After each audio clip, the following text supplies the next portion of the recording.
Chapter 1. Earth 2032.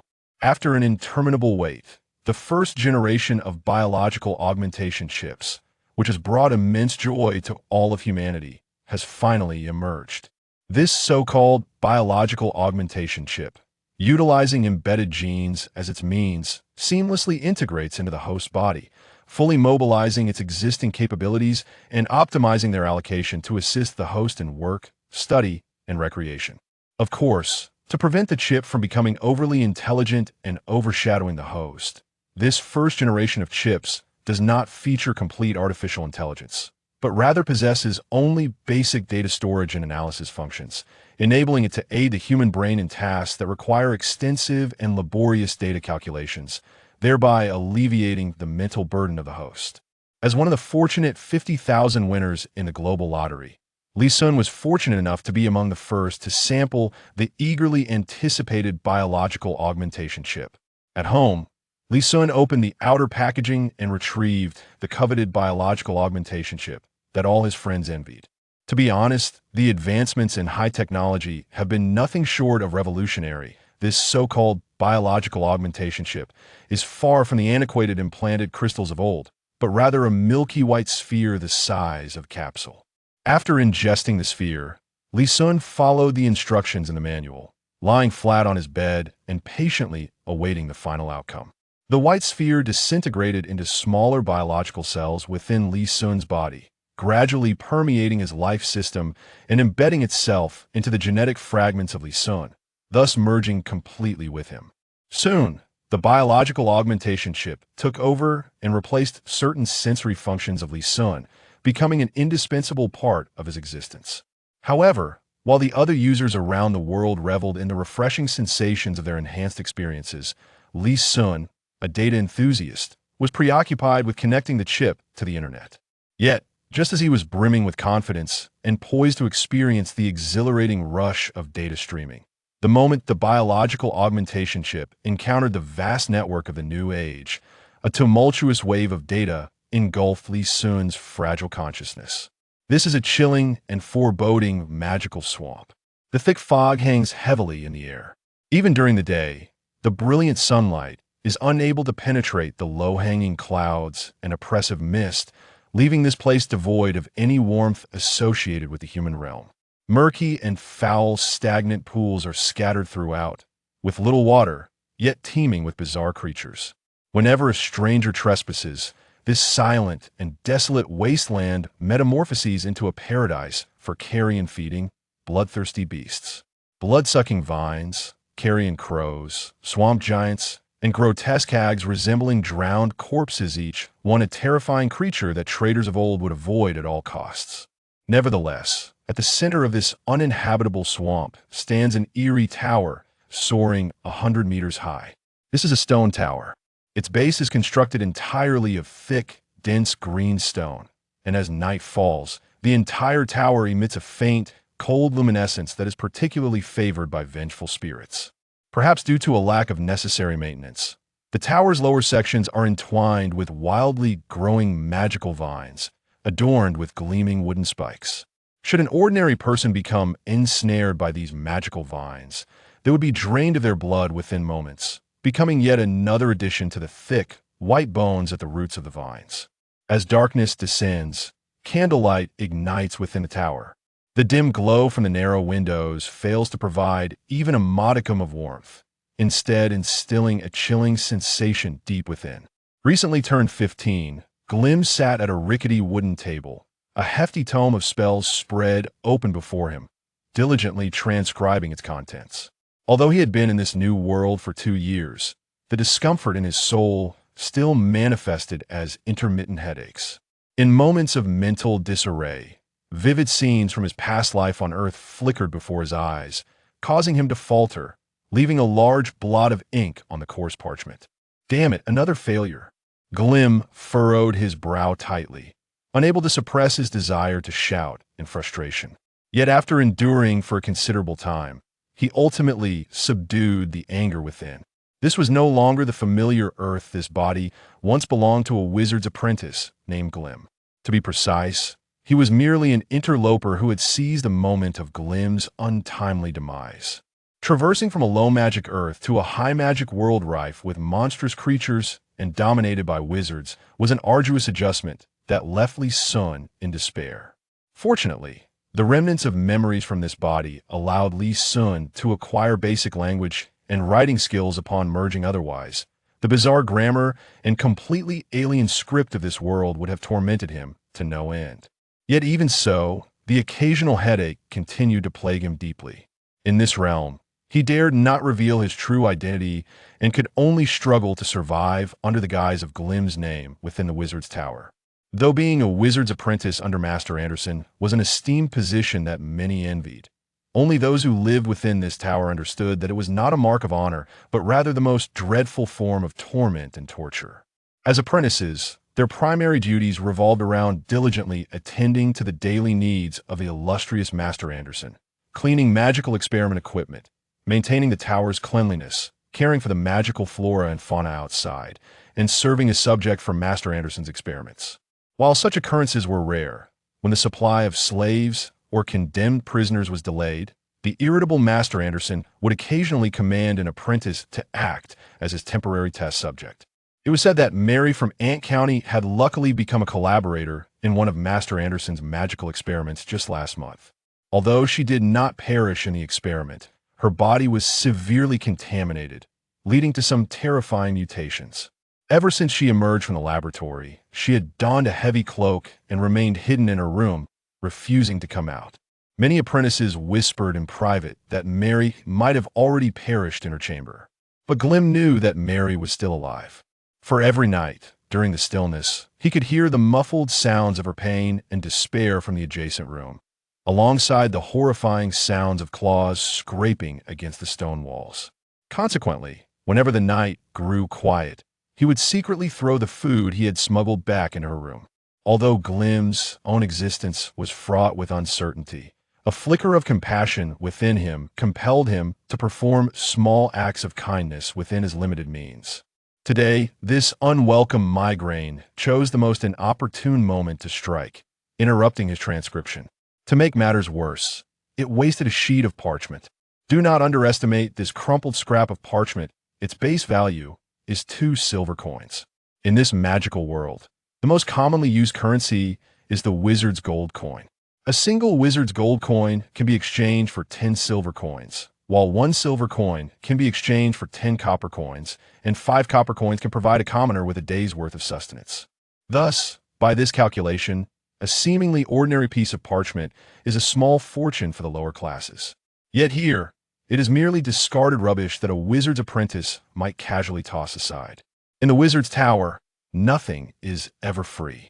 Daily sustenance, including the costs of magical studies, must be earned through Glim's own efforts, with the sole means of income being to venture out from the tower to feed the ferocious, brutal magical creatures, tend to the eerie magical plants, gather specific magical materials designated by the master, and clean certain hazardous areas within the tower.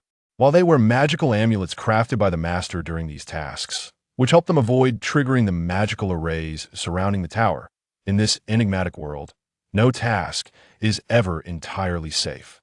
Every couple of months, a few unfortunate souls either perish while tending to magical creatures or mysteriously die from magical radiation while cleaning a specific area. Consequently, many of the relatively leisurely tasks within the tower are monopolized by the more experienced apprentices, leaving the weaker ones to tackle the more perilous jobs to barely earn enough money and knowledge points to continue their magical studies. Money is, of course, used to purchase various biological supplies, while knowledge points constitute a value system specifically devised by the master for acquiring knowledge. Inside the tower's library, every spellbook is clearly marked with different knowledge point values, and borrowing books only accepts knowledge points, not money. Apprentices must diligently earn knowledge points to borrow the books they require within a limited time frame.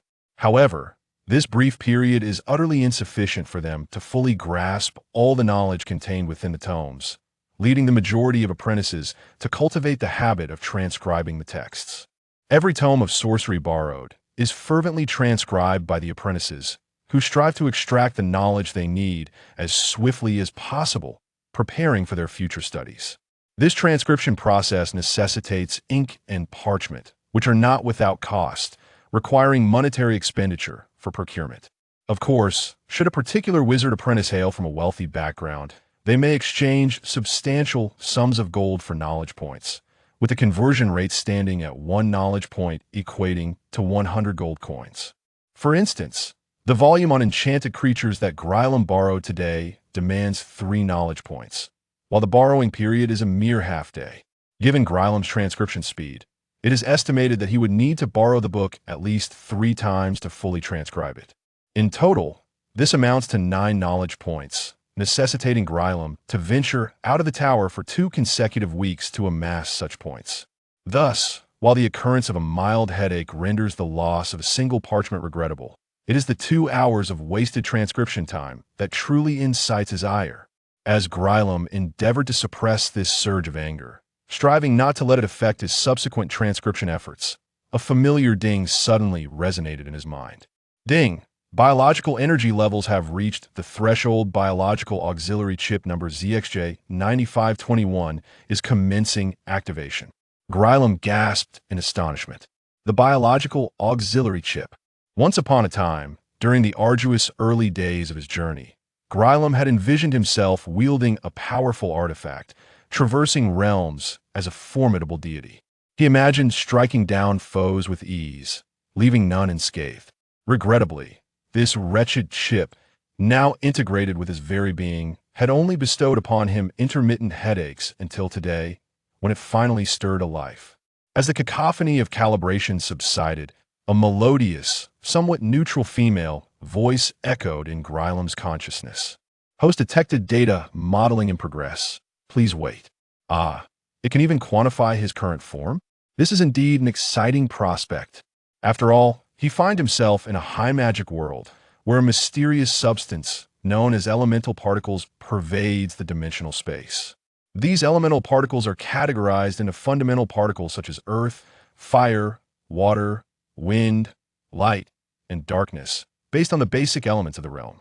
A wizard typically exhibits varying affinities for these elemental particles, giving rise to numerous distinct factions. The divergence of the power systems here from those on Earth presents Grylam with the daunting challenge of standardizing and quantifying known data.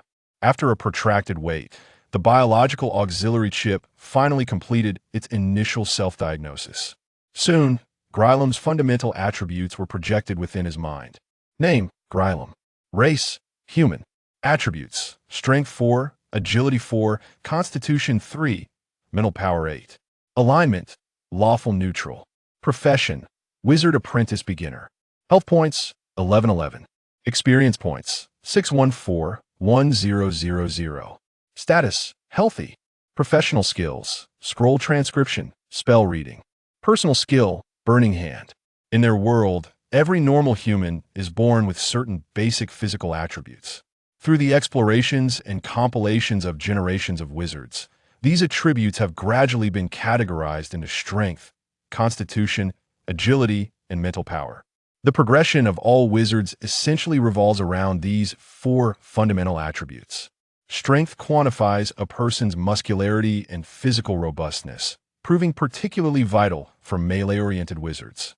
This attribute influences the base damage inflicted with melee weapons and affects the accuracy of melee attacks.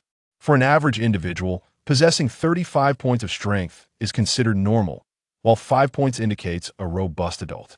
Agility measures hand-eye coordination, flexibility, reaction time, and balance. This attribute is crucial for warriors clad in light or medium armor, rogues in leather, and any aspiring archers. Constitution signifies a person's health and endurance. The Constitution modifier enhances a character's vitality, rendering it essential for all professions. Fortitude saving throws are employed to resist toxins and similar threats. Concentration checks are vital skills for spellcasters, relying on Constitution as a key attribute. The minimum Constitution for humans is 1. Any individual with less than 1 is destined to perish. The strength of one's mental acuity determines the capacity for learning and reasoning. This attribute holds significant importance for wizards, as it dictates the number of spells they can cast, the difficulty of resisting their magic, and the potency of their spells. The mental acuity of animals is rated at 1 or 2, while humanoid beings possess a minimum of 3.4 for an ordinary person to aspire to become a wizard. A foundational mental acuity of at least 21 points is required. Analyzing the impact of these attributes on the wizarding profession, it is evident that mental acuity is of utmost importance for Grimm. Once Grimm's mental acuity reaches 21 points, he will ascend to the ranks of a formal wizard. The only means for him to enhance his mental acuity lies in persistent meditation, the study of spellbooks, or the notes and insights of seasoned wizards.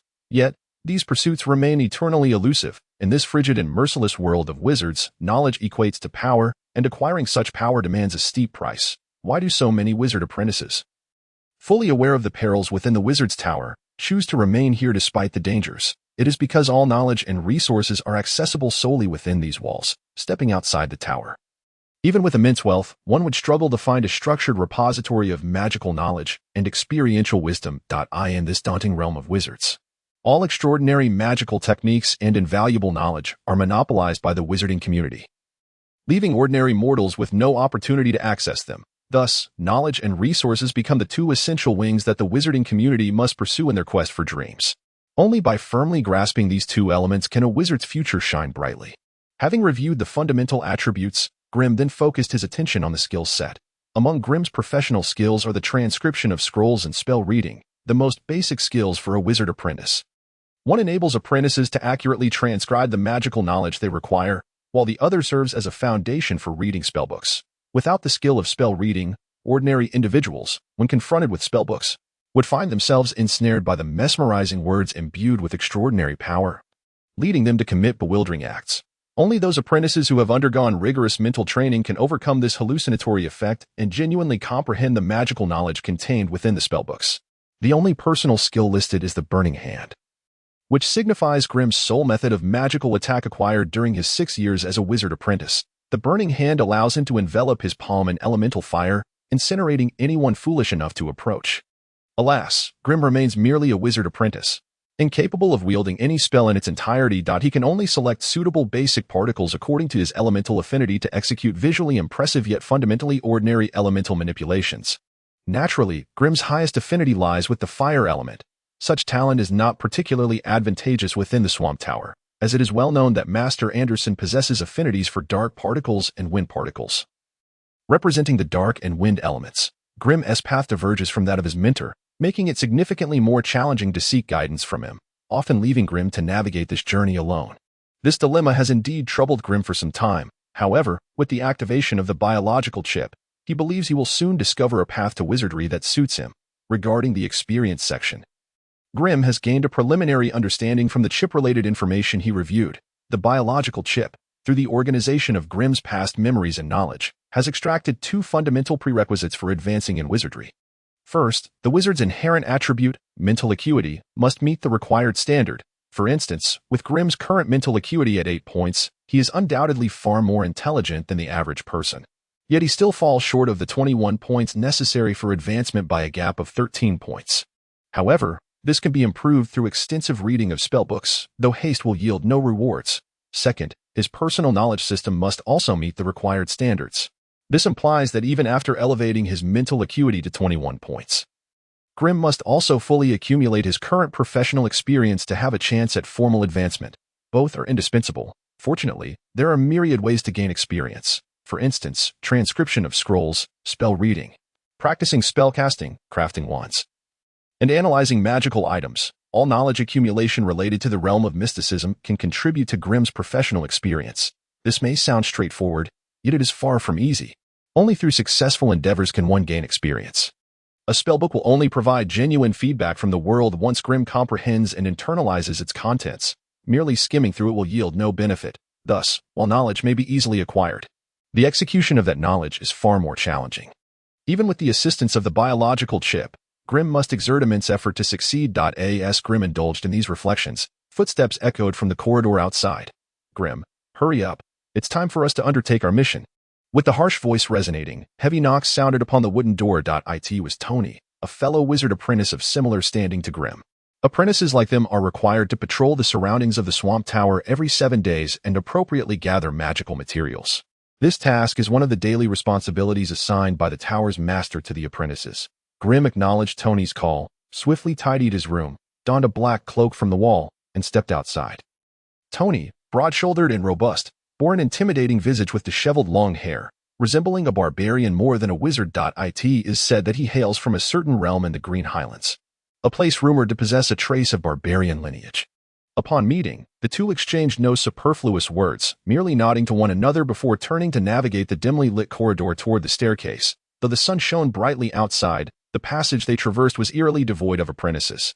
Despite the Swamp Tower housing over 50 formal apprentices, most spent their days engrossed in their magical training or preparing for various bizarre experiments, rarely lingering in public spaces. This contributes to the tower's typically desolate atmosphere. Passing through the shadowy corridor and descending the spiral stone staircase to the first-floor hall, the atmosphere here was somewhat more vibrant, as this area served as the living quarters for some apprentice students. Most of these youngsters, aged between 8 to 14 years, numbered around 20. These little ones, hailing from distant lands, arrived here with dreams of becoming great wizards. Yet they remain blissfully unaware of the treacherous and daunting path that lies ahead. Within the community of tower apprentices, a strict hierarchy exists. Generally speaking, these summoned children possess mental acuity ranging between 3 to 5 points. Thus, they cannot yet be deemed true wizard apprentices and are referred to as novice apprentices. The novice apprentices engage in language and literacy studies here. Only after successfully mastering meditation and sensing their elemental affinity to gather elemental particles can they ascend to the second floor and become formal wizard apprentices. Those who fail to meet the requirements will be eliminated. Assisting these youngsters with meditation, teaching them language and literacy, and imparting the fundamental rules of the wizarding world are tasks far too menial for great wizards, and thus have fallen to the lot of formal wizard apprentices in the tower. However, such easy daily tasks will forever remain beyond Grimm's reach. After exchanging greetings with Valens, who was instructing the novice apprentices, the two paid no heed to the eager and fiery gazes of the youngsters, proceeding directly across the hall to a tightly shut stone door. Tony placed his right hand upon the stone door and whispered, "Kolim Ida. As the incantation was completed, the ancient stone door slowly swung open, revealing a dimly lit and foreboding world outside the tower. This was a chilling and eerie magical swamp, even during the day. Warm sunlight struggled to penetrate the dense fog, rendering the light somewhat dim, with the entire environment dominated by a cold, earthy hue. Prolonged exposure to such an atmosphere could even dampen one's spirit. As the stone door closed behind them, Tony drew up his hood and coolly stated, "I'm heading over there." Without waiting for Grimm's response, he turned and stepped onto the narrow path lined with delicate white pebbles on the left. Once Tony's robust figure vanished into the fog, Grimm finally pulled up his hood and pivoted onto the smaller path on the right. As he walked, he murmured softly, "Retrieve the detection data for this Tony." In the next moment, a biological chip projected a detection report regarding the apprentice Tony into his mind. Name: Tony. Attributes: Strength 7, Agility 3, Constitution 8, Mental Power 6. Grimm raised an eyebrow in surprise. With such physical attributes, why did he not pursue a career as a brawny warrior? His strength and constitution were, astonishingly, double that of Grimm's, meaning that in close combat, Grimm might be unable to withstand even a single blow. However, as a wizard apprentice, his mental power was only 6 points, 2 points lower than Grimm's. A fundamental disadvantage that could not be compensated for by sheer strength or constitution. It seemed he intended to develop along the path of a close combat wizard, striving to enhance his physique through various potions, while employing magic to bolster his melee capabilities. This was likely his only viable path. Yet, having spent some time in close quarters with the other, the biological chip could glean such precise data from the target's actions and demeanor. This undoubtedly provided Grimm with greater initiative in his interactions with others, allowing him to evade unnecessary risks. And that was precisely what Grimm cared about the most. However, such detection methods might be of little use against true wizards, for those formal wizards perpetually radiated powerful elemental fluctuations from their very beings. This was both an instinctual manifestation of their immense condensed energy and a means to prevent outsiders from perceiving their true condition. Under the interference of such strong energy radiation, how much valuable information the biological chip could extract from them remained uncertain. Grimm could not even ascertain whether they would detect the presence of the biological chip, so within the tower, he had to exercise utmost caution in its usage. The pebbled path twisted and turned through the fog, with peculiar plants of varying heights faintly visible on either side. Short, stout conical trunks, curled and closed leaf surfaces, tendrils hanging in groups, and mysterious flowers with petals the size of basins and vibrant. dripping colors, alongside damp and murky cesspools. These scenes seemed ordinary and commonplace, yet Grilm understood all too well that he must not step even a single foot off the pebbled path. The flora and fauna capable of surviving in the magical swamp were nearly all ferocious and terrifying. Each one a creature that would devour a person without leaving a bone. Those seemingly timid low shrubs were, in fact, the dreadful man-eating trees. Once approached, their curled leaves would suddenly unfurl to embrace you. At that moment, the blood-sucking vines dangling from them would entwine and pierce your body with countless sharp tendrils, allowing you to experience the slow drain of life as your blood ebbed away. Once your blood had been entirely siphoned, the remnants of flesh and bone would serve as the finest fertilizer for the man-eating trees. If one were fortunate enough to unearth the dark, crimson-tinged soil beneath the man-eating trees, one would undoubtedly discover a dense scattering of bleached bones, both human and beast, left as the only testament to their past prey. The Swamp Tower nurtured these monsters for two reasons: to thwart the intrusion of outsiders and to harvest special materials for sorcery.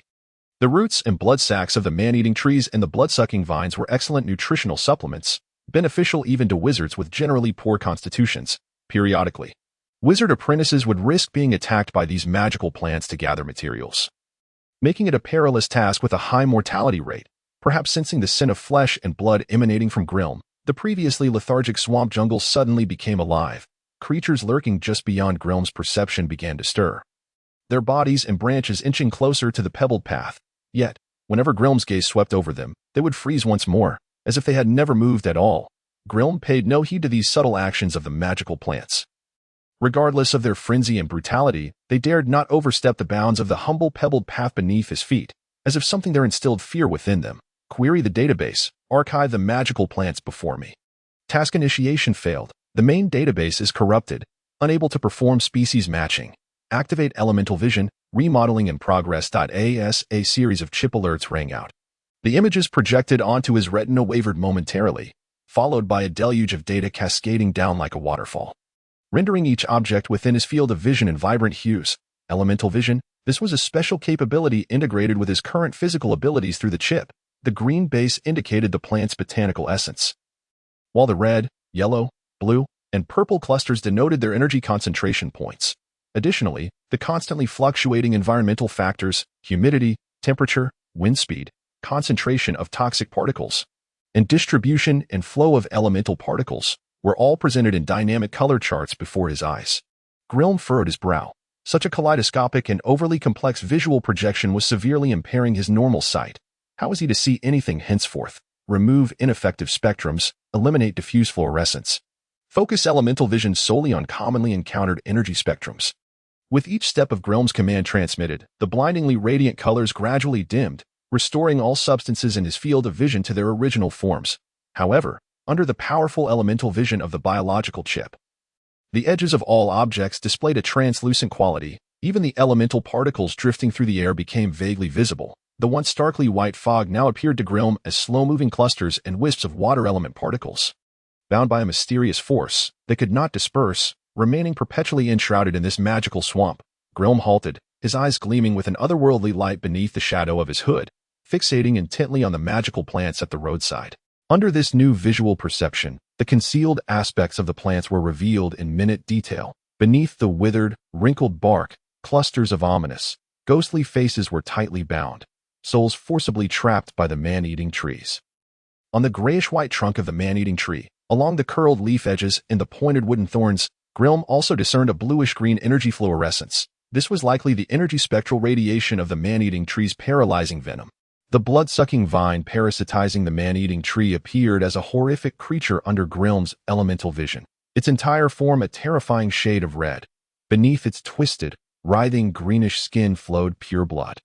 And within the hollow tree cavities where it fused with the man-eating tree, fist-sized blood sacs pulsated rhythmically, resembling human hearts. With a cacophony of harsh caws, a flock of carrion crows descended from the distance. Alighting upon a branch, their crimson eyes fixated on Grilm. Truth be told, being scrutinized by such a foreboding assembly of creatures made Grilm feel distinctly uncomfortable. He dared not underestimate these uninvited swamp denizens. While carrion crows were not particularly powerful beasts, their blood-red eyes possessed a faintly disheartening ability, and there have been terrifying instances of wizard apprentices having their eyes pecked out by them. Noticing the crows preparing to strike, Grimm raised his right hand and softly recited a spell he had long mastered. As he completed the 5-second incantation, a surge of vibrant red magical flames erupted from his hand. Swirling and twisting in an unrelenting blaze, his entire right hand was engulfed in the magical flames, yet he remained unscathed. Burning Hand. This was the soul spell Grimm had mastered after 6 years of study at the Wizard Tower.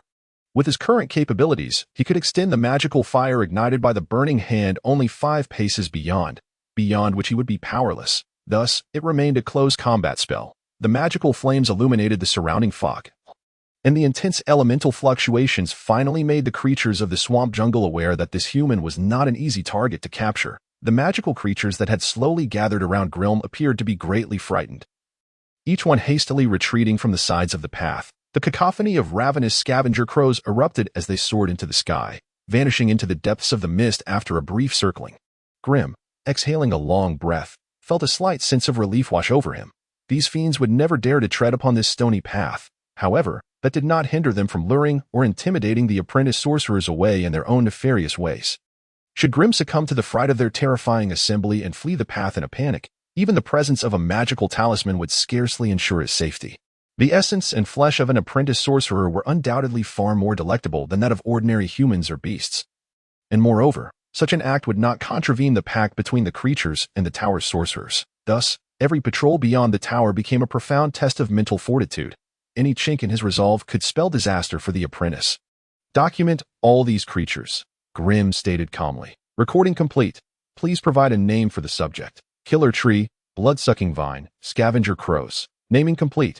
New data has been entered into the database. Seizing the moment while the creatures were momentarily cowed by the magical fire in his hands, Grimm hastened from the path, digging into the soil beneath a killer tree, prying aside its thick roots with his magic fire to reveal the materials he needed to harvest today. Among the tangled roots and the stark white human bones grew clusters of bulbous tubers.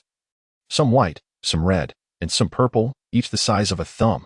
Grimm suppressed his revulsion and, with a small knife, carefully harvested 3 purple tubers, stowing them in his waist pouch before retreating hastily to the path. There was no other choice. This was a task that must be completed during his patrol, for he would rather die than take another step off the path. Despite his quick actions, the creatures that had just scattered were already regrouping. The blood-sucking vines, which had clung to the killer tree, had begun to lower their tendrils in the very spot where he had crouched. Had he been even a moment slower, he would likely have needed to engage in a bloody battle to escape. He had relied on his elemental sight to locate the mature tuber amidst the many killer trees, while ordinarily, he would need to traverse the path repeatedly to yield any results. Each additional foray heightened his peril. After traversing a couple of 100 meters along the eerie path, he finally left the territory of the killer trees behind. Before him loomed a terrifying ghost tree that spanned the stony path, its drooping vines and branches writhing as if alive. Drawing forth the talisman that represented his identity as a sorcerer apprentice, Grimm softly recited the incantation that every apprentice must master, Mubantolia Shinlua. As the incantation concluded, an intangible, mysterious force erupted from the talisman shaped like a black cross, swiftly enveloping every inch of the surrounding space. An urgent alert reverberated in Grimm's mind. Anomalous wave dynamic field detected. Chip functionality compromised. The voice of the chip gradually weakened, ultimately dissolving into a cacophony of static, leaving him in silence. Yet Grimm remained unfazed, raising the talisman high and striding forward. As he approached, the vines recoiled, ultimately clearing a desolate path for him. Having surveyed the territory of the killer trees and blood-sucking vines, he was now on the brink of entering the realm of the infant monsters. A palpable dread lingered in Grimm's heart regarding that place. Beyond the ghost tree lay the realm known as the Whispering Garden, a habitat for these vile creatures. The path was flanked on either side by desolate gardens and abandoned flower beds, teeming with shades of dreary gray and countless monsters. The peculiar climate of the magical marsh had rendered this area a playground for infant monsters, dryads, and flower spirits, attracting a multitude of twisted beings solely driven by their insatiable appetites. Every living soul that wandered into this domain ultimately succumbed to the relentless malice and delusions they unleashed, becoming fodder for the many plants that thrived on despair and resentment.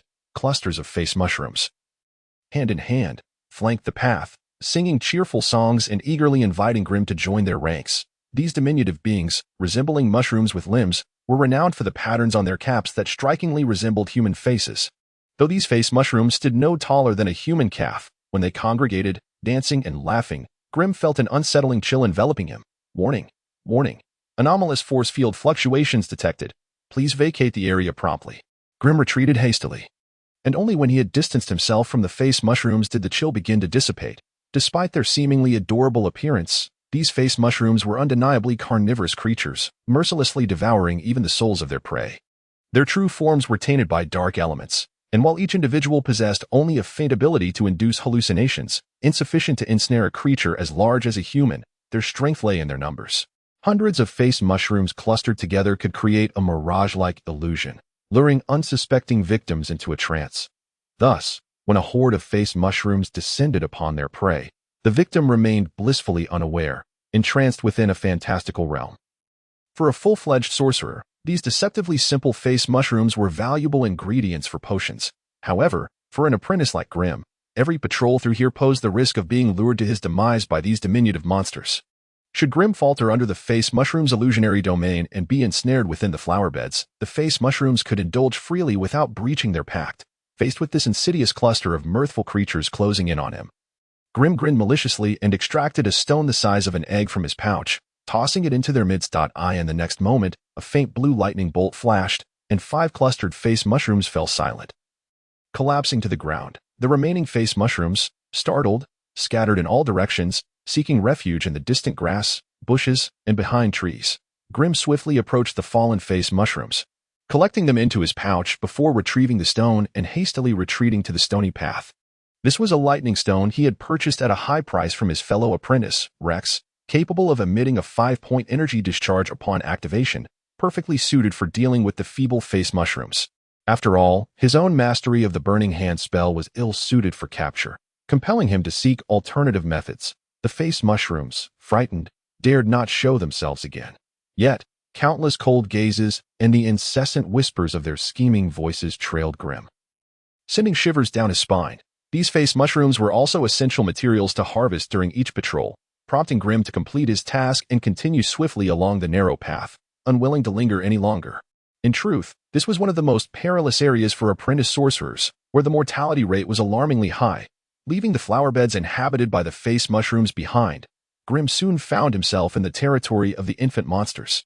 The infant monsters, grotesque beings resembling shriveled human infants, dragged behind them strange cord-like appendages. They scuttled along the ground with alarming speed, their voices piercing and shrill like the wails of a babe.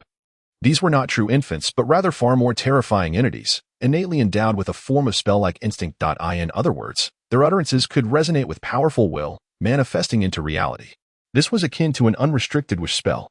Alas, these creatures were profoundly twisted, their hearts brimming with malevolent curses and hatred. Thus, one should not expect any benevolent blessings from them, only torrents of invective and vicious curses.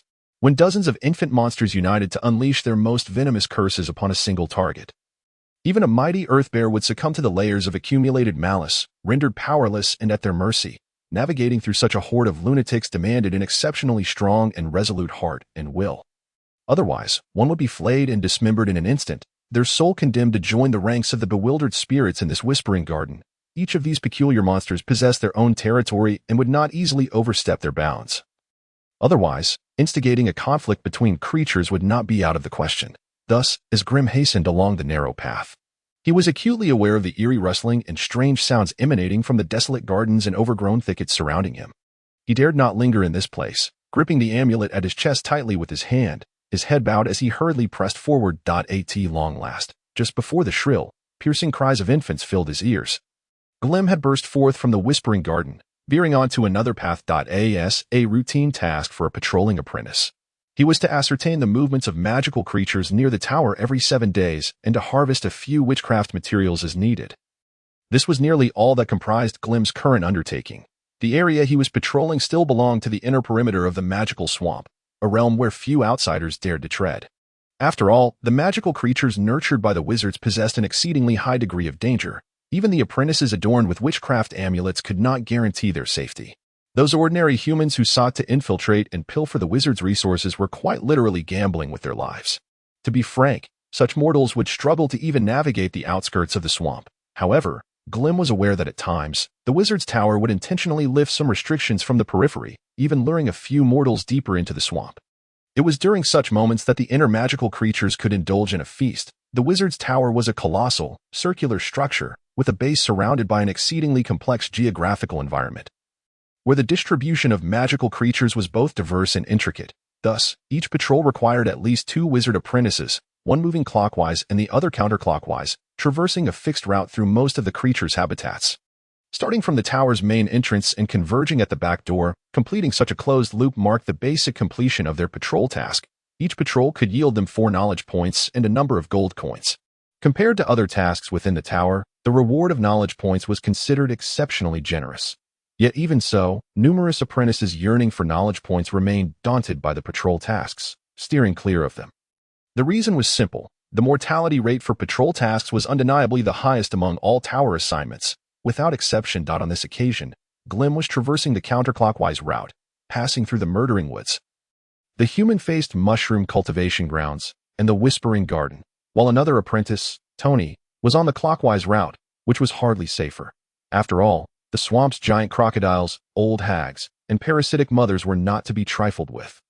Especially when harvesting crocodile eggs and insect cocoons, one had to venture deep into their lairs, which drastically escalated the peril of the patrol task. Therefore, when Glim spotted Tony near the back door of the tower, he felt a surge of relief for his companion's fortune. Upon their meeting, they exchanged no more than a brief nod before entering the tower. Awaiting them inside was the apprentice supervisor, Anxur, who sequentially received their task items. Afterward, the two would be entirely free for the following 6 days. As for the knowledge points, Anxur had recorded them into both apprentices' witchcraft amulets using a special method for the tower's apprentices. These amulets essentially served as their identity tags. As soon as Tony completed his task, he hurried back to his quarters, eager to catch up on much-needed sleep. After all, each patrol drained his mental resources due to the intense tension involved. Glim, however, hesitated for a moment before turning toward the library. It was just noon, and there were not many apprentices in the library. Within the modest stone chamber, a dozen yellow wooden shelves lined the walls, densely filled with various witchcraft tomes of differing materials and styles. The overseer of these volumes was an older apprentice, having barely reached the intermediate level through the passage of time. The Wizard's Tower had no intention of nurturing apprentices like him, who struggled to ascend to the intermediate tier. They had long since abandoned their former ambitions, unwilling to engage in overly perilous tasks nor to return to a mundane existence, thus forming a unique subgroup among the apprentices. Although serving as the library's custodian yielded only 1 knowledge point every 7 days, the comfort and lack of danger attracted these seasoned intermediate apprentices early on. Apprentices like Glim, who were unmoored in solitary, had no choice but to undertake the most treacherous tasks. Unlike before, Glim did not rush directly to the innermost shelves. Instead, he appeared leisurely as he browsed each shelf slowly, occasionally picking up a book to peruse. The witchcraft books in the library, having not yet been borrowed, were shrouded in a veil of floating black mist beyond the introductory summaries, rendering the content on subsequent pages completely obscured. Glim dared not underestimate this seemingly ordinary black mist, for it was set in place by the tower's formidable master, the fearsome wizard Anderson. Without the intervention of a special witch array, no apprentice could hope to glimpse the text within, not even a single word. Those who fancied themselves clever enough to decipher it by their own means would inevitably trigger the concealed protective array, inciting the wizard's wrath and retribution, despite the stringent measures in place. Glim still yearned to explore whether the biological assistance chip might provide any clever means of circumventing this barrier. After all, acquiring knowledge points was exceedingly arduous, and he had only managed to accumulate 7 thus far, insufficient to sustain his future studies. He extracted a tome on the history of wizardry, feigning earnestness as he perused it. Meanwhile, in the depths of his mind, a covert command had already been stealthily dispatched to the biological chip. Scan this book and seek to unveil its contents without triggering the protective array. Beep. The command task has been established. Deep scan commencing. Glim lowered his head. As the biological chip executed its scanning operation, a faint red glow flickered in the depths of his eyes, necessitating a simple disguise to prevent detection of this anomaly. Alert. Unknown protective field is being analyzed. Beep. The danger alert field is undergoing unknown changes. Scanning terminated. Glim swiftly closed his eyes and shut the book. Indeed, it was futile. Even the slightest external stimulus could provoke a reaction from the protective array guarding the tome. It appeared that his attempt to surreptitiously glean knowledge had come to naught. In the future, if he wished to acquire knowledge, he would have to earnestly exchange knowledge points for it. However, there was nothing to lament regarding this outcome. With the presence of the biological chip, he no longer needed to rely on the most primitive method of transcription to retain knowledge. any book he borrowed would allow him to meticulously copy all its contents into the chip storage, facilitating convenient retrieval later on.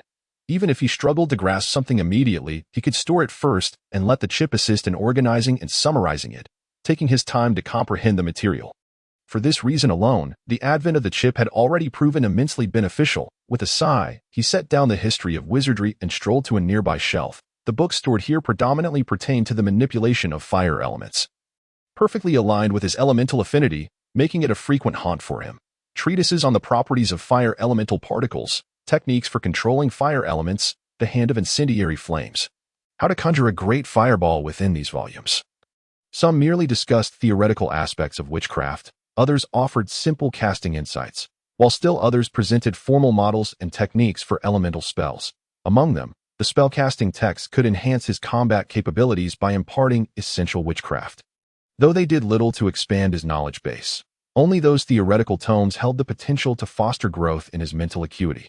Thus, the challenge lay in judiciously employing his knowledge points to both broaden his mastery of spells, preserve his life, and diligently augment his knowledge reserves, striving towards the path of a fully fledged wizard. This was a profound test of one's resolve. Consequently, Glim found himself ensnared in contemplation before the alluring array of books. Lost in profound thought, every system of power inherently possesses a robust and profound theoretical foundation, and the might of a wizard is deeply rooted in the framework of witchcraft. But what, precisely, does witchcraft represent? Without hesitation, Glim issued an almost impossible long-term task to the chip.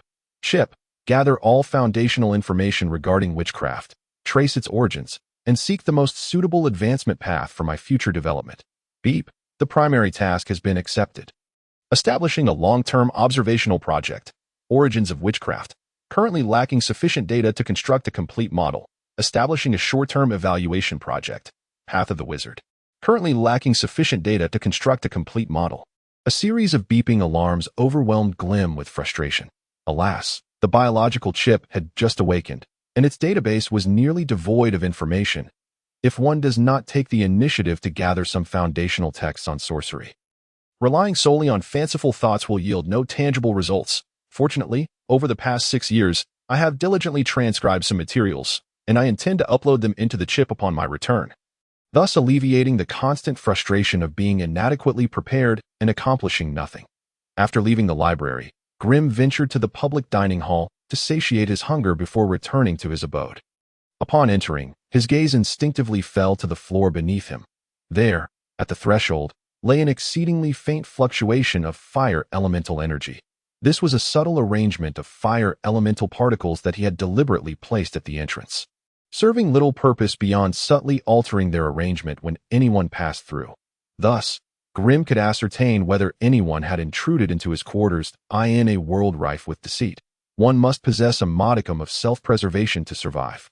After securely closing the door behind him, Grim eagerly retrieved the meticulously transcribed notes on sorcery that he had compiled over the years. Upon careful reflection, he realized he possessed 5 complete tomes on the subject. The first, of course, was the Study of All Things, the quintessential introductory text for every apprentice sorcerer. Seated upright at his wooden table, Grim diligently perused the tome with utmost seriousness, although most of its contents had long since been committed to memory. He found that certain details had inevitably slipped from his grasp. Now, not only was he silently reciting the text, but the biological chip, aided by his keen eyesight, was simultaneously recording all the knowledge within, categorizing and storing it meticulously. Eventually, Grim ceased his arduous reading and transformed himself into a human copying machine, his eyes flickering as they rapidly transcribed every word, symbol, magical line, and illustration from the manuscript. In less than 15 minutes, the Study of All Things was fully stored. Grim couldn't help but marvel at the chip's capabilities. This tome, as the foundational text for apprentice sorcerers, contained nearly 10,000 distinct species and categories of extraordinary creatures discovered across the sorcerer's continent, along with a comprehensive enumeration of commonly encountered plants, animals, minerals, and rare magical materials, totaling well over 30,000 entries. Even during his own studies, he had taken a full 17 months to read it thoroughly.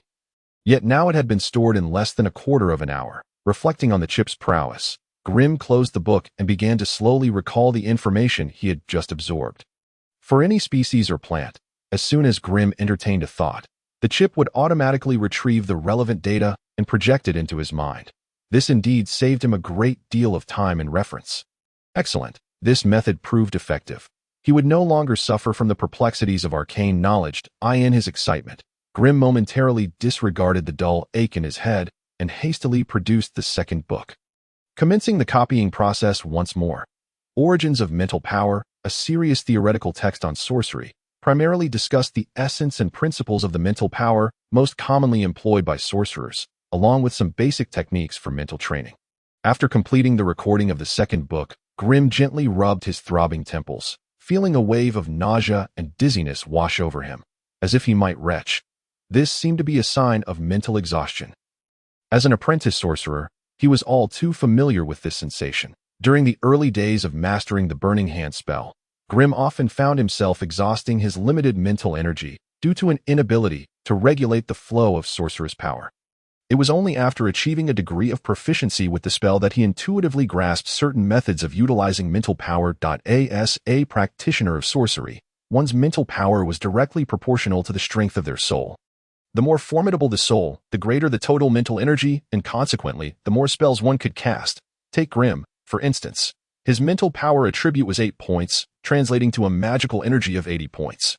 10 times that amount. Of course, some sorcerers preferred to refer to this magical energy as sorceress power. This 80 points represented the mental energy capacity that Grimm could currently sustain. A simple Burning Hand spell required approximately 2 points of mental energy, indicating that Grimm could unleash the spell 4 times in succession. However, this was merely a theoretical value. In practice, it was challenging to achieve, as mental power served as the foundation for apprentices when casting spells. The higher the mental energy value, the more robust the apprentice's mental state, ensuring optimal performance in both contemplation and spellcasting. However, with continuous expenditure of mental energy, once the value fell below 13, the individual would succumb to a state of mental fatigue. The most evident symptoms of this condition included dizziness, nausea, and an overall lethargic demeanor. Casting spells in such a state would render even a spell that typically took 5 seconds to complete potentially unachievable in 10 seconds, with an exponentially increased risk of failure. Thus, any sorcerer, when frequently casting spells, would strive to conserve a portion of their mental energy to avoid the myriad repercussions of complete exhaustion. Grimm's current symptoms clearly indicated that his mental energy had dipped below 5, entering a state of mental depletion. The sole remedy for this predicament was a deep slumber, allowing ample rest to restore his mental strength. The chip, while exceedingly useful, consumed Grimm's mental energy during its operation. Thus, sensing his own predicament, Grimm struggled to climb into bed, collapsing into a deep sleep. Night soon descended. As a vast moon rose, dimly illuminating the sky, the candles within the tower extinguished one by one. The already desolate marsh tower seemed even more lifeless. At some point, a tall, eerie shadow appeared at Grimm's bedside, leaning slightly to observe him in silence, due to the significant drain on his mental energy. Grimm's sleep was far from restful. Even in slumber, his brow furrowed with evident discomfort. The shadowy figure, shrouded in an inexplicable darkness that obscured its features, had only a pair of blood-red eyes gleaming ominously, instilling a sense of dread. Blood. I crave blood. The shadow trembled as it reached out its hands, attempting to seize Grimm by the throat, yet inexplicably recoiled, as if engaged in a fierce internal struggle. Its incoherent mutterings revealed a chaotic mental state. Ultimately, a flicker of clarity amidst its turmoil allowed it to overcome its intense craving for blood. Casting a final, lingering glance at the unsuspecting Grimm, it turned and leaped through the narrow window. Outside, the nearly vertical azure stone tower stood, and as a sorcerer's tower, it was naturally adorned with formidable magical arrays, preventing unauthorized access. Yet, curiously, the shadow moved along the tower's surface like a gecko, without triggering any of the magical defenses. This was a feat only achievable by apprentice sorcerers possessing magical talismans. The shadow darted swiftly around the perimeter of the tower, its speed and agility astonishing. Moreover, it intentionally chose to traverse the dimly lit corners and areas obscured from the moonlight, rendering its movements increasingly elusive and enigmatic. Its actions were both rapid and silent, displaying a calculated intent as it deliberately avoided several candlelit chambers, After a prolonged search, it finally identified the most suitable target. It paused at a narrow window, straining to listen for a moment, ensuring the rhythmic breathing from within was steady and prolonged before cautiously slipping through the narrow opening. This time, its stay was somewhat prolonged. And when it emerged once more, a faint scent of blood lingered in the air. The success of this hunt evidently filled the shadow with satisfaction, and as it crouched at the narrow window, preparing to depart, it inadvertently glanced up at the moon above it that very moment. A resplendent full moon emerged from the dark clouds, casting its silvery luminescence from the horizon. Illuminating her figure, it was the visage of a young maiden. Strikingly beautiful, with porcelain skin, and two peculiar, slightly protruding fangs that bore traces of crimson. The lovely girl delicately licked her fangs with her slender, fragrant tongue, savoring the taste of the blood before leaping out of the window, disappearing into the shadows beyond the reach of the moonlight. The next day, Grylem was roused from his slumber by a series of urgent knocks at the door, shaking off the remnants of sleep. He opened the door to his astonishment, finding three figures standing before him. The apprentice leader Enko, and apprentices Alan and Finner. Enko's position as the chief apprentice was personally appointed by Wizard Anderson, endowing him with a certain prestige. He was entrusted with some of the responsibilities of the wizard, overseeing all the apprentices within the tower. Coupled with his intermediate apprentice prowess, his commands were met with immediate compliance from the other apprentices. To incur his wrath could lead to dire consequences during their tasks in the tower, where he could easily sabotage their efforts. As for the other two, Alan and Finner were also novice apprentices like Grylem. However, they excelled in flattery, constantly surrounding Enko to curry favor, thereby becoming his trusted confidants. Wherever Enkijo appeared, these two sycophants were never far behind, their relationship resembling that of a carnivorous plant and a parasitic vine. The two needed Enkijo's protection to secure easier, safer tasks, while Enkijo relied on their support to intimidate ambitious rivals. Grylem, known for his aloof and reclusive nature, seldom interacted with others, thus his rapport with them was neither good nor bad. Therefore, their unexpected presence at his doorstep left him utterly taken aback. Enko, a young man in his 20s with hawk-like brows and a sharp nose, possessed an intense gaze that, while not overtly menacing, exuded an aura of palpable pressure. The moment the door creaked open, Enko's piercing eyes fell upon Grylem's face, imparting an unsettling sensation akin to skin being scorched. Grylem felt a chill within. He understood that this was a manifestation of Enko's formidable power, a result of his overflowing mental prowess. Among the apprentices within the tower, there existed a strict hierarchy. Those who had mastered only one or two spells and possessed mental strength below 10 points were classified as novice apprentices. The lowest tier in this hierarchy, those adept in 3 to 4 spells, with mental strength ranging from 11 to 15 points, were considered intermediate apprentices, already possessing a measure of influence. Only those who mastered 5 or more spells and boasted mental strength exceeding 16 points were deemed elite senior apprentices within the tower. Should any apprentice reach the critical threshold of 20 points, they would qualify as a prospective wizard, earning the esteemed attention of the wizard and preparing for the trials of wizardhood. Regrettably, the Swamp Tower had yet to see a true prospective wizard. As for Enkijo, while the number of spells he commanded remained unknown, he could, at times, wield power comparable to that of senior apprentices through certain unique artifacts. Within the tower, only 3 individuals truly possessed advanced apprentice strength: Eagle Eye, the Cursed Bug, and the Berserk Woman.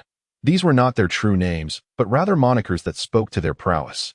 Eagle Eye, known as Crusa, hailed from the West Coast and had frighteningly enhanced his own strength by implanting an eagle's eye, gaining peculiar abilities. The Cursed Bug, in Tick, was even more sinister, nurturing a swarm of dreadful insects with his own flesh and blood. Engaging him in battle could lead to a horrifying fate of being devoured by a multitude of insects. Lastly, the Berserk Woman was a sheer force of violence, wielding an enormous iron sword that dwarfed ordinary men, rendering her a fearsome presence no one dared provoke. These individuals had either mastered devastating spells or possessed bizarre abilities, thereby transcending the status of ordinary apprentices and emerging as leading candidates for aspiring wizards. Thus, under the burning gaze of a powerful wizard apprentice, Grylem felt his spirit wane, his mind heavily suppressed. Grylem, there was an incident in the tower last night. Do you know? Enkijo's cold stare bore into Grylem, but it was Alan who vociferously interjected an incident. What kind of incident? Did someone suffer a backlash from a spell experiment? Grylam was evidently still trying to grasp the situation that it was not a backlash from a spell experiment. Someone was murdered. Right in your own dwelling. Enko spoke slowly, studying Grylam's bewildered expression for any sign of deceit. Murdered? Grylam gasped, his shock quickly morphing into disbelief. Who died? Although fatalities among wizard apprentices occasionally occurred due to perilous tasks or the unpredictable nature of spell experiments, never had there been a precedent for someone being killed by another. After all, every apprentice cultivated with care was a precious asset to Wizard Anderson, who would not tolerate internecine strife among his apprentices. Should such an event come to light, the perpetrator would face severe consequences. Melee. Grylam furrowed his brow. He recognized this Melee as merely an ordinary apprentice who had mastered a single spell, knowing little else about him, save for the fact that he was a freckled boy slightly younger than himself. So, you've come to see me because we need to inspect your room. This is not solely directed at you. All suspicious apprentices are required to undergo inspection, Enko stated coldly. Indeed, every room must be searched. Step aside quickly, or do you think you can bear the wrath of the wizard? Finrod chimed in, his tone dripping with disdain, but a surge of anger welled up within Grylam. Yet he gritted his teeth and suppressed it. Search everyone's rooms. Would you dare search Eagle Eye's quarters? Or the cursed Bug's? Let alone the berserk woman's? I suspect you would take a detour should you encounter her. Though rage boiled within him, Grylam's expression remained merely displeased. After a brief hesitation, he finally stepped aside and opened the door. His room was already cramped and unkempt, measuring barely 20 square meters. Standing at the threshold allowed a clear view of its contents: to bed, a rudimentary yellow writing desk cluttered with a few books, one of which lay open, revealing strange and mysterious runes that an old, battered armchair, its paint nearly worn away, exposing the dark wood beneath. Along one wall stood a row of glass containers, in which some half-cultivated exotic plants and peculiar organs of magical creatures could be discerned. In the corner lay a tin box, accompanied by a discarded wastebasket. Aside from these, there was little else in terms of furniture. The hint of disdain flickered in the eyes of Alan and Finrod. Although they too were apprentices, their living conditions far surpassed Grylam's, featuring comfortable, plush beds and decor that rivaled the opulence of human nobility. The comparison to Grylam's meager abode was laughable. Perhaps to assert their authority, the two apprentices swiftly entered the room, rummaging through its contents with reckless abandon. The bedding was thrown to the floor, books scattered haphazardly across the desk, and an overturned ink bottle splattered ink across the open pages. The tin box was pried open, its contents tossed aside carelessly. Watching the two sycophants ransack his room like marauders, Enko remained impassive at the door, showing no inclination to intervene. Grylam stood at the threshold, his hands clenched tightly within his sleeves, alternating between tense and relaxed, his gaze radiating ice-cold resentment and loathing. At long last, the search came to an end, under the smug and taunting gazes of the two individuals. Grim coldly shut the wooden door. He hastened to the overturned wooden crate, rummaging through the disheveled garments for a moment, before finally succumbing to a low, muttered curse: python vine, mountain mouse grass, black lotus, wild steel flower, grave moss. After risking his life on numerous patrol missions, the precious magical materials he had painstakingly gathered from the enchanted swamp had mysteriously vanished. Without a doubt, it was clear that the two, while searching earlier, had taken them without a second thought. Although he yearned to rush out and confront them, the mere thought of Anshuo's chilling and sinister visage froze Grim's heart, leaving it devoid of warmth. They were blatantly using the pretext of investigating the cause of Meyer's death to brazenly pillage the resources of ordinary apprentices. Leveraging Anshuo's status as the apprentice leader, none dared to confront them directly. Naturally, these scoundrels would not be foolish enough to provoke powerful figures. They only dared to prey upon isolated individuals like Grim. Soon enough, the wooden door next door echoed with loud knocks. The fate of Mary was all too clear to them.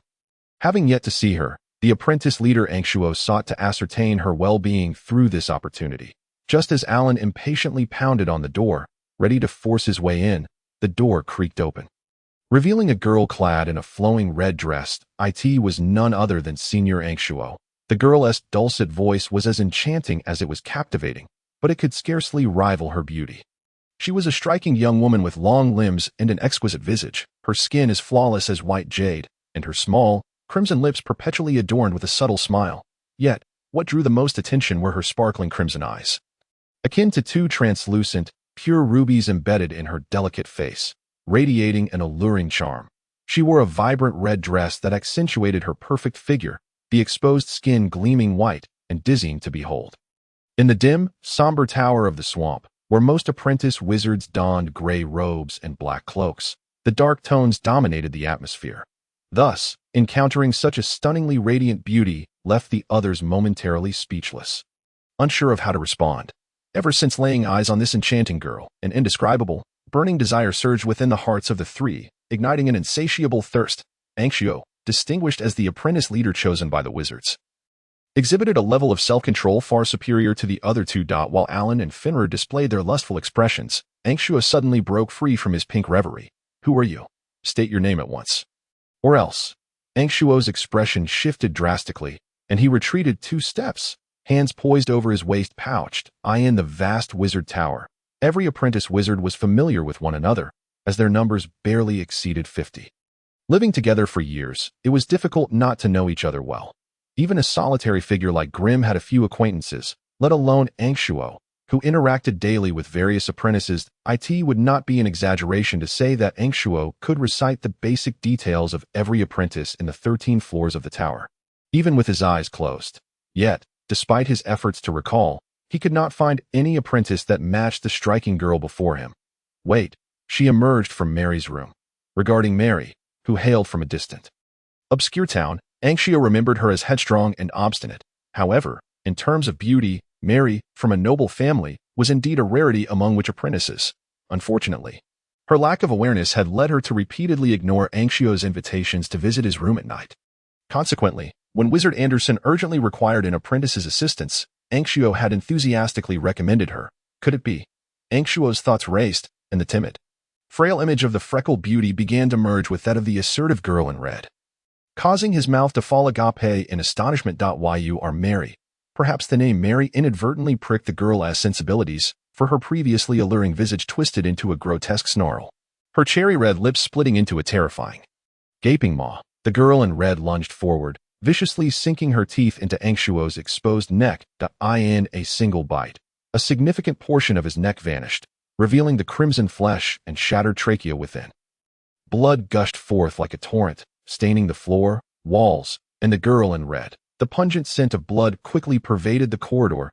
Anxio's body crashed against the cold, hard wall, sliding down to the floor in convulsions.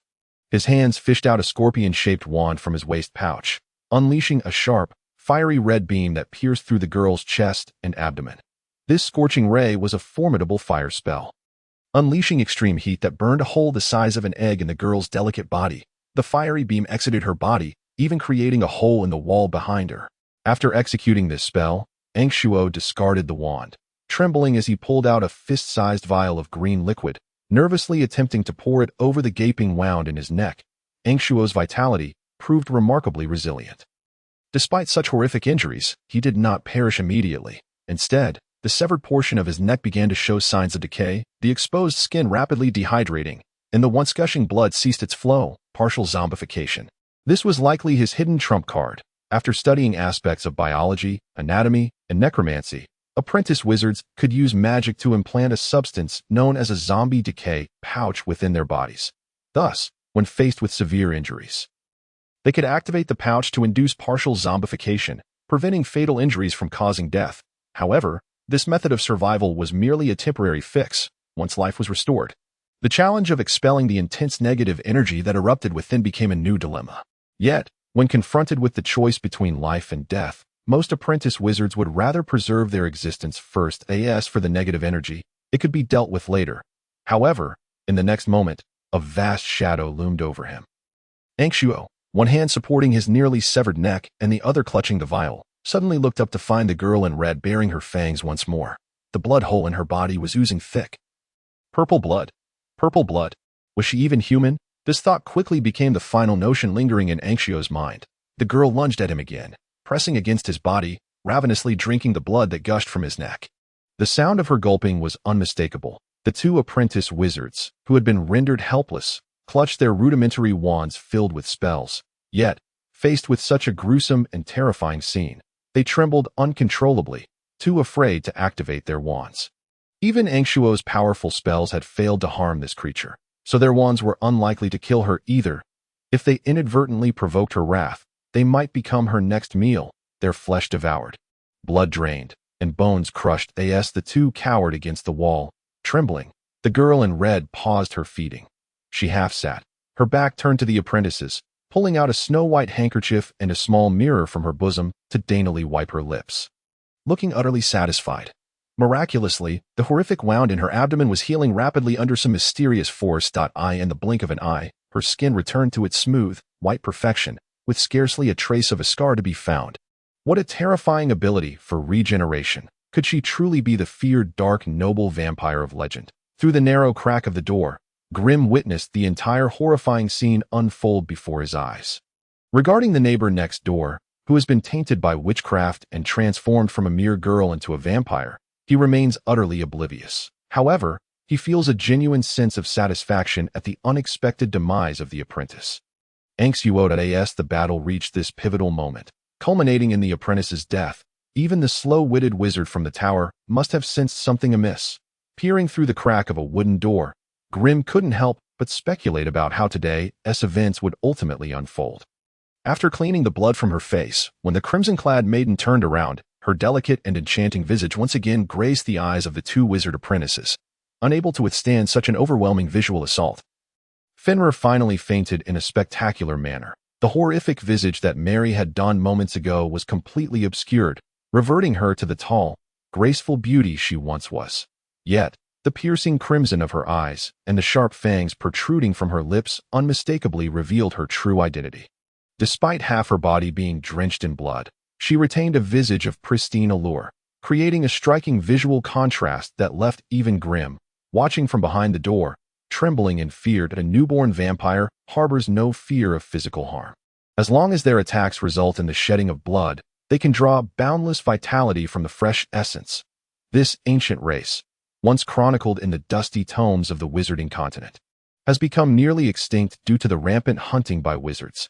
Even those few that remain have retreated into the wild jungles or hidden within human society, too afraid to reveal themselves. Therefore, Grim was profoundly shocked by Mary's sudden transformation into a vampire. Yet amid this astonishment, a deep chill coursed through him at the thought of the wizard's bizarre methods. What kind of arcane experimentation could Mary have undergone to metamorphose from an ordinary human girl into such a bloodthirsty and murderous ancient being? Could the strange noises he had heard during the night be attributed to Mary's transformation? As the crimson-clad maiden, Mary, advanced towards the trembling Alan, the torches lining the dim stone corridor abruptly flared to life. Illuminating the space, an eerie figure emerged from the shadows of the wall, gently commanding, "Halt, my child. The carnage today has sufficed for your final evolution. From now on, you must strive to restrain your thirst for blood and return to the ranks of knowledge seekers."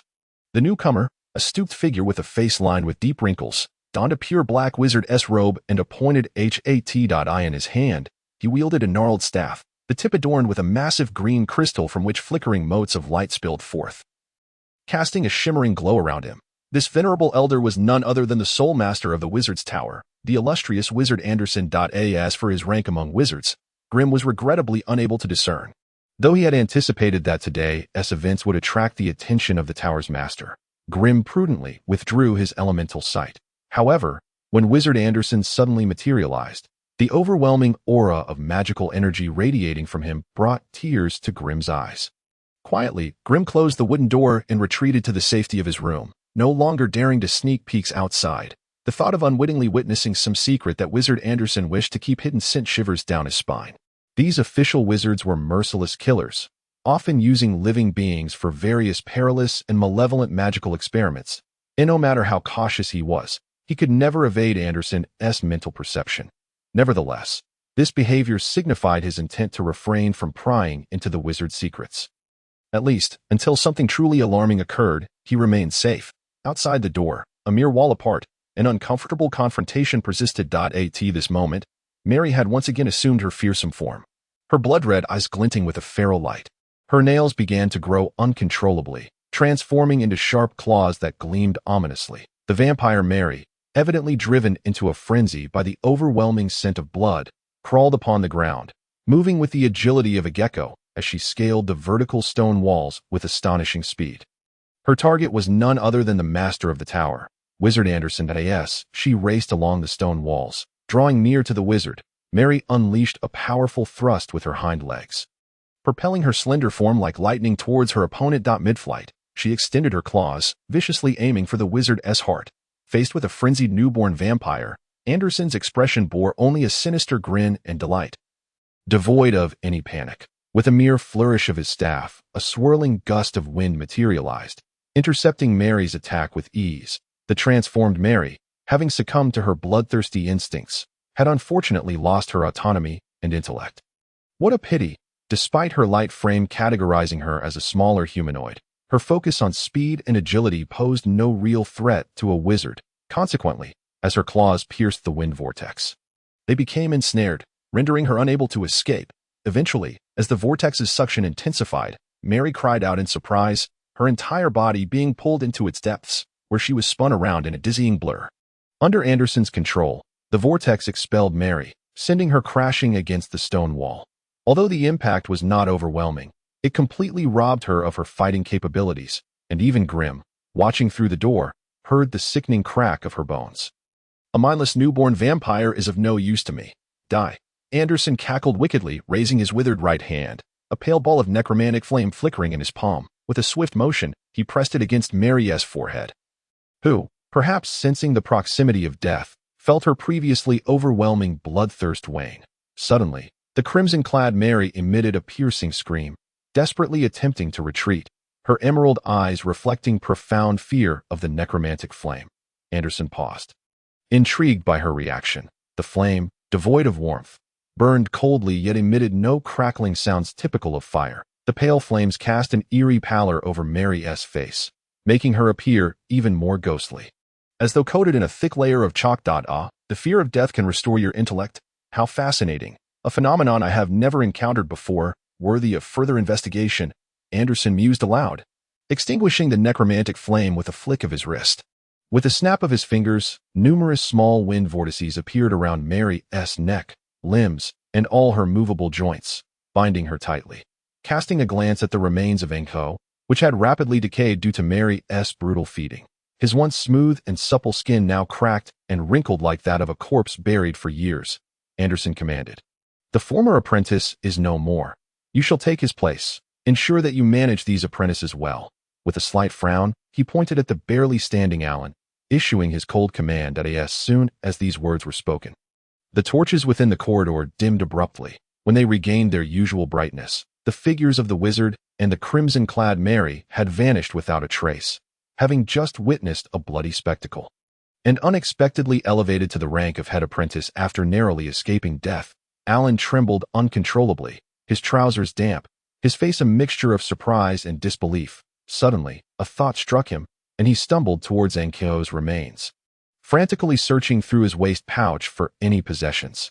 Now that he was the head apprentice, the magical talisman that represented that status belonged to him, and he was determined to seize it without delay. He rummaged through every conceivable hiding place, his waist pouch, his arms, his neck, his boots, thoroughly scouring everything for hidden items. The grotesque and terrifying corpse, which had previously instilled a sense of sheer horror in him, had now transformed into a veritable treasure trove, rendering him jubilantly ecstatic at long last. He discovered the coveted talisman of sorcery nestled in the gaping neck wound of the gruesome figure, raising it high above his head. He erupted into a raucous laugh, blissfully unaware of how deranged his actions appeared to any onlookers. Fenrir, who had collapsed on the floor, stirred slightly and, with great effort, managed to rise against the stone wall. Concealed behind his furtive gaze directed at Alan was a barely concealed, murderous intent. He had long since regained consciousness, but had feigned unconsciousness due to the unpredictable nature of the situation. Little did he expect that a moment's poor judgment would cost him both his dignity and the esteemed position of senior apprentice. At this instant, he felt an overwhelming desire to tear Alan apart. Why had that vampire not ended his life? Fenrir's heart roared with rage. Yet, on the surface, he quickly masked his inner turmoil and agitation to be by the time he stood upright.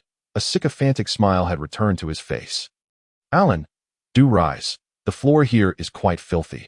Allow me to assist you in cleaning up the remaining refuse. Fenrir's interruption swiftly brought Alan back to his senses. Alan sprang to his feet, tidying his appearance while toying with the talisman of sorcery. A haughty smile of disdain and nobility naturally gracing his features. This place is now in your capable hands. Our former senior apprentice has met with misfortune, and I must hasten to inform the others. I trust you will manage here. I recall that those swamp crocodiles are due for feeding. The final words from Alan dripped with a chilling undertone, as if squeezed from between clenched teeth. Understood. I shall attend to it immediately. Fenrir bowed his head even lower. Having relished the exhilarating taste of power, Alan could not help but let out another hearty laugh as he strode briskly down the corridor. Although Ankijo's possessions had been thoroughly looted, there might still be some valuable items left in his chamber. Thus, leaving the aftermath to Fenrir, he eagerly rushed toward the end of the hallway. As his laughter faded, the once boisterous corridor fell silent once more. The news of the new senior apprentice's emergence was disseminated to all wizard apprentices during dinner. The apprentices, quietly dining in the cafeteria, exhibited little reaction to the transition between the old and new senior apprentices, with nary a soul inquiring about Anko's whereabouts. However, compared to Alan's triumphant demeanor, Grylem felt an unmistakable disdain brewing within him. Though the previous senior apprentice was no paragon of virtue, he was nonetheless a competent sorcerer, possessing mastery over 3 or 4 spells. While he could not match the likes of Eagle Eye, Evil Bug, and Madwoman, he was certainly stronger than the majority of novice apprentices. Otherwise, they would not have tolerated his exploitation. Everyone was acutely aware of Alan's true nature. Merely a novice who had mastered the Wind Blade and Whirlwind Shield, his reclusive existence within the Wizard Tower had rendered his combat skills woefully inadequate. If it came to a confrontation, half of the apprentices present could easily overpower him. Yet, observing the 4 sycophantic apprentices surrounding him, it was evident that Alan understood this as well and had quickly rallied a few allies in such a short span of time.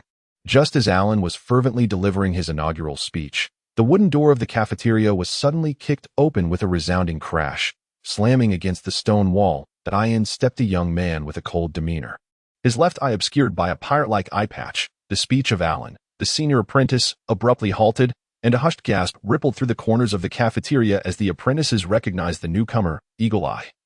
One of the 3 strongest apprentices among them, one of the triumvirate of power. Each of them was typically accompanied by a retinue of subordinates.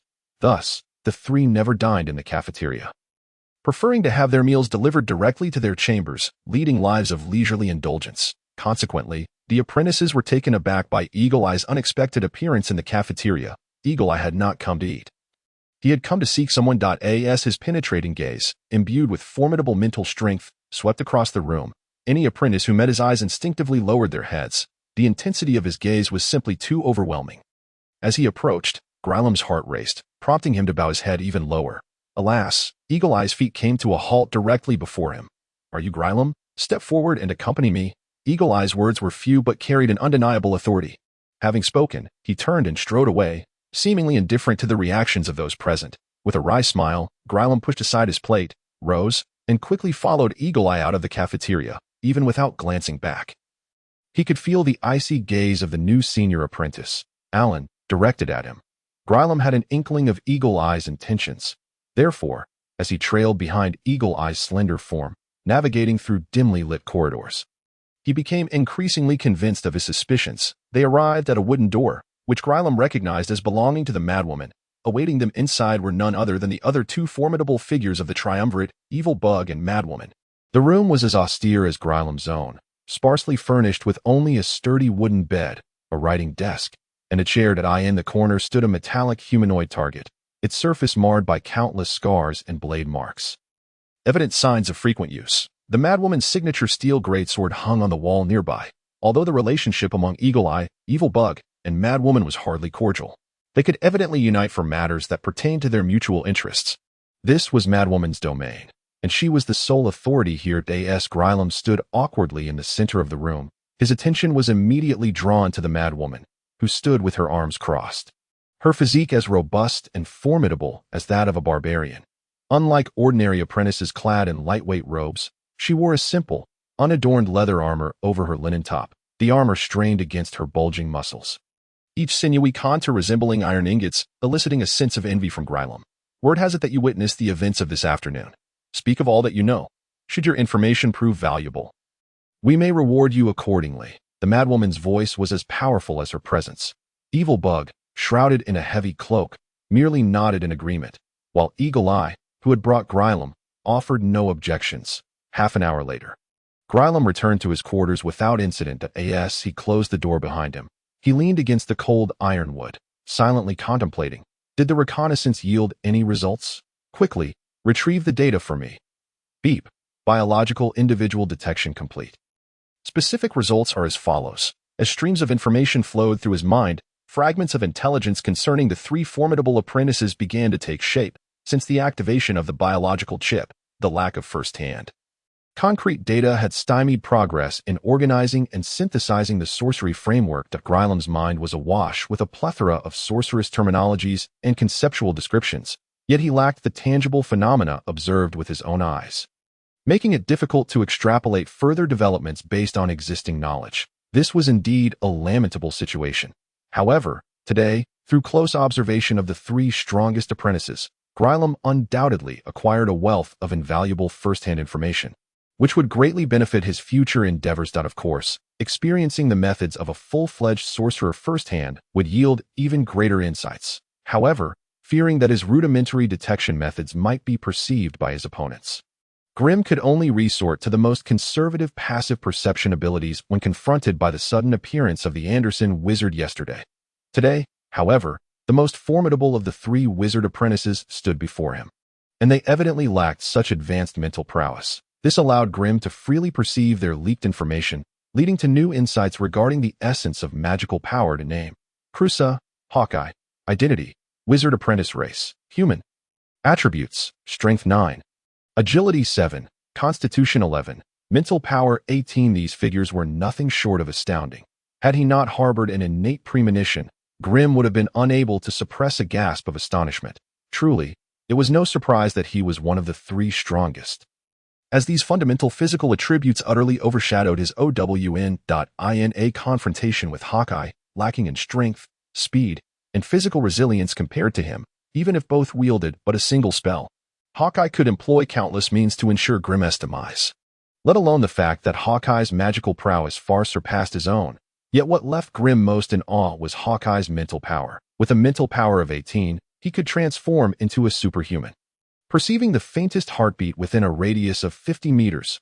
Possessing such formidable sensory abilities, any attempted ambush against him would surely be exponentially more challenging. However, the ambiguity regarding his racial chip raised a question mark in Grimm's mind. It appeared he had detected certain non-human elements in his aura, likely connected to his ocular transplant. Name: Intik, Wicked Bug. Identity: Wizard Apprentice Race, Human. Attributes: Strength, Agility, Constitution, Mental Power 19. In contrast to Hawkeye, Wicked Bug was undoubtedly more adept at concealing himself, rendering even the chip incapable of accurately acquiring his physical data. Yet, the undeniable 19 points of formidable mental power unequivocally indicated that he was the one closest to becoming a full-fledged wizard. It seemed, however, that his degree of bodily modification was so profound that even the chip could not ascertain his constitution. In summary, while his physical attributes were unremarkable, his mastery of spells and the terrifying modifications of the Wicked Bug allowed him to maintain his position among the top three. Name: Berserk Woman. Identity: Wizard Apprentice Race, Human. Barbarian. Attributes: Strength 15, Agility 8, Constitution 16, Mental Power 17. Upon witnessing Berserk Woman's physical attributes, a sense of powerlessness began to seep into Grimm's heart. With a strength of 15 and a constitution of 16, was she even human? Such physical data was scarcely distinguishable from that of an ordinary jungle beast. In terms of basic strength assessment, a difference of 5 points in strength could result in a terrifying repulsion effect, while a difference of 10 points would lead to unimaginable shattering consequences. The disparity between Grimm and this Berserk Woman had already reached an astonishing 11 points. Did this not imply that even in unarmed combat, Grimm would appear as fragile as glass before her? Not to mention, a mere strike from her iron fist could leave him bleeding profusely and incapacitated. Visions of various combat scenarios naturally surfaced in his mind, each concluding with him being thoroughly beaten at AS for her constitution of 16. It further highlighted the vast chasm between them. even if Berserk Woman stood still. Allowing Grimm to attack with his burning hand, it would likely be impossible to bring her down within a matter of seconds. By comparing these foundational statistics, Grimm once again recognized his insignificance. Relying solely on personal effort, under the magnifying effect of innate qualities, the gap between him and these exceptionally gifted individuals would only continue to widen, making it nearly impossible to bridge. Thus, if he wished to establish himself in this other world, the only resource he could rely on was the biological chip that had merged with his very genes. Having grasped all of this, Grimm finally had the opportunity to examine today's gains.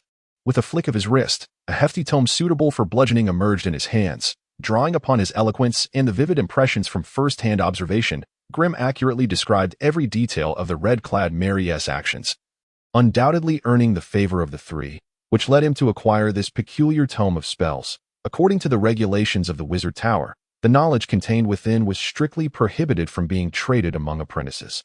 They were not permitted to exchange spell knowledge, lest they face severe punishment from the Tower's master. Thus, this book must have been procured by Berserk Woman from the outside world. Otherwise, she would never have dared to so casually bestow it upon him. Grimm could not help but hold his breath as he opened the first page, Manual for the Creation of Puppetry Creatures. Puppeteer, constructs, crafted from formidable magical power, are automatic elemental devices. Extract special mysterious materials to refine the anti-magic steel of the primary material realm, whose greatest characteristic is resistance to elements. Lila AI constructs are predominantly animated objects and unnatural entities created by wizards. Among them, puppetry creatures represent one of the most powerful works. The greatest feature of puppetry creatures is their resistance to elemental damage. In other words, possessing the ability to mitigate elemental harm is what qualifies a being as a puppetry creature. That it is precisely due to the wizard's might that the characteristic of elemental damage mitigation is so formidable. However, elemental damage mitigation does not imply that puppetry creatures can become the bane of wizards. It merely renders them immune to spells targeting the puppetry creature itself. For instance, casting a fireball against the ceiling or ensnaring a puppetry creature in an acidic mire with acid grasp can effectively target them. Moreover, puppetry creatures possess low mental power and will only respond to simple commands, which is a significant weakness in combating sentient beings. Additionally, it is essential to note that puppetry creatures are not entirely immune to elements. Specific elemental spells will have particular effects on distinct puppetry creatures. Skillfully exploiting these weaknesses can facilitate overcoming puppetry creatures with greater ease. Puppetry creatures are powerful, magically engineered beings. They differ significantly from other constructs in that they are imbued with vibrant magical life, typically derived from an earth elemental. The process of creating a puppetry creature binds that soul to an artificial body, merging it with this specially prepared vessel and rendering it obedient to the creator's will. Puppetry creatures lack intellect. Unless commanded by their creator, they will not undertake any other actions. They will comply with simple and explicit instructions and cannot comprehend complex strategies or tactics. The creator of a puppetry creature can issue commands within a range of 60 feet, provided the creature can see and hear them. In the absence of commands, puppetry creatures will typically strive to execute their last directive to the best of their abilities, retaliating if attacked. When the creator departs, they may issue a simple command to govern the creature's behavior or allow it to heed another's orders. However, the creator will always retain the ability to command the puppetry creature to obey solely him, thus reclaiming control. Somehow, upon acquiring this book, Grimm found himself inexplicably entranced, unable to tear himself away as he devoured its contents in one breath. Puppetry creatures were indeed remarkable, not to mention the advanced steel constructs. Even the most basic clay puppetry creature posed a challenge equivalent to that of a high-level apprentice. This meant that only a well-coordinated team composed entirely of high-level combatants could hope to defeat a clay puppetry creature. As a wizard's close guardian, constructs and puppets were far more reliable and loyal than hired guards. However, the staggering prices associated with constructs and puppetry creatures were equally daunting. For instance, an unembellished clay puppetry creature would weigh around 600 pounds and stand 8 feet tall, entirely sculpted from soft clay. Such clay puppetry creatures are impervious to piercing damage, with only certain heavy weapons capable of inflicting sufficient physical harm. The base price for such a clay puppetry creature is 21,000 gold coins. In contrast, a stone puppetry creature, which is slightly higher in rank than a clay one, has a base price of 55,000 gold coins. The base price for an iron puppetry creature has already soared to 80,000 000 gold coins. This does not even consider the market's supply and demand factors. During times of war, the prices of these exceptionally lethal puppetry creatures could easily double, with no shortage of buyers. A minor lord could gain a significant advantage in battles against neighboring lords simply by acquiring 35 clay puppetry creatures and integrating them into his army. Thus, if he could successfully become a puppetry creator, then wealth would no longer be a concern for Grimm. Regrettably, the creation of puppets necessitates not only a vast array of specialized materials, but also an exceptionally high level of craftsmanship in the art of magical artifacts, as well as the capability to forge soul vessels. Had Grimm possessed an affinity for the dark element, he might have easily extracted the souls of humanoid beings to craft soul vessels that could bestow rudimentary intelligence upon his puppets. However, he is instead aligned with the fire element, thereby extinguishing any possibility of taking such shortcuts. Grimm could only instruct the chip to temporarily compile all the contents of the puppet biological manufacturing manual for future study, while he himself delved into exploring the chip's new functionalities. As the slow yet enchanting syllables of the incantation resonated, a brilliant flame of magical fire ignited in Grimm's outstretched right hand, enveloping his palm and part of his wrist. Observing the flames burn serenely upon his hand, the chip's mechanical voice echoed in his mind. Detection indicates a complete mental model. Please confirm whether to solidify it. Note that this solidification will consume 2 points of mental energy and 50 points of professional experience.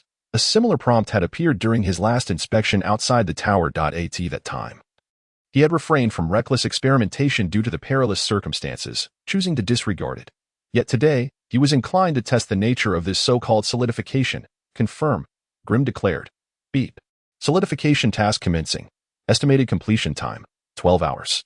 27 minutes, 13 seconds. The chip's notification chimed. Grimm felt a jolt, distinctly aware of a portion of his mental energy dissipating inexplicably. Upon conducting a self-check, he discovered that the professional experience section of his personal data report had plummeted from 141,000 to 641,000. The 614 points of professional experience represented the entirety of Grimm's endeavors over the past 6 years, encompassing years of arduous meditation, countless failed casting attempts, innumerable hours spent deciphering and transcribing esoteric tomes by flickering candlelight, and the terrifying yet necessary experiments in sorcery. It must be said that Grimm of the past had indeed been somewhat ineffectual. After 6 years as an apprentice wizard, he had barely accumulated half of the professional experience required to attain the status of a mid-level apprentice. And he had mastered only a single spell, the Burning Hand, for self-preservation. As for the second spell he was currently learning, the Flame Arrow, he had merely gathered its prerequisite knowledge, still far from successfully casting it. Analyzing these figures, it became evident that his innate attributes placed him among the lower tier of apprentices at the tower, which explained why, after 6 years, he had yet to advance to mid-level status. However, that was the Grimm of yore. With the aid of the chip, he felt as though he had been granted a second chance at life, and all present difficulties were surmountable. The task of solidifying the mental model of the Burning Hand consumed a significant portion of Grimm's focus, leaving him somewhat mentally fatigued. Under such circumstances, it was undoubtedly unwise to engage in any further magical practice or reading that would deplete his mental resources. Thus, Grimm decided to recline on his bed and enter a deep state of meditation. As he meditated, Grimm gradually attained a state of calm, his breathing becoming more measured and prolonged, his entire consciousness immersing itself in a strange and wondrous realm. The previously silent room seemed to grow increasingly vast and tranquil. As if everything around him had suddenly quieted, the sensations of his physical body became increasingly vague, as though he were enveloped in a massive cloud of cotton candy, with everything he could perceive growing more distant. At last, unbound by the constraints of his corporeal form, his consciousness burst into an extraordinary alternative world, a realm of light. An array of vibrant, colorful points of light danced throughout the air, filling every inch of his perceptible space. Perhaps startled by the incursion of his mental presence, the previously erratic and unknowing lights began to display markedly different behaviors. Some of the softly glowing red points of light welcomed Grimm's arrival, rushing toward him like chicks returning to the nest, enveloping his soul with waves of warmth. Conversely, the cooler-toned lights, blue, gray, black, and white, clearly retreated from him. As for the neutral hues, purple, green, and ochre, they exhibited neither hostility nor enthusiasm. only gradually merging with him as Grimm's consciousness made contact. The entire experience unfolded in a serene and harmonious manner, devoid of any unnatural elements that Grimm's consciousness, embodied as a luminous sphere, meandered through the boundless sea of light. Passively accepting the incorporation of various points, driven by curiosity, Grimm could not resist directing the luminous sphere towards some of the white points of light. His approach provoked a flurry of activity among the previously languid white lights, which now hastily fled the vicinity. Grimm, unable to contain himself any longer, guided the transparent sphere of his soul to extend an octopus-like tendril of mental energy, piercing into one of the larger white points. The white point suddenly erupted, transforming into a torrent of spiritual energy that surged into Grimm's essence. Unlike the comforting warmth he experienced when merging with the red points, this pale white point imparted an overwhelming sensation of coldness and desolation. It felt akin to unexpectedly swallowing a glass of icy water in the dead of night, sending shivers racing through his body. Beyond the chilling sensation, Grimm's consciousness also perceived a slight numbness and pain from the corrosive effects of the integration. It seemed that the merging with the white point not only conferred some mental benefits, but also harbored certain dangers. Startled, Grimm abruptly withdrew from his deep meditation. He bolted upright in bed. Gasping for breath, the vividness of his dream still fresh in his mind. Even the lingering sensations of burning pain were acutely memorable.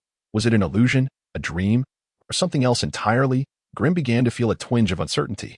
In his past meditations, he had experienced countless instances where everything felt hazy and indistinct, rarely achieving such clarity and directness in his mental perceptions that it was as if he had some degree of control over the dream he had just experienced. "Chip, initiate a self-diagnostic," Grimm commanded, as if struck by an epiphany. Beep. Commencing body scan. Scan complete. Generating self-diagnostic report. As the chip continued its notifications, a new self-diagnostic report materialized in his mind. Name: Grimm race. Human attributes: Strength 4. Agility 4, Constitution 3, Mental Power 8.03 Alignment, Lawful Neutral Profession, Wizard Apprentice, Beginner, Health Points, 1111 Professional Experience, 5,661,000 Status. Healthy Professional Skills, Scroll Transcription, Spell Reading Personal Skill, Burning Hand Indeed. His fundamental data exhibited some unusual fluctuations. Were it not for the chip's meticulous monitoring at the cellular level, Grimm would have remained oblivious to the fact that his recent deep meditation had yielded a 0.03 increase in mental power and 2 points of professional experience. This indicated that the dreamlike scene he had witnessed was not a figment of his imagination, but a genuine and tangible experience. But what were those colorful points of light? The thought had scarcely taken root in his mind when the answer presented itself. Elemental particles. Every individual possessing wizardly aptitude has varying affinities for different elements. And the lights he observed during his meditation were, in fact, the elemental particles drifting throughout the wizarding world. A fire element affinity. The uninvited red points represented the so-called fire elemental particles. According to the classifications established by wizards regarding elemental particles, Grimm's affinity for fire was undoubtedly the strongest, followed by the green plant and ochre earth elements. As for the others, they had been entirely repelled by his elemental affinity. The white point Grimm had attempted to capture during his meditation was likely the so-called dark elemental particle, given its discordance with Grimm's inherent attributes. Attempting to seize the dark elemental particle was undoubtedly far more challenging than capturing his affinity elements, by a factor of 10 or even 100. Moreover, those dark elemental particles that do not harmonize with his constitution, while they may provide him with a slight enhancement in mental strength, simultaneously undermine his physical form. In his recollection, several apprentices within the tower, who primarily focused on dark elemental affinity, appeared to possess frail bodies, often presenting a fragile demeanor, likely due to the erosion of their physicality by these dark elemental particles. It seems that the innate affinity attributes of an apprentice can significantly influence the efficiency of their meditative practices. And conversely, the efficiency of each meditation session can further propel the growth of the apprentice's mental strength. Grimm pondered over his experiences within the meditative space and couldn't help but furrow his brow. According to his estimations, the number of white light points in that meditative realm had been significantly greater than the red fire elemental light points. Did this not imply that in such an environment, apprentices with dark elemental affinity would undoubtedly meditate more efficiently than himself? Why might this be? Shouldn't the fundamental elemental particles of the world be balanced? Could it be that this was a deliberate manipulation by the wizards of the tower? Grimm's expression darkened suddenly as he recalled the tower's master, Wizard Anderson, whose most significant innate affinities were dark and wind elements. And no wonder many of the wizard apprentices who entered the Marsh Tower alongside him had already mastered 2 to 3 spells and successfully advanced to intermediate apprentices. While he struggled on the path of a novice, what hindered him was not merely his innate talent, but also this damned adverse environment. Grimm hesitated, choosing not to attempt meditation again, for a novice like him. While meditation could yield a slight increase in mental capacity, it could never substitute for sleep. Therefore, to restore his energy most effectively, a deep and peaceful slumber was the ideal solution, observing his severely depleted mental strength. Grimm shook his head with a bitter smile and once more sank into a deep sleep. On the following day, Grimm was abruptly awakened from his slumber by the sound of a chip notification echoing in his mind. It was then that he realized with astonishment that the mental model for the spell Burning Hand had been successfully solidified. Soon, all data pertaining to this mental model flooded into Grimm's perception. Burning Hand, being a low-tier fire spell that balanced offense and defense, was not particularly powerful. However, the spell runes constituting the mental model were numerous, amounting to a total of 28. That each of these 28 runes possessed a convoluted pronunciation and almost independent special functions, seemingly unrelated yet capable of organically coupling to form a complete spell model. Should this task be entrusted to an ordinary person, requiring them to memorize 28 distinct yet closely interconnected incantations and recite them flawlessly in the correct sequence, the majority of mortals would likely find it impossible. Grimm himself would have doubted his capability to accomplish such a feat during his initial arrival in this world. However, in this realm brimming with elemental energy, he had effortlessly achieved it. Of course, this was also attributed to his impressive mental strength of 8 points. Previously, to chant all 28 incantations for Burning Hand in one go, Grimm had needed 57 seconds. Yet now that it had been solidified, he could entirely bypass the chanting time and simply infuse elemental energy into the already formed Burning Hand within his mental space. This meant that he could now cast a complete version of Burning Hand in merely 23 seconds, significantly reducing the casting time. Furthermore, as his command over fire elements deepened, there remained potential for further time compression. Moreover, there was even more good news. Since this mental model had been pre-established in his mind, he would not need to expend mental energy to construct it piece by piece. Thus, the mental cost of casting Burning Hand, which typically required 2 points of mental strength, had now been reduced to just 1 point. Did this not imply that the number of spells he could cast in the future would effectively double? This discovery filled him with uncontainable joy. However, the chip's notification soon chimed again in his mind. Ding! This model has room for further improvement. Please confirm whether to proceed with optimization. Note: this optimization will consume 1 point of mental strength daily and require 100 points of professional experience. This task is expected to take 34 hours and 25 minutes. To enhance Burning Hand. It sounded promising, but why did it require such a substantial amount of professional experience? If every operation related to mental models necessitated professional experience, it seemed that the meager amount he had accumulated over 6 years would be swiftly depleted. Grimm did not allow this unexpected delight to cloud his judgment. Instead, after a moment of calm reflection, he chose to decline.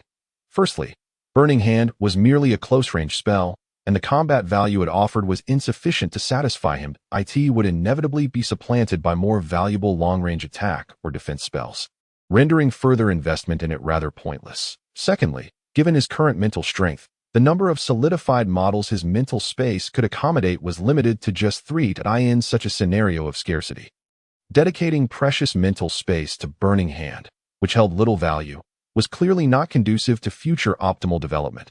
Grimm preferred to prioritize solidifying long-range attack spells, and he had even formulated a specific target in mind. That was the fire spell Flame Arrow, which he had been studying diligently for half a year. Flame Arrow, a low-tier fire elemental spell, could condense fire elements into a magical arrow, launching it at a target to inflict 7 points of physical damage and 18 points of fire elemental explosive damage.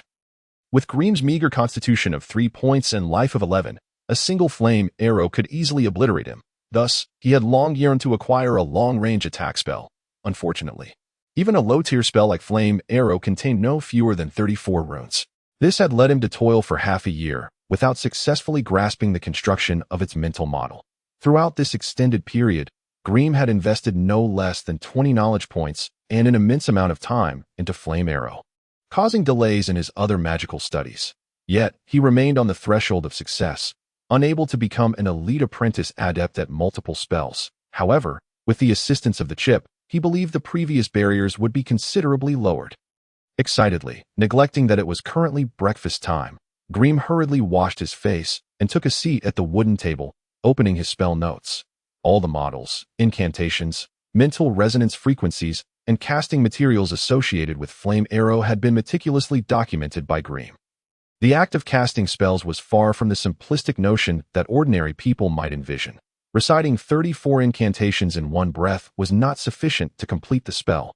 This process required an extremely intricate collaboration of hand, mouth, heart, and mind. As Greem chanted each incantation, his mental energy had to transform into a resonance frequency compatible with that incantation, while his hands performed the necessary gestures. Any error or delay in this process would lead to a backlash in casting. Though such a backlash might not claim the life of a wizard apprentice, it could nonetheless inflict damage on their mental essence, which would require a considerable period for recovery. Frequent injuries to this essence could even lead to a decline in mental strength. 3 days later, Greem, disheveled and with red-rimmed eyes, sighed as he closed the book. Just moments ago, he had finally heard the long-awaited notification from the chip echo in his mind. Ding! The data model for Flame Arrow has been successfully constructed. What a challenging endeavor it had been. Unlike the initial construction, Burning Hand was a spell Greem had completely mastered. As long as he could cast it in full, the chip could simulate its model within Greem's mental world through precise control of mental resonance. Thus, everything felt so relaxed and pleasant. However, Flame Arrow had not been truly mastered by Greem, nor could he even manage a single successful casting. Consequently, the chip's functions for imitation, recording, and storage were rendered useless. Greem was left to explore alternative methods, imprinting the principles and techniques related to Flame Arrow in his mind, and then allowing the chip to analyze and organize the data, seeking a casting method most suited to him. The data model established through this approach could not replace a genuine mental model. It represented a special kind of spell experiment. Greem pinched his forehead, stabilizing his thoughts, and said solemnly, "Begin the simulation demonstration." With a crisp chime, a vivid apparition of his own form was projected in Grimes' mind, which then began to chant the incantation for the Flame Arrow spell with a resounding vigor. Adhering to the requirements of the data model, through the connection established by the chip, Grimes' consciousness merged with the apparition, continuously altering the frequency of his mental energy in sync with the incantation. The apparition's hands gracefully danced, guiding the gathered elemental energy into the shape of a fiery arrow. Unfortunately, due to his inexperience in casting, as he reached the 14th syllable of the spell, the apparition's gestures fell noticeably behind by half a beat. Consequently, in Grimes' mental realm, the partially formed flame arrow abruptly detonated, and a violent shockwave of flames instantaneously engulfed the apparition. Had this occurred in the real world, it would likely have reduced half of Grimes' room to ashes.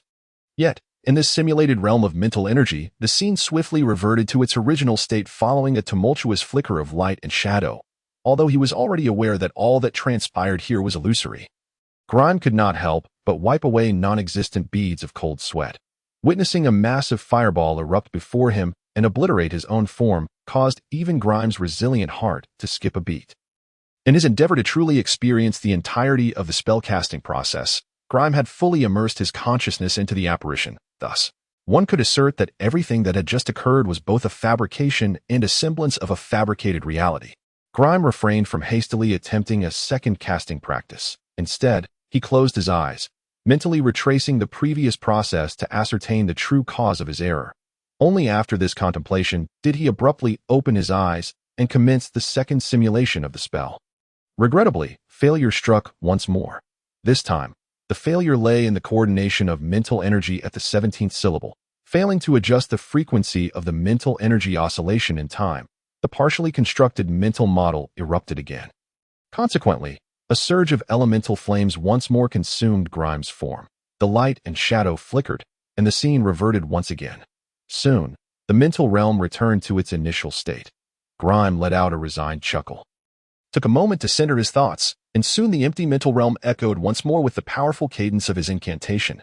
Boom, boom, boomed on an endless cycle of explosions. Each error stemmed from similar causes. Whether it be the gestures lagging behind the syllables or the inadequate synchronization of mental energy. In any case, regardless of where the issue arose, the resultant outcome was invariably the same: ceaseless explosions. Were this to occur in the real world, Grimes' fragile physique would have been reduced to mere dust by now. Yet, here he sat, calmly at the wooden table, lost in thought. After so many attempts, his limited mental energy had been thoroughly drained. Each time his mental reserves were completely exhausted, he would struggle to crawl into bed for a deep slumber. Upon awakening, replenished and revitalized, he would first indulge in a hearty meal at the dining hall, satiating his hunger before returning to his abode for the next round of mental simulations. It was through this tenacity and resilience that Grime eventually succeeded in completing the simulation of the flame arrow spell during a serendipitous alignment of his mental focus. When the quietly burning elemental flames coalesced into a magical arrow, hovering steadily between Grimes' hands, tears of joy nearly streamed down his face. In a moment of emotional upheaval, the immense elemental flames once again consumed him. However, this time, instead of succumbing to despair, he burst into uproarious laughter before the apparition was obliterated. Grimes sat upright at the wooden table, his previously closed eyes suddenly snapping open, revealing an unmistakable glimmer of joy. "Chip, has the image of my recent success been archived?" "The image has been recorded and is readily accessible." Grime nodded, attempting to maintain composure, though his tightening fists betrayed his excitement. The chip's new feature proved immensely beneficial to him. Without the virtual mental realm constructed by the chip, Grime would have had to repeatedly practice the flame arrow spell in the sorcery practice chamber. The mental and physical backlash from each failure was a burden he had to endure. Moreover, each severe backlash required a period of recuperation, which undoubtedly hampered his progress in mastering sorcery. Thus, among the apprentice sorcerers in the tower, the majority had only managed to grasp one or two rudimentary spells. Primarily due to this reason. Of course, it could not be ruled out that some apprentices concealed their true abilities, unwilling to reveal their full potential. After all, each apprentice's research focus and learning pace were closely guarded secrets, and prying into others' privacy was a grave taboo in the tower. Nevertheless, such scheming individuals were in the minority. More commonly, one would find those struggling at the bottom rungs of apprenticeship. To be honest, Grime had once been among them. However, with the advent of the chip, Grime felt it was time for him to soar to new heights. "Chip, transmit the image of my recent successful attempt," with a surge of data flow.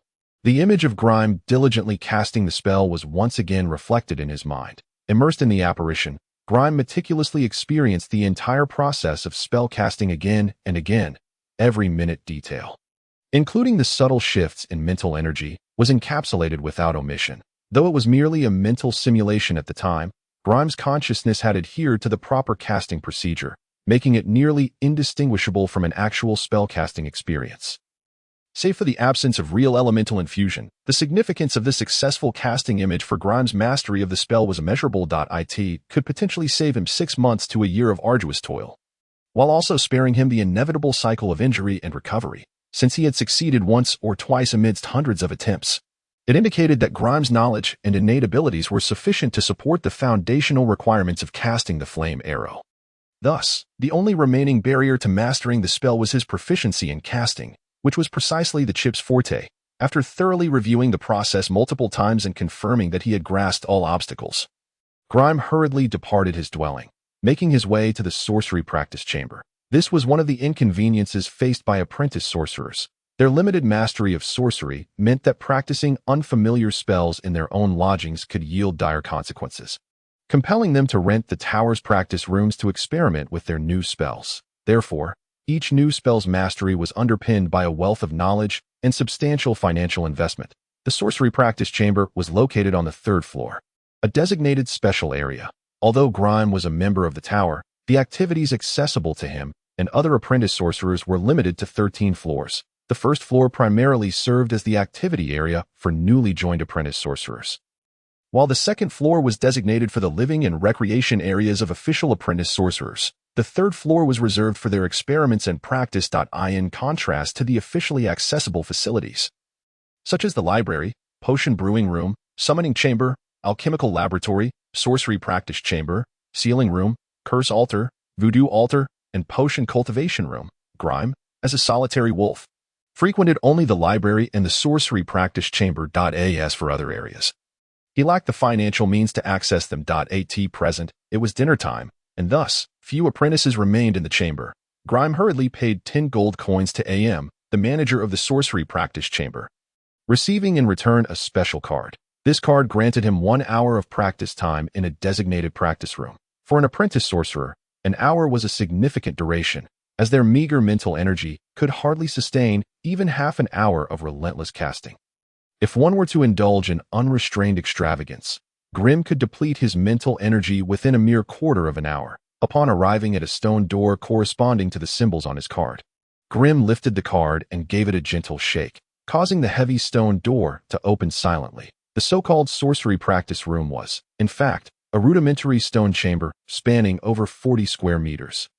However, at the opposite end of the chamber stood a colossal stone humanoid target, its dark and somber material indicating it was crafted from demon-repelling obsidian, with the strength of a wizard apprentice. The low-tier spells he could test were utterly insufficient to destroy such a sturdy demon-repelling statue, which is why it had become the most durable target within the practice room. Naturally, those apprentices needing to practice curses and specialized spells would have to spend additional coin to procure suitable magical creatures as practice subjects. Otherwise, they would have to sneak out of the tower to practice those enigmatic spells that required confidentiality. Once the stone door closed, the practice room transformed into a sealed space, allowing Grim to engage in his endeavors without the fear of being spied upon. Stepping forward, he positioned himself within a peculiar rune circle measuring 2 meters in diameter. The bizarre runes etched upon it were entirely foreign to him, clearly beyond the realm of knowledge accessible to a mere wizard apprentice. However, today he had no inclination to waste his energy on such trivialities. Instead, he stood tall, silently recalling the entire casting process of the flame arrow. Once his mind settled, he commanded in a deep voice, "Monitor the entire process closely. Correct any mistakes immediately. Beep, a new task has been established. Dynamic real-time monitoring has commenced." The azure light in Grim's eyes flickered, a nearly data-driven scene space projected onto his retina. The practice room remained unchanged. Yet countless minute blue nodes appeared on Grim's retina, subdividing the entire scene into myriad fragmented areas. The physical movements he needed to execute were also sliced into countless action phantoms, and he merely needed to follow the phantoms to complete the task. At last, after standing in silence for a prolonged period, Grim began to move. He loudly chanted the powerful syllables of the spell, his hands swiftly gesturing in front of his chest. The actions appeared bizarre yet exuded an enthralling charm. With each step of the incantation completed, a red glow enveloped Grim, and a multitude of fire elements were summoned, slowly coalescing between his moving hands into the form of an arrow, perhaps due to the process proceeding too smoothly. At the 32nd syllable of the incantation, Grim's mind jolted, and a node within his mental energy model collapsed instantaneously. This triggered a chain reaction, causing the entire mental energy model to disintegrate. The once chaotic fire elements, having been repeatedly gathered and compressed, became disordered in an instant, and a cataclysmic elemental explosion loomed less than half a meter before Grim. However, having anticipated this, Grim firmly slapped the card clasped to his chest. With the card's vibration, a magical barrier sprang forth from the rune circle beneath him, enveloping both himself and the impending explosion of the flame arrow. Strangely, the fire elements, which had been in a frenzy just moments before, experienced a significant reduction in activity upon being shrouded by the magical barrier. Thus, what should have been a thunderous elemental explosion was suppressed to a mere small-scale fireworks display, following a muffled bang reminiscent of firecrackers. Dense black smoke and flames engulfed Grim's figure. Moments later, he emerged, coughing violently. Damn it, I was so close." His face was blackened by the smoke, with his clothing bearing extensive burn marks from the flames, rendering him a pitiable sight. Although he had been at the center of the explosion, the furious fire element's activity had been subdued by the magic array, so apart from his hands and forehead suffering from a prickling pain, he had sustained little significant harm. This marked his first true failure in casting. Ironically, the cause of his failure lay in Grim's insufficient control over his emotions. As success appeared imminent, he could not suppress his excitement. Allowing his emotions to interfere with the subsequent casting process, Grim summoned some wind elements to disperse the thick smoke, tidied himself up, and applied some pre-prepared ointment to his injuries before stepping back into the rune circle. Gritting his teeth, Grim resolutely initiated the second casting. Perhaps fortune favors the diligent, Or perhaps it was simply the right moment. This time, the casting flowed exceptionally smoothly. After a lengthy 13 seconds of incantation, Grimm successfully completed the full casting of the flame arrowed at the moment when the furious fire elements coalesced into the arrow in his palm. The sweet mechanical voice of the chip echoed in his mind once more. Beep. A complete mental energy model has been detected. Please confirm whether to solidify it. This solidification will cost 3 points of mental energy and 50 points of professional experience. Confirmed. Grimm nearly shouted in eager agreement. What shall we name this mental energy model? Flame Arrow. Naming successful. Solidification task commenced. Estimated time cost. 14 hours, 37 minutes, and 21 seconds. After processing the matters in his mind, Grimm still needed to handle the hot potato in his hands. Normally, a spell would have only a 23-second delay after completion. If this time were exceeded, or if his body were to move, it would trigger the collapse of the formed spell. To have his own spell explode in his hands would be a spectacle too terrifying to contemplate.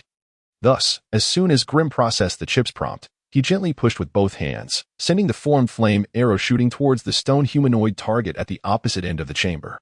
The flame arrow detonated upon striking the target's chest. This time, without the suppression of the magic array, the explosive fire elements revealed their ferocious and savage nature. With a resounding bang, a fireball the size of a human head erupted, rapidly expanding into a fierce wave of flames. The raging elemental fire instantly plunged everything within a 5-meter radius into an extreme state of high temperature and heat. As the distant flames gradually subsided, the chest of the stone humanoid target was left charred, with a small area the size of a fingernail damaged at the core of the explosion. Suddenly, rippling water-like distortions appeared on one side of the chamber's wall, revealing several lines of text. Physical attack assessment, 5 points. Fire damage assessment, 16 points. Spell attack range, 150 meters. Spell coverage area, 5 meters. One must admit, this specialized sorcery practice room offers excellent value for its cost. With the assistance of the chip, Grimm might not require the vague data produced by the magic array, but the other wizard apprentices clearly could not do without it. Only through the detection and statistics of the magic array could they gain a more intuitive grasp and control over the spells in their hands. Otherwise, they would have to rely on bloodshed to understand them on the battlefield, where life and death hung in the balance. In just about 15 minutes, Grimm achieved his goal for the day and, feeling satisfied, exited the sorcery practice room. As the stone door slowly opened before him, a striking figure waiting at the entrance caught his eye. With elongated limbs, a curvaceous silhouette, and fair skin, her exquisite features were further accentuated by a fiery red dress and equally vivid crimson lips. The only notable difference was that the ruby-like blood-red eyes had vanished, replaced by a pair of emerald-green eyes that shimmered like the sea. Red dress Mary. Goodness, you are indeed here. The bright red lips moved gently, uttering a phrase that sent chills down Grimm's spine. All right, now that I've found him, you are of no use. Red dress Mary's second statement was not directed at Grimm, but it was only then that Grimm noticed that this not particularly tall female neighbor was dragging someone with her right hand. The manager of the sorcery practice room, with a flick of her delicate hand, AM was sent flying over 10 meters away, landing on the ground and groaning without managing to rise. Grimm's expression changed dramatically. Although AM was not particularly robust, he was still of comparable weight to an adult man. The fact that Mary could toss him away so effortlessly, appearing as though she had exerted no effort at all, led Grimm to deduce that she possessed at least 10 points of strength. Moreover, her nimble movements indicated a commendable agility attribute, as well that if complemented by her fearsome vampiric regeneration abilities, it is likely that even the top 3 among the apprentices would struggle to appease her. Was she not taken away by the esteemed wizard? How has she returned unscathed? Come with me. Just as Grimm was lost in thought, the formidable Mary in red extended her delicate, pale hand, seizing his collar and striding forward with great determination. Grimm contemplated evading her grasp, yet found it utterly impossible. Though only 15, he towered over Mary by half a head. To avoid being dragged along, he could only stumble hastily in her wake, utterly oblivious to the unfolding drama. In the public dining hall, the dinner hour had arrived, and most of the wizard apprentices congregated there, seated in small clusters, engaged in animated discussions, from their seating arrangements and the expressions they wore while conversing. One could discern the relative strength of these small factions and their standings within them. After all, solitary wolves like Grimm were exceedingly rare. Most apprentices preferred to form small groups, seeking warmth in numbers to fend off those with ill intentions. However, as the atmosphere grew increasingly vibrant, A resounding crash reverberated through the hall as the recently repaired wooden door was once again kicked open. All apprentices stared in astonishment at the two individuals who rushed in, their eyes wide with incredulity. Marion Red. Though many had not witnessed her mutated form, they had gleaned the events of that fateful day through various channels. It was assumed that this Marion Red would either be subjected to dissection by the wizard or confined within the upper towers, living a life devoid of sunlight. Yet, to their astonishment, she appeared here boldly. Seated prominently in the center of the dining hall, Alan's expression darkened instantaneously, his gaze betraying an unspeakable fear. He had witnessed the brutality and terror embodied by this Marion Red. Even though she now presented a seemingly harmless facade, the haunting memories of terror lingered in his mind, indelible. With the swiftness of a whirlwind, Mary stormed into the dining hall, hands on her hips, surveying her surroundings with a cold glare, ultimately fixing her gaze upon Alan, the newly appointed head apprentice. Mary, have returned, she proclaimed haughtily, announcing her resurgence to all present. With a swift motion, she pulled Green to her side. From this day forth, he is my subordinate. Anyone who dares to trouble him shall find themselves at odds with me. Upon uttering her declaration, she released Green and executed a sweeping motion with her right hand, her razor-sharp claws leaving 5 faint gashes in the air. As the marks gradually faded, the piercing sound of slicing air reached the ears of all present. What an unnerving swiftness and terrifying offensive capability! With such speed and strength, who among them could cast a spell before the onslaught? Estimating the intensity of Mary's casual strike, the expressions of the crowd turned grim. Green stood frozen, a bitter smile plastered on his face, for the first time feeling the weight of his own good fortune as a burden. Having always adhered to the principle of remaining low-key, he found himself undeniably swept into the tempest of apprentice power struggles. Although Mary meant well, could mere intimidation through strength truly quell this fearless assembly of wizard apprentices? In this tower of treachery and subterfuge, there were countless methods to eliminate a person without arousing suspicion. The library, filled with curses and lethal poisons, offered ample means for those willing to invest the effort to orchestrate an apprentice's demise without leaving a trace. In this foreboding tower of wizards, Green was determined to keep every strand of hair and drop of blood from falling into the hands of outsiders. After all, the array of unexpected and bizarre spells was beyond count, and any misstep could transform him into a mere puppet for another's whims. Thus, most wizard apprentices remained reclusive, seldom engaging in any form of physical intimacy, even among their circle, sensing the hostile gazes directed at him from all directions. Green once again forced a wry smile. What a tangled web of animosity had been spun. Previously, he had been regarded as a harmless low-level apprentice. Even if there were minor grievances, few would expend their efforts to bring about his demise. Yet today, without uttering a single word, he had seemingly offended nearly every wizard apprentice present. It was evident that from now on, he would be an outlier among the junior apprentices. Anyone who approached him would likely do so either to glean information about Mary or to dig a grave for him, ensuring his demise in obscurity. Though Green harbored such grievances, he could only maintain a poker face and endure the moment. Having concluded her proclamation, the imposing Mary grasped Green and swiftly departed the dining hall.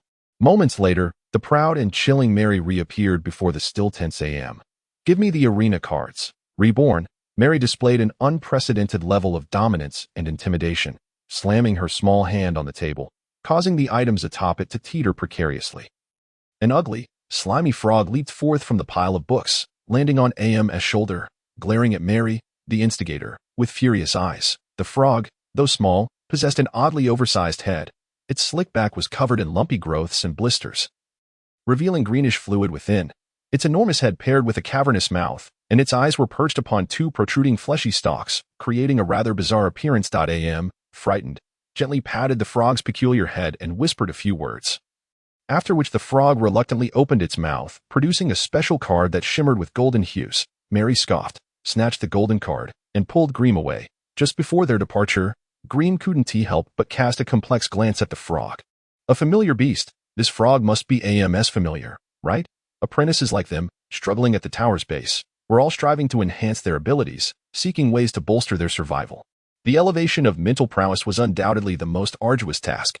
Absent the aid of potent potions for mental enhancement, advanced meditation techniques, or guidance from a formal wizard, all progress was solely reliant on oneself. Thus, any means that could assist in augmenting one's strength was worth pursuing. Familiars, without a doubt, represented one of many auxiliary strategies. Known as parasitic beasts, familiars are unique magical creatures cultivated through arcane enhancement. Wizard apprentices can forge a bond with certain magical entities through a special ritual, establishing a symbiotic relationship. This method, of course, has its pros and cons. The advantage lies in harnessing the innate abilities of the magical creature, granting the apprentice extraordinary capabilities that defy imagination. The drawback is that a portion of the apprentice's soul must be severed and transferred to the familiar during the bonding process. Thus, should the familiar suffer significant harm or perish, the apprentice would also face dire consequences. The apprentice might experience a drastic drop in mental capacity, soul injury, or, in extreme cases, soul fragmentation, rendering them a mere imbecile. Ordinary wizard apprentices can only form a bond with one magical creature in their lifetime. However, exceptions do exist. One of the top three, the evil bug, evidently followed the familiar route, but astonishingly surpassed the typical limit. Harboring a multitude of peculiar insects within his body, how he achieved this remains a mystery that apprentices aspiring to follow this path would love to uncover, yet none dared to pry into his secrets. Those who did often met with untimely ends. The familiar chosen by the mid-level apprentice AM is a poison dart frog, capable of shooting venomous projectiles. Additionally, it possesses commendable regeneration abilities, which likely constitutes the primary reason for AM's choice. As the stone door slowly closed, the expansive arena was left with only Mary and Greem. This arena was significantly larger than the previous one, spanning a full 200 square meters. Thus, it was not a place for apprentices to practice their spells, but rather a small-scale duel arena. When apprentices harbored unresolved grudges, they often opted to settle matters here. Although there were regulations prohibiting lethal harm, a misstep would not require a life in payment. A hefty fine would suffice. Consequently, many apprentices regarded this arena with trepidation, dubbing it the Death Arena. Mary's slender figure stood poised across from me, her exquisite features adorned with a chilling smile that intertwined allure and cruelty. I have no room for spineless fools among my subordinates. Today, I shall witness your capabilities. With that, she let out a delicate yet commanding cry, and without any visible preparation, her fragile form swayed to the sides, producing a series of ephemeral afterimages. Amidst this cascade of illusions, her true self surged forth from the right, charging towards Grylem with remarkable speed. Was she truly so swift to strike? This crimson-clad Mary was indeed formidable. Though the former Mary had possessed an air of cold elegance, she had still exhibited a modicum of caution and modesty as a novice sorceress. How could she have transformed into such an arrogant and domineering figure after a mere encounter with the wizard Anderson? However, Grylem had no time for such contemplations, for Mary's assault was already upon him. A flurry of urgent alarms blared in his mind, nearly overwhelming his senses. Warning, warning. Hostile target approaching. Preliminary agility estimate, 13 points. Please step left to evade encounter with burning hand. The flame arrow had yet to solidify, leaving Grylem with only the burning hand at his disposal. The attack arrived with such urgency that Grylem's eyes could scarcely discern Mary's true form.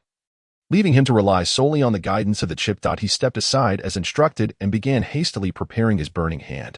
Yet, that was where his efforts concluded. Grylem's attempt to dodge was only half complete when he stumbled out of position, his clothing tearing beneath his ribs, revealing 3 crimson gashes. The burning hand he had conjured swept through the air beside him, failing to catch even a glimpse of Mary's shadow, pressing a hand against his wound. Grylem looked up in horror, locking eyes with Mary, who stood leisurely in place, extending her agile, slender tongue to lick the blood-streaked nails of her fingers. Your reflexes are quite commendable, yet your physical prowess leaves much to be desired. If such is your speed, it seems you are destined to endure considerable suffering today. Perhaps stirred by the sight of blood, her previously restored eyes now shimmered with a dangerous crimson glow, radiating an eerie menace. If you wish to avoid death, you must move faster. With those words, she crouched slightly, resembling a poised cheetah, her demeanor suddenly transforming into one of ferocious intensity. Damn it, at this rate, I truly will perish. As Grylem beheld the increasingly crimson hue of Mary's eyes, and the sharp canines that began to protrude from her lips, alarm bells rang incessantly within him. Ignoring the wound on his right side, he let out a fierce roar. With a thunderous clap of his hands, within the 3-second limit for casting, 2 massive flames of fiery red ignited in his palms, forming a formidable barrier before him. Now this resembles a proper defense. Grylem, you must hold your ground.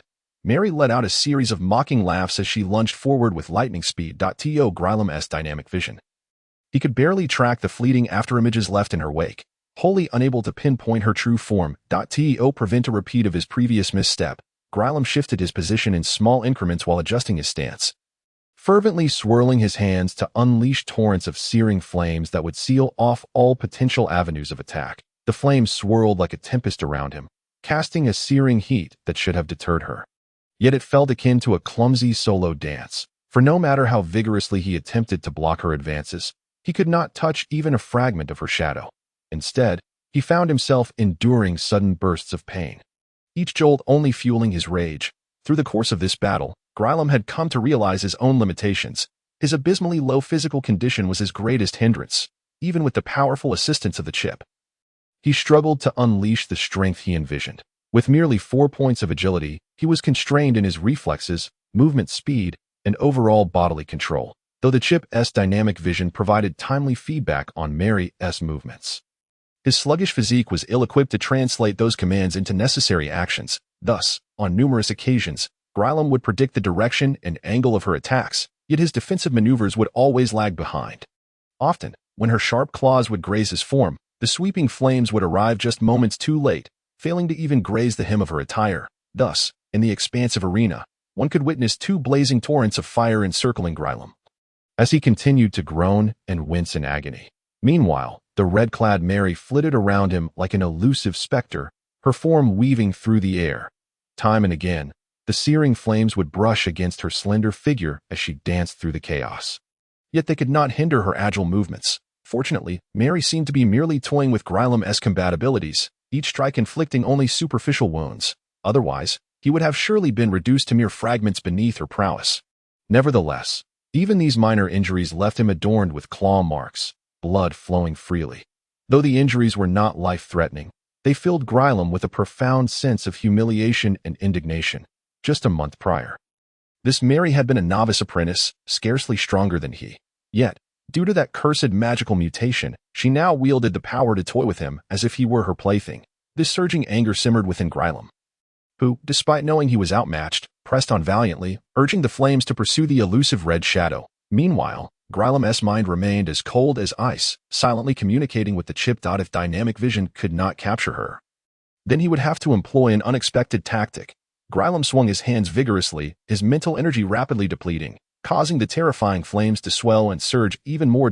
In his eyes, a peculiar blue dot flickered, marking a vague interception point calculated by the chip.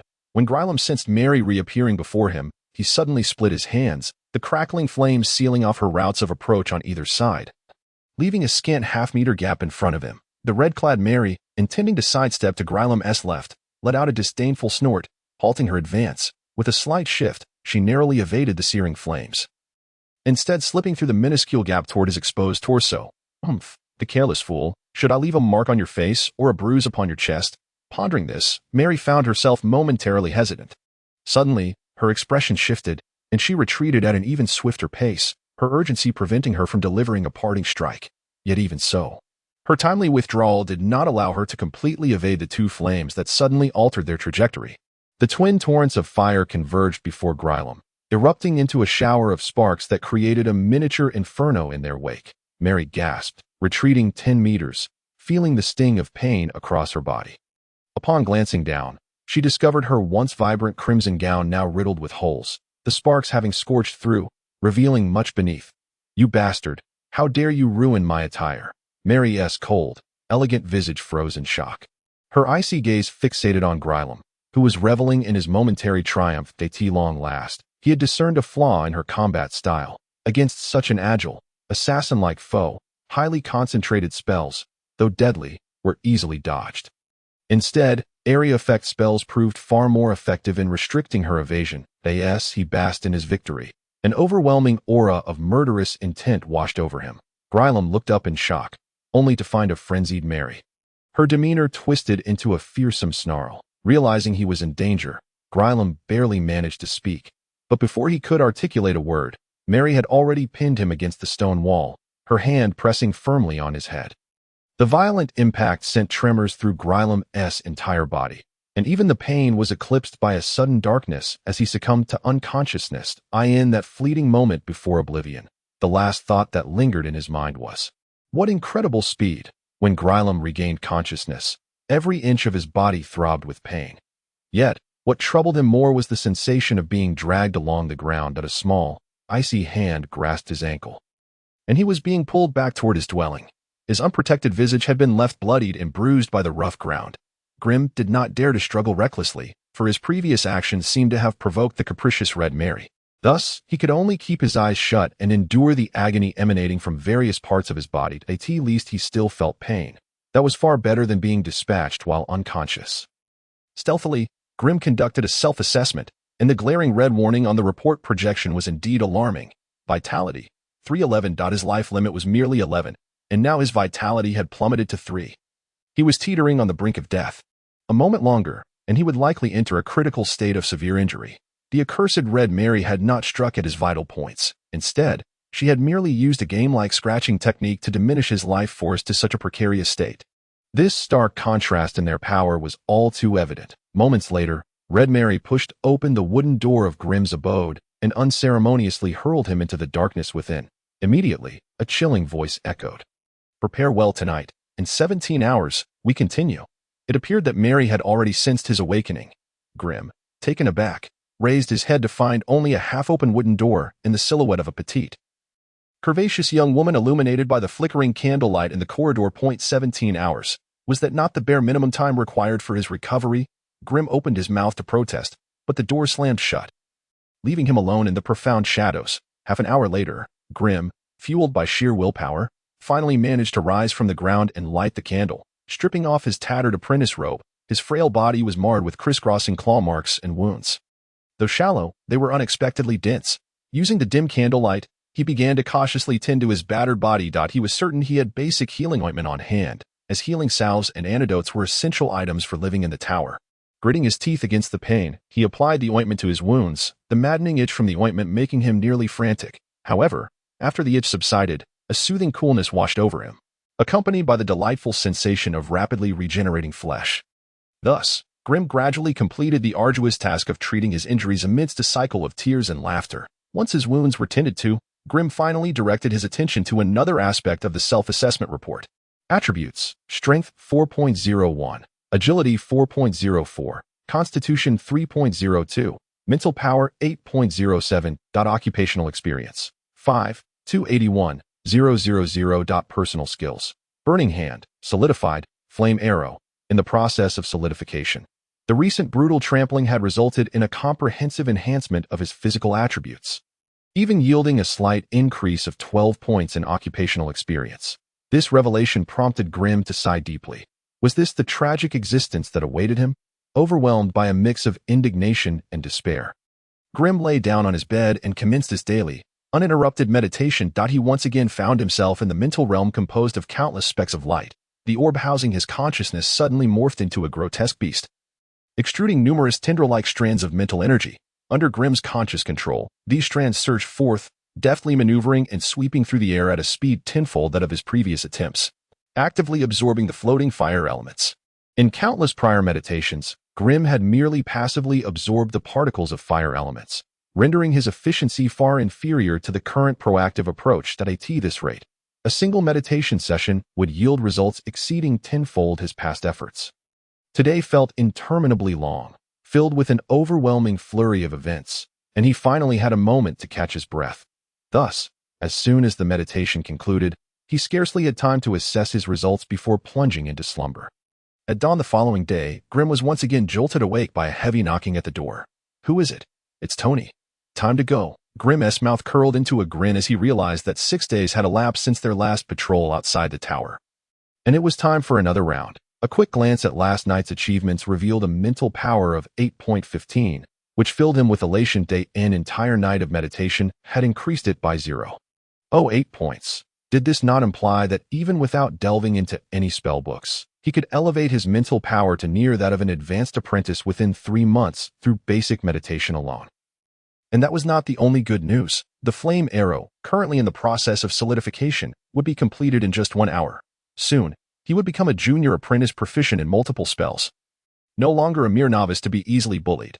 Adhering to the familiar routine and established path, Grim set forth on his patrol once more. However, today felt distinctly different. As soon as he stepped onto the gravel path, a sense of unease washed over him. The creatures today seemed unusually agitated, their behaviors markedly erratic. The first stop on his patrol was the Murdering Woods. Before even approaching, Grim was taken aback by the unsettling scene before him. On the skeletal, gnarled trees, a dense congregation of carrion crows stood, their crimson eyes fixated upon Grim, their heads cocked in eerie silence. A stark contrast to their usual raucousness. To be stared down by hundreds of carrion crows would send shivers down the spine of even the boldest apprentice. Yet, what truly astonished Grim was the unsettling silence of the crows. Under normal circumstances, the cacophony from even a handful of these birds would disrupt the peace for miles around. But today, their demeanor suggested they were waiting for a grand feast. Grim's knowledge informed him that these carrion crows only exhibited such patience and quietude when anticipating food. It was said that in the desolate wilderness, these creatures could follow a dying traveler for days and nights, waiting for the moment they would succumb. As Grim walked slowly along the gravel path, flanked by hundreds of watchful crows, he found himself surrounded by ill-intentioned ne'er-do-wells. Chip, can you scan for changes in the surrounding environment? I must know what is happening here. Unable to endure the oppressive atmosphere that felt nearly frozen in time, Grim finally covertly instructed the chip. Beep. Immediate scanning task initiated to establish dynamic monitoring of the surrounding environment. Beep, beep, beep. Unknown source of scent detected 500 meters to the southeast. Unknown scent. Grim heeded the alert, taking a deep breath to savor the air, and discerned a faint whiff of blood amidst the damp. Musty fog. No wonder the creatures appeared so agitated today. If even he could detect the scent of blood, they, with their heightened sensitivity, were undoubtedly stirred into a frenzy, calculating the days. Today was not the scheduled monthly open day. Could it be that outsiders had infiltrated stealthily? Burdened with questions, Grim swallowed a vial of Aelin water, pulled up his hood, and hurriedly set off toward the southeast. Aelin water, a special potion brewed from Aelin grass, effectively closed all pores and eliminated any trace of one's presence, albeit for a mere 20 minutes. The Whispering Garden. Once a serene and tranquil abandoned garden, it had now transformed into a horrifying battlefield. Even before approaching, the terrifying wails of infant monstrosities, the piercing shrieks of the undead, and the loud curses of human mercenaries reached Grim's ears. Yet, what drew him in further was the thick, acrid scent of blood. Using the cover of trees and overgrown grass, Grim stealthily inched closer to the battlefield, soon finding an optimal vantage point to observe the unfolding chaos. Two factions were engaged in combat within the arena.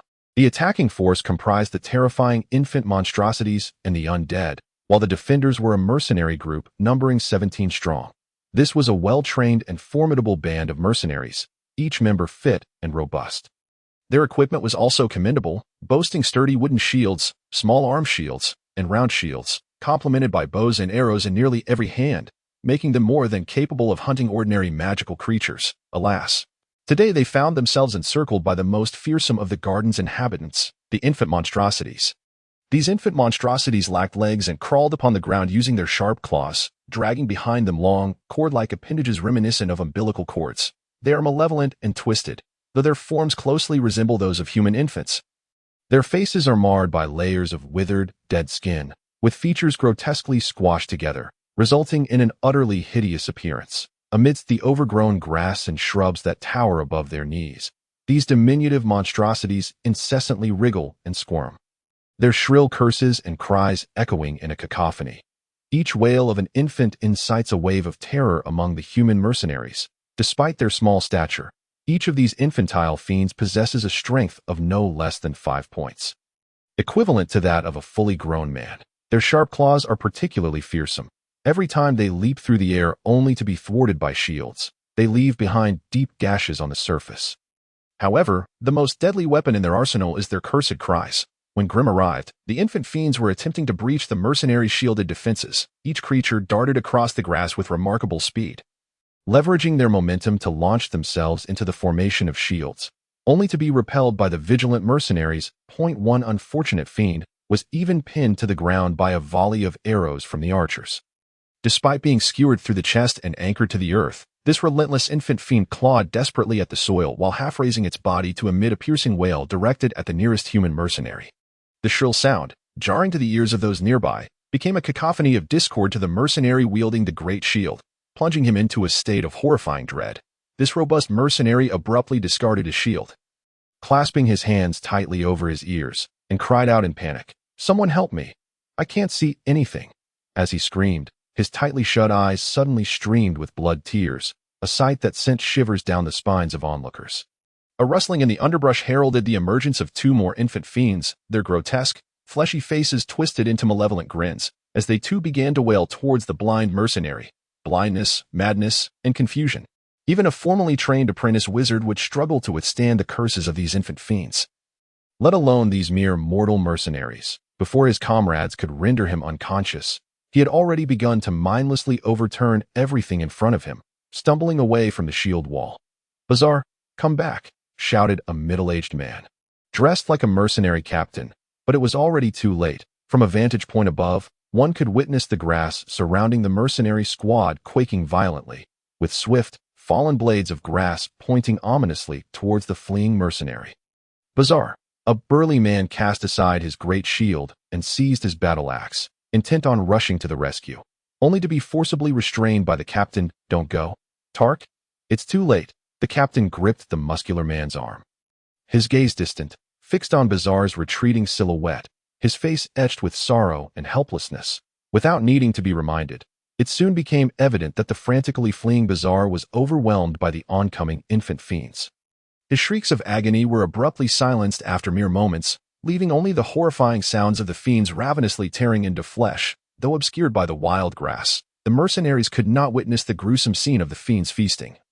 Yet the relentless swaying of the desiccated grass and the spine-chilling sounds were enough to conjure horrific images in their minds. Thus, their resolve to stand firm against the monsters began to wane.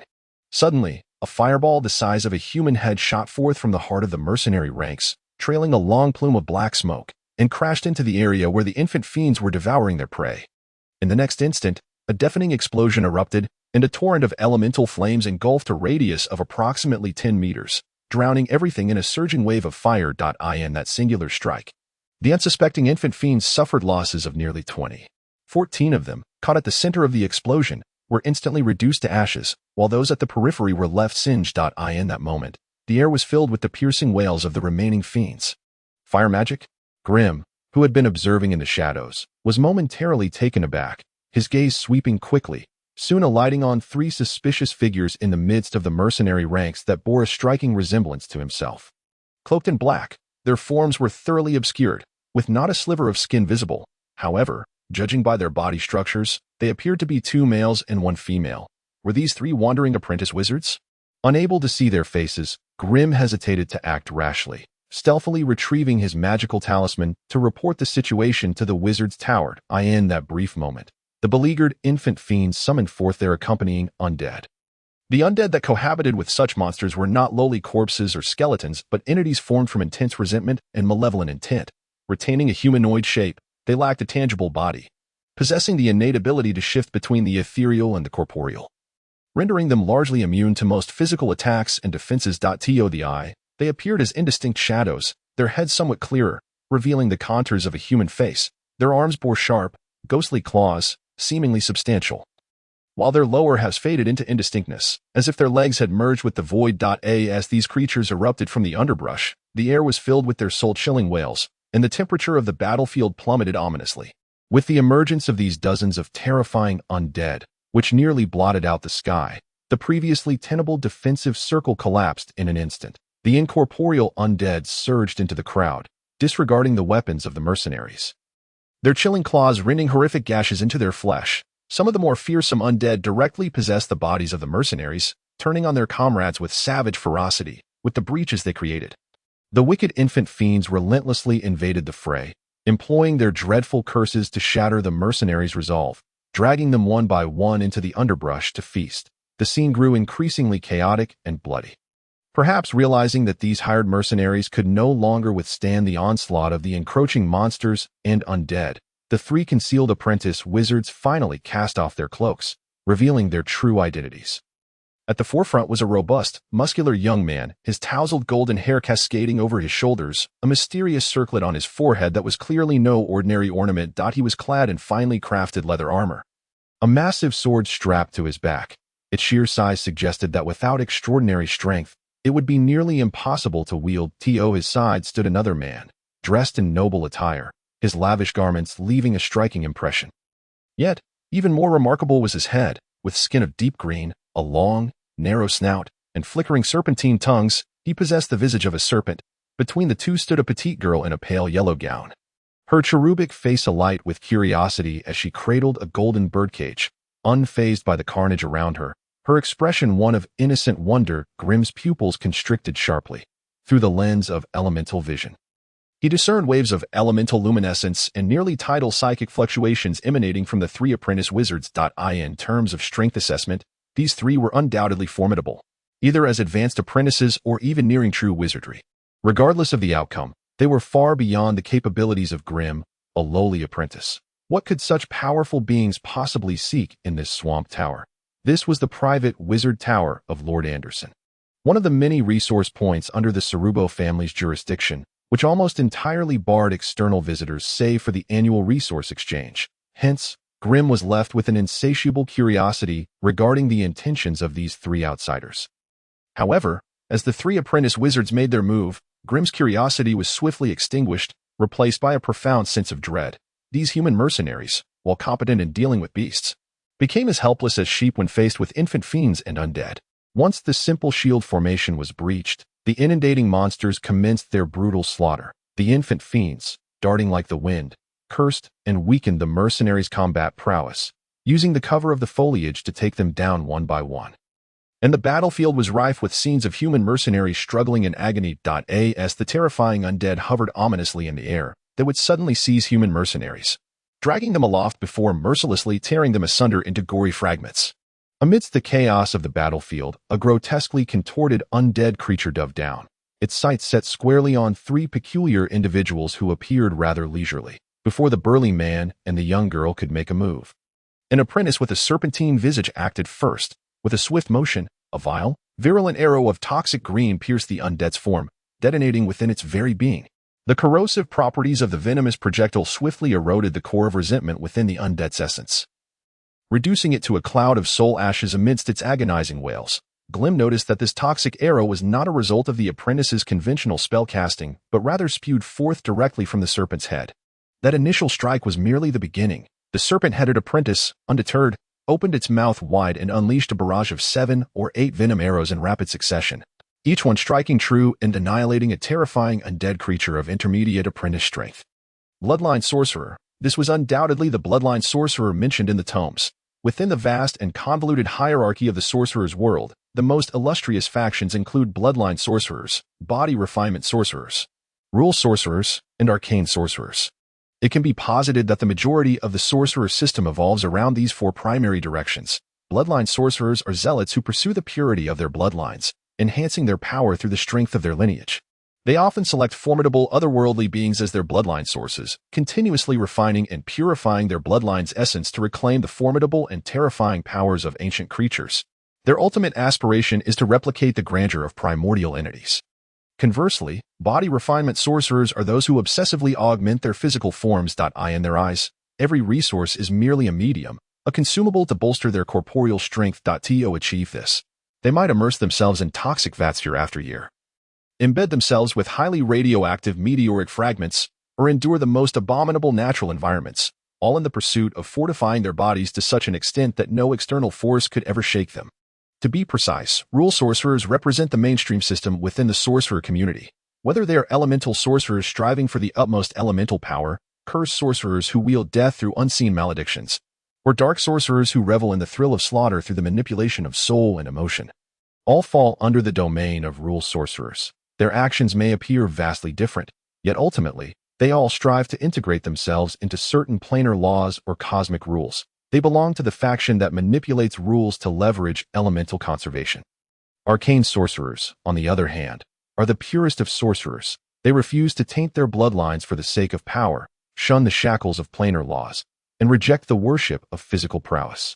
Instead, they gather knowledge, consolidate it, and arm themselves with it, inadvertently forming a peculiar group that prioritizes the accumulation and expansion of knowledge while neglecting their own peculiarities. It is upon these 4 foundational systems that the sorcerer world has developed an array of unique sorcerers. They conquer other realms, seize resources and knowledge, and enslave countless planes, serving as the dominant force in the sorcerer community's external conquests. This was the information Grimm had meticulously compiled through his recent chip data collection and analysis. Given his limited exposure, however, many aspects remained underrepresented, leading to significant discrepancies. Nevertheless, despite its rudimentary nature. The intelligence he gathered painted a considerable outline of the vast and menacing landscape of the sorcerer world. It was no wonder that he had deduced the serpent-headed apprentice's capabilities the moment it made its move. However, just as Glim speculated that the serpent-headed apprentice's bloodline might have originated from that serpentine aberration, a more astonishing event transpired. The seemingly adorable young girl made her move. A rapidly scuttling infantile monstrosity, propelled by its hands, charged towards the three of them, emitting shrill cries as it unleashed verbal curses upon them. This action undoubtedly incensed the young girl. Yet, instead of displaying anger, her youthful features blossomed into a sweet smile. She lifted a birdcage resembling a toy, and with a subtle flick, the air shimmered, causing the infant monstrosity, in the midst of its frantic sprint, to vanish mysteriously from sight. Simultaneously, Glim keenly observed that within the cage, a diminutive version of the infant monstrosity suddenly materialized. Its size was no larger than a palm, and its form mirrored that of the one that had just disappeared. Clearly bewildered by its abrupt transformation, this miniature creature emitted piercing shrieks and violently battered against the cage, yet no matter how it thrashed, it could not escape the seemingly crude confines of the cage. Space sorcery? Glim stifled a gasp, barely suppressing his urge to exclaim. Among various forms of rule sorcery, while each mastered to perfection is astonishing, if one were to categorize them, time and space sorcery would undoubtedly rank as the pinnacle. Yet, as far as Glim knew, these two elite sorcery systems were paradoxically the weakest within the sorcerer's power hierarchy. This was not due to a lack of potency, but rather because these systems heavily depended on innate talent. Even the most powerful sorcerers, capable of cataclysmic destruction, could not pause time for a mere second. Conversely, those naturally endowed with such gifts often accomplish feats beyond the reach of even the most learned sorcerers without ever delving into relevant sorcery knowledge. The enigma and elusiveness of these sorcery systems, coupled with their reliance on innate talent, render it exceedingly difficult for sorcerers devoid of such gifts, no matter how gifted they might be, to produce noteworthy outcomes. Hence, without a substantial foundational base, the time and space sorcery systems find it arduous to produce exceptionally gifted sorcerers. Thus, Glim was momentarily unable to ascertain whether the young girl possessed the innate ability to capture enemies at will, or whether it was reliant on that peculiar magical artifact Déti that moment. Despite his belief that he had garnered a profound understanding of this bizarre high magic world, Glim had to concede that reality was far more chaotic and inscrutable than he had ever imagined. The three foreign apprentice sorcerers, even if they had not yet attained the level of quasi-sorcerers, were likely among the pinnacle of advanced apprentices. If he were to confront them, armed with only his rudimentary low-tier sorcery, he would inevitably meet his demise. Thus, fearing further observation, Glim quietly retraced his steps back to the sorcerer's tower. Upon his return to the entrance of the tower, he found not only Alan, the newly appointed apprentice leader, awaiting him, but also three formidable figures, Eagle Eye, the Wicked Bug, and the Frenzied Woman. Glim cast a puzzled glance at Alan before the pieces fell into place. The brief sorcery message he had dispatched could only be received by the unique magical artifact in Alan's possession. Upon learning of the three powerful apprentice sorcerers invading the magical marsh, Alan must have realized that his own strength was insufficient to drive away or capture these intruders. Consequently, before Glim's return, Alan had already prepared the minds of the three powerful figures. However, Glim could only wonder what price Alan had paid to enlist their aid. Yet, recalling what he had just witnessed, Glim could not afford to place too much faith in the three strong figures before him. Those three outsiders, in every conceivable aspect, appeared to be formidable, and attempting to subdue them through brute force would likely be nothing more than a fanciful notion on Alan's part. In merely a quarter of an hour, the mercenary team that had entered the magical marsh alongside the three figures had nearly been decimated. The remaining four, bloodied and battered, huddled together back to back, barely managing to fend off the frenzied onslaught of monstrous creatures. As their employers, the three apprentice sorcerers stood by, observing with indifference, only intervening to eliminate a few attacking beasts, displaying an utter lack of concern for the fate of their hired hands. The remaining four fought valiantly. The three apprentice sorcerers engaged in a leisurely conversation. The elemental aura I sensed earlier must have belonged to a local apprentice in this marsh. Why didn't you let me capture him? The adorably round-faced young girl complained in a hushed tone. What use would capturing him serve? The burly leader replied, shaking his head. This place is evidently ensnared by a remarkably sophisticated sorcery array. We have been wandering here for 3 days and are still unable to find a way in. Without them to guide us, I doubt we would find that sorcerer's tower even in another 3 days. Then shouldn't we capture him even more? The young girl insisted, still visibly miffed. Perhaps frustrated by her opinions being disregarded, she unleashed her pent-up wrath upon the creature confined within the birdcage. She murmured to herself. The internal space of the cage began to compress and collapse, swiftly squeezing the unfortunate infant monster until it emitted a series of cracking sounds, listening to the creature's high-pitched and feeble cries of anguish. The young girl's smile blossomed even more radiantly. When the pitiful infant monster ultimately burst into a puddle of flesh, the girl danced with unrestrained joy, exuding an exuberance that was palpable, observing her distraction with the new toy.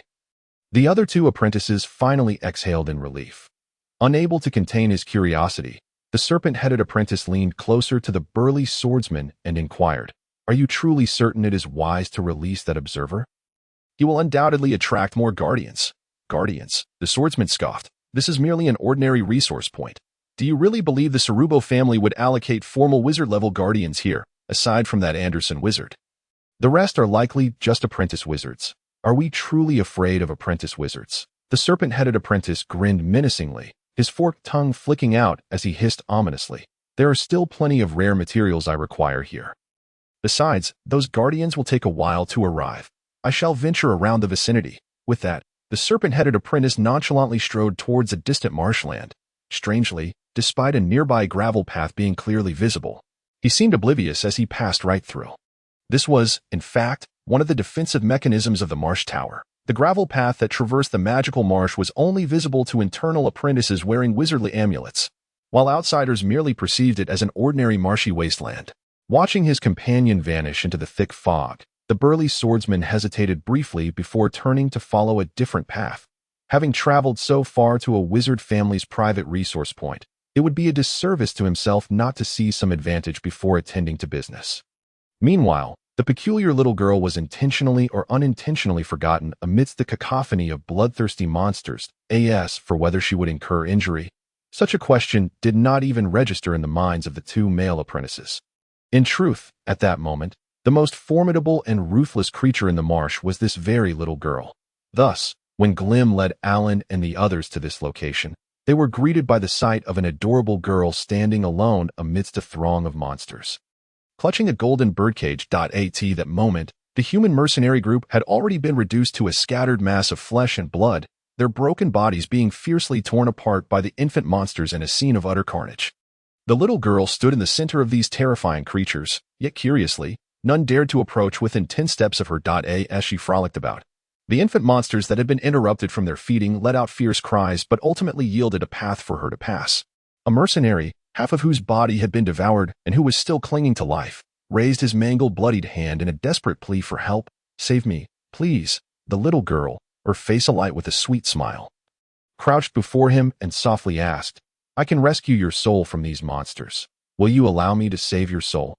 The dying mercenary, upon hearing this, nodded eagerly without realizing the ambiguity and strange tones in her voice when she mentioned rescue. Had he possessed even a modicum of linguistic knowledge, he would have discerned that the peculiar sound she uttered formed a phrase meaning to obtain in the ancient Andean language of the wizarding continent. Receiving the mercenary's affirmative response, the little girl's smile grew even sweeter. With deft hands, she produced a milky white crystal ball and placed it upon the mercenary's forehead, after reciting a brief incantation. The mercenary's body convulsed violently, and the flicker of hope ignited in his eyes was extinguished in an instant that a white ethereal shadow emerged from his forehead and vanished into the crystal ball. With a soft thud, the life force within the mercenary swiftly waned, and his raised, bloodied hand fell limply to the ground. This scene did not escape the notice of several approaching tower apprentices, who were left in silent shock. The arrival of Glim and his companions certainly caught the little girl's attention. She approached them directly, tilting her head and sweetly asking, "Are you the guardian apprentices here?" "Hello, I am the adorable Alice." The 5 of them regarded the overly familiar little girl with cold, scrutinizing eyes, seeing through her deceptive facade. Among the ranks of wizard apprentices, notions of friendship, love, and humanity had long been discarded, leaving only knowledge, resources, and power as the remnants of their ambitions. Apprentices with such vets seldom survived long enough to become mid-level apprentices, let alone attain the status of formidable high-level apprentices. Noticing the persistent gaze of the group upon her crystal ball and golden birdcage, Alice quickly concealed both items behind her back, pouting. These belong to Alice. You must not covet them. Alan, his gaze sharp and piercing as he scanned the surroundings, quietly questioned Glim. Did you not mention there were 3 apprentice wizards? Where are the other 2? Kylie went that way. He is a big fellow and quite strong that if he encounters this sister, it will surely be quite lively. The little girl replied, pointing towards the east with an air of innocence, referring to the similarly armed female warrior. While Jeffrey went this way, he mentioned something about gathering materials. Upon hearing this, Alan and the others shuddered, their expressions turning grim. They had little concern for the monster's demise. But if those hidden herb gardens and flower patches were breached by outsiders, the entire tower's apprentices would face severe repercussions from Wizard Anderson. With little time to ponder, the warrior's booming voice rang out, I'll go stop that fellow. With that, the warrior charged forth with the strength of a barbarian, shaking the ground as she sprinted eastward. Along her path, several obstructive infant monsters were trampled into a pulp, while the others dared only to cower at a distance, shrieking in anger but refraining from approaching her. I'll head this way, Eagle Eye stated coldly, pulling up his hood and pursuing the western direction. Above, an ominous fog obscured the sky, yet the cacophony of a multitude of carrion crows echoed ominously, trailing after Eagle Eye towards the west. Alan, the apprentice with a spark of inspiration, declared, I will assist him, and promptly followed after Eagle Eye's retreating figure. The scene was left with a mere few remnants: the malevolent insect, Glim, and the enigmatic little girl. Are you 2 preparing to fight? The little girl tilted her head, glancing between them. Do you not wish to inquire about our origins before engaging in conflict? There is nothing to ask. You have turned this place into chaos, and must now face the consequences. If I subdue you, you will inevitably divulge everything. If I fail to overpower you, I shall bear the losses incurred here. So now, let me witness the true extent of your prowess as an outsider. In an unusual display, the typically taciturn strongman, the malevolent insect, articulated an unexpectedly lengthy response. However, as his final word fell, the black earth beneath the little girl suddenly swelled, erupting in a swarm of peculiar black scorpions. Each scorpion was the size of a palm, entirely dark, with one large and one small claw, and a long, stinger-laden tail reeking of a distinct venomous odor, despite the 20-meter distance between them. The malevolent insect had somehow released this batch of scorpions, which now surged up from the ground near the little girl. From any perspective, the little girl's physical constitution appeared lacking. If he struck first with poison, even if she possessed bizarre sorcery, she would lack the space to utilize her abilities. Glim had previously highlighted the girl's oddities, thus the malevolent insect had no intention of engaging directly. He aimed to incapacitate her as swiftly as possible. Yet the next moment, the sight before the malevolent insect nearly caused his eyes to bulge. An invisible barrier of spatial energy had materialized between the little girl and the scorpions, rendering their relentless assaults utterly ineffective against it. As the scorpions gathered in ever-increasing numbers, they gradually formed a wall of insects outside the transparent spatial barrier. They piled atop one another, relentlessly assaulting the invisible screen before them, yet they could not breach its defenses. The spatial barrier, the sinister creature muttered in a deep, hoarse voice, unable to quell its mounting dread. This barrier, delineated by the chasm of space, was among the most formidable shields in existence. Even a true sorcerer would find it daunting to dismantle a barrier as thin as parchment. Impossible. This cannot be. The malevolent creature exclaimed, this barrier must be an illusion. Otherwise, you would surpass even the sorcerers. Children, charge forth and overwhelm our enemy with your sheer numbers. Under the frenzied command of the sinister being, countless scorpions erupted from beneath its cloak, coiling into a vast army that slithered toward the little girl ensnared in the center. Simultaneously, the creature's gaping maw, hidden beneath its hood, opened wide, unleashing a swarm of flies that surged like a dark cloud toward the girl. In the battle between the 2 advanced apprentices, there was no room for lower-level apprentices to intervene. Thus, at the onset of the confrontation, Glim retreated slowly, seeking to avoid the collateral damage from the fierce clash of powers. From the current state of affairs, the sinister entity had secured a total advantage, trapping the young girl. If only they could find a way to shatter this detestable spatial barrier, the conflict would end swiftly. Alas, in the next moment, the tide of battle was unexpectedly turned by the girl's seemingly casual counterattack. Surrounded by countless scorpions, the little girl maintained a sweet smile, seemingly unfazed by the writhing horrors around her. She gazed intently at the sinister being, raising her golden birdcage once more, shaking it toward him. Suddenly, an icy chill gripped the creature's heart, having heard Glim's detailed accounts of the girl's peculiar abilities. It was particularly wary of her counterattack. Upon witnessing her actions, although it sensed no immediate threat, the creature instinctively darted aside with utmost swiftness. A shrill cry erupted from the sinister creature's lips. It had indeed evaded its original position, yet upon landing, it stumbled to discover, to its horror, that its right leg had inexplicably vanished. In the next heartbeat, the missing leg silently reappeared within the birdcage. Appearing remarkably diminutive and lifelike from a distance. The little girl was momentarily taken aback, surprised that this foe had dodged her strike so swiftly, before the creature could leverage its newfound form. The injured being let out a furious roar, and the miniature severed leg within the cage exploded into countless writhing scorpions, dissipating into a cloud of black smoke. Simultaneously, the black robe shrouding the creature quivered like waves, as innumerable scorpions coalesced once more into a right leg.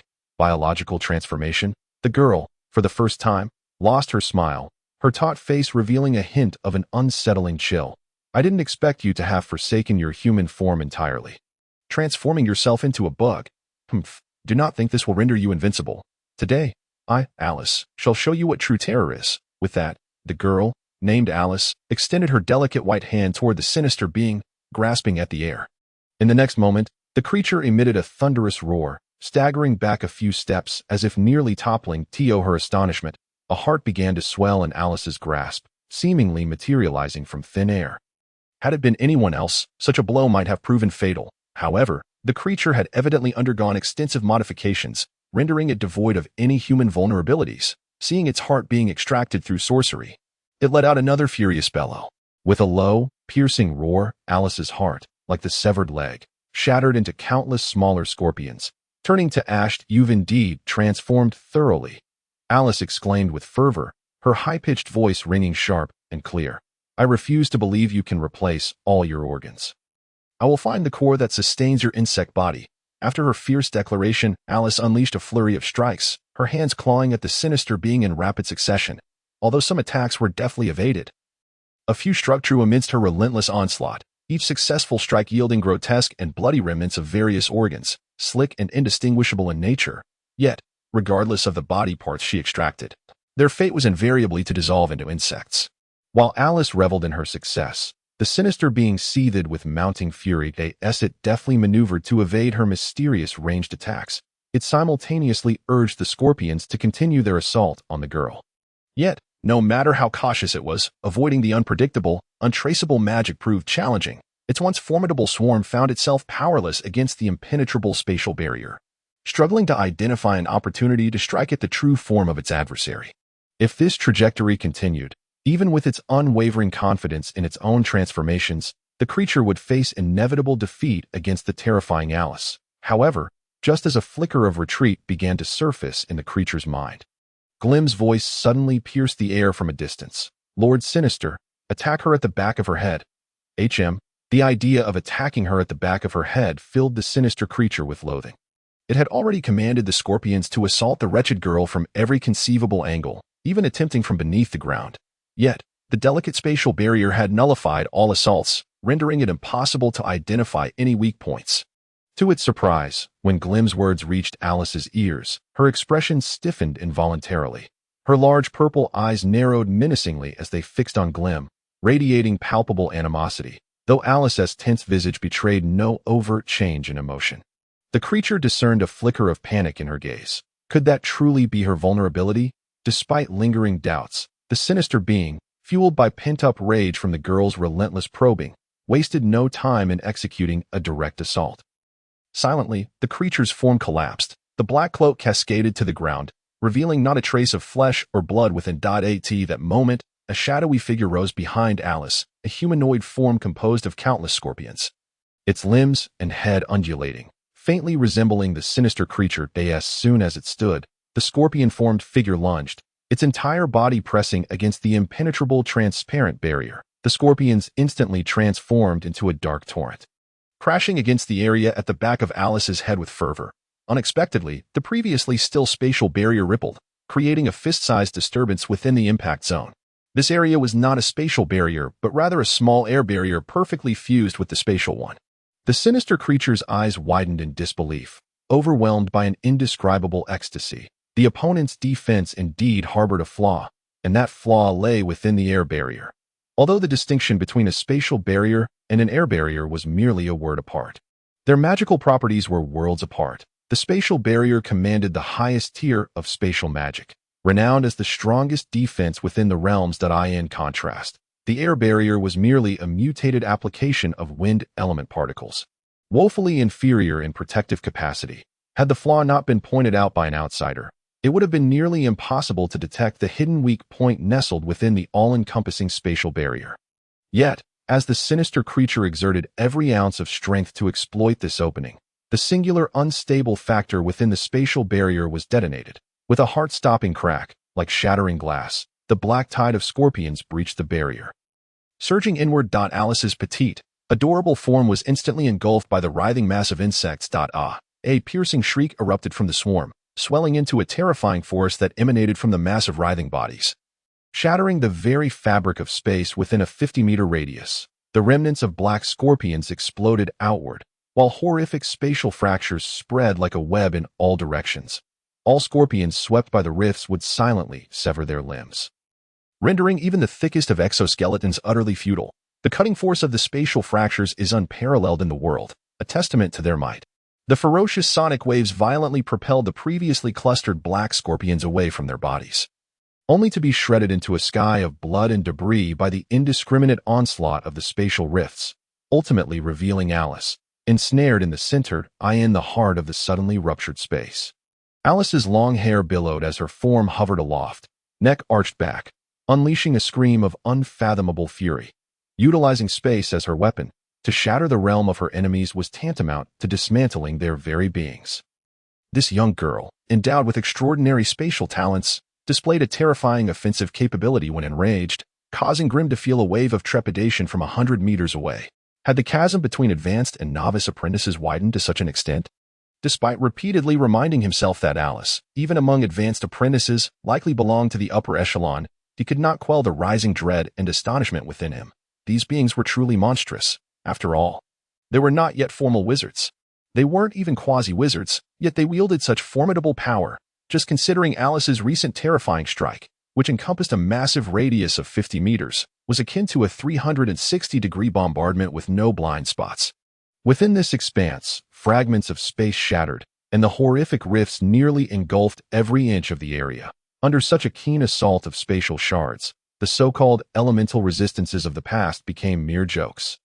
The protective measures of apprentice-level individuals were utterly ineffective, incapable of halting the ruthless sweep of the spatial rifts, without extraordinary life-saving abilities. Even if 10 quasi-wizards were ensnared within Alice's attack range, few could hope to escape unscathed. In this moment, Grim felt immense sympathy for the aberrant scorpion. Just moments ago, he had been fully engulfed in the battlefield, his survival hanging in the balance. Should the aberrant scorpion meet its demise, Grim would undoubtedly make a hasty retreat. As Grim concealed himself at a distance, employing his unique elemental vision to scan the battlefield, his gaze unexpectedly fell upon a patch of ground far away. There, the earth churned, revealing a large hole, from which a cluster of black scorpions surged forth, quickly coalescing into the form of the aberrant scorpion, Intik. Thank goodness, the aberrant scorpion had not perished before the elation could fully rise within Grim.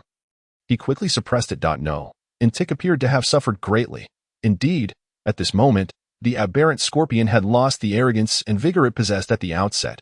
The once massive tide of terrifying scorpions, which had swarmed in thousands, had dwindled to a mere 100 or so, struggling even to reassemble its form. The humanoid figure that stood was now half its original height, its elemental fluctuations obscured and difficult to discern. A clear sign of diminished combat prowess. However, Alice, who had just unleashed a terrifying strike, also lacked the calm and composure she had previously exhibited. Although the swarm's assault on her corporeal form lasted only a few seconds, being enveloped by countless scorpions, each biting and gnawing at her flesh, was a harrowing experience that could not help but ignite her fury as she descended to the ground. Standing tall, Grim finally beheld her current state of distress. The once petite and adorable appearance of the little girl had vanished. At Alice's right, I had transformed into a gaping blood hole, a stream of crimson trickling down her pale, delicate face. The horrific scorpion venom marred her body with patches of black and purple. And coupled with her nearly deranged, sinister grin, she appeared poised to erupt in rage. Time to flee. Grim was no fool. Upon witnessing Alice's terrifying single eye fixated upon him, he wasted no time in turning to escape. Given his own strength, he stood no chance against Alice, and the aberrant scorpion was clearly in a weakened state, incapable of entangling the rampaging little girl. Thus, Grim offered no farewells and swiftly plunged into the murky swamp behind him. Tick, initially peering about, had hoped the scorpion venom would incapacitate the fearsome little girl, but as he noticed her gradually shifting her gaze toward him, he too disbanded his scorpion form, transforming back into a swarm of black scorpions that burrowed underground. Disappearing from sight. In the blink of an eye, only the furious Alice remained in the arena. Consumed by rage, the little girl had completely lost control, her form soaring into the air like a great bird, pursuing Grim as she vanished into the thick mist. When tranquility returned to the scene, beneath a gnarled, skeletal tree in the distance, the earth shifted once more, and in Tick's scorpion form reassembled. He fixed his gaze on the direction Alice had vanished, hesitating for a long moment, lacking the courage to pursue. Though the little girl appeared battered and bruised, she undeniably still possessed considerable strength. He harbored no confidence in confronting such a terrifying adversary head-on. After a moment of indecision, he gritted his teeth and turned toward the location of the eagle-eyed observer. As for the little girl Alice, he would leave her to others to deal with. At this point, Grim was already lamenting his fate. He had never anticipated that the rampaging little girl would not pursue the aberrant scorpion and Tick, but instead fixate her wrath upon him, this harmless little character. With a frenzy of torment, he scurried ahead, clutching his head in despair, while the little girl floated high above, 30 meters in the air, shaking the bizarre golden birdcage towards Grim with fervor. However, Alice was inexplicably astonished that the rascal, scurrying like a rat through the swamp, seemed to possess an uncanny awareness. Each time her spatial power extended toward his vicinity, he would intuitively alter his direction, evading her mental lock with precision. Once or twice could be attributed to luck, but after repeatedly failing 4 or 5 times, Alice could assert that this novice apprentice indeed sensed the presence of her spatial power. Consequently, her desire to eliminate him intensified. It seemed that his ability to pinpoint the flaw in her spatial defense was not mere chance, but rather a genuine comprehension of the overall structure of her spatial barrier, allowing him to identify the sole defensive gap based on the distribution of her spatial force. This was, in fact, a flaw in Alice's innate spatial sorcery. While she claimed her constructed spatial barrier was indestructible, it bore significant drawbacks. Once she enveloped herself entirely with spatial power, she effectively confined herself within a completely isolated microcosm. Although this prevented harm from enemies, it also hindered her from attacking them. Thus, to strike at her foes, she had to leave a flaw or opening in the spatial barrier, ensuring her spiritual force remained anchored within that space. To avoid detection, she had even employed transparent wind elements for camouflage. A fully enveloping transparent spatial barrier, paired with a fist-sized air shield, rendered it challenging for outsiders to conceive that such an impenetrable protective shield harbored a vulnerability. Ordinary opponents could hardly withstand Alice's eerie and formidable ranged attacks to methodically test the authenticity of her barrier, allowing her to safeguard her greatest secret and establish her near-invincible reputation. Yet today, she had unwittingly encountered 2 anomalies among the wizard apprentices. Point 1 Advanced Apprentice had wholly transformed into a scorpion form, capable of multiplying and employing bizarre and troublesome attack methods, essentially a cockroach that could not be exterminated. The other was even more peculiar, possessing only the strength of a novice apprentice, yet able to expose her secret and seemingly perceive her activated spatial force, in her fervor to capture him. Alice nearly unleashed her full might, instantaneously setting up an invisible, formless spatial prison ahead of his escape route, ready to ensnare him upon his entry. Yet this rascal had the audacity to change direction at the last moment, evading her ambush by sheer force of will. At this juncture, Alice was utterly convinced of her deductions. Thus, her pursuit grew even more frenzied. By this point, Grim was utterly exhausted. Lacking training and cultivation, his agility and physique were at alarmingly low levels. Had it not been for the wind element he summoned to lighten his weight, he would have long since fallen prey to the terrifying little girl hovering above. He felt an ominous premonition that should he be captured by her, something truly horrific would transpire. Therefore, even as he gasped for breath, he grit his teeth and persevered. The nimble wind element enveloped his form, reducing his weight significantly as he traversed the decaying swamp with rapid strides. Sensing the rapid decline of his stamina, Grim's face contorted in anguish. After a brief assessment of his surroundings, he gritted his teeth and turned to plunge deeper into the murky depths of the swamp to his right. Nearly fleeing would likely prove futile against the relentless pursuit of the petite girl, so Grim deliberately lured Alice into the domain inhabited by the old hags. This was a swamp unlike any other. The fetid, decaying mud mingled with sluggish, murky waters, upon which floated tufts of ghostly grasses and various indistinguishable debris. The turbid, filthy water was not stagnant. Instead, it flowed at an excruciatingly slow pace, occasionally stirring up bubbles or partially decomposed branches from the depths below. Faint, mournful wails drifted through the fog-laden swamp, reminiscent of the soul-chilling melodies of midnight dreams, leaving listeners with an icy dread.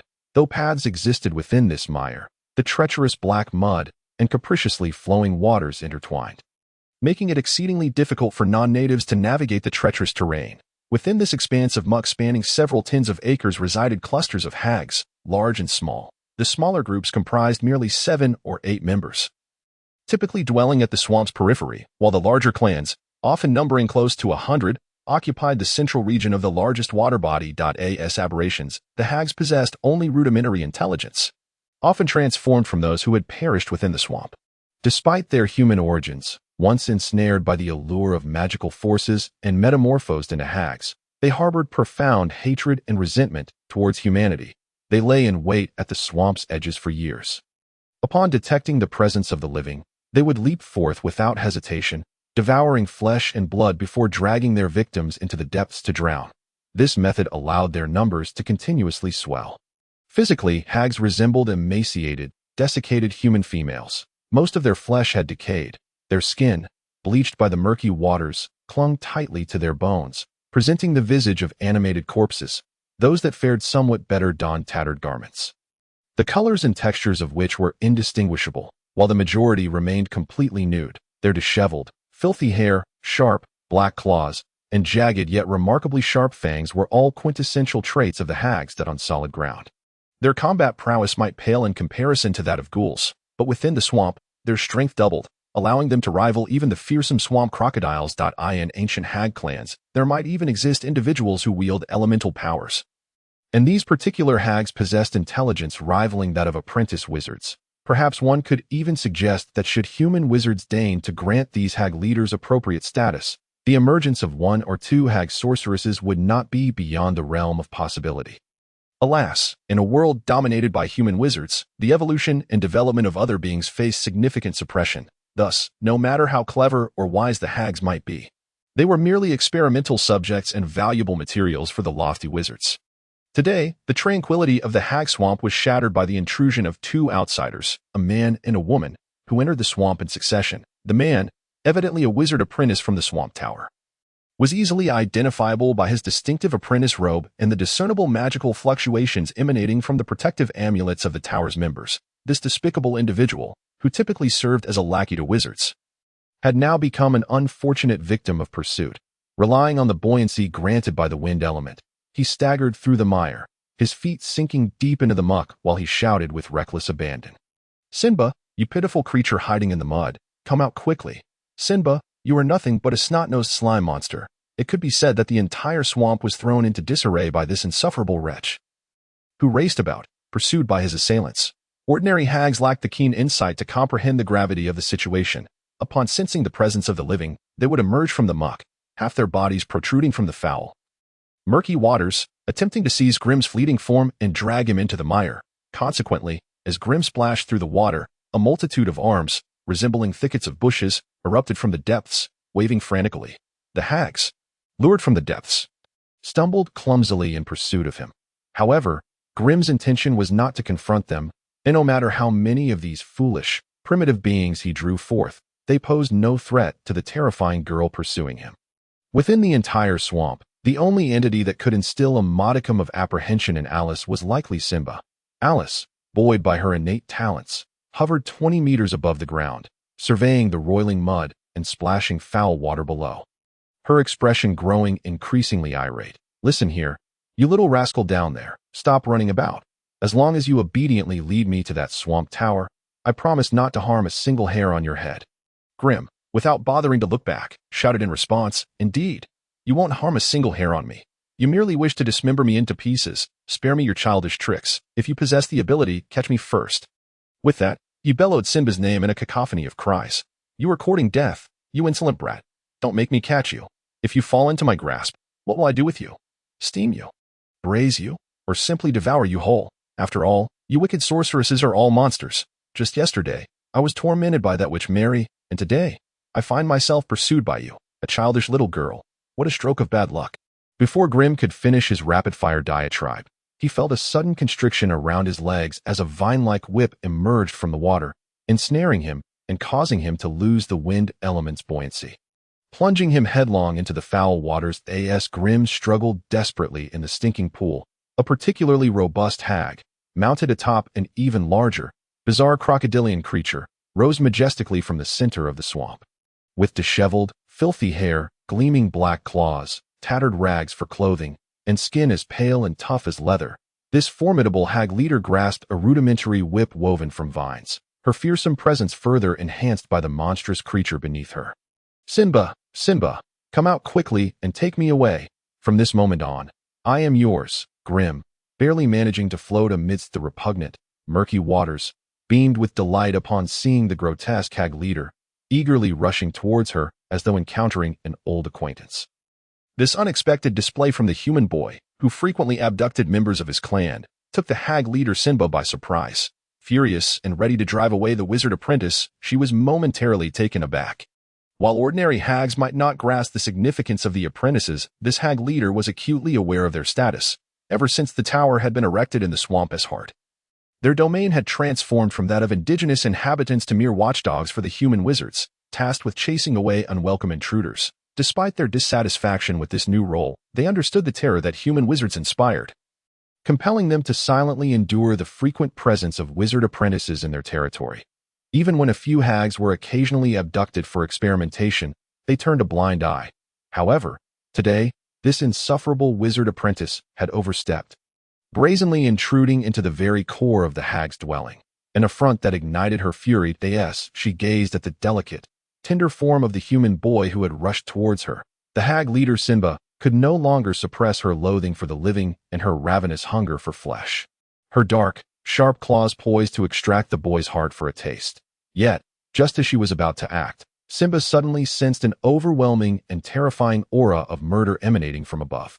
Unable to resist, she raised her filthy head, her murky eyes, tinged with a hint of red, fixated intently on the airborne Alice. For reasons unknown, upon seeing the frail little girl devoid of substantial flesh, Simba found herself salivating uncontrollably that a profound and fervent yearning surged from the depths of its being, compelling it to embrace the diminutive human girl, to gently pierce her delicate, alabaster skin with its sharp, menacing fangs, allowing her warm, fragrant, sweet blood to once more invigorate its frigid form. The essence of the exquisite soul encapsulated within her petite frame further entranced it, leaving it utterly spellbound, though it dared not provoke the human sorcerer.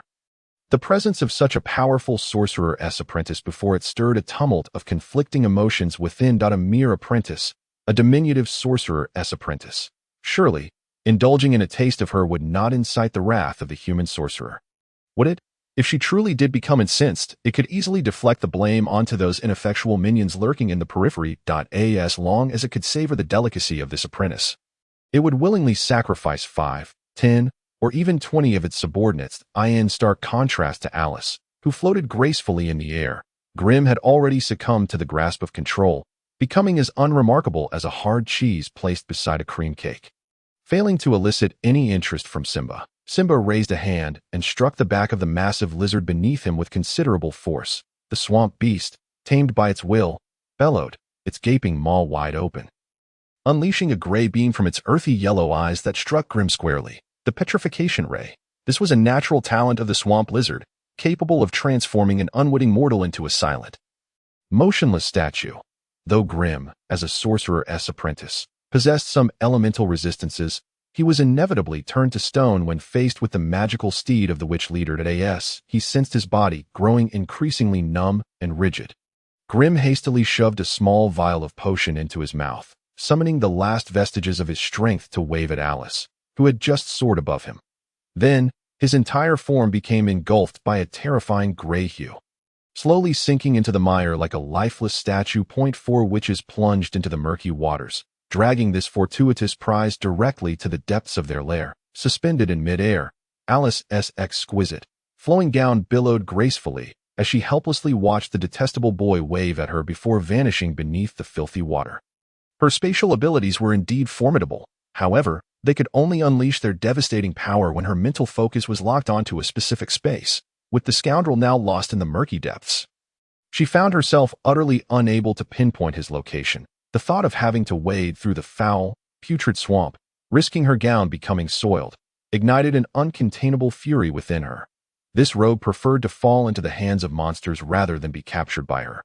He must have already prepared an escape route. No, she could not let him slip away so easily. She had to seize him and extract the knowledge of how he had detected her spatial power from his very soul. Fueled by her wrath, Alice reached out with her right hand, drawing towards her the chest of the imposing witch leader. Under the incredulous gaze of the latter, Alice conjured a withered, decayed heart from thin air. With a delicate clasp of her pale hands, the heart, devoid of any fleshly vitality, exploded into a cloud of dust, with viscous, foul, purplish-black blood oozing down her fingers. Her cold, expressionless gaze remained fixed on the obstructive witch leader as she spoke in a voice laced with menace. "Hand over that apprentice boy, or else." Alice paused. "Next time, it will be your brain that I crush." As a creature that had survived for hundreds of years, the witch leader had long since lost her heart, throat, and vital organs. However, the brain, as the remnants of her fractured soul's dwelling, posed a risk of annihilation should it fall to an enemy's destruction. Thus, sensing the emptiness and frailty within her chest, the witch leader Simba's hideous visage radiated with venomous hatred, her features contorting more grotesquely as the sovereign of this mire. Simba, with her resilient hide, razor-sharp claws, and numerous minions, could contend even with the swamp crocodiles. Her lethal teeth and claws could rend half-inch thick armor, and the toxins hidden within her darkened fingers could paralyze opponents upon contact with flesh. Alas, like most swamp creatures, she lacked effective ranged attacks. The feeble rays and sleep spells, when projected from too close, struggled to breach basic magical defenses. Thus, when faced with Alice, who could fly and strike from afar, Simba found herself unable to retaliate despite her superior physical prowess. Fearing Alice's elusive magical abilities, Simba stomped her foot, and the massive lizard beneath her silently descended into the depths of the pond. Only her head remained above the surface, her malevolent gaze fixed on Alice. Reflecting no hint of retreat, infuriated, Alice launched repeated attacks, yet all were evaded by Simba, who had concealed much of her form beneath the surface. After all, Alice's signature attack was conspicuously noticeable. With a slight awareness and timely repositioning, it was easy to evade her spatial strikes. Despite numerous attempts, Alice could only grasp the foul, murky waters, which further exacerbated her agitation. In a single breath, she extracted the decayed brains of several witches, sending the remaining minions scurrying into the mire, effectively vanishing from sight. Within the vast expanse of the swamp, only Alice and the unyielding Simba remained, locked in a tense standoff, having vented her fury. Alice recognized her own limitations. Her spatial sorcery was indeed sharp and mysterious, yet it primarily focused on single-target assaults, lacking the widespread devastation and terror that elemental magics could unleash. While this might afford her a fearsome lethality against fellow apprentices of her rank, it rendered her somewhat impotent in the face of the current predicament. Had she mastered the lava fireball spell, a mere few casts would have transformed the fetid pond beneath her into a boiling cauldron, effectively cooking the vile creatures within. Regrettably, her obsession with spatial sorcery and her unwavering confidence had led her to dismiss the study of simpler elemental spells. Thus, confronted with the present scene, she found herself bereft of strategy, utterly incapable of dealing with the obstinate witch leader who refused to engage. Had it been the burly swordsman who accompanied her, he might have leveraged his physical prowess to forcefully invade the witch's lair. Yet Alice, as a ranged sorceress with a fragile physique, could not guarantee her survival in close quarters with the numerous witches within the swamp. Nevertheless, it was evident that Alice had resolved to either capture or eliminate Grim. Without hesitation, she conjured a full-cover spatial barrier and plunged into the mire like a falling star. Simba, evidently unprepared for the ferocity of this one-eyed human girl, hastily commanded her massive lizard to dive deeper into the murky depths. Emitting a high-frequency, eerie sound to summon her minions, the waters churned violently, the once calm swamp transforming into a boiling cauldron. waves surged towards Alice's entry point, heralding the approach of the lizards that the witches had trained. Each was over 5 meters long, clad in resilient scales, armed with sharp claws, and capable of firing petrification rays that reached but 10 paces. Meanwhile, the witches themselves bobbed in the murky waters, desperately attacking the audacious intruder who dared invade their territory. Encased within an indomitable spatial barrier, Alice was enveloped by the noxious, obscured waters, her remaining eye gleaming with vengeful determination as she invoked her unique sorcery to eliminate every enemy that dared to appear before her. Her right eye, ravaged by scorpion bites, possessed ample magic for regeneration. However, the insult to her pride remained a bitter pill to swallow. Though the instigator was the loathsome pest controller, the true architect of her woes was the peculiar lowly apprentice. The means by which the latter perceived her spatial power, whether innate talent or a form of sorcery, must not escape. Should it fall into the hands of her foes, the fearsome reputation she had painstakingly built would be at grave risk. As both sides engaged in a brutal melee at the bottom of the pond, the entire mire became their savage battleground. Yet, at this moment, the initiator of the conflict, the novice apprentice Grim, was being carried into the lair by 4 witches. His body now rigid and stone-like. After the battle commenced, the witches had dragged the fully petrified Grim to the bottom of the mire, where they pried open a hole amidst the foul, putrid sludge. With Grim in tow, they plunged into the depths. The tunnel was filled with viscous, malodorous muck, yet this did not hinder their swift passage. They swam horizontally for several meters before angling upwards, with a soft pop signaling their emergence from the omnipresent muck. Arriving in a damp passageway, several individuals crawled forward through the dark, damp tunnel. A deep, hoarse roar echoed ominously from the distant mire behind them. It was unmistakably the battle cry of Sinba. The urgency of the conflict compelled Sinba to emit a series of growls, summoning the entire horde of swamp-dwelling ghouls to join the fray. Causing the very walls of the tunnel to tremble with the force of his calls, the agitated and dim-witted ghouls immediately stirred, with 2 trailing behind Grim swiftly, hissing a few times before diving back into the muck. Clearly, they responded to their leader's summons to engage the external threat. Meanwhile, the other 2 ghouls, incensed and roaring in frustration, could only suppress their yearning for battle, continuing to drag Grim forward by his shoulders. The mire was the ghouls' home, where they could linger for years, soaking in the sludge and filth while waiting for prey to stumble into their grasp. However, inevitably, they required a place to stash what they deemed treasures. Rotting, foul-smelling chunks of dried meat, tattered remnants of armor, rusted weapons neglected over time, and various plant roots they had foraged. These items, submerged in dirty water, would quickly succumb to decay, prompting their leader Sinba to excavate a parallel subterranean passage at the bottom of the mire where his kin resided. Establishing a relatively dry nest far from the swampy wetlands at this moment, the petrified Grim was being delivered to that very location. With his eyes, ears, mouth, and nose sealed by the foul, sticky mud, Grim's body had become as rigid as stone. Yet, his consciousness remained undeterred, still aware of his surroundings. The battle outside had finally commenced. Through the faint tremors of the ground, Grim could envision the ferocity and bloodshed of the conflict in the mire. Despite the overwhelming numerical superiority of Sinba's ghoul tribe and their familiarity with the terrain, Grim held no belief that they could overcome that terrifying little girl. Lacking elemental sorcery and relying solely on their formidable resilience, the ghouls' supposed combat advantage was rendered laughable before Alice's paper-thin spatial barrier. Unless they could locate the concealed door hidden within Alice's spatial barrier, no amount of exhaustion would breach what was hailed as impregnable. Unless they could deplete Alice's mental fortitude with sheer numbers, this battle was destined for defeat.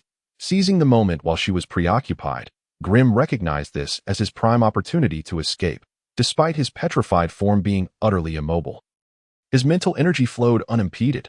Harnessing his mental faculties, a vial of potent, pungent liquid hidden in his mouth flowed down his numb esophagus into his stomach, having patrolled the perimeter of the swamp tower for years.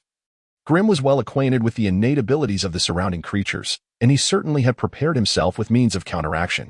This vial contained a mobility-enhancing potion he had procured at a high price from another apprentice at the Sorcerer's Tower. Renowned for its efficacy against petrification and paralysis, the potion coursed through his body. Grim's completely rigid form began to tingle with sensation, some of his awareness returning to his control.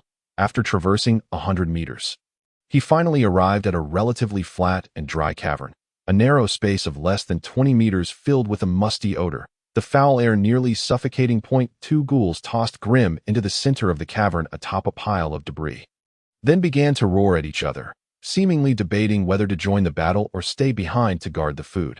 However, amidst their bickering, two small orbs of elemental fire ignited in the darkness with a crackling sound. The ghouls froze for a moment, only to realize that the previously petrified human had somehow risen, each hand cradling a flickering flame. With their limited intellect, the ghouls could not comprehend the scene before them. Sensing the vibrant pulse of life emanating from Grim, they immediately charged at him with a ferocious roar. The two flames erupted into searing torrents, rushing toward the ghouls. As they collided, Grim's limbs weakened, and he collapsed to the damp ground, gasping for breath, his tattered clothing revealing four deep wounds that reached to the bone across his chest and ribs. The two ghouls crashed into the muddy wall behind them, their emaciated bodies crumpling to the ground. The flames, now under Grim's control, surged into the ghouls, incinerating every trace of them to ash. The air in the cavern, already scarce, grew even thinner due to the explosive flames. Grim gasped for air, finally regaining his breath after what felt like an eternity. Stars danced before his eyes, and his body was beset by discomfort. The scratches left by the ghouls' filthy claws throbbed with a peculiar itch, darkening Grim's mood. Damn it, their attacks were poisoned. Struggling to tilt his neck, he swallowed a vial of antidote, feeling somewhat steadied afterward. Holding his breath, he listened intently to the intense tremors reverberating through the tunnel, indicating that the battle in the mire had yet to conclude, providing him with an opportunity to escape. Thus reassured, Grim began to survey the ghouls' lair before him. As the saying goes, a thief never leaves empty-handed. Having miraculously fought for his life to reach this point, it would be a disservice to Sinba's hospitality to simply turn and flee. Grim summoned his elemental vision, scanning the cavern like a treasure hunter. Yet, among the heaps of clutter, few items caught his eye. The ghouls, trapped in the mire, had little chance to scavenge valuable possessions, and thus, despite their numerous collected trinkets, true treasures were scarce. He gathered several high-quality blood sacks resembling red orbs, a shattered fragment of a once powerful relic, a fist-sized metallic or shimmering with an eerie blue glow, and a mysterious white stone the size of an egg. Without a moment's hesitation, Grim stuffed these into his satchel. Having specifically chosen items that bore faint elemental fluctuations, he discarded all other worthless debris, mindful that he was still in a life-or-death situation. Carrying too much would diminish his chances of escape. As a ghoul's den, this cavern had multiple passages leading to it, evidently reflecting Sinba's wisdom in having multiple escape routes. However, today was destined to favor Grim, the amateur thief, after a brief assessment of his surroundings. He plunged into a damp passageway that led away from the mire. Moments later, a peculiar head emerged from another pool of muck, over 100 meters from the central mire. Thick, filthy sludge dripped from his head, revealing only his eyes and nostrils as he silently observed the commotion in the distance. This mire should have been home to a ghoul tribe, yet they too seemed drawn to the distant battle, joining the fray at Sinba's furious bellow, allowing Grim to slip away unnoticed. The skirmish raged beneath the murky surface of the mire, with only bubbles rising to the surface, obscuring the exact nature of the conflict. Grim had no desire to encounter that terrifying little girl again, so he turned away and swam towards the edge of the mire. Let the ghouls bear the brunt of Alice's unpredictable spatial attacks.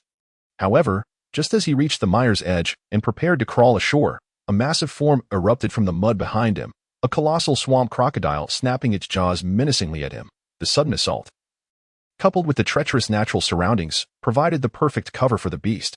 Grim received a frantic warning from his biological chip just moments before the attack commenced. With a series of rapid rolls and twists, Grim narrowly evaded the crocodile's lethal bite. Its razor-sharp teeth clamped down just beside his waist, the ferocious wind and the stench of decay sending shivers down his spine. Had it not been for the chip's warning, Grim would have undoubtedly found himself in dire straits. All his aspirations would have crumbled. Seizing the moment while the beast's attack failed, Grim scrambled onto the firm ground of the muddy bank. With a swift and ferocious turn, a blazing arrow struck squarely within the gaping maw of the opponent, who had opened wide for the second time. The previously solidified flame arrow had long since completed its formation, enabling him to execute the attack with ease. The explosive elemental fire instantly engulfed the head of the swamp giant crocodile, and the violent eruption of flames scattered shattered teeth and chunks of flesh like a torrential downpour upon the bank. In agony, the swamp giant crocodile thrashed wildly, its massive body splashing mud several meters high, creating chaos along the shore. The reason Grimm chose the flame arrow over the fireball spell as his initial ranged sorcery was primarily due to the flame arrow's unique blend of elemental and partial physical attack capabilities. This was particularly evident when confronting high-resistance wild creatures. Of course, Grimm would never admit that the fireball spell's daunting complexity, requiring 54 runic circuits, was a significant factor in his decision to forego it. However, Grimm's vengeful strike inevitably revealed his position. So this is where you've been hiding. You can't escape. A piercing, shrill female voice echoed from afar. The formidable Alice had surprisingly emerged from the center of the muddy pit, defying the spatial barrier, and roared at Grimm from a distance. Alas, in the next moment, a long whip woven from swamp vines ensnared her, tightly wrapping around the transparent protective shield enveloping Alice. As the petite figure emerged halfway, she was immediately immobilized. Countless ghostly figures, akin to fearless beasts, relentlessly crashed against the spatial barrier. Their sharp claws and fierce bites could not penetrate the transparent defense, prompting more of the ghostly assailants to cling to the shield. Intending to drag the loathsome human who had slaughtered many of their kin back into the mired, in an instant, it resembled a dumpling feast, as countless ghostly figures swarmed around the transparent barrier, continuously stepping upon one another to break the surface, then wildly crashing against the struggling Alice. This relentless assault ignited an unparalleled fury within Alice, who, in her frantic desperation, summoned visible spatial rifts that meandered like legendary weapons near the protective shield. Any ghostly figure that brushed against these rifts, whether a fleeting limb or a sturdy body, would be silently severed in two, purple-black viscous blood splattering everywhere. Yet, despite this, the ghostly figures continued their relentless onslaught. Showing no signs of fear, the massive lizard commanded by Simba crept closer to launch a surprise attack, its tail striking Alice's indomitable barrier, causing a significant portion of her body to plunge into the murky water. The violent shock reverberated through Alice, causing her already fragile form to spill blood from her mouth and nose. Thus, separated by a vast expanse of mire, Alice and the surging ghostly figures engaged in a frenzied struggle, while Grimm found himself perilously ensnared by the relentless assaults of the swamp giant crocodile. The hastily conjured flame arrow, albeit having severely wounded the crocodile's maw and rendering its insides a bloody mess, was still insufficient to extinguish the life of such a resilient and ferocious creature. Consequently, the enraged giant crocodile fixated its wrath upon Grimm, its colossal, scaled form emerging from the swamp to launch repeated attacks against him. The slow, menacing rays that shot forth left Grimm scrambling for survival. These accursed swamp creatures possessed various earth-based powers, and coupled with their tough hides and sharp fangs and claws, battling them in this fetid mire was akin to being ensnared in a living trap. Moreover, through the chip's keen perception, Grimm discerned several water lines rising to the surface nearby, indicating that various aquatic creatures were stealthily approaching the battlefield. Damn it, I've stumbled into a monster's den, Grimm muttered incessantly, narrowly evading the terrifying crocodile's relentless onslaught with the chip's repeated alerts. His current position was less a bank and more a narrow, muddy embankment between two pits, the soil so loose that stepping upon it would sink him to his ankles. Escaping the crocodile's pursuit in such an environment was nearly impossible, unless he possessed the ability to fly like Alice. At that moment, regretting his failure to learn the wind-based levitation spell was too late. Grimm struggled to flee, each step a challenge, as he watched the water lines drawing closer, a sense of despair enveloping him. The talisman in his grasp had been activated countless times, yet to no avail.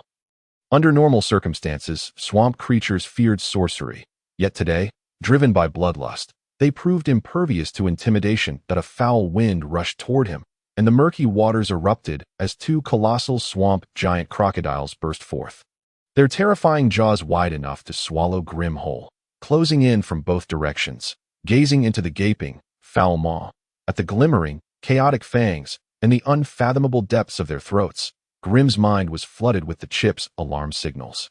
Yet he struggled to find a path to escape the imminent peril. Just as he shut his eyes, resigned to his fate, his body jolted, lifting him as if riding the clouds. The chilling sound of teeth clashing echoed ominously.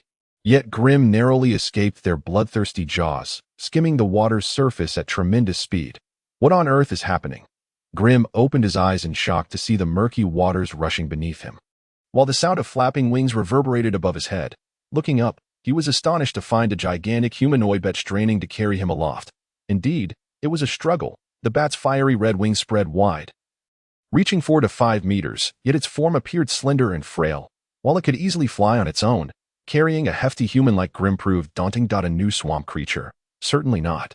Grim sensed a faint sorceress aura and a hint of familiarity emanating from it. With the chip's assistance, a woman's face emerged in his mind through the creature's now familiar, yet strange visage. "Mary?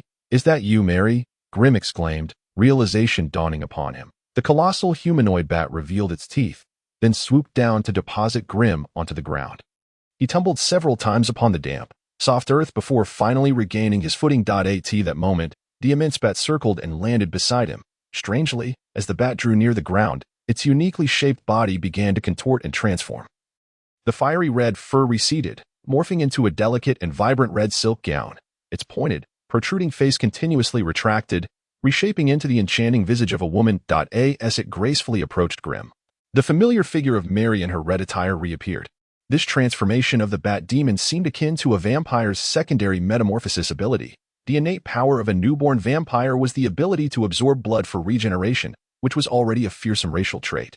Should the newborn evolve further, it could acquire the bat demon transformation ability, whether to become a massive bat soaring through the skies or to disperse into countless smaller bats to flee. Both excellent means of survival. As Grim absorbed this knowledge of vampiric sorcery, he couldn't help but feel awe at Mary's rapid evolution. She had transformed into a vampire merely days ago. Yet she had already awakened a second racial ability. Who is that little girl? Why is she pursuing you? Mary, clad in red, did not turn to face Grim, but remained fixated on the chaotic battlefield in the distance. They were now several miles from the swamp's epicenter, shrouded in thick mist, rendering visibility nearly impossible. Yet, even from afar, the palpable elemental disturbances resonated clearly. The battle in the distance had intensified. They are a group of outsiders. The three wizard apprentices each possessed the formidable power of advanced apprentices. The little girl named Alice, endowed with spatial talents, was terrifyingly powerful. Grim was softly introducing her when, suddenly, the distant void began to tremble. Accompanied by the sharp, piercing wails of the ghostly hags, "Not good. We must flee." Grim's expression changed dramatically. That fiend is about to break free. He had sensed such terrifying spatial fluctuations once before, akin to Alice's indiscriminate spatial attacks that resembled a map cannon. Although the cost had been somewhat steep, Grim was certain that if Alice unleashed this move, the ghost hag leader, Shinba, would undoubtedly be unable to prevent her escape. Is there any possibility of us working together to eliminate her? Mary abruptly turned, a vivid crimson hue appearing in her emerald eyes as she fixed her gaze on Grim. This sudden leap in thought from Mary caught Grim off guard, faced with such a powerful advanced apprentice. Grim's mind was consumed with thoughts of escape. The notion of turning back to counterattack had never crossed his mind.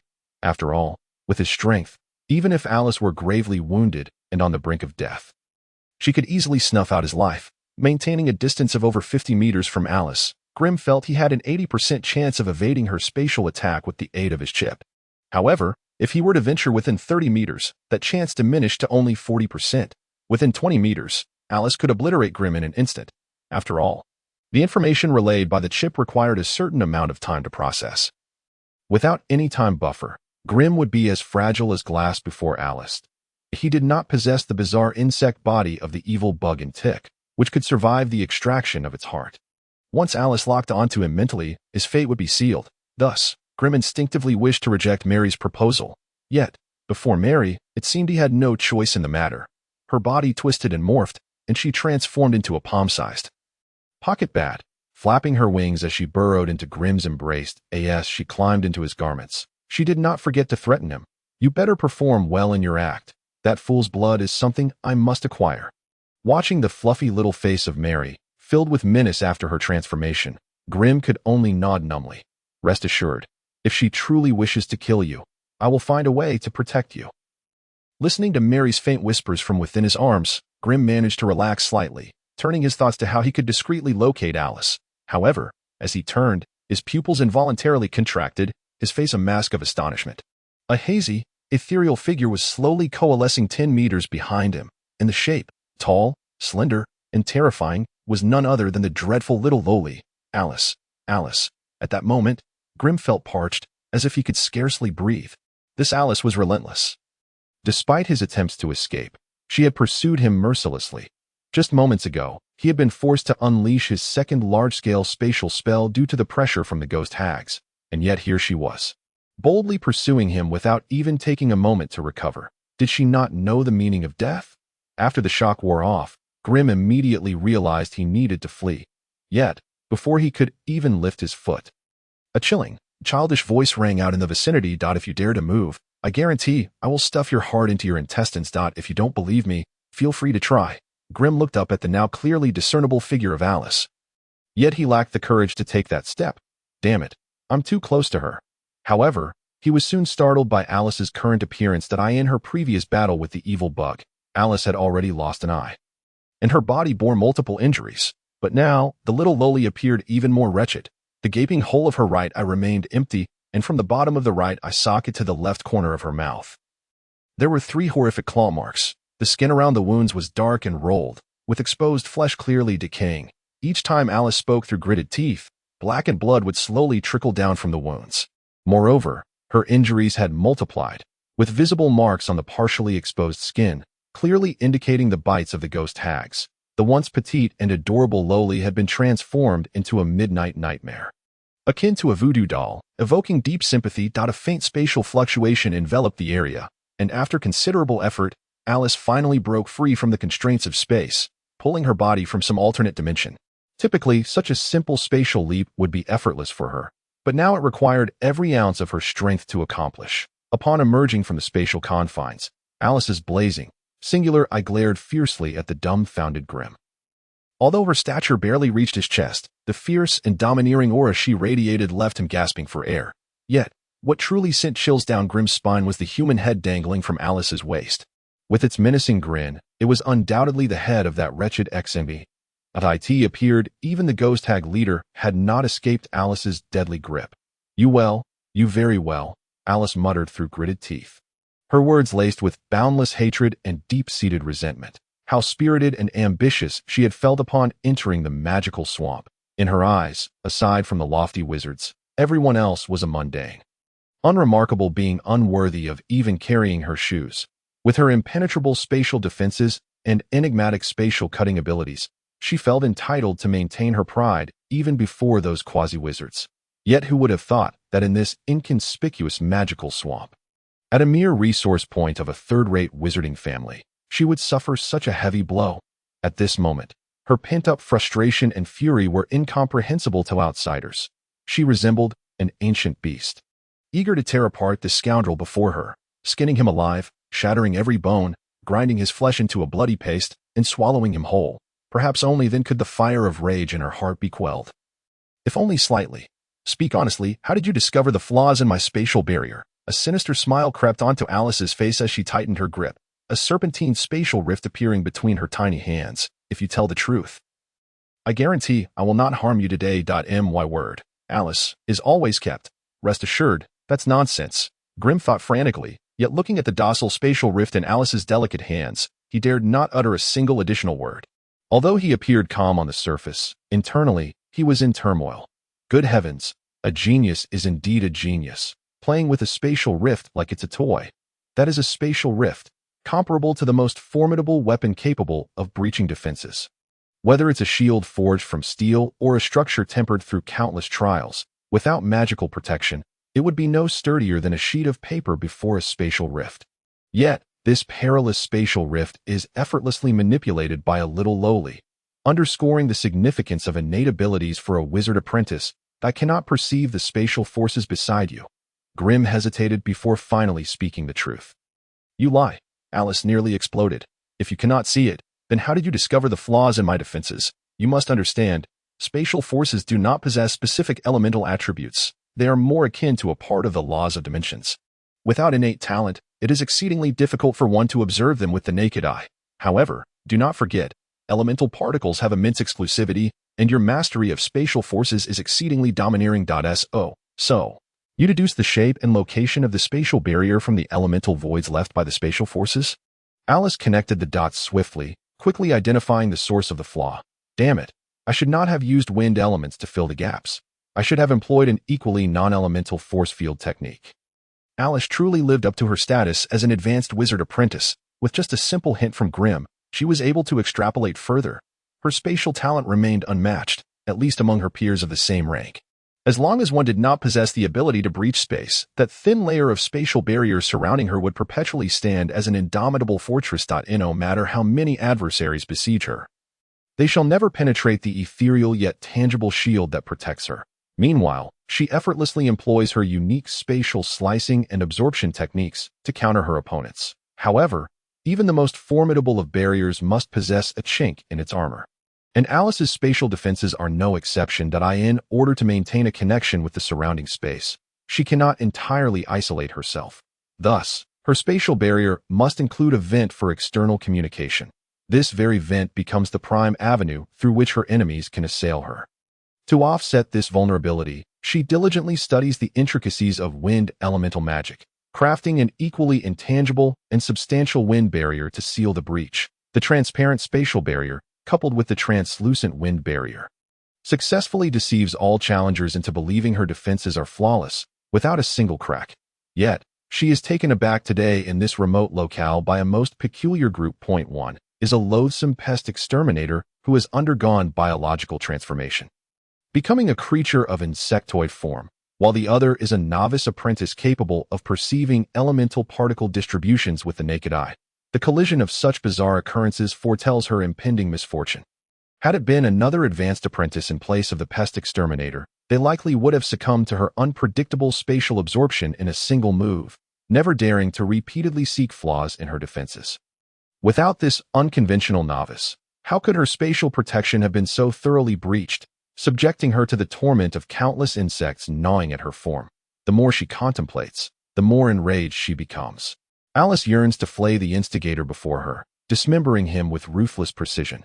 Yet, her most pressing intelligence remains elusive, compelling her to demand, is it a witch-eye modification or a special sorcery? Hand it over. And I shall spare your life today. You'll abide by my words. One to you? Humph. It appears you have little choice left. Do not force me to imprison your soul. I will extract every detail from your mind. Though Alice's personal image teeters on the brink of collapse, her haughtiness remains undiminished, and the threats woven into her words render further discourse rather unpleasant. Greem steals a glance, uncertain whether Alice's diminished power stems from severe weakening or simply a retracted state of her personal defenses. He observes no sign of her spatial barrier. Is she not concerned about a surprise attack? Thoughts turn to action. Hesitation in the presence of such a formidable advanced apprentice would be tantamount to suicide. Almost simultaneously, Greem flicks his sleeve, causing a small vial of dark green potion to tumble before Alice. Without the need for incantation or environmental consideration, a bizarre green mist envelopes the area, and a grotesque slime puppet, over a meter tall, slowly rises from the ground. This low-tier humanoid puppet is merely a temporary construct, capable of lasting no more than a quarter of an hour, and its attack method is the rudimentary entrapment and suffocation of foes within its gelatinous form. While employing such a makeshift servant against an advanced apprentice may seem laughable, it proves effective for briefly ensnaring the opponent. Greem retreats several paces, his hands moving swiftly as he chants incantations aloud. A fire elemental arrow forming rapidly before him. With the successful solidification of the flame arrow, what once required over 10 seconds of casting now activates within 5, marking a significant improvement for Greem. Alas, all his efforts are rendered futile that a transparent spatial barrier swiftly envelopes the slime puppet, severing the mental connection between Greem and his creation. The slime bursts apart, disintegrating into nothingness. This exemplifies the primary flaw of summoning magic. Once the mental link between the caster and the summoned entity is severed, even the mightiest of summoned beings must return to their own realm under the laws of the planes. Thus, this inexpensive slime puppet fails to fulfill its purpose, leaving behind only a pool of acidic liquid. As for the flame arrow Greem struggles to unleash, Alice's distorted visage is filled with disdain. She does not even attempt to thwart his casting. The moment the flame arrow is released, it collides with a small mirror-like barrier suspended in midair. Confronted with this sufficiently diminutive spatial shield, the arrow explodes upon impact. The detonation occurs alarmingly close to Greem, and the ferocious flames, rebuffed by the invulnerable barrier, engulf the young apprentice in an instant. Greem can indeed perceive spatial changes through elemental sight, yet he remains defenseless against this nearly instantaneous alteration. If casting a familiar spell takes him 3 to 5 seconds, Alice can invoke her innate spatial sorcery in but a single second. The overwhelming disparity allows Alice to observe Grimm's spellcasting and decide whether to intercept or counteract. If she so desires, Grimm will find it impossible to successfully cast any spell requiring more than 3 seconds. Watching the young apprentice consumed by flames, Alice's singular eye gleams with contempt, the novice apprentice daring to attack an advanced one. This young fool clearly has no grasp of mortality. Suddenly, a fierce wind rushes forth. A stone the size of an egg hurtles from the swirling flames, crashing toward Alice. Following closely, Grimm bursts forth, protecting his head with his arms, the flames indiscriminately scorching him. His entire body bears the brunt of the searing blaze, leaving him with numerous blisters and burns. With a cold, sinister smile, Alice flicks her fingers, and several transparent beams of light slice through the air, cleaving the mid-flight stone into 4 pieces. The raging blue lightning dances through the void before dissipating into nothingness. The lightning stone attack proves ineffective. Grimm dares not linger. He retrieves a dark, obscure object from his pocket and hurls it at Alice, then turns to flee, eager to escape. "You didn't hear what I said, did you? You're forcing me to sever your legs." Alice chuckles darkly, but her expression abruptly shifts, her solitary eye narrowing in fury as she glances at the object that has evaded her spatial slicing. Mary's transformed bat deftly avoids the approaching shards of space, its membranous wings flapping rapidly, swiftly soaring above Alice's head. Is it a summoned creature, a contracted being, or some sort of magical entity? In that fleeting moment, Alice struggles to discern the true nature of the bizarre bat approaching her. As she brandishes her hand, 7 or 8 shards of space seal off all potential paths of attack for the palm-sized bat, granting her a modicum of reassurance. However, the very next second, an astonishing transformation unfolds. The previously palm-sized bat rapidly distorts and enlarges, inflating like a balloon until it morphs into a slender, strikingly beautiful girl clad in vivid red. Without flinching, she charges through the spatial shards, lunging directly at Alice. In horror, Alice watches as the girl's fingernails elongate and sharpen, glimmering with a metallic sheen. The girl's visage undergoes a dramatic transformation, her emerald eyes turning a deep crimson, as if blood were about to pour forth from them. The horrifying sounds of flesh being severed by the spatial shards resound incessantly. Countless streams of blood erupt from the girl's back, various wounds puncturing her form and rendering her almost a sieve. Yet, the crimson-clad girl remains unfazed, her vibrant lips stretching wider as 2 fearsome fangs protrude, biting down upon Alice's exposed neck with a fierce gust. Damn it, a vampire? Alice's vast knowledge swiftly clarifies the nature of her adversary. At first, a tingling sensation akin to a mosquito bite courses through her neck, soon transforming into a euphoric high. She can distinctly feel her vitality ebbing away, blood flowing from her veins, yet her entire body feels languid, blissfully inclined to surrender to slumber. Nevertheless, Alice, being a resolute advanced apprentice, possesses a commendable resistance to the paralyzing venom infused by the vampire's fangs. In a mere moment of distraction, she broke free from her daze. For the first time in her life, Alice sensed the imminent approach of death. In the previous 2 skirmishes, the bug eradicators merely presented a minor inconvenience to her, hardly qualifying as worthy adversaries. Yet, the witch leader, Simba, if not for the fortuitous alignment of time, place, and allies, would have met a fate of slaughter at her hands. However, in this moment, Alice truly felt the menacing threat of death. Should she mishandle this precarious situation, this future great sorceress might well perish upon this wretched land. Reluctantly, Alice summoned the last vestige of strength within her, unleashing once more that ear-splitting, terrifying shriek that pierced the heavens. In the blink of an eye, space fractured, and all existence crumbled into dust. This marked Alice's 3rd invocation of spatial rupture, though spatial magic was her innate talent, allowing her to wield such formidable powers even as an apprentice. Her body was clearly unable to withstand the high-frequency exertion of spatial energy. Thus, when the void encompassing a radius of 50 meters shattered, parts of her own body disintegrated, exacerbating her injuries. Seizing the moment as the crimson-clad maiden was shredded into a bloody pulp by countless fragments of space, Alice desperately dove into an abruptly materializing void passage, vanishing without a trace. The air was thick with a swirling mist of blood, and the shattered figure of Mary stood motionless, her body devoid of a single unblemished inch of skin. Truth be told, Gryllem had never witnessed such a ghastly sight in all his years. The red-clad Mary appeared as though she had been thrust into a whirling blade trap, her entire form mangled and torn. Flesh and blood intermingled that a steady stream of blood flowed from innumerable wounds, dyeing her into a veritable blood-soaked specter, forming a crimson lake beneath her. Grylam cautiously approached the battlefield, each step deliberate. "Are you still alive?" His voice trembled. The blood-drenched figure shuddered, her scarlet gaze fixating on Grylam, the flickering crimson light betraying an insatiable thirst. "Blood. I need blood. Quickly, give me blood." The voice of the blood-soaked specter was a hoarse whisper, barely discernible unless one listened intently. Even this slight tremor of her words caused the numerous wounds on her face to crack anew, blood gushing forth in torrents. "You're not going to suck my blood, are you?" Grylam's expression fell in an instant. Given the severity of Mary's injuries, it seemed unlikely that even draining him dry would suffice for her recovery. Just as Mary was about to lunge at him, Grylam recalled something, hastily retrieving 8 blood vials resembling crimson orbs from his waist pouch. These were spoils he had acquired from the witch's lair. Upon receiving the blood vials, Mary ravenously consumed them. The terrifying nature of the ancient vampire becoming undeniably apparent, the grievous wounds that had previously marred her body began to close at an astonishing rate, a miraculous spectacle that left Grylam in disbelief. In the blink of an eye, the near-lifeless form of the blood specter transformed, as though a time-reversal spell had been cast upon her. With the consumption of 3 blood vials, the countless tiny wounds that had dotted her body vanished, and the larger gashes began to heal gradually. After 5 vials, her skin regained its previous delicate fairness, free from the torturous marks that had once marred her.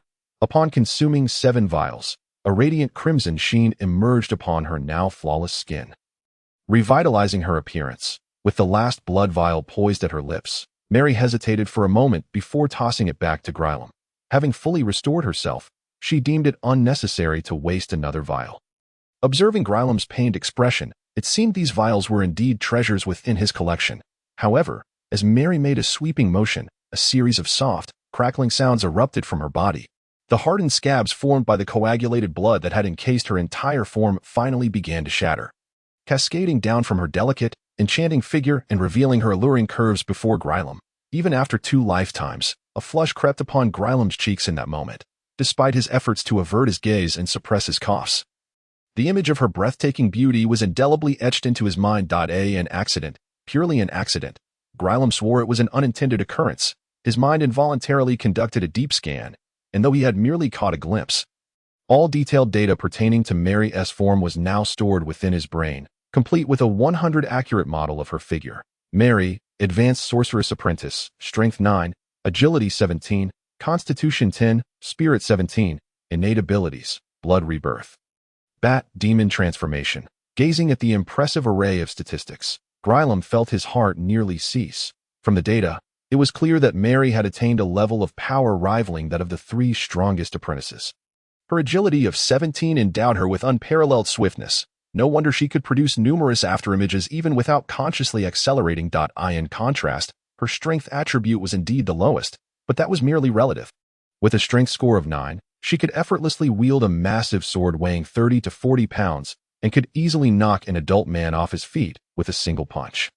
As Grylam immersed himself in his data reverie, Mary donned her vibrant red gown once more. The process of dressing was oddly surreal. With a snap of her fingers, the still coagulating blood beneath her coiled around her body like serpents, weaving and drifting. When the blood finally solidified, a magnificent, resplendent gown emerged. Suddenly, a heavy object landed in Grylam's arms. Startled, he looked down only to be confronted by the grotesque and twisted visage of Simba's severed head, causing him to nearly drop it in fright.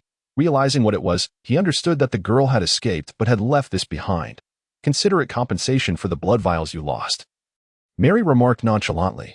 Did you manage to get what you wanted despite the losses?" Grylam, still haunted by the image of the blood specter, asked in a hushed tone. The mere mention of this, Mary erupted into a triumphant cackle, her demeanor exuding delight. "What I consumed was the very essence of that girl's blood. Without a couple of months of recuperation, she won't fully recover. Moreover, I can sense that her blood will significantly enhance my abilities." Grylam's expression hardened as he grasped the terrifying nature of the vampire lineage. The chip's readings revealed that Mary's attributes had increased. Constitution 10. Spirit 17, indicative of her evolution following the consumption of powerful blood. Originally, her attributes stood at 10 for Constitution and 17 for Spirit, but after ingesting the formidable essence of Alice, both her limits had expanded by 1 point. while her current values had not yet changed, as long as she continued to hone her abilities in the coming period. Today's gains would truly be hers to keep. A vampire capable of augmenting her strength through the consumption of others' blood was a dizzying thought for Grylam. The significance of innate abilities was once again underscored. That Alice, at first glance, appeared to be merely 13 or 14 years old. At such an age, without her spatial talent, she would likely be just another novice at the threshold of becoming an apprentice. Yet look at her, a prodigy of intellect, albeit emotionally naive, who had leveraged her spatial gifts to rise among the elite of the advanced apprentices. Were it not for her ill fortune in encountering the bug eradicators and the two twisted beings, Grylam and Mary, she could have effortlessly dominated the ranks of the tower's apprentices. Mary, too, had undergone a remarkable transformation. Previously, she had scarcely mastered 2 spells as a novice apprentice, yet in an instant, she had metamorphosed into an ancient vampire. Her power skyrocketing to that of a formidable advanced apprentice. Based on the data currently available, Mary stood a 60 chance of defeating the eagle-eyed Krissa, while her odds against the Berserker were less than 30. As for the vile insect entity, the probability of the Scarlet Mary emerging victorious is less than 1/10. After all, no matter how extraordinary her vampiric regeneration ability may be, it requires her to actually draw blood for it to take effect. While her reckless approach of mutually assured destruction may be somewhat effective against Eagle Eye, it is a different matter entirely when dealing with the Madwoman and the vile insect. The formidable metal greatsword wielded by the Madwoman is no mere decoration. With a staggering strength of 15 and a constitution of 16, she can unleash her devastating physical assaults with abandon. Although her agility of 8 could be seen as a flaw, under the assistance of sorcery, it becomes exceedingly difficult for ordinary foes to exploit this weakness. The vile insect, despite its cowardly display before Alice, does not indicate that its true combat prowess is feeble. Attempting to extract blood from it to sustain her ongoing battle would likely prove a futile endeavor for Mary. Thus, to summarize, while Scarlet Mary possesses formidable talents, she has yet to reach the unparalleled heights of Alice. Since Mary is willing to act as her superior, Gleam is more than happy to have a powerful ally to rely upon. Therefore, he openly shared his analytical conclusions with her, like a loyal strategist, while simultaneously dispelling her unrealistic fantasies. Ever since Mary inherited her vampiric abilities, her temperament has undergone a significant transformation. It is evident that the external bloodline power is profoundly influencing her psyche and senses. Her compassion towards herself likely stems from a fleeting moment of empathy revealed during the bloodline mutation process. However, even the most profound sentiments are unreliable and will gradually fade away, losing their vibrancy amidst the daily life of a cold, rational, and cruel apprentice. Thus, he feels the need to showcase some of his own talents to avoid creating an illusion of complete dependence on Scarlet Mary's support. Gleam now requires time to grow. Although he firmly believes that his past experiences, combined with the assistance of biological chips, will elevate his personal capabilities to rival those of the exceptionally gifted, his growth requires time, just as young beasts need time and space to mature. Even with wings, Gleam's development necessitates substantial periods of accumulation and vast resource investment. At present, he is in a phase of relative weakness, and finding a senior apprentice to rely upon would undoubtedly offer him immeasurable benefits for his growth. Therefore, he eagerly welcomes the opportunity presented by Mary's outstretched wings. However, this reliance is not one-sided. To some extent, Gleam wishes to demonstrate his own value, striving to shift this relationship towards an alliance rather than mere subservience. After briefly examining the severed head of the Simba, if Gleam is not mistaken, the soul of that Simba still lingers within the severed head. If not dealt with promptly, the spoils of his labor may significantly diminish in value. Regardless, this severed head belongs to a formidable ghostly chieftain whose power is sufficient to match that of a senior apprentice. Whether for conducting soul experiments or performing voodoo rituals, it serves as excellent material for sorcery. 3 outsiders have ventured into the magical swamp. While Alice has not been eliminated, she has certainly bled quite a bit.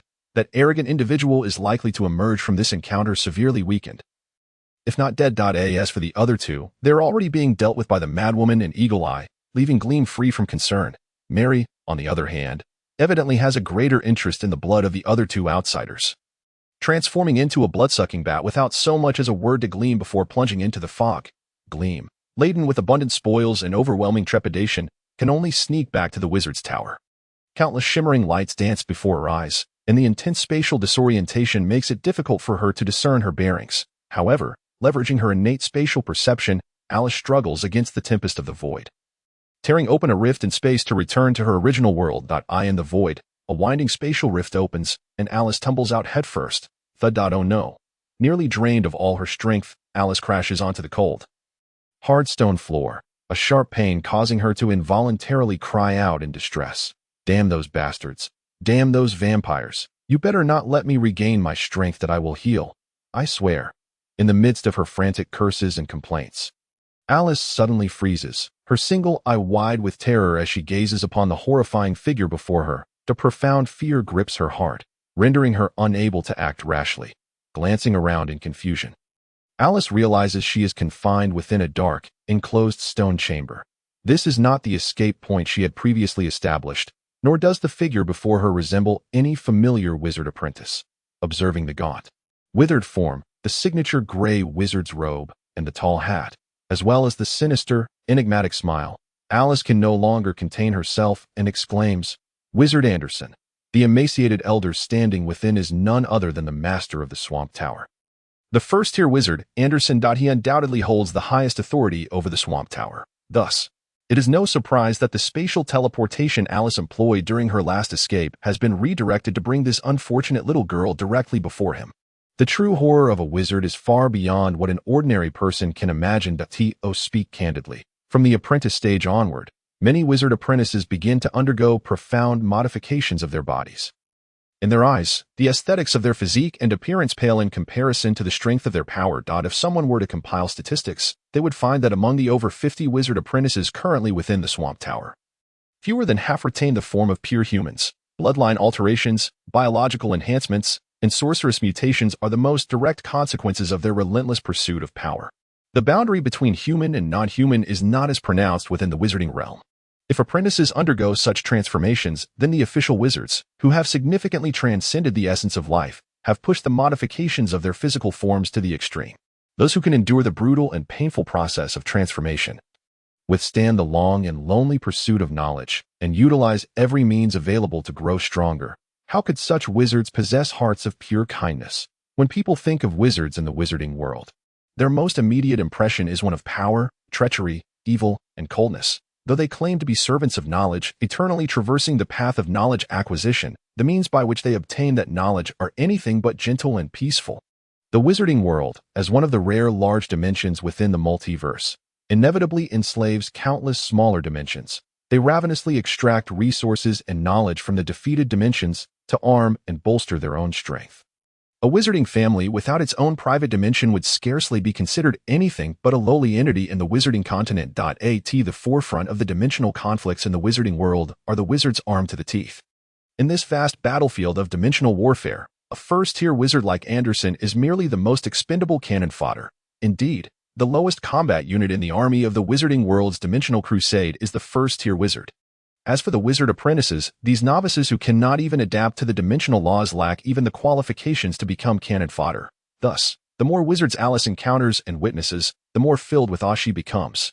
Although her spatial talent is already considered a rare and exceptional gift, in the presence of these official wizards, she remains nothing more than a canary that could be easily crushed. In the wizarding realm, talent merely represents potential and does not equate to true strength. Countless tragic geniuses have perished in the dark corners throughout millennia. When Alice realizes she is facing a bona fide wizard, she immediately suppresses all her pride and arrogance, even as the weight of her grievous injuries causes cold sweat to pour from her brow. She remains oblivious, bowing her head in anticipation of the wizard's inquiry. Today, I am in a foul mood because a few little insects have dared to intrude into my garden while I was conducting my experiments. So, tell me, little one from Fanny's cottage, who sent you to trespass upon my territory? The expressionless face of Wizard Anderson betrays no hint of joy, anger, sorrow, or pleasure. His chilling tone sends shivers down Alice's spine. Esteemed Wizard Anderson, I come bearing a message from my mentor, Lady Deborah. Alice hastily clarifies her purpose, not daring to show any disrespect. Deborah, that madwoman? Anderson furrowed his brow in confusion. You are the genius apprentice that Deborah took in 3 years ago, aren't you? What? Has your modest talent led you to seek me out for a bit of practice? Ha ha ha, little girl. Did your mentor fail to inform you that I despise being disturbed? By the way, are those 2 little insects also from Fanny's cottage? Alice, trembling, bowed respectfully, and quickly replied, "No, we encountered them on the outskirts of the swamp. We came here only because we accepted a task. Point one is from Mandasu Academy, and the other belongs to the Hand Association. A task? You mean to say you ventured into my magical swamp on account of a task?" "Yes, we all undertook trial tasks from our respective organizations before daring to intrude here. Damn it, damn it. I knew those despicable fellows from the Scatter Forest Tower would not let this place be. This is the magical swamp. This is my private domain, and those bastards have turned it into a task. Point. I shall certainly report their outrageous conduct to the committee at the next wizards' meeting." Perhaps struck by a nerve, the already eccentric Wizard Anderson became increasingly frantic, unleashing a tirade of venomous curses towards some distant individuals. In his fervor, he even switched through 7 or 8 different languages, of which Alice could comprehend or recognize merely 3. Once he had vented his frustrations to his heart's content, the wizard suddenly fell silent, his cold gaze once again fixating on Alice. "Out of respect for your apparent reverence, I shall spare you. However, your reckless intrusion and rampant destruction in my garden cannot go unpunished. Consider this a lesson." With a flick of his wand, a green glimmer shot forth into the hollow socket of Alice's right eye. Simultaneously, a strange circular portal materialized beneath her feet, and after a few flickers of magical luminescence, Alice vanished from the stone chamber, almost simultaneously with Alice's forced departure. The 2 apprentices still rampaging through the depths of the swamp were also enveloped by a similar teleportation circle, and with a flash of light, they were expelled from the magical swamp. The entrance of the magical swamp lay a desolate and bleak hillside, its expanse overshadowed by a thick fog that cloaked the swamp below. Gazing into the depths, one could see only the uneven waterpools and the chaotic growth of thorny shrubs and ragged wormwood, devoid of any remarkable features. In a dazzling flash of light, Alice once again found herself tumbling to the ground. Before she could rise, 2 familiar figures appeared in her line of sight, both of whom groaned as they struggled to their feet, rushing to retrieve various vials and jars from her satchel. Alice earnestly began to tend to her injuries. Although she had left the magical swamp, she dared not express any grievances toward that wizard. Who knows if that damned wizard had ways to continue monitoring them? If he caught wind of any unfavorable words, she might find it impossible to leave this place. The 2 newcomers groaned as they got up. Compared to Alice, they had experienced far fewer teleportations of such magnitude. And thus, aside from feeling dizzy, they felt an overwhelming urge to purge their stomachs. However, their superior constitutions endowed them with remarkable adaptability, and after a brief moment of disorientation, they quickly recovered. It was evident that prior to their teleportation, they had been embroiled in fierce combat, as both bore numerous injuries. Upon their arrival, they remained vigilant, weapons in hand, scanning their surroundings with heightened alertness. Yet, upon seeing Alice in her pitiful state, they exchanged incredulous glances. Alice, who had previously engaged them in minor rivalry to determine the leader of their temporary party, had decisively outmaneuvered both the burly swordsman and the serpent-headed man with her elusive spatial abilities. It was no exaggeration to say that Alice possessed the power to eliminate them in an instant. However, they were taken aback by the severity of her injuries sustained during their brief separation in the magical swamp. Rendering their own wounds trivial in comparison, "Alice, who did you confront? Was it a near wizard?" the burly swordsman inquired with a grim expression. The serpent-headed man beside him displayed a keen interest, silently awaiting Alice's response. "Kylie, before you concern yourself with me, perhaps you should worry about your own well-being." Alice dismissed the swordsman's question, focusing intently on her own healing. Despite having endured such grave injuries, she felt no fear.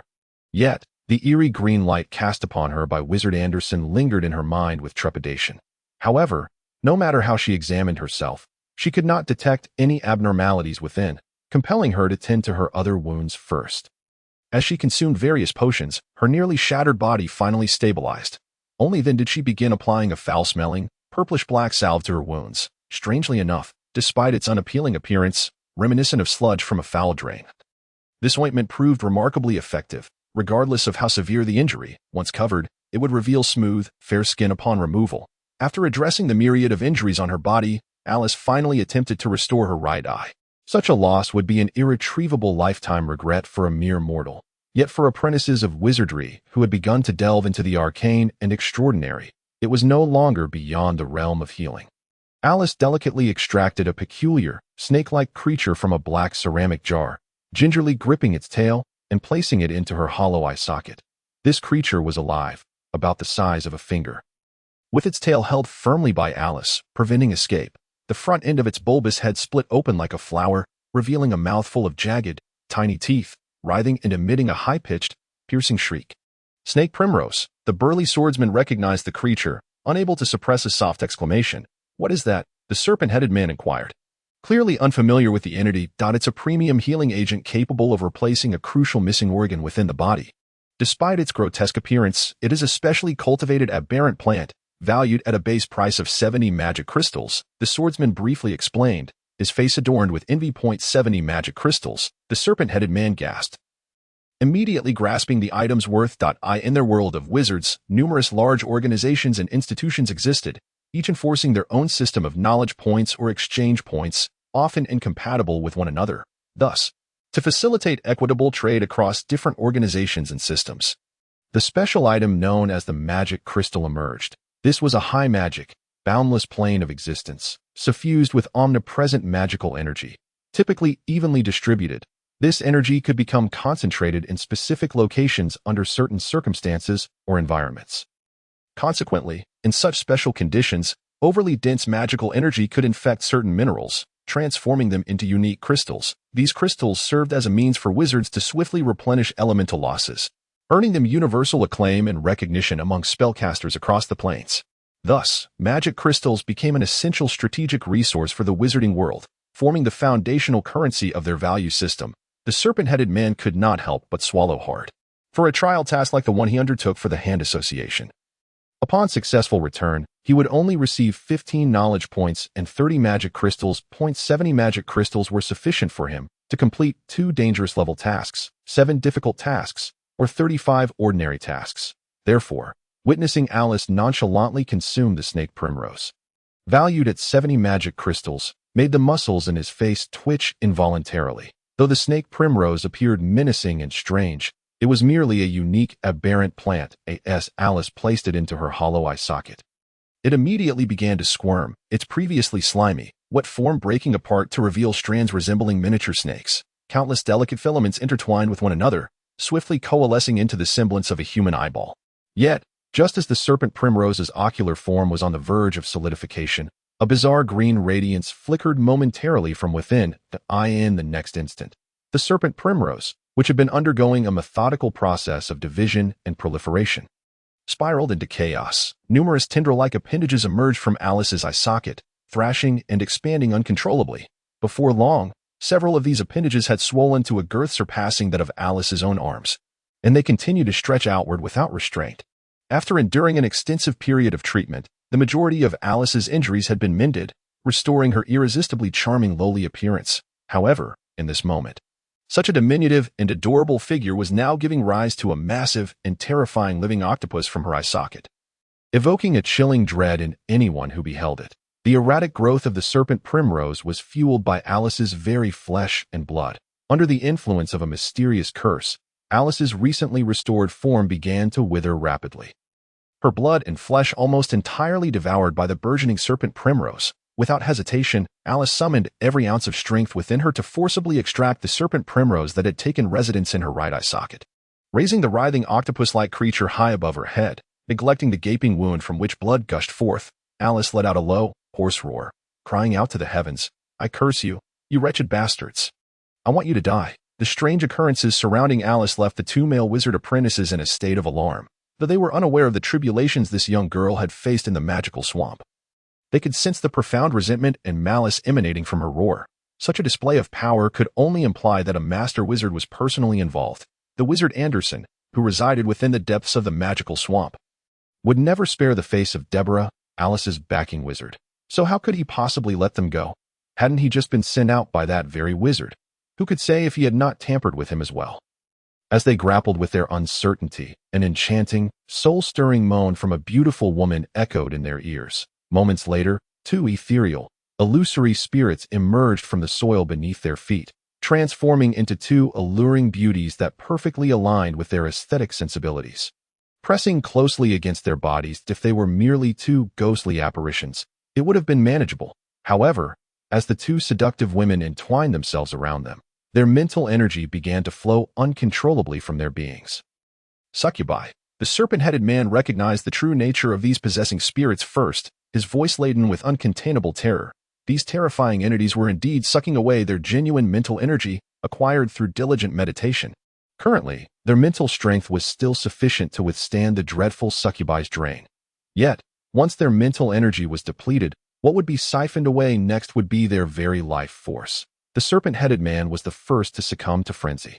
As he continued to roar and bellow, his frail body elongated grotesquely, dark green scales rapidly covering his skin. In the blink of an eye, he transformed into a colossal, 10-meter-long serpent, as thick as a water barrel. Regrettably, no matter how he morphed, the eerie succubi remained tightly coiled around him, persistently siphoning his mental energy. He attempted various high-difficulty maneuvers, roaring, crashing, swaying, and twisting, causing the small hillside to tremble violently.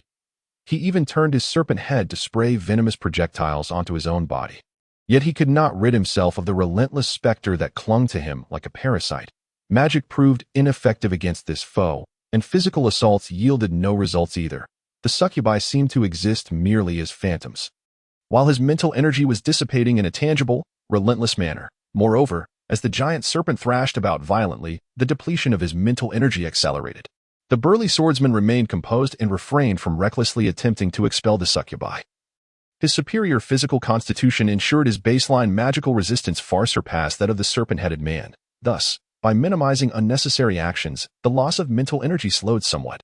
Faced with the curse of a genuine wizard, the duo of apprentices knew they lacked the means to dispel it. He dared not linger, hastening away towards the horizon. Only by returning to their organization swiftly could they hope to summon their mentor for assistance. Otherwise, they would face a grim fate of being drained of life.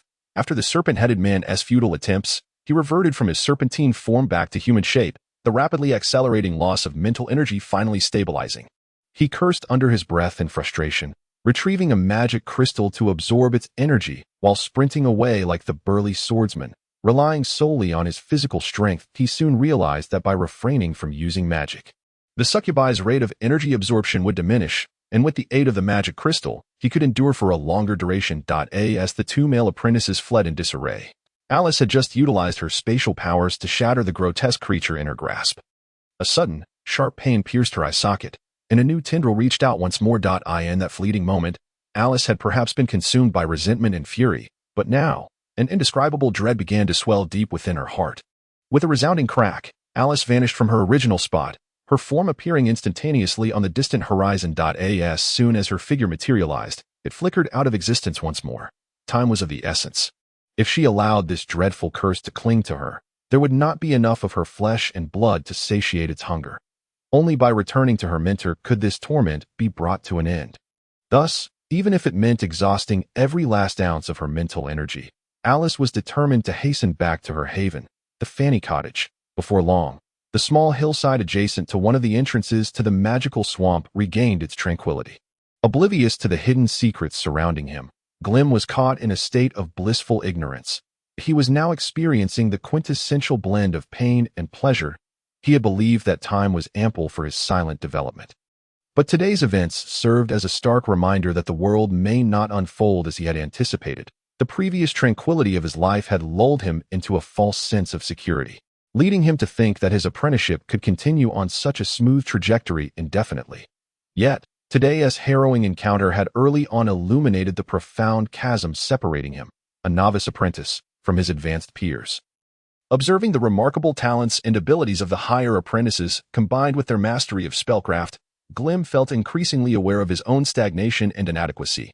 Had he followed the original trajectory of his development, it would have taken him 3 to 4 more years of daily meditation and accumulation of magical knowledge to elevate himself to the status of a mid-level apprentice to ascend to the rank of a high apprentice. Glim would have to endure an additional decade of arduous study. As for becoming a quasi-wizard, given Glim's current talents, the prospect seemed bleak. As a wizard apprentice, every increment of mental energy gained was both precious and arduous. Lacking an innate ability compared to others and desiring a faster pace of advancement, the only recourse was to seize more resources and sufficient magical knowledge to sustain his growth. There was no other path available. To enhance his magical prowess, the primary focus must first be on improving his physical constitution. Every form of magic, whether supportive, offensive, or ranged, ultimately relies on the strength of the practitioner's body. Only with a flawless physical constitution could magic unleash its full destructive potential. Following his narrow escape from the tower, Glim immediately locked himself in his dwelling, deep in contemplation. Weighing the pros and cons against the four major developmental pathways outlined by preceding wizards, he silently deliberated on the direction he should pursue.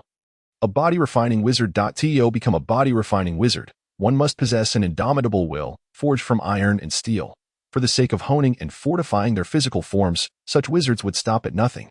Some would immerse themselves in concoctions of toxins for days on end, subjecting themselves to scorpion venom, snake venom, spider venom, and various noxious plants like the 7 deadly flowers and nightmarish grass, utilizing every conceivable toxin, whether biological or botanical, in their relentless pursuit of strength, from the superficial to the profound, from the feeble to the formidable. One repeatedly stimulates every cell within one's body with a variety of horrifyingly potent toxins, compelling one's physique to unleash its latent potential, gradually fortifying the flesh. Naturally, while engaging in such endeavors, one would undoubtedly take precautions, meticulously calculating and estimating the limits of one's endurance to avoid the peril of succumbing to the very toxins employed. Moreover, as the art of body refinement progresses, once the initial threshold is surpassed and resistance is developed, it is likely that common poisons in the mundane world will cease to be effective against them. Henceforth, any further advancement would necessitate the arduous pursuit of rarer and more exotic toxins. Consequently, as a body-refining sorcerer, it is probable that nearly half of one's early life would be squandered on the repetitive calculations of one's endurance and the search for various toxins that prove effective. Additionally, some body-refining sorcerers actively seek out and collect items with terrifying radiative properties, using the stimulation of radiation to temper their bodies. Others may venture into particularly harsh natural environments, harnessing the formidable forces of nature to spur their progress.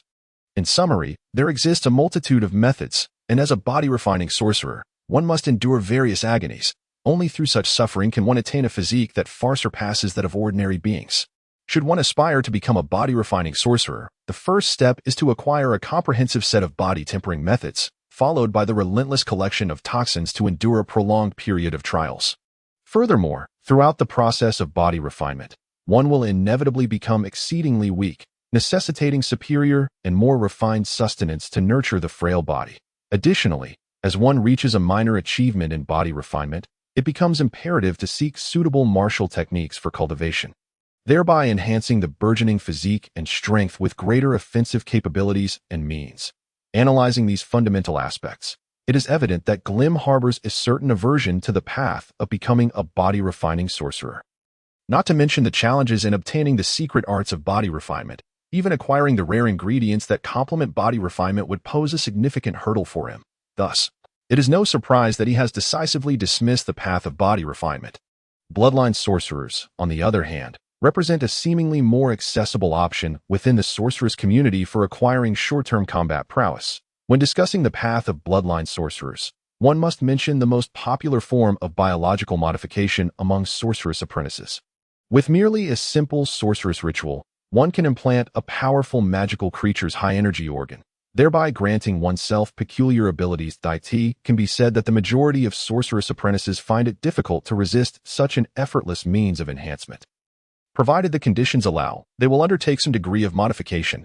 However, the reality of such endeavors is fraught with difficulty.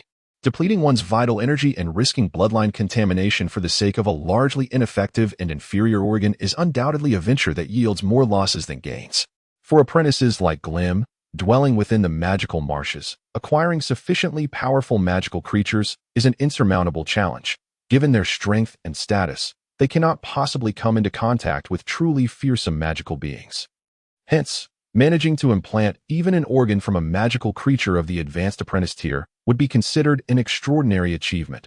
Among the top 3 apprentices of the Arcane Tower, the eagle-eyed Crusa is said to have implanted an eye from a red-eyed Raven King, which has endowed him with the ability to command carrion crows. However, Glim has never regarded such short-sighted actions with any concern. A red-eyed Raven King, such a high-energy organ from a magical creature might enable him to leap into the ranks of advanced apprentices, becoming a standout within the Arcane Tower. Yet, upon reaching this point, the potential enhancement brought about by biological modification reaches its zenith if fortune favors him. he might ascend to the status of a quasi-sorcerer within 5 years, preparing for the future pursuit of becoming a formal sorcerer. However, should luck elude him, he may find himself forever distanced from the title of formal sorcerer. After all, individuals with contaminated bloodlines face exponentially greater challenges in ascending to sorcerer status. Thus, in comparison to bloodline sorcerers, biological modification is purely a treacherous path, leading to ever-narrowing avenues and inadvertently severing one's path forward. Yet, when juxtaposed with biological modification, the road of bloodline sorcerers appears considerably more arduous. To become a bloodline sorcerer, one must seek out a powerful ancestral being with a strong bloodline source and then purify a substantial amount of their blood to harness the power hidden within their lineage. Pursuing this path presents numerous challenges. Firstly, many of the known powerful bloodlines are held firmly within various sorceress families. These so-called sorceress families typically trace their origins back to a once dominant bloodline sorcerer. As descendants of powerful bloodline bearers, they inherently inherit the excellent genes of their ancestors. To maintain the purity of their familial bloodlines, they refuse to intermarry with outsiders, fostering a closed circle to preserve their lineage. Aside from these known powerful bloodlines, other apprentices wishing to pursue the path of bloodline sorcerers must rely on luck in attempting to explore unknown magical bloodlines. If the magical creature whose blood they inherit is merely a Tier 3 being, then, influenced by the generational degradation factor, these inheritors may not even achieve Tier 2 status. Furthermore, considering the potential impurity of the bloodline, even ascending by one tier could pose a significant risk. Therefore, the descendants of powerful bloodline sorcerers families, lacking formidable strength, face the peril of becoming prime targets the moment they step outside their homes. Some wandering sorceress apprentices would not hesitate to capture them, extracting the essence of their bloodlines to gain the might of formidable creatures. However, such actions require a considerable amount of sorceress apprentice blood, rendering the success rate quite low. Moreover, it is a grave taboo among sorceress families, given the immense strength of these bloodline sorceress families. How could they possibly stand idly by while their lineage is dispersed? Even if it necessitates a heavy and bloody toll, they will ensure that the culprits are eradicated. Thus, throughout the history of sorceress development on the continent, there have been numerous upheavals caused by the theft of bloodline descendants from powerful sorceress families. To speak candidly, the serpent-headed apprentice who intruded upon the magical marshes today is likely a descendant of one such sorceress family. Otherwise, they would not exhibit such pronounced characteristics of magical creatures. Regrettably, Glim did not have the opportunity to obtain their blood. However, Glim harbors no regret in this regard. How much potent ancestral blood could a bloodline sorcerer's descendant of the advanced apprentice tier possibly possess? To assist Glim in steadily ascending to the status of a quasi-sorcerer, it is likely that such a descendant would need to provide at least a dozen instances of that formidable blood to meet the terrifying demand. This difficulty is comparable to Glim directly challenging a dragon. Moreover, from Glim's readings, he understands that among the bloodline sorceress families active in the central regions of the sorceress continent, the highest tier attained is merely Tier 7. This leaves a significant gap of 2 tiers from the pinnacle of the sorceress hierarchy, which is Tier 9. As bloodline sorcerers, they require little in the way of training or knowledge accumulation. They simply need to continuously purify their bloodlines to naturally draw power from their ancestral heritage. The Tier 5 bloodline inheritor can ascend through the ranks at a pace 10-fold or even 100-fold compared to others, allowing them to advance unhindered and bask in glory during the first half of their lives. Additionally, sorcerers with special bloodlines may possess unique abilities, granting them an advantage in battles against peers of the same tier. However, the apex of their bloodline source marks the terminus of their sorceress journey. Upon reaching Tier 5 through strength and luck, they will painfully discover that the path ahead is utterly obstructed, and their sorceress journey ceases to progress beyond Tier 5. This is the greatest tragedy of bloodline sorcerers. Once they embark on this path, if they make an incorrect choice regarding their bloodline, they will forever lose the hope of ascending to the highest pinnacle of the sorceress hierarchy. Given the formidable challenges and significant risks associated with the path of bloodline sorcerers, Glim can only dejectedly dismiss it. Thus, the remaining options are the paths of rule sorcerers and arcane sorcerers. Among these, Glim is particularly inclined towards the path of rule sorcerers. The mere thought of the cataclysmic elemental sorcery in the eerie and terrifying curse sorcery stirs within him an insatiable desire, compelling him to eagerly seek out his own pinnacle sorcery. However, the path of a rule sorcerer is also the most challenging to exploit. To ascend to the pinnacle of the sorceress hierarchy, one must progress step by step, refining their affinity for elemental sorcery bit by bit, thereby grasping the essence of the laws of the planes. Only by becoming a master of the rules can one proudly declare oneself a rule sorcerer. Yet, this is often an achievement reserved for those who have reached Tier 7 and beyond. Without a chip, Glim would never choose this path, for it signifies that he would need to devote copious amounts of time to meditation and the refinement of elemental mastery. Even many elemental sorcerers strive to align themselves more closely with their elemental affinities, often going so far as to transform their own bodies into elemental forms, even at the cost of becoming elemental beings. Analyzing from various perspectives, it is evident that the path of the rule sorcerer represents the true way of sorcery, and is undoubtedly the most promising route to ascend to the pinnacle of the system.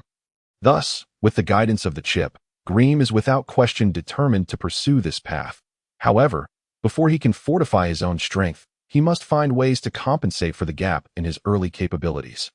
Otherwise, how can he hope to stand out amidst the fierce and ruthless competition among apprentices? Therefore, having firmly established the primary path of the rule sorcerer, Greem also intends to dabble in some aspects of the arcane sorcerer's craft. The most likely means to enhance his power at this moment is undoubtedly the puppet biology manufacturing manual he had previously acquired. Chip, how is the data collection and organization of that puppet biology manufacturing manual coming along? Beep. The sorcery book on puppet biology manufacturing has been fully compiled, with the data optimized and extraneous content eliminated, now presenting a list of the types of magical puppets that the main body can currently utilize. Upon hearing the chip's report, Greem's eyes lit up. Quickly, transmit the data to me. With a surge of data flow, Greem closed his eyes tightly, silently absorbing the sudden influx of sorcery knowledge in his mind. More strictly speaking, this should be a list of items. Earth Magic Puppet. A primary puppet creature driven by a magical core to combat using earth elements. Expected. Strength 11, Agility 4, Constitution 13. Spirit 3. Talent skills, Active Earthquake, Minor. Earth Throw, Single Target. Earth Spear, range of 10 meters. Talent skills, Passive Earth Self-Healing. In areas rich in earth elements. Restores 5 health points every minute. Magical immunities.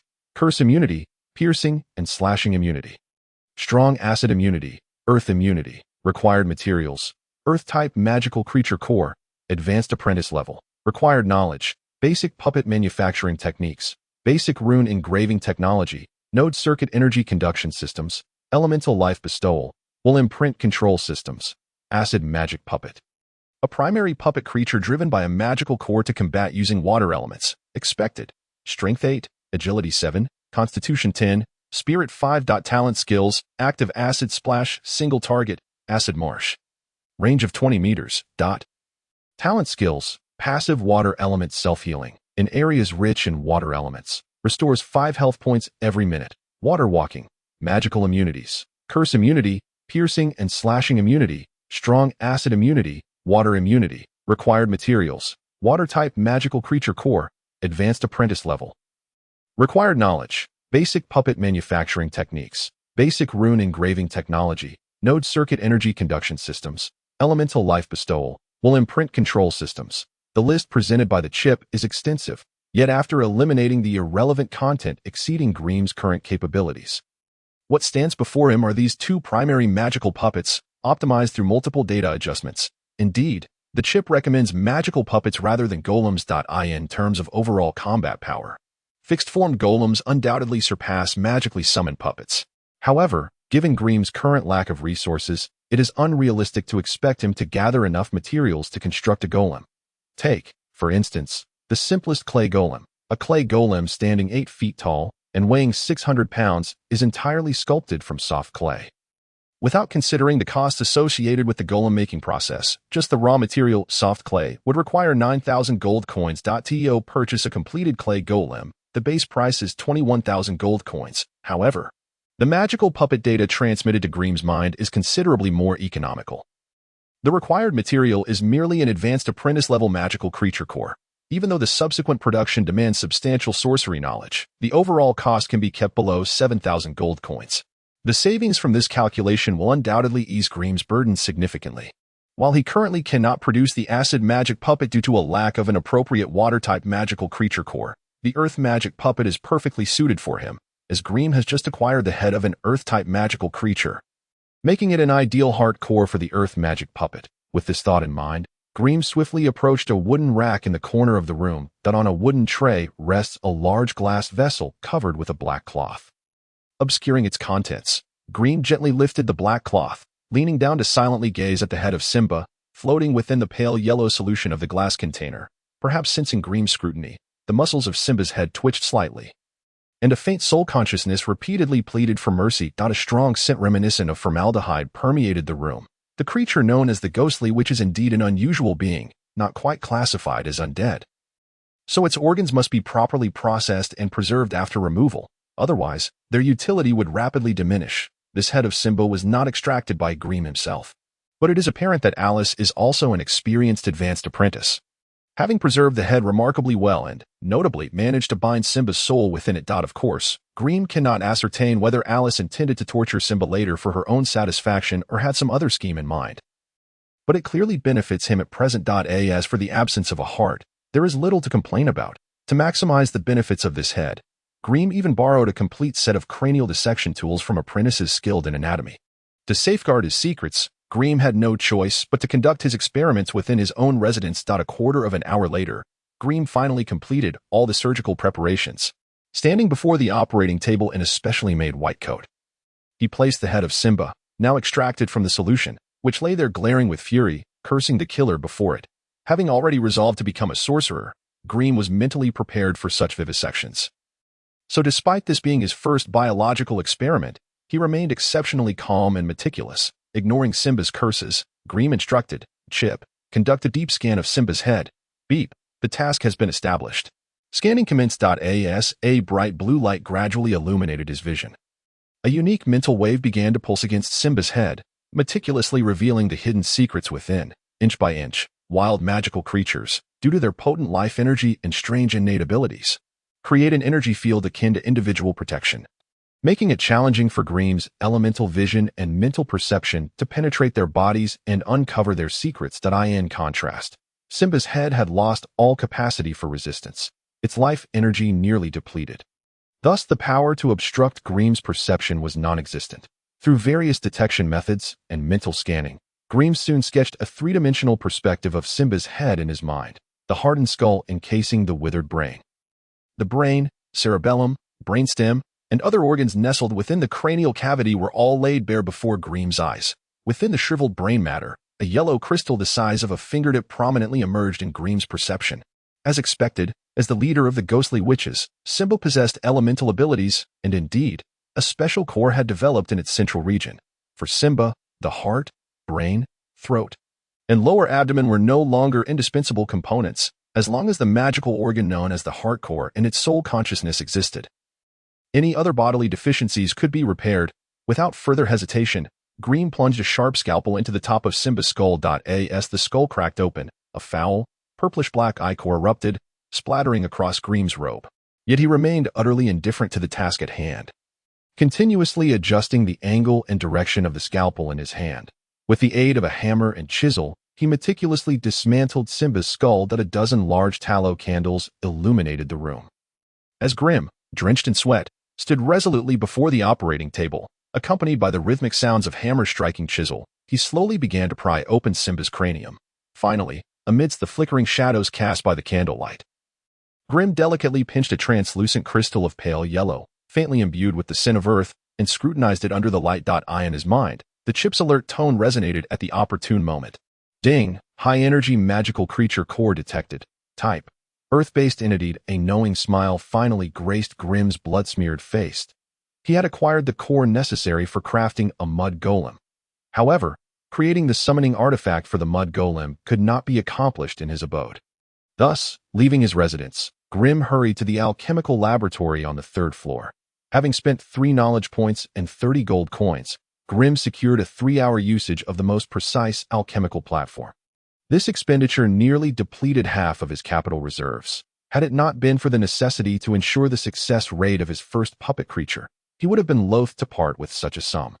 The floor was impeccably clean, the walls smooth, and around the stone chamber, wooden racks lined the walls, laden with an array of objects. Labeled jars contained commonly used magical materials. Elemental wands were for detecting the elemental properties of items, and a complete set of metallic stomachs was employed for testing the potency of magical artifacts.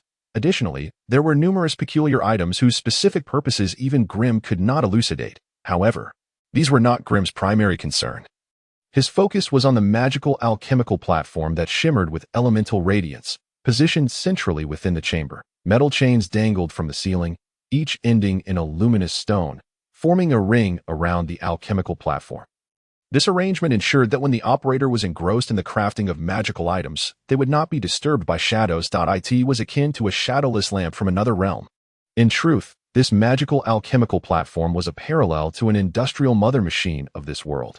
Measuring 8 meters in length and 4 meters in width, the platform was unevenly layered, brimming with countless wondrous items beyond ordinary comprehension.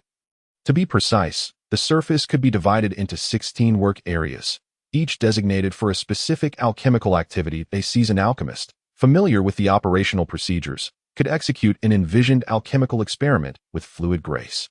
Conversely, for a novice, merely familiarizing oneself with the myriad magical items and equipment on the platform could take weeks.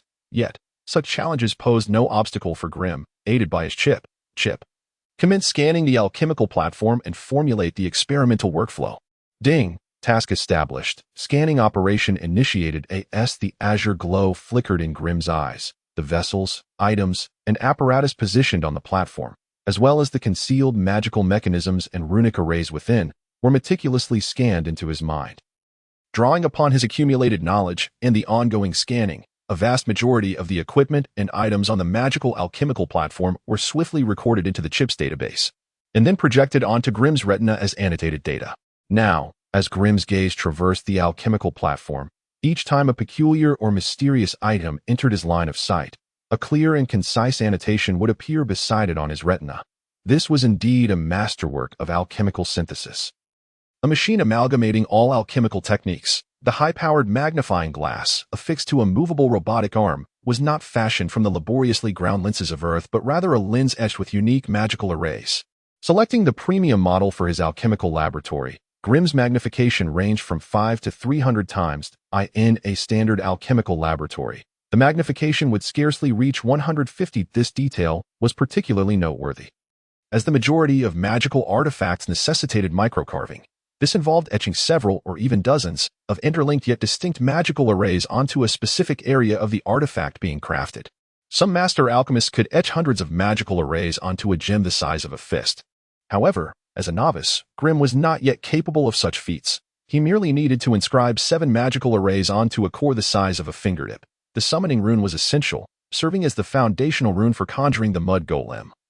An integral component of every summoning artifact, the elemental life bestowal rune was also crucial, as it would enable the construction of an elemental body for the golem using magical forces, with the material being soft earth. The will imprint control system was of utmost importance, requiring Grimm's own soul imprint during the crafting process. Only then would the summoned mud golem heed his commands with unwavering obedience. Furthermore, to ensure the golem could adeptly manipulate the elemental forces coalescing within its form, it was imperative to outline the necessary energy nodes and circuits, directly influencing the golem's mobility and combat capability, leaving no room for error. Naturally, such advanced runic techniques were beyond Grimm's grasp, yet he was fortunate to have a chip to assist with the design and optimization of this aspect, allowing him to merely follow the blueprint during operation. Nevertheless, even with such assistance, the difficulty of the task before him was almost unimaginable. Over the past 6 years, Grimm had only a handful of alchemical experiences, primarily involving elemental purification and extraction of essences, tasks of little consequence. Thus, he remained a rookie in the realm of alchemy. Yet today, he had no opportunity for trial and error, for the magical core was singular. Should he fail, his future plans for an army of golems would be stymied at the very first step. Grimm stood before the alchemical platform for a full quarter of an hour without movement. While in his mind, the chip repeatedly demonstrated the process of crafting the golem core through simulated scenarios, ensuring he grasped all obstacles and nuances before proceeding. After a moment of dazed contemplation, Grimm finally began to act. He retrieved a piece of black magic iron from his waist pouch and tossed it into a crucible. The next moment, his mental energy skillfully penetrated the control runes of the alchemical platform. With a soft thump, a stable and searing elemental flame ignited beneath the crucible. Without the magical alchemical platform, he would have needed to maintain a continuous and stable output of elemental fire for over 15 minutes to fully melt the black magic iron. Now, With the alchemical platform, he merely had to activate the concealed runes beneath it, prompting the alchemical apparatus to automatically heat and melt the alchemical materials according to his set temperature and time. During the wait for the black magic iron to liquefy, he could divert his attention to other preparatory tasks. This exemplified the advantages of the magical alchemical platform. Suspending the core extracted from Simba's skull above the platform, Grim adjusted the magnifying glass to the appropriate position and degree, then methodically prepared the micro-carving equipment. The device for micro-carving was a specialized magical artifact. By injecting varying amounts of magical energy, it could produce a fine, scorching ray. This ray, meticulously modified and calibrated by master alchemists, although delicate in force, possessed formidable cutting capabilities. Ordinary magical metals were no match. Even the hardest of alloys, such as 8th degree gold, underworld fine gold, and kryptonite, could be effortlessly inscribed upon with this scorching ray.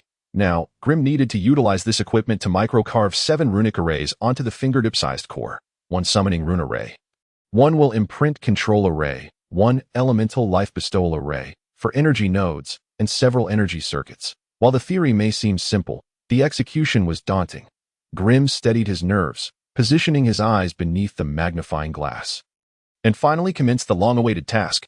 Under the 300-fold magnification, the once smooth and pristine core now appeared as a colossal object, its surface marred by rough granules. Guided by the chip, Jellin deftly manipulated the array of magic, adjusting the core of the heart to the most suitable position and angle, thereby activating the array of scorching rays. A beam of searing light, no thicker than a strand of cow hair, struck the heart core. The area where the light was projected began to redden and soften, gradually being burned away to form a pit with a diameter no larger than a quarter of a hair's breadth. Jellin then used his mental power to gently maneuver the scorching ray across the surface of the heart core, creating a perfectly straight line. Under the global planning of the chip, the precise locations for etching, as well as the required depths, were all marked for Jellin in various hues of light. His task was simply to control the array of scorching rays with his mental power, meticulously following the pathways and velocities indicated by the chip to complete this intricate work. Interwoven like cryptic symbols, the magical runes were etched one by one, encircled by rings of magic, with the 4 corners reserved for essential energy nodes, while a continuous energy circuit connected the center. After an hour and a half of focused microsculpting, 7 meticulously designed arrays formed a perfect 3-dimensional configuration around the surface of the heart core. At last, the first phase of the work was complete. The subsequent step required an equal measure of patience and precision in linking the arrays. The previous microsculpting had merely outlined the lines of the array. However, the gathered magical energy could not flow spontaneously within the etched pits. Thus, a medium capable of harmonizing with the magical energy and guiding its transmission was necessary. This medium was the molten black magic iron. Naturally, if a wealthy and established sorcerer were to undertake this task, the molten medium would have been replaced with mithril, but Jellin lacked the financial means and resources, and thus had no choice but to utilize the most basic black magic iron. While this would result in a significant loss in energy transmission efficiency, it was more than adequate for a relatively low-tech earth golem. Another long hour passed as Jellin continued to deplete his mental energy, although the output of his mental power at each moment was feeble. Such prolonged exertion left beads of sweat cascading down his forehead, with no opportunity to wipe them away. Guided by the array, the liquefied black magic iron was meticulously infused into the pit etched by the scorching rays, requiring that no cracks or overflow occurred. This daunting task was nothing short of a miraculous achievement for a novice apprentice. Yet, with the robust assistance of the chip, Jellin transformed this miracle into a tangible reality. As the last droplet of black magic iron merged within the pit, Jellin severed the array, pushed aside the magnifying glass, and silently gazed at the heart core of the golem suspended above the platform. In that moment, a tumultuous wave surged within him, and his eyes became moist with emotion. His ideal first golem was complete. Hastily, Jellin departed the alchemical laboratory, initially intending to sneak outside the tower to test the combat prowess of the earth golem. However, he was soon captivated by the bustling throngs of people. The marsh tower had never been so lively before. Typically, everyone kept to their own tasks, those with assignments diligently working, while others either meditated, copied texts, or engaged in magical experiments. Aside from mealtimes when the dining hall saw slight liveliness, the rest of the day remained perpetually quiet, even when occasionally encountering one another in the corridors. It was merely a nod of acknowledgement before passing by. Yet today was unexpectedly different. Nearly every solitary apprentice emerged from their quarters, hastily heading in the same direction. Jellum, puzzled, called out to a somewhat familiar acquaintance. Benson, who was also a junior apprentice. What is going on? Where are you all headed? Upon hearing Jellum's inquiry, Benson replied with astonishment. You don't know.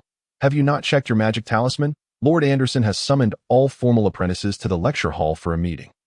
You should hurry. With that, Benson hurried away. Anderson the sorcerer? A meeting?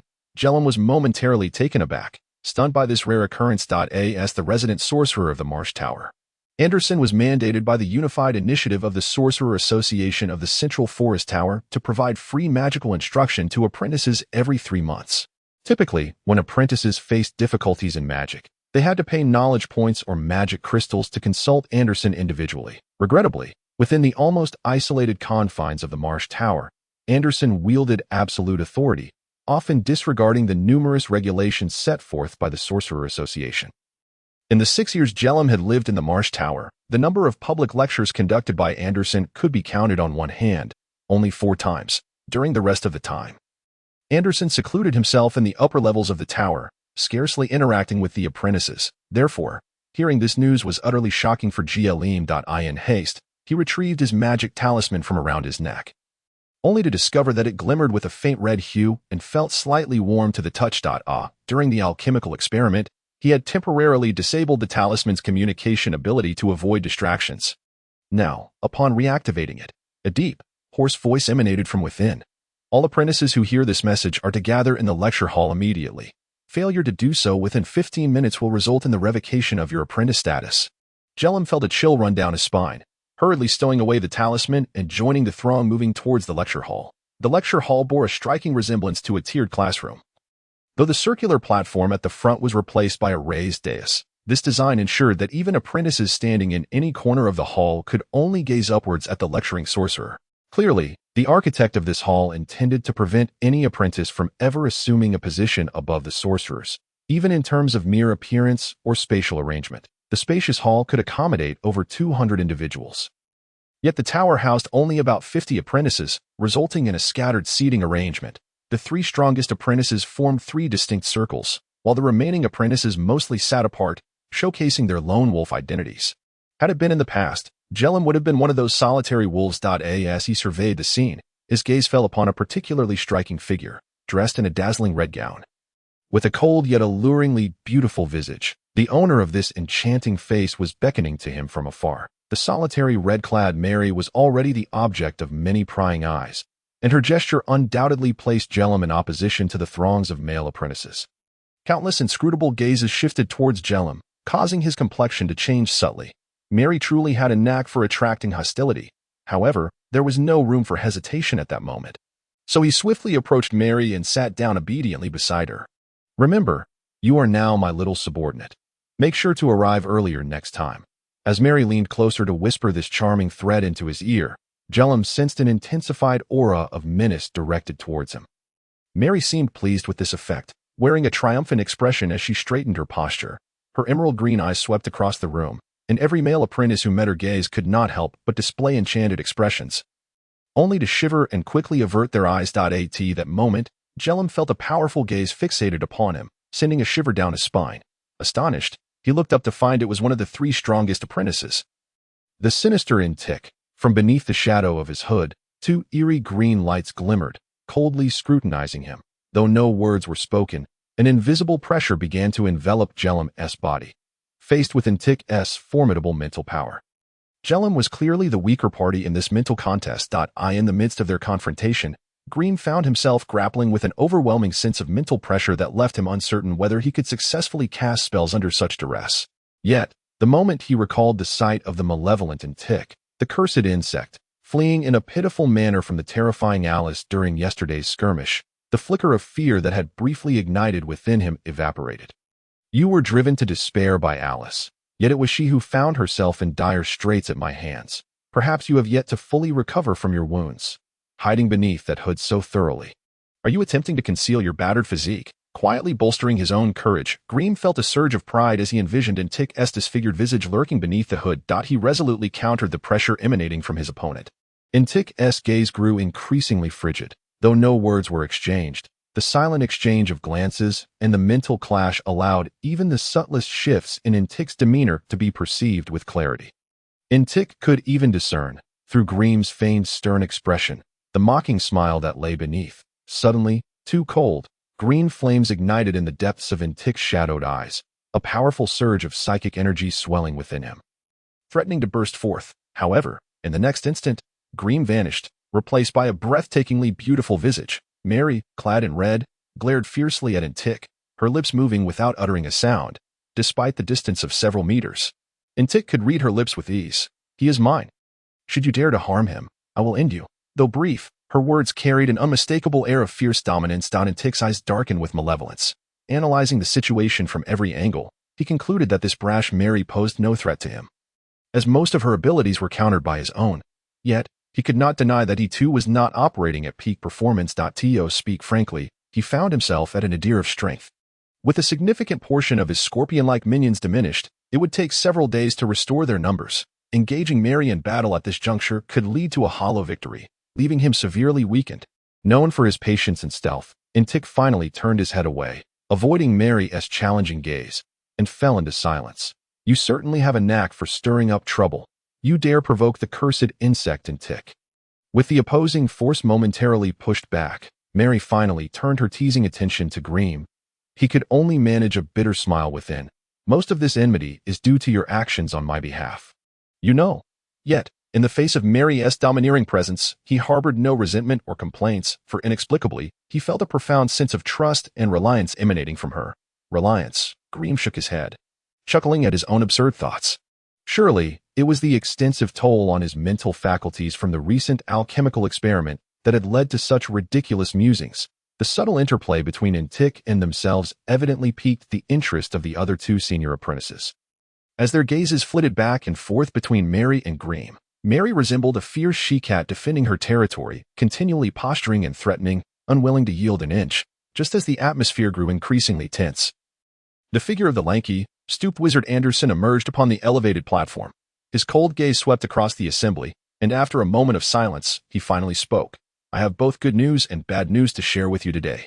The crowd immediately fell silent, hanging on his words. "The good news is that you are about to receive the most bountiful resource rewards of your lives." Anderson's sinister gaze scanned the audience, noting that they remained composed in the face of this unexpected delight, before nodding in satisfaction. "The bad news is that each of you must undertake a mandatory task." As Anderson's staff struck the ground, a semi-transparent light screen projected above, instantly flooding the air with a cascade of green text that jumped and shimmered like a waterfall. "Investigation of aberrant life forms in Redwood Town. Purchase requisition for Towering Flowers. Defense mission for the Fur Fortress. Protection mission for Twilight Valley. Cleanup operation for the Lowing Hunt Grounds." Rows and columns of tasks, predominantly belonging to the apprentice level within the realm of scattered forest control, appeared before them. As apprentices of the Wizard's Tower in the Marshy Swamp, they were typically only required to complete Guardian Patrol tasks for this resource point, a relatively insular circle. However, Anderson's sudden unveiling of the entire apprentice-level tasks in the scattered forest region hinted at significant changes ahead. Some perceptive apprentices could not help but fall into deep contemplation. After years of knowledge and life-or-death experiences, most wizard apprentices had learned that nothing came without a price. If something appeared too good to be true, it likely concealed a trap. Thus, when Anderson waved his hand, causing the green text to vanish, replaced by orange tasks denoting moderate danger and red tasks signifying extreme peril, the apprentices felt a wave of apprehension. Those were the tasks you could undertake in the future, but before that, each of you must complete a mandatory task. You have 3 months to accomplish it, but should you fail, you shall face the penalty of losing your apprentice status. At that moment, the faces of the apprentices truly changed. For those confident in their abilities, this was undoubtedly a feast of knowledge and resources. But for the weaker apprentices, it could spell a deadly selection process that pushed them to the brink. Their gazes quickly scanned the mandatory task list, soon landing on a solitary green task at the bottom. Guard duty for the Swamp Tower. This task requires 10 apprentices, including 1 librarian, 1 laboratory manager, 1 trainee instructor, and 2 external patrollers. That a flicker of hope reignited in the eyes of several weaker apprentices, who eagerly turned their attention to the beaming apprentice leader, Alan. The 4 loyal friends surrounding Alan wore expressions of triumph, exuding an air of arrogance. Grimm's gaze lingered only briefly on the solitary green task before swiftly shifting to scrutinize the mandatory task list with diligence. He understood all too well that, given his strength and qualifications, he would have no chance of securing a spot among that meager 10. After today's assembly. Clandestine exchanges riddled with deceit would undoubtedly erupt as many sought to curry favor with the apprentice leader Alan. After all, among the 57 official apprentices present, there were only 4 senior apprentices, 21 intermediate apprentices, and 32 junior apprentices, including Grimm himself. In contrast, the orange tasks posed a certain level of danger even for senior apprentices. While the glaringly red tasks could likely only be safely completed by those on the verge of becoming wizards, it was no wonder that many tower apprentices exhibited despondency upon viewing the mandatory task list. Humph, I'll go find Alan and secure a spot for you. If he dares refuse, I'll unleash my wrath. Mary, who was inexplicably in a fiery mood, bared her small fangs, exuding a fierce demeanor that somehow struck Grimm as adorably charming. Grimm grasped her wrist firmly. Don't go. Have faith in me. I can handle these orange tasks. In that moment, Grimm's expression was resolute and calm, illuminated by a glimmer of the unique wisdom inherent to apprentice wizards. Very well, if you possess such confidence, then focus on selecting a suitable task. Mary's expression shifted rapidly. By the way, how does my skin look? Is it soft and smooth? I feel like it has been getting better lately. As he observed Mary delicately licking her crimson lips, a wave of unease washed over Grimm, prompting him to hastily release his grip and focus his mental energy on the task list before him. Graveyard Elimination Task 310. Orange Task Description. An elite class of undead creatures has emerged in the southern region of the Digger area, necessitating the recruitment of 10 wizard apprentices for their extermination.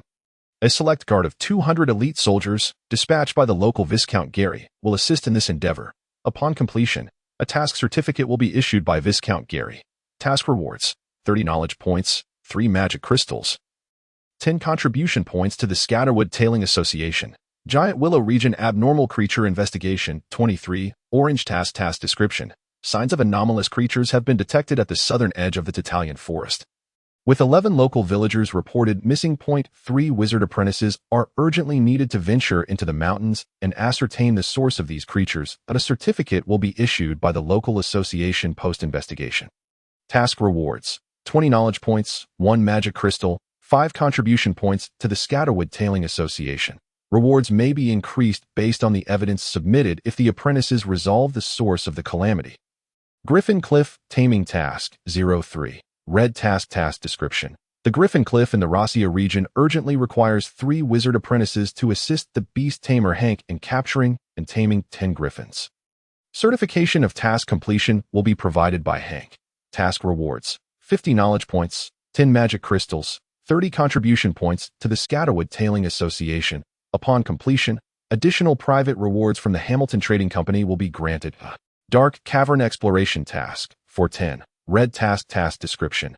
Evidence of subterranean creatures has been discovered near the Dark Cavern in the Nigan region, necessitating a reconnaissance team of 10 wizard apprentices to delve 10 miles underground and assess the biological activity therein. The Nigan Regional Association will oversee the evaluation of task completion. Task rewards: 70 knowledge points, 12 magic crystals, 50 contribution points to the Scatterwood Tailing Association. This region is renowned for its abundance of dark grass, ghost mushrooms, and nightstone. All discoveries made during the task belong to the individual apprentices. Each line, each task, nearly encompassed every perilous area surrounding the Scatterwood Tailing Association, i.e. the central realm of the wizarding continent. To preserve the native ecological resources of magical beasts, various wizard organizations and associations strictly prohibit high-level wizards from engaging in exterminative exploitation of the untamed lands. Consequently, human settlements occupy merely 35% of this territory, with the remainder consisting of vast, desolate wilderness or primordial forests, teeming with innumerable magical creatures and monsters. Ordinary wild beasts and magical creatures can be repelled and driven away by the local populace through formidable armament. However, upon encountering those terrifying entities endowed with horrific abilities, numerous small villages on the fringes of human habitation have been slaughtered overnight. Thus, during such times, the local armed forces rely on extraordinary powers to purge these menacing creatures intruding upon the human realm. The lofty wizards, of course, would not deign to traverse mountains and rivers for such trifling matters. Hence, the majority of extraordinary powers are contributed by countless wizard apprentices. They undertake these tasks to acquire resources, hone their skills, and, in the process, safeguard the tranquility of human society. This is why the wizarding hierarchy exists at the very base of the wizarding continent's governance. Glim meticulously scrutinized each piece of information on the mandatory task list, while the chip, with its active detection function disabled, systematically organized the data, swiftly cataloging all information into its database. Among the numerous mandatory tasks, Glim's participation was limited to orange tasks, as he dared not even attempt the red ones. Orange tasks were designated as suitable only for advanced apprentices, and those below that level faced considerable risk. Red tasks were deemed appropriate solely for aspiring wizards, and even advanced apprentices would find themselves in perilous situations. Nevertheless, this was indeed the fantastical and whimsical world of wizards, where even seemingly safe tasks harbored significant uncertainties. For instance, the most prevalent investigative tasks, while fraught with danger in treacherous areas, posed no guarantee of ease in designated safe zones. It was entirely possible for relatively harmless creatures like sludge monsters, earth spirits, or mosquito bats to be lurking near human villages, easily dispatched by a novice apprentice. However, should misfortune strike, they might instead encounter terrifying beings like pterosaurs, legrock golems, or jungle fairies. In such instances, even advanced apprentices would find themselves at risk of losing their lives. Thus, selecting a task truly resembled a gamble. A single misstep could lead to an extraordinary outcome. Each year, apprentices lost to task-related mishaps constituted 13 of the total number, a truly alarming statistic. After a swift search and filter by the chip, a suitable orange task for Glim was promptly identified. These tasks had been meticulously curated to eliminate certain unstable factors. Clag Alchemy Apprentice Trial Task 13. Orange Task Description. An alchemy apprentice from Clag is currently undertaking their trial task and urgently requires 3 wizard apprentices to accompany them into the treasure well to complete the trial. The task is considered complete upon the successful trial. The task certificate will be issued by the alchemy apprentice. Task rewards: 20 knowledge points, 3 magic crystals, 1 bottle each of tranquility potion and invisibility potion. This task posed a relatively low danger level. The treasure well is a trial ground that every alchemy apprentice must experience, concealing myriad trinkets left by countless alchemy masters over millennia, awaiting excavation by successors. Although these trinkets may seem trivial, they possess immense research value due to their origin. It is even conceivable that certain alchemical items may contain the legacies of their respective masters.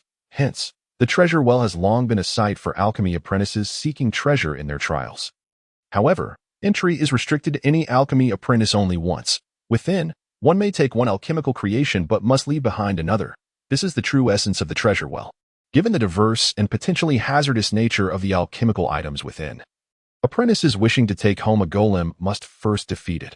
Most alchemy apprentices, being relatively weak in the early stages, are thus permitted to hire 3 assistants for their trials, though these assistants are not allowed to bring any alchemical items out with them. This orange task appeared quite agreeable, as long as the trial apprentice was not overly greedy. Seeking to challenge excessively dangerous entities, the task could be easily accomplished. Moreover, the tranquility potion among the task rewards was particularly enticing, as it could directly enhance the mental capacity of apprentices with a score below 10 by 1 point. A veritable gem among novice treasures. Enhancement items are effective only once. Subsequent uses are futile. Resolute in his decision, Glim quietly conveyed his choice to Mary, who, upon consideration, concurred that Glim's selection was quite appropriate. Mary herself, displaying decisiveness, opted for the exploration of the dark cavern, a red task. With her vampiric abilities to fly, fight, and heal, she felt confident in preserving her life, thus deliberately selecting the task most likely to encounter aberrant creatures. It was evident that, during this period of burgeoning strength, she harbored an insatiable thirst for the blood of formidable beings. Having chosen their preferred tasks, they needed to expedite their registration. Each task listed the number of applicants already enrolled and the total required participants. Once filled, the task would immediately vanish from the list and shift into execution mode. Delaying could result in the loss of their desired task. Upon the completion of the task announcement by Tower Wizard Anderson, he promptly returned to his residence, leaving the subsequent registration and statistics to fall squarely upon the shoulders of apprentice leader Allen. As anticipated, the solitary green task stationed at the Marsh Tower was swiftly claimed by Allen, along with several apprentices closely affiliated with him, thus ensuring their victory. The remaining slots, though still vacant, were monopolized by him. Establishing a take-it-or-leave-it stance, the weakest of the novice apprentices clustered around him, grumbling in frustration yet too intimidated to voice their anger, resorting instead to meekly bargaining with him. Some apprentices, possessing a modicum of beauty, flitted their lashes coyly, encircling Alan in a tempest of allure. Meanwhile, a greater number of junior apprentices huddled around the three strongest, chattering animatedly, clearly caught in a web of indecision. Mary led Grim to the outskirts of the crowd. Her elegant brows arched, causing the delicate voices to part and yield space for the encircled apprentice leader, Alan. Despite his haughty demeanor before others, he found himself unable to maintain his bravado in the presence of the three strongest and Mary. The three were universally acknowledged as the most formidable senior apprentices. Should a direct confrontation arise, Alan, barely scraping into the ranks of intermediate apprentices through the aid of a magical artifact, would stand little chance. Regardless of how many allies he had. As for Mary, he felt a genuine terror. Even after attaining the rank of apprentice leader, the mere thought of Mary in her bloodied crimson garb, a fearsome sight, sent shivers down his spine. Furthermore, after Wizard Anderson had taken Mary away only to return her unscathed, it was clear she was merely being kept under loose supervision within the tower, thus, without ample justification or reason. Alan was determined to avoid a direct conflict with her. As the crimson-clad Mary approached, Alan struggled to maintain his composure, but his pallid face and wandering gaze betrayed his unease. He was genuinely terrified of this unbridled vampiric specter. I wish to enlist for the task of exploring the dark caverns. Please register me. Mary, indifferent to his plight, maintained her commanding demeanor. Alan silently produced the magical talisman that represented his status as apprentice leader. Channeling his mental energy into it, which conjured a small luminous screen displaying the task Mary had selected, Mary retrieved her own talisman, tapping the screen, and instantaneously, the number of participants for the task shifted from 410 to 510. It seemed that 4 apprentices had already opted for this exploration task before her. Next, it was Grim's turn to select a task. I choose the trial for the alchemical apprentice Clark. Grim's tone was calm. Alan cast a sidelong glance at him, silently adjusting the content on the screen. As the images shifted, the task Grim sought appeared. Grim remained silent, producing his magical talisman and decisively tapping the screen. However, to his astonishment, just as his talisman was about to make contact with the screen, the task content inexplicably flickered, transforming into the exploration task that Mary had previously chosen. Thus, caught off guard, Grim's talisman connected with the screen. In the next moment, the participant count for the Dark Cavern exploration task surged from 510 to 610. Such an unprecedented occurrence left the onlookers in shock, including Alan, whose expression mirrored confusion. He forced a smile, exclaiming, "Oh dear, what has happened? Why has this artifact suddenly malfunctioned? Perhaps you should consult the esteemed wizard to see if this task can be rescinded." While the crowd remained in stunned silence, Mary was the first to react. Without a sound, her sharp nails glimmered with an eerie light, slicing through the air with a piercing shriek aimed at Alan's heart. At such a close range, coupled with the vast disparity in their agility, Alan would likely only realize he was under attack once Mary had extracted his heart. However, just as Mary's lethal fingers neared their target, a dark, scaled hand suddenly shot out from the side, intercepting her strike. The two hands appeared to clash, but, inexplicably, the monstrous hand disintegrated instantly, pulverized by Mary's razor-like nails. This initial encounter seemed to favor Mary, yet the dismembered hand did not yield a single drop of blood. Instead, the scattered fragments transformed into countless dark-bodied, armored scorpions, which latched onto Mary's delicate fingers. Taking a step back, Mary swiftly dispatched the approaching scorpions with deft movements of her hand. At that moment, the figure cloaked in her robes, the sinister insect in tick, stood beside Alan. The hand that had been destroyed belonged to him. The swarm of scorpions buzzing like a returning hive poured into Intick's drooping sleeves, silencing their chaos. This bizarre scene only served to amplify the terror surrounding the sinister insect. Grim, pale-faced, cast one last glance at the screen before turning to pull Mary, who resembled a fierce cat, away in silence. Remarkably, at that moment, the usually aggressive Mary exhibited restraint. Her keen senses detected that the other two of the three strongest had stealthily risen, silently approaching the battlefield. Those capable of becoming apprentices were not dullards, and those who ascended to senior apprentice status were particularly astute, except for a handful with peculiar temperaments. Most senior apprentices had learned the importance of discretion. Clearly, the sudden rise of Mary as a senior apprentice posed a significant threat to the standing of the three strongest, prompting their collective efforts to marginalize her. As they parted at the entrance to their quarters, Mary intended to offer some words of comfort to Grimm, but he smiled and gently declined. Stepping into his abode and softly closing the wooden door, Grimm stood silently in the darkness for a considerable time. He had observed today's events quite clearly. They were not primarily related to Mary. If one were to seek the instigator, Grimm would assert with conviction that it was the sinister insect in Tick. Whether it was due to his previous actions undermining in Tick's authority or the three strongest wishing to assert their dominance over Mary, it was evident that Alan's mischief today was orchestrated by Intik. In the struggles of titans, the small often suffer. This scenario was, in essence, the lament of the weak. Thus, Grimm had no desire to pursue the matter further. Instead, he focused on devising a plan for his own future. The exploration of the dark caverns was a standard perilous task. Should he possess the strength of an aspiring wizard, he would likely navigate it without calamity. If he were to attain senior status, with cautious measures, he ought to ensure his survival. Yet, being merely a junior apprentice, he found himself amidst a throng of senior apprentices. Although Mary would undoubtedly look out for him, he still needed some means to stand on his own. While it was possible that the crimson-clad Mary might remember his kindness during her more desperate times, that alone would not compel her to risk her life to save him. Ultimately, Grimm recognized he must cultivate his own means of self-preservation. In the darkness, Grimm retrieved the freshly crafted earthen golem from his waist pouch, its tiny crystalline core faintly pulsating with the glow of earth elements. The 4 energy nodes etched upon it continuously absorbed the ambient earth elements, converting them into stored combat energy. 2 of the nodes had already lit up, indicating that half of the earth element energy had been accumulated.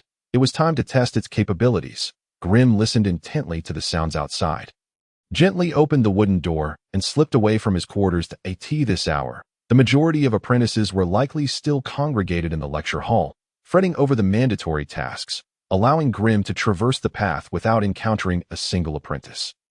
A quarter of an hour later, Grimm found himself walking once more along the familiar rocky path outside the tower. The prior day's conflict among the senior apprentices had evidently taken a toll on the swamp creatures. As he observed the sparse presence of the magical beings, a rare sense of melancholy welled within him.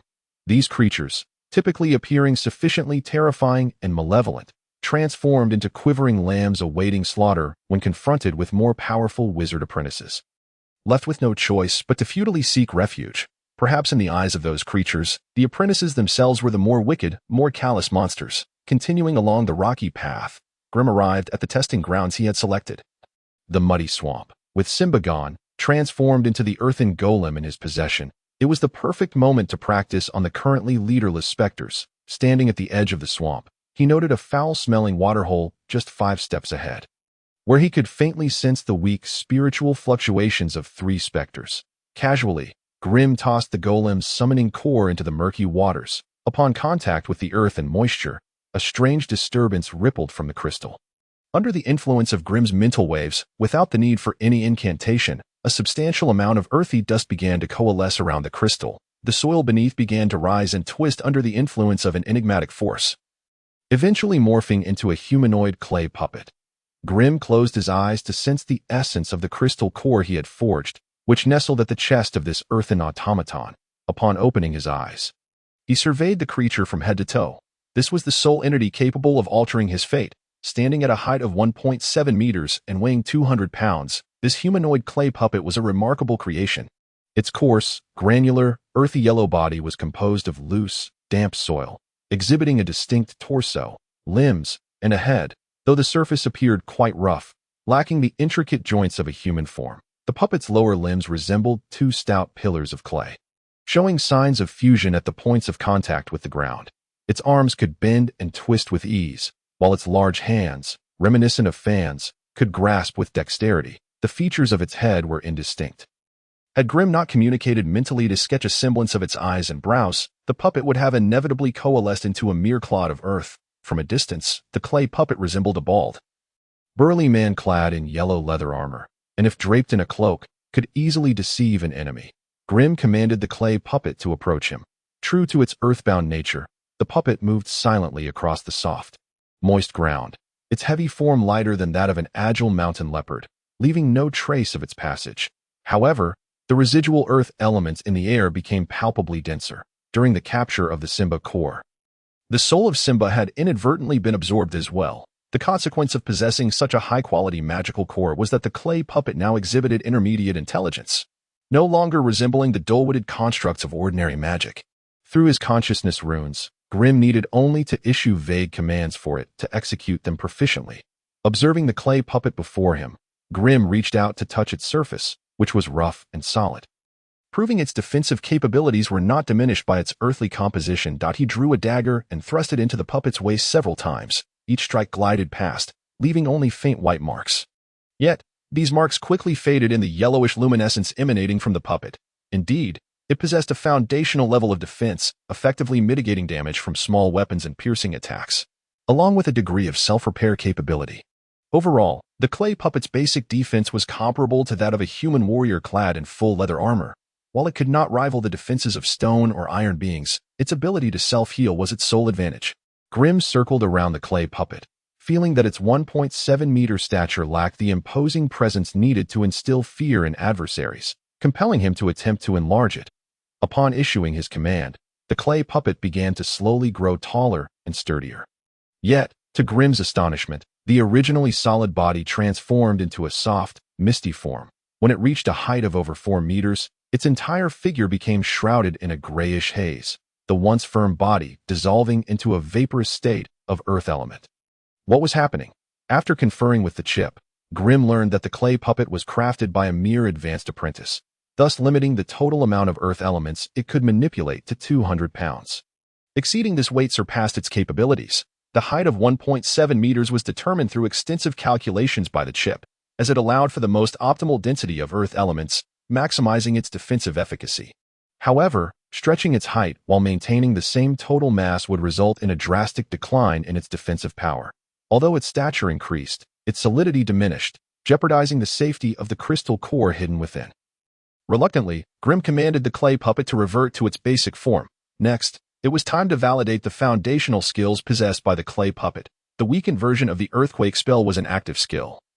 When activated, the ground around the puppet would tremble slightly with its movements. Grimm tested this and found that the vibration significantly affected small creatures, rendering them incapable of standing, let alone mounting an attack.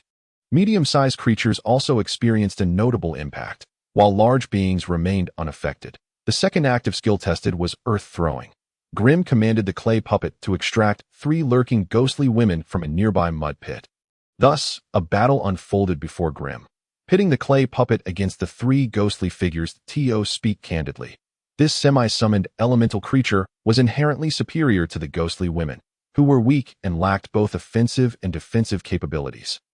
Despite the 3 ghostly women clawing and biting at its resilient, dense body, the marks they left vanished in an instant. The clay puppet's heavy fist created deep indentations upon striking the ghostly figures. Under Grimm's direction, the clay puppet seized one of the ghostly women, squeezing her body until it creaked. Before hurling her away with force. As she soared through the air, the clay puppet conjured a spear of earth over a meter long in a single hand. With a whoosh, the spear flew forth, piercing through the fragile body of the ghostly woman and pinning her to a crooked tree growing by the swamp. As an aberration, the ghostly woman possessed an unusual vitality. Even with a spear as thick as a pebble thrust through her chest, she continued to struggle valiantly. Another whoosh, and a second spear shot forth, this time piercing her skull. The unfortunate creature finally fell limp, her limbs hanging lifeless. Meanwhile, the other 2 ghostly women clung to the clay puppet like rabid dogs to meat. But with swift motions, the puppet ripped them from its body and slammed them harshly to the ground. Seizing the moment as they struggled to rise, the clay puppet raised its hands, and after a surge of intense earth element fluctuations, countless earthen spikes erupted from the ground, impaling the 2 ghostly women and transforming them into a grotesque skewered display. In an instant, all 3 ghostly figures were vanquished, while the clay puppet remained entirely unscathed. Throughout the entire battle, Grimm merely observed, while the chip continuously collected combat data to devise more optimized strategies and methods for the clay puppet. Soon, the detailed combat data of the clay puppet projected into Grimm's mind. Clay puppet. Combat type semi-summoned automaton. Strength assessment. Advanced apprentice, lower tier. Basic attributes. Strength 12, agility 4, constitution 14, spirit 7. Talent skills. Active earthquake spell.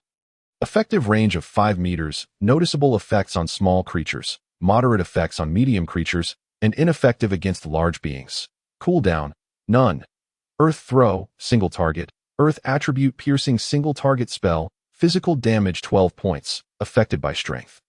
Earth attribute damage 7 points, affected by spirit. Attack range, 5 to 80 meters. Cooldown, 3 seconds.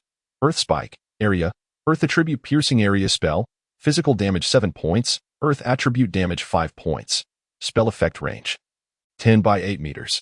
Cooldown, 11 seconds. Talent skills, passive Earth self-repair, triggered Earth attribute passive ability, capable of drawing Earth elements from the ground to replenish its own losses, can repair 7 points of bodily damage every minute. With this combat data in hand, Grim finally grasped the true nature of the clay puppet he had created. Evaluating its basic data alone revealed it to be on par with a mid-level wizard apprentice. However, with its self-repair ability and fearlessness in battle, it could exhibit the fundamental combat prowess of an advanced apprentice. Grim understood that a typical advanced wizard apprentice's magical attacks ranged between 20 to 30 points, fluctuating based on individual mental strength. Moreover, the defensive spells of advanced apprentices typically provided a defense rating between 30 to 40 points, making it difficult to withstand 2 consecutive attacks from a foe of the same tier without collapsing. Thus, in this regard, the clay puppet's offensive capabilities were somewhat lacking. Should it encounter an opponent of advanced apprentice caliber, the clay puppet would still require Grim's magical assistance to stand a chance of overcoming them. After all, Grim's fire arrow attack possessed 13 to 18 points of physical damage and 6 to 7 points of fire damage. With proper coordination, it could indeed breach the defensive spells of an advanced apprentice. Yet, once deprived of magical protection, those non-physical training wizard apprentices were akin to lambs easily extinguished, hardly worth considering. Thus, as long as he does not encounter the perverse beings such as the violent Tick and the terrifying little lowly Alice, the combination of Grim and the Earth Golem still possesses the strength to contend with advanced apprentices. Unfortunately, the current task of exploring the Dark Abyss has exceeded the realm of advanced apprentices, and it is highly likely that only formidable figures of quasi-wizardry will be present. Therefore, Grim, relying solely on an Earth Golem, appears isolated and vulnerable. According to the task's requirements, they must arrive at the designated location on time, necessitating their departure in just half a month. Thus, Grim is left with a mere 15 days to prepare.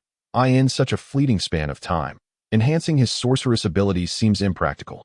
Hence, he must continue to unearth the potential of his current alchemical golem, aiming for an explosive increase in power within the short time frame. After pondering deeply for a considerable time, Grim finally cast his gaze toward another swamp, shrouded in dense mist in the distance. This place is the lair of the swamp behemoths, which appear to be a type of earth-type magical beast. If he can eliminate the king of crocodiles residing there, there is a substantial chance he might acquire a usable earth crystal core. As for the water crystal core, Grim mulled over it for a long while but could not identify any magical creatures in the murky swamp that could fulfill this requirement. Well, for the next few days, I shall contend with this group of swamp behemoths. Grim's eyes glinted with ferocity as he spoke menacingly toward the distant swamp. With that, he waved his hand at the Earth Golem, causing the towering summoning puppet to collapse in a cacophony.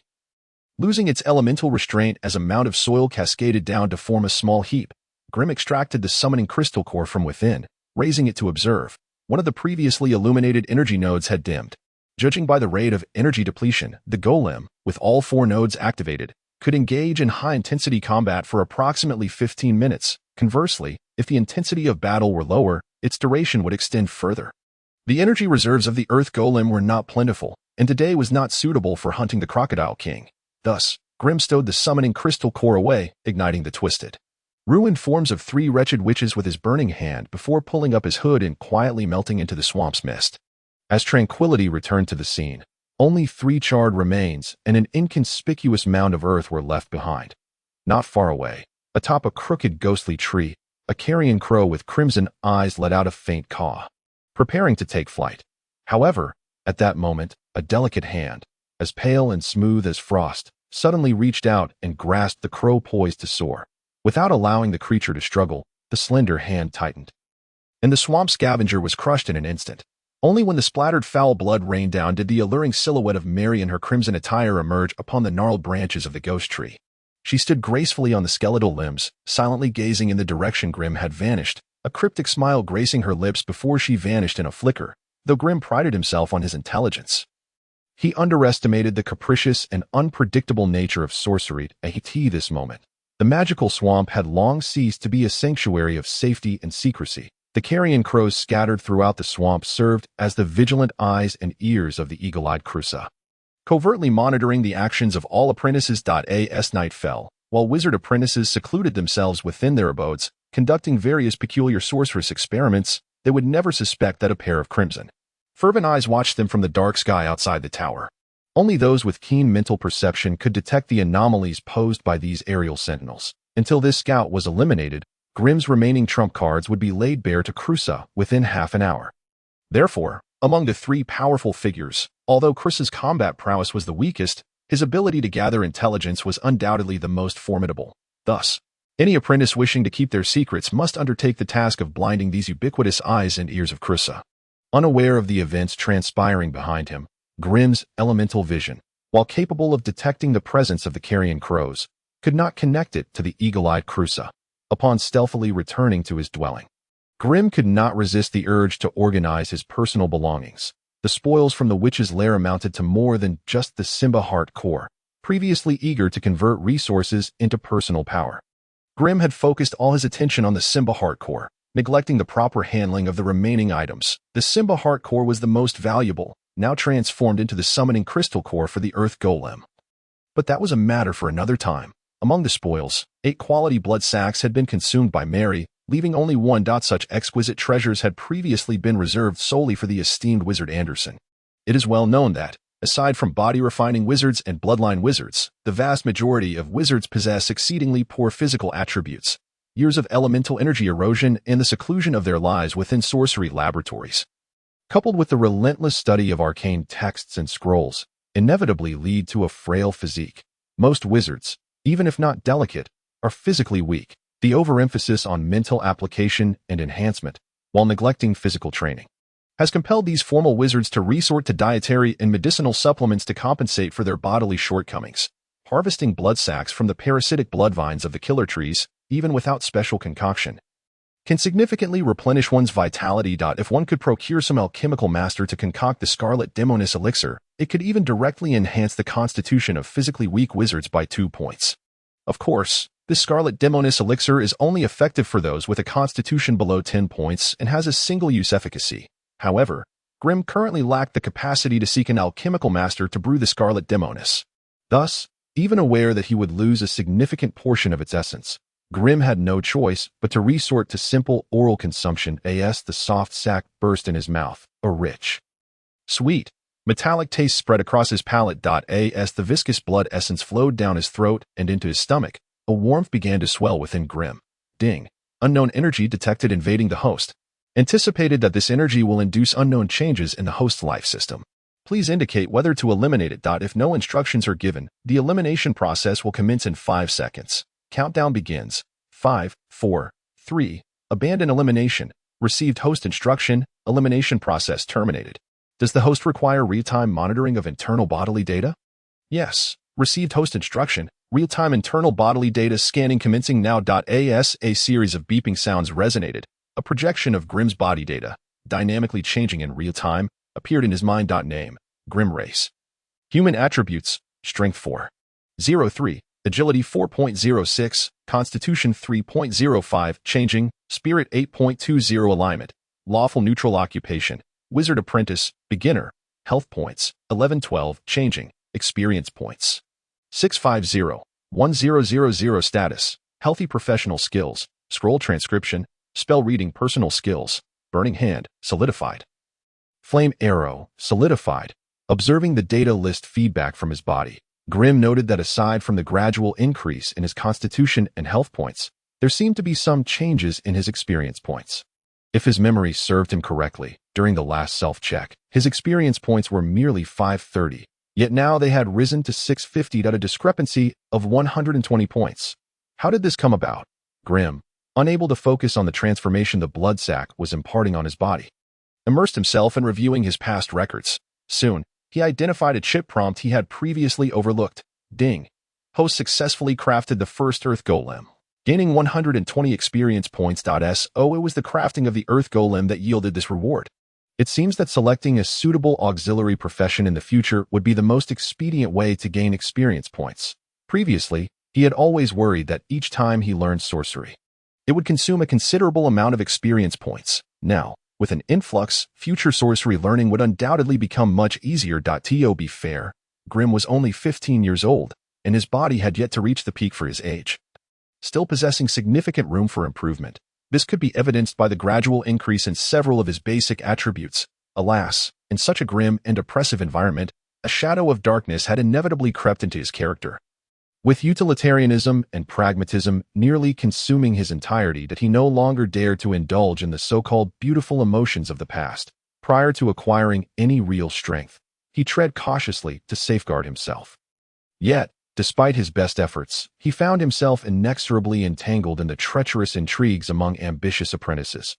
Although he harbored affectionate feelings for the crimson-clad Mary, and it seemed she reciprocated his sentiments, her domineering nature was somewhat overwhelming. Though she consistently offered him her protection, undoubtedly, this was a positive development. However, given Grimm's inherently reserved and cautious disposition, he was reluctant to place his safety and aspirations in the hands of an outsider.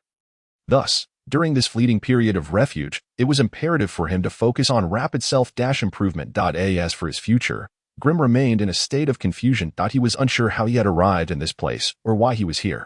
Thus far, his actions had merely been a means of survival, drifting along with the currents. His current status constrained his perspective, hindering him from fully opening his eyes to the world around him. Perhaps a stroll outside would not be a bad idea, as it might allow him to genuinely experience this unfamiliar realm. Perhaps that would be the moment he discovered his direction and path. As he indulged in such thoughts, the essence of blood from the sanguine pouch finally coursed through his veins, revitalizing his pallid complexion, which had long been deprived of vitality. The surge of energy filled his entire being. Under his elated yet composed gaze, the numerical representation of his physical constitution on the self-monitoring panel began to rise steadily, ultimately settling at 4.37. Concurrently, his life force surged to a remarkable 14 points. His constitution had improved from 3.05 to 4.37, an enhancement of 1.32. Although it fell short of the extreme state exhibited by the Scarlet Enchantress, it surpassed his expectations significantly. This might also be attributed to his initially low constitution. Furthermore, even with his constitution now elevated to 4.37, it merely aligned with the average level of his fellow apprentice wizards, rendering him vulnerable to the formidable body cultivators for his life force of 14 points. It was merely a digitized model based on the life system characteristics of this high magic world, not a true representation of reality. It primarily reflected Grimm's current state of vitality. Moreover, given the fragility of his constitution, without the protective measures of defensive spells, a single successful attack from a spellcaster could lead to his immediate demise. Thus, in the forthcoming period, aside from diligently exploring his potential in magical puppetry, he was in dire need of acquiring a defensive spell.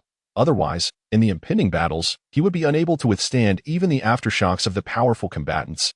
After attending to the sanguine pouch, Grimm began to examine the remaining spoils of war. He encountered a shattered fragment of a magical artifact, an unrecognizable remnant, a fist-sized metallic or shimmering with an eerie blue light, and an egg-sized enigmatic white stone. The fragment of the magical artifact was evidently of inferior quality, crafted from the most mundane silver, likely left over from a previous apprentice wizard devoured by the unruly creatures, possessing little to no value. Thus, Grimm discarded it without a second thought. The egg-sized white stone, however, proved to be a worthwhile acquisition. After several validations, even applying some black bone water on its surface, he ultimately identified it as the egg of a swamp giant lizard. This creature, resembling the crocodile-like monster that Simba had once ridden, was naturally suited for life in marshy environments and possessed the ability to emit a petrifying ray, were it not for the short range of its petrifying abilities. It would indeed make an excellent contractual companion. The egg still retained considerable vitality. Being a live egg, if exchanged, it could likely yield some valuable items for him. For the final blue metallic ore, Grimm identified it as a piece of magic iron ore. Such ore, when properly smelted, purified, and forged, could yield weapons with slight magical characteristics, enhancing sharpness or armor-piercing attributes.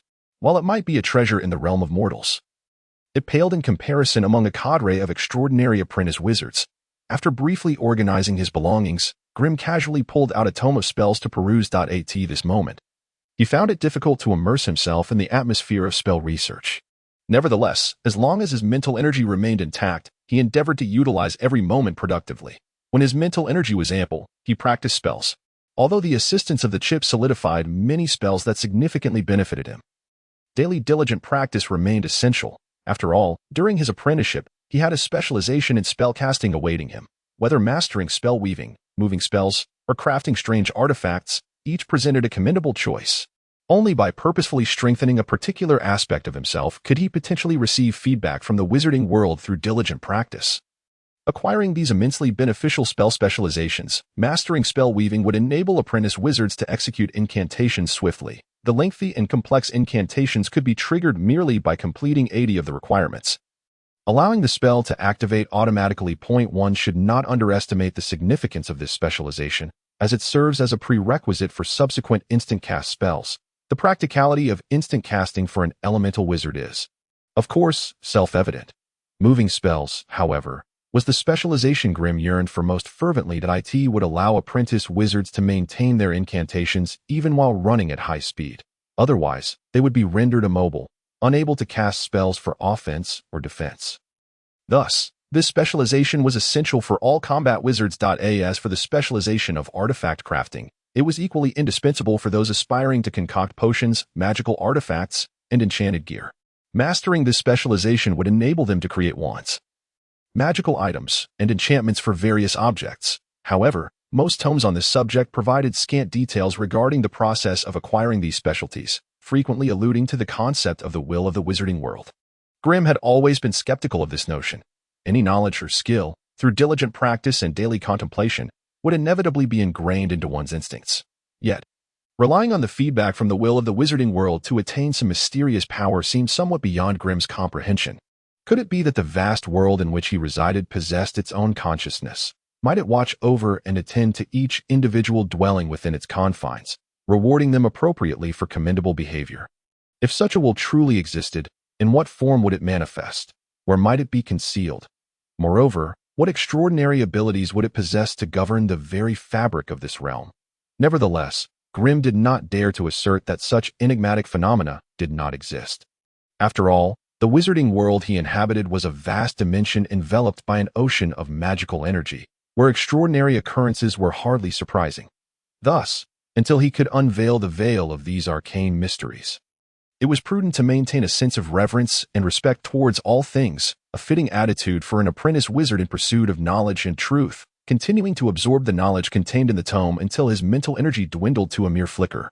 Grimm finally ceased his reading. He could not afford to exhaust himself entirely, especially with the flame arrow currently undergoing optimization and adjustment, necessitating a daily expenditure of 1 point of mental energy.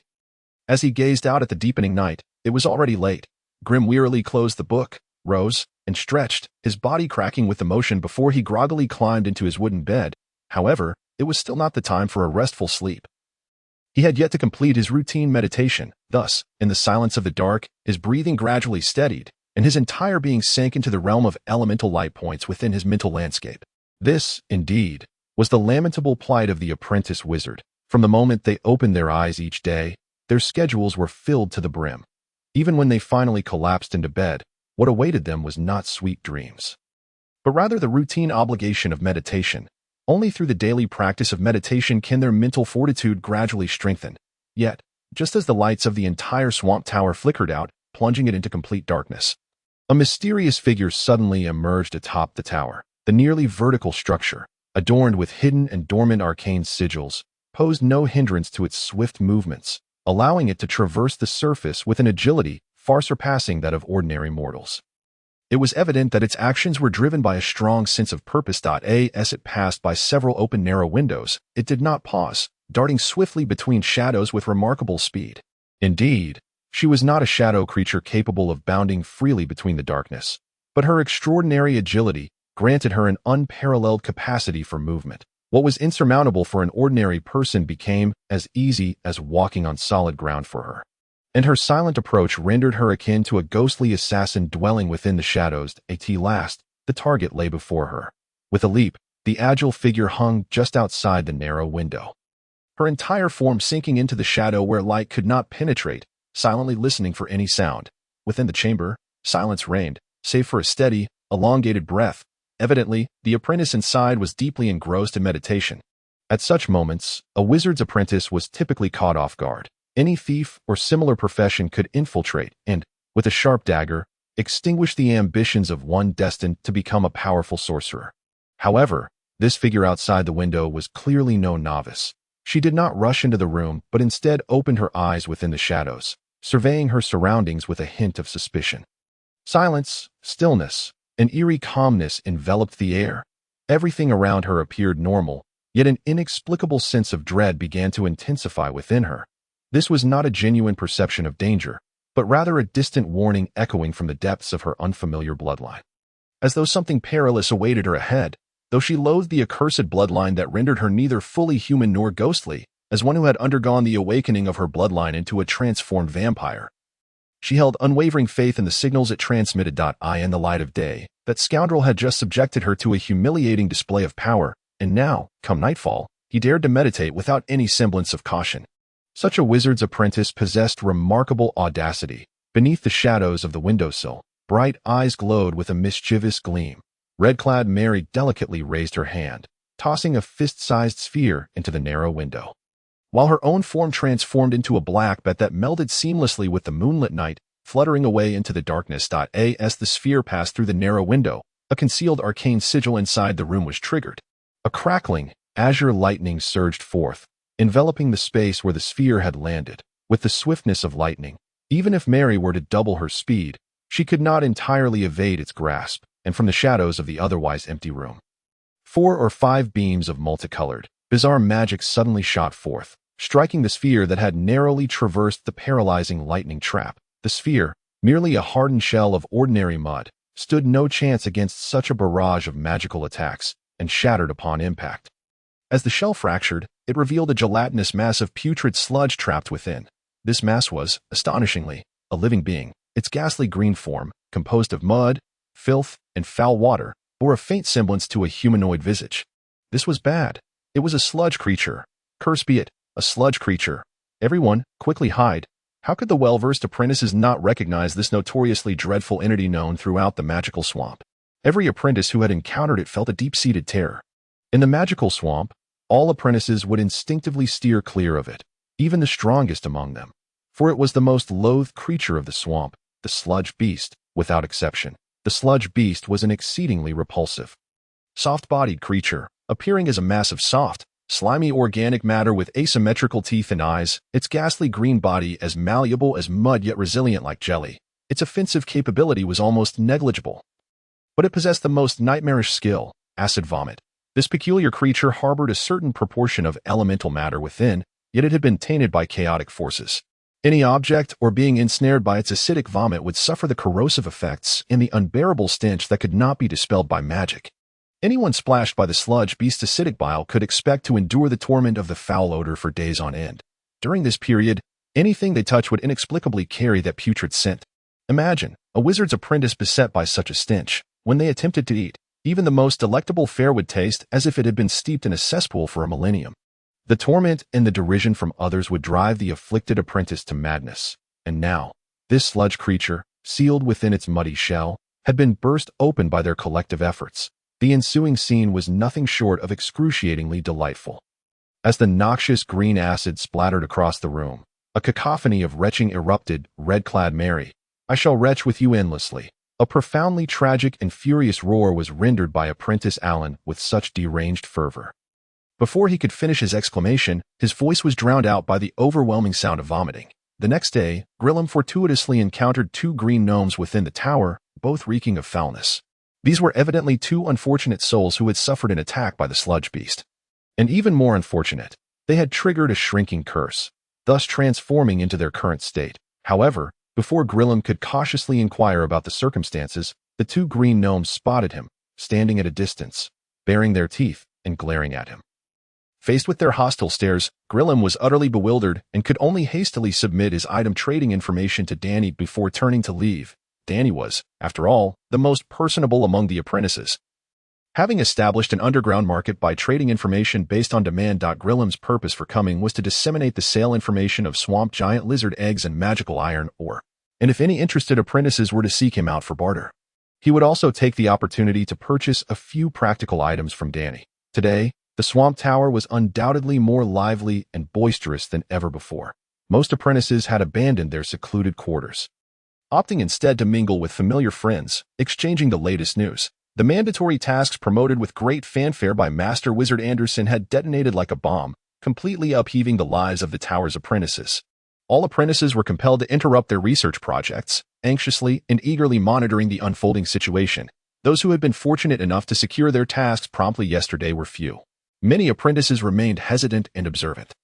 It was clear that the task was initiated by the Sorcerers' Association of the Scattered Tower Forest, which implied that during the undertaking, they would form temporary teams with apprentices from the entire region, becoming comrades in arms. Such a scenario had never before transpired, bringing both a refreshing novelty and boundless anxiety to the tower's apprentices. Grillem navigated through the bustling apprentices, slowly making his way through the second-floor common hall. Those clusters of apprentices, gathered in small groups, would instinctively fall silent upon noticing him, their eyes betraying a glimmer of disdain.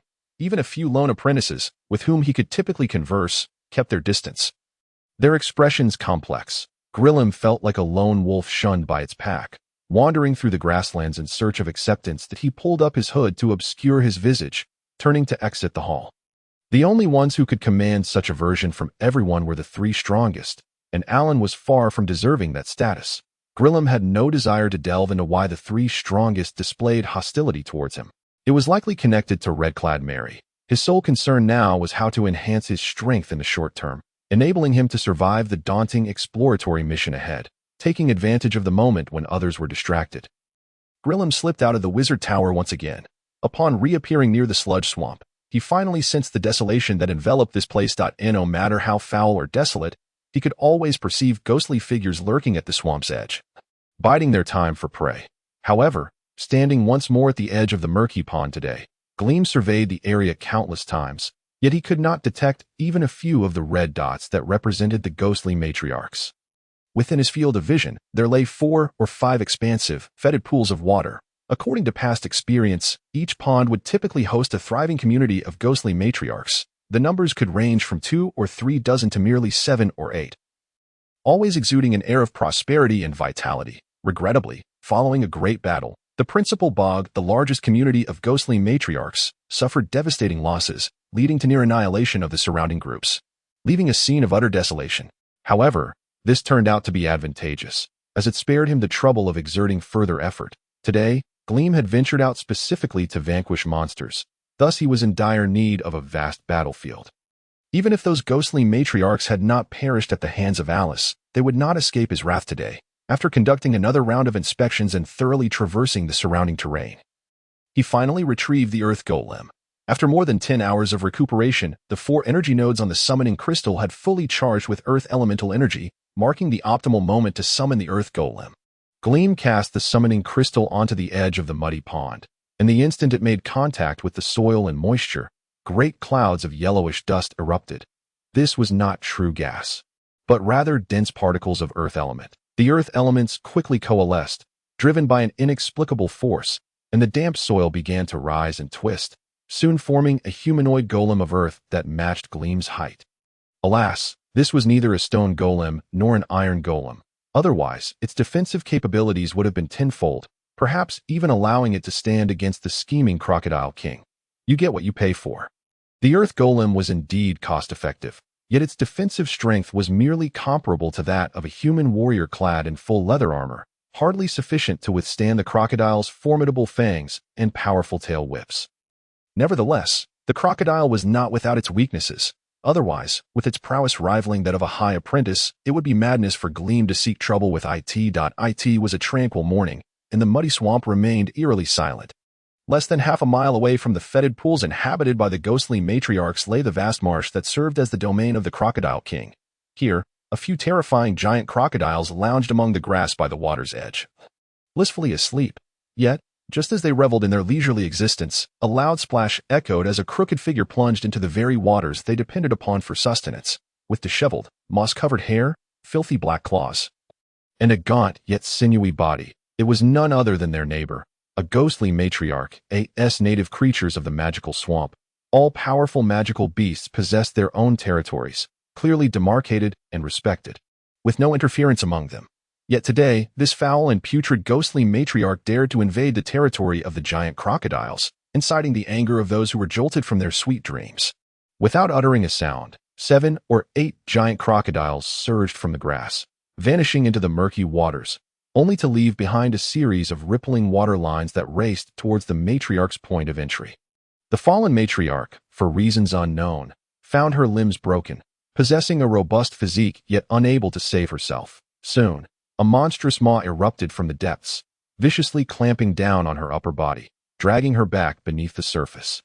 More giant crocodiles emerged in the vicinity, splashing water and churning mud, as the bloodthirsty creatures tore into the struggling matriarch's form. Suddenly, a colossal crocodile, even larger than the usual giants, appeared at the water's edge. Unlike the others, it did not rush to seize the intruder, but rather, like a true king, it propped itself up slightly, surveying the activity around the swamp with keen interest. The ghostly matriarchs, too, had their own leader. It was inconceivable they would intrude upon another's territory without cause.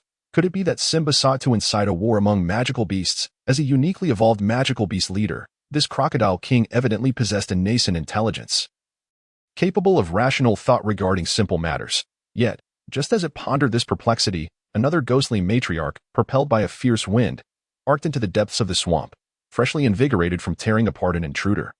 The crocodiles, driven by a primal instinct, immediately set their sights on this new prey. Only the crocodile king, perched at the water's edge, clearly discerned that this new matriarch had been cast into the water, and the one who had thrown her was concealed behind a nearby ghost tree. The crocodile king promptly began to move, its short, stout limbs propelling it towards the ghost tree to avoid alarming its foe. It skillfully maneuvered around the swamp, hiding within the waist-high thicket of wild grass, stealthily advancing toward its target. Despite being a hulking beast over 2 meters tall, when fully prostrated, the thick foliage barely concealed its limbs and belly. While its formidable, scaled body and towering spines were utterly exposed in such circumstances, it still adopted the pretense of stealth, a display of intellect so painfully juvenile that it was almost laughable. Even more vexing was the fact that its substantial weight of 20 to 30 tons caused the ground to tremble slightly with each movement. Yet it persisted in its farcical stealth approach, seemingly oblivious to the seismic disturbances it created. Having successfully navigated a series of obstacles, the crocodile king finally spotted a suspicious figure behind the ghost tree.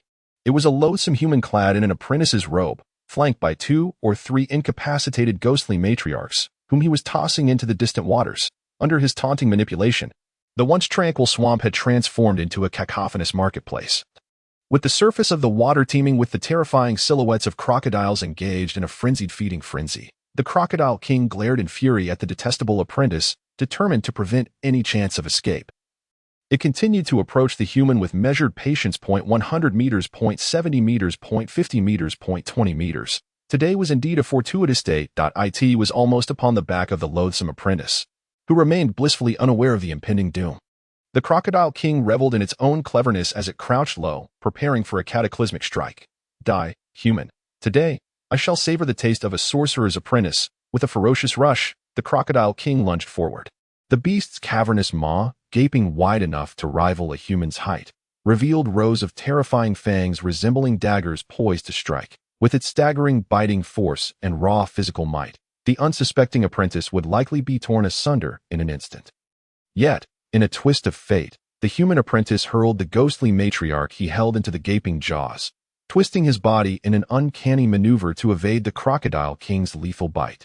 A dull thud echoed as the matriarch's lean, resilient form was cleaved in twain. Foul, viscous blood oozing from the jagged teeth, the crocodile king let out a disgusted roar. Although it was a magical beast with an insatiable appetite, it held a particular disdain for these nearby neighbors, finding them repulsive. Even from the perspective of a magical creature, the stench of the ghostly matriarchs was unbearable. It would only consider consuming 1 or 2 in moments of dire scarcity. The crocodile king flung the remnants clinging to its jaws aside, its coppery eyes instantly locking onto the hurried form of a fleeing human. However, it was evident that the human apprentice was not swift. He stumbled clumsily along the way, occasionally tripped by hidden puddles. The swamp crocodile king let out a low roar of delight, shaking its massive body like a small mountain, crushing the ground as it pursued the route taken by its fleeing adversary.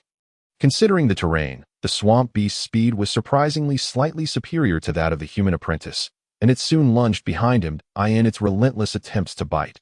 The bizarre humanoid consistently evaded its gaping maw with remarkable agility, which only fueled the creature's fury, making its assaults more fierce and relentless. Finally, during a successful strike, the Swamp Crocodile King crushed the arm of the humanoid entity in its jaws. However, to its bewilderment, the sensation in its mouth was not that of flesh and blood, but rather akin to swallowing a mouthful of soil. Before it, as the tattered robes fell away, what emerged was not the figure of a human apprentice, but an extraordinarily peculiar clay golem.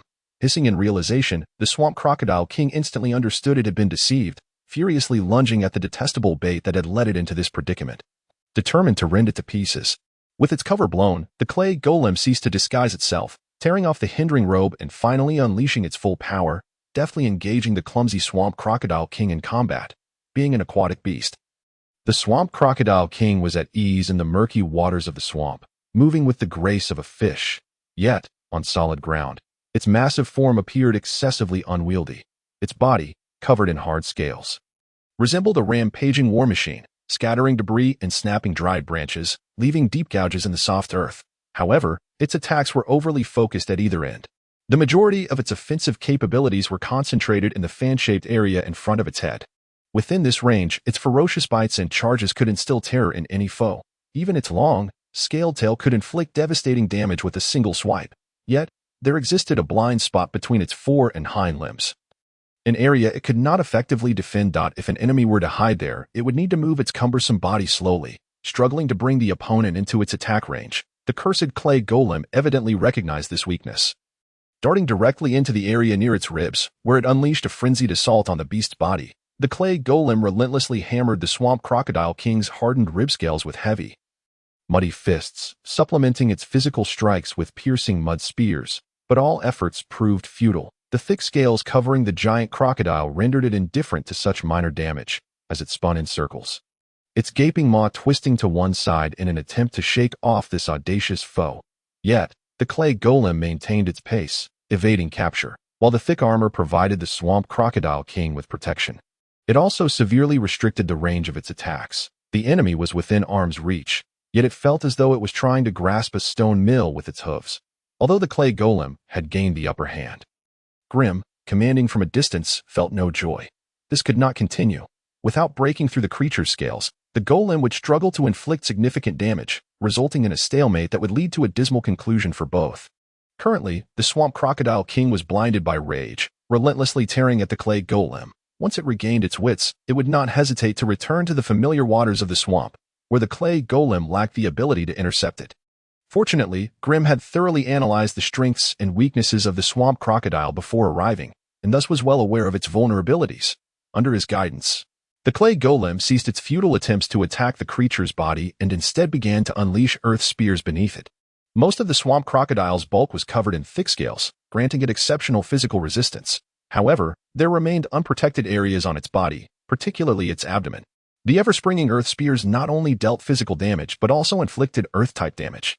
Yet, as a creature of the earth, the swamp crocodile displayed considerable resistance to earth-type damage, effectively nullifying that aspect. Nevertheless, the pure physical damage caused the Swamp Crocodile King to grunt in pain. Within the magical swamp, there were few creatures capable of targeting its weaknesses through its thick scales, solidifying its dominance over the vast swamp waters. Yet today, it found itself besieged by this troublesome golem, suffering greatly. After feeling the pain, the Swamp Crocodile King recalled that it possessed a similar innate ability, lifting its neck in anger and letting out a short hiss as a dense aura of earth elements enveloped its vicinity. Mudmarsh Technique. Grim clenched his fists, intently analyzing the Swamp Crocodile King's unique powers. Upon discovering it was the Mudmarsh Technique, he could not suppress his excitement and let out a cheer. Excellent. This Swamp Crocodile King is doomed. Frankly speaking, had the creature's innate ability been an Earth-type offensive spell or a defensive enhancement, Grim would have immediately recalled the clay golem and retreated. However, given that it was the Mudmarsh Technique, Grim's chances of victory soared to 70%. Sure enough, as Grim rejoiced, a rather comical scene unfolded on the battlefield. The area within a 50-meter radius surrounding the Swamp Crocodile King was instantly transformed into a flowing mud marsh. If it had been any other creature, it would likely have been caught off guard and trapped in the quicksand, unable to move. Such a large area control spell, combined with the swamp crocodile's fearsome physical attacks, ensured its unrivaled dominance. Alas, it was truly unfortunate that the clay golem was also an earth-type creature. For other beings, the flowing mud marsh would be a perilous trap, but for the clay golem, it felt as solid as ordinary ground, as it treaded upon the surface without feeling a hint of sinking. Thus, upon this slowly undulating quagmire, a fierce battle ensued between the two earth-type beings. The clay golem had abandoned its futile mud spear attacks, opting instead to continuously unleash earth spears beneath its opponent. Approximately every 11 seconds, it would cast another. After all, earth spears were area spells. Even though the clay golem could not pinpoint the exact location of the swamp crocodile king's softest underbelly or see the specific effects of its attacks, as long as its aim was somewhat accurate, it was sufficient to inflict considerable pain on the massive creature. After a quarter of an hour of entanglement, the swamp crocodile king began to struggle, its movements noticeably slower than before, unable to strike at its enemy for an extended period. While enduring constant pain in its chest and abdomen, this frustrating combat style only fueled its rage. Yet, the instinctual intelligence that had awakened within it made it realize that if it continued to cling to this battle, it would indeed perish at the hands of this diminutive foe no longer entangled with the clay golem. The swamp crocodile king turned its massive body with great difficulty, laboriously making its way toward the distant waters. However, Grim had anticipated this move. As the creature struggled to pivot, it found another figure cloaked in black robes blocking its path back to safety. In his hand, he clutched a peculiar spider-shaped trinket. With its keen sense of smell, the Crocodile King detected a familiar scent of flesh and blood emanating from the obstruction, prompting an instinctive hiss of anger. Faced with the architect of this conspiracy, it lunged forward, intent on barreling through its foe to escape back to its familiar territory.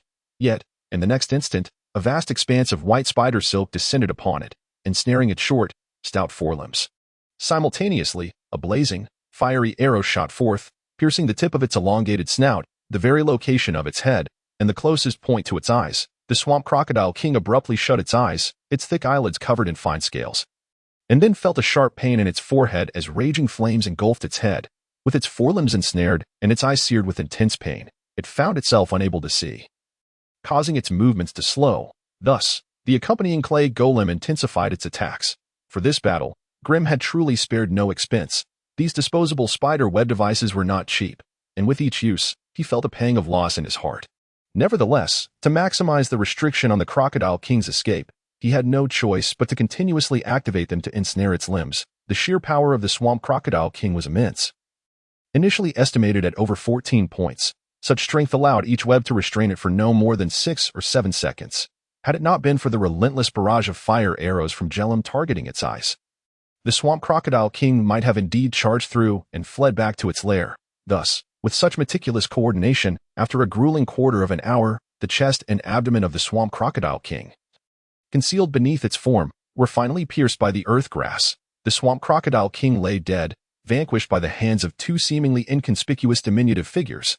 Jellum commanded the earth golems to swiftly dismantle the Crocodile King, harvesting vital biological materials and a pigeon egg-sized earth crystal core before making his escape. Just ahead of the encroaching swarm of swamp crocodiles, Jellum's silhouette vanished at the end of the narrow path. Behind a ghostly tree less than half a mile from the battlefield, the red-clad Mary gazed with a forlorn expression at the distant, enraged hisses of the swamp crocodiles. Beneath her, the twisted remains of 14 carrion crows lay discarded. She had witnessed the entirety of Jellum's battle, leaving her somewhat pensive. The Swamp Crocodile King, that was a fearsome creature even she would not dare provoke. Although the Crocodile King was merely a high apprentice rank, and she too was of the same tier, true combat prowess was not merely determined by rank. With her extraordinary agility, even if the Crocodile King had sprouted wings, it would not have been able to graze the hem of her garment. Yet, the Crocodile King's formidable, despair-inducing armored scales were beyond the reach of her feeble assaults. In truth, the Swamp Crocodile King could not catch up to her, nor could she inflict damage upon it. Thus, Mary was acutely aware of the limits of her abilities. In times devoid of effective defensive measures, she might have been able to torment many apprentice wizards. However, as the apprentice's powers grew, her advantages would diminish correspondingly. And now, an unassuming junior apprentice had concealed such capabilities, managing to wear down the Swamp Crocodile King with the bizarrely resilient Earth Golem. This truly left her feeling somewhat lost. gazing at the shattered bodies of the crows beneath her. Her expression grew distant and melancholic. That was her own little apprentice. When had he transformed into the main combatant, while she had become but a subordinate, clearing the periphery? An unbidden surge of anger flared within Mary. A trace of crimson suffusing her emerald eyes. She was the leader, and he was merely an apprentice. This hierarchy must not be altered. It seemed time to teach this presumptuous subordinate a lesson. Though he had been kind to her in the past, that could not serve as justification for him to lord over her. Yes, she would reprimand him upon her return, suppressing the tumultuous screams within. Mary lunged forward, transforming into a petite vampire bat, flapping her wings and vanishing from the scene. Upon Mary's arrival, filled with ire, she was greeted instead by Jellum's radiant smile. He pulled her into the room, presenting his gift with a flourish. Mary, look what I have for you. Aren't you fond of the blood of the strong? Do you find this useful? The thick, pungent, and viscous blood was contained within a ceramic jar, held aloft by Jellum, whose face sparkled with anticipatory excitement, longing for her praise. What is this? Mary stammered, her earlier fury dissipating in an instant, her speech faltering. Don't ask questions just yet. Taste it first. See if you like it. I managed to procure quite a lot this time. If you enjoy it, I can take it back to the laboratory to purify it, removing the foul odor for a better taste. Mary's delicate features tightened as she scolded him with no small measure of indignation. Who gives something like this? There is not even a decent decoration. You simply use a crude ceramic jar. At the very least, it should be presented in a crystal goblet. And how did you extract this blood? Surely you know the sweetest blood resides in the heart. In light of your earnestness, I shall overlook this rudeness this time. Next time, remember to prepare it properly before presenting it to me. Understood? Understood. This is Mary we're talking about. You see, with so much to handle, completing it all at once may require considerable time. I may be short on knowledge points. Jellum stuttered. Mary's emerald eyes narrowed into slits, a dangerous glint flickering within. What? Are you asking to borrow from me? And no, just a temporary loan. Once I sell the items, I shall return it all. Jellum chuckled awkwardly. The earth crystal core he had just harvested was evidently superior to the last one, offering a larger space for deploying the wizard's formations, with the time for departure drawing near. His remaining time was dwindling, and several urgent matters awaited his attention. The recently acquired earth crystal core was undoubtedly one of them. Jellum had conceived an alternative idea for this core, since it was also an earth crystal core. Why not allow the summoned earth golems to share their energies? Rather than operating independently, they could connect to share power. Wouldn't that be splendid? His chip had already completed preliminary calculations for this new concept. He merely needed to gather additional knowledge on energy connectivity and collaborative soul magic to formalize the structure. The second urgent task awaiting Jellum was the acquisition of suitable defensive magic. Currently, he possessed 2 fire spells, one for close combat that offered some defensive capability and another purely for ranged attacks, leaving him with significant vulnerabilities and personal protection, without a remedy for this shortcoming. He would remain a trivial target for higher-ranked apprentices. The insect in tech, capable of splitting its body, was akin to an indestructible cockroach, unafraid of enemy assaults. The berserker was immensely resilient, with an attack power that was formidable, never needing to worry about its own safety. The abilities of the eagle-eyed Clusso were unknown. Mary, clad in crimson, exhibited extraordinary agility, coupled with the terrifying ability of vampiric resurrection, thus also categorized as a resilient entity. All the high apprentices from whom Jellum could gather information had already established their distinct and systematic paths of magic. Whether in offense or defense, they possessed unique countermeasures, resulting in vastly different combat capabilities. Yet, regardless of whom he faced, Jellum had no confidence in surviving against them. This was the flaw in Jellum's current standing, due to a lack of knowledge and resources, even among the junior apprentices. He found himself at the bottom tier, having yet to truly select his path, thus lacking a magical system built around his wizardry.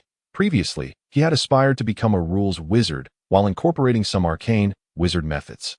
However, before he could dedicate himself to this endeavor, that cursed compulsory task had interrupted his normal progress.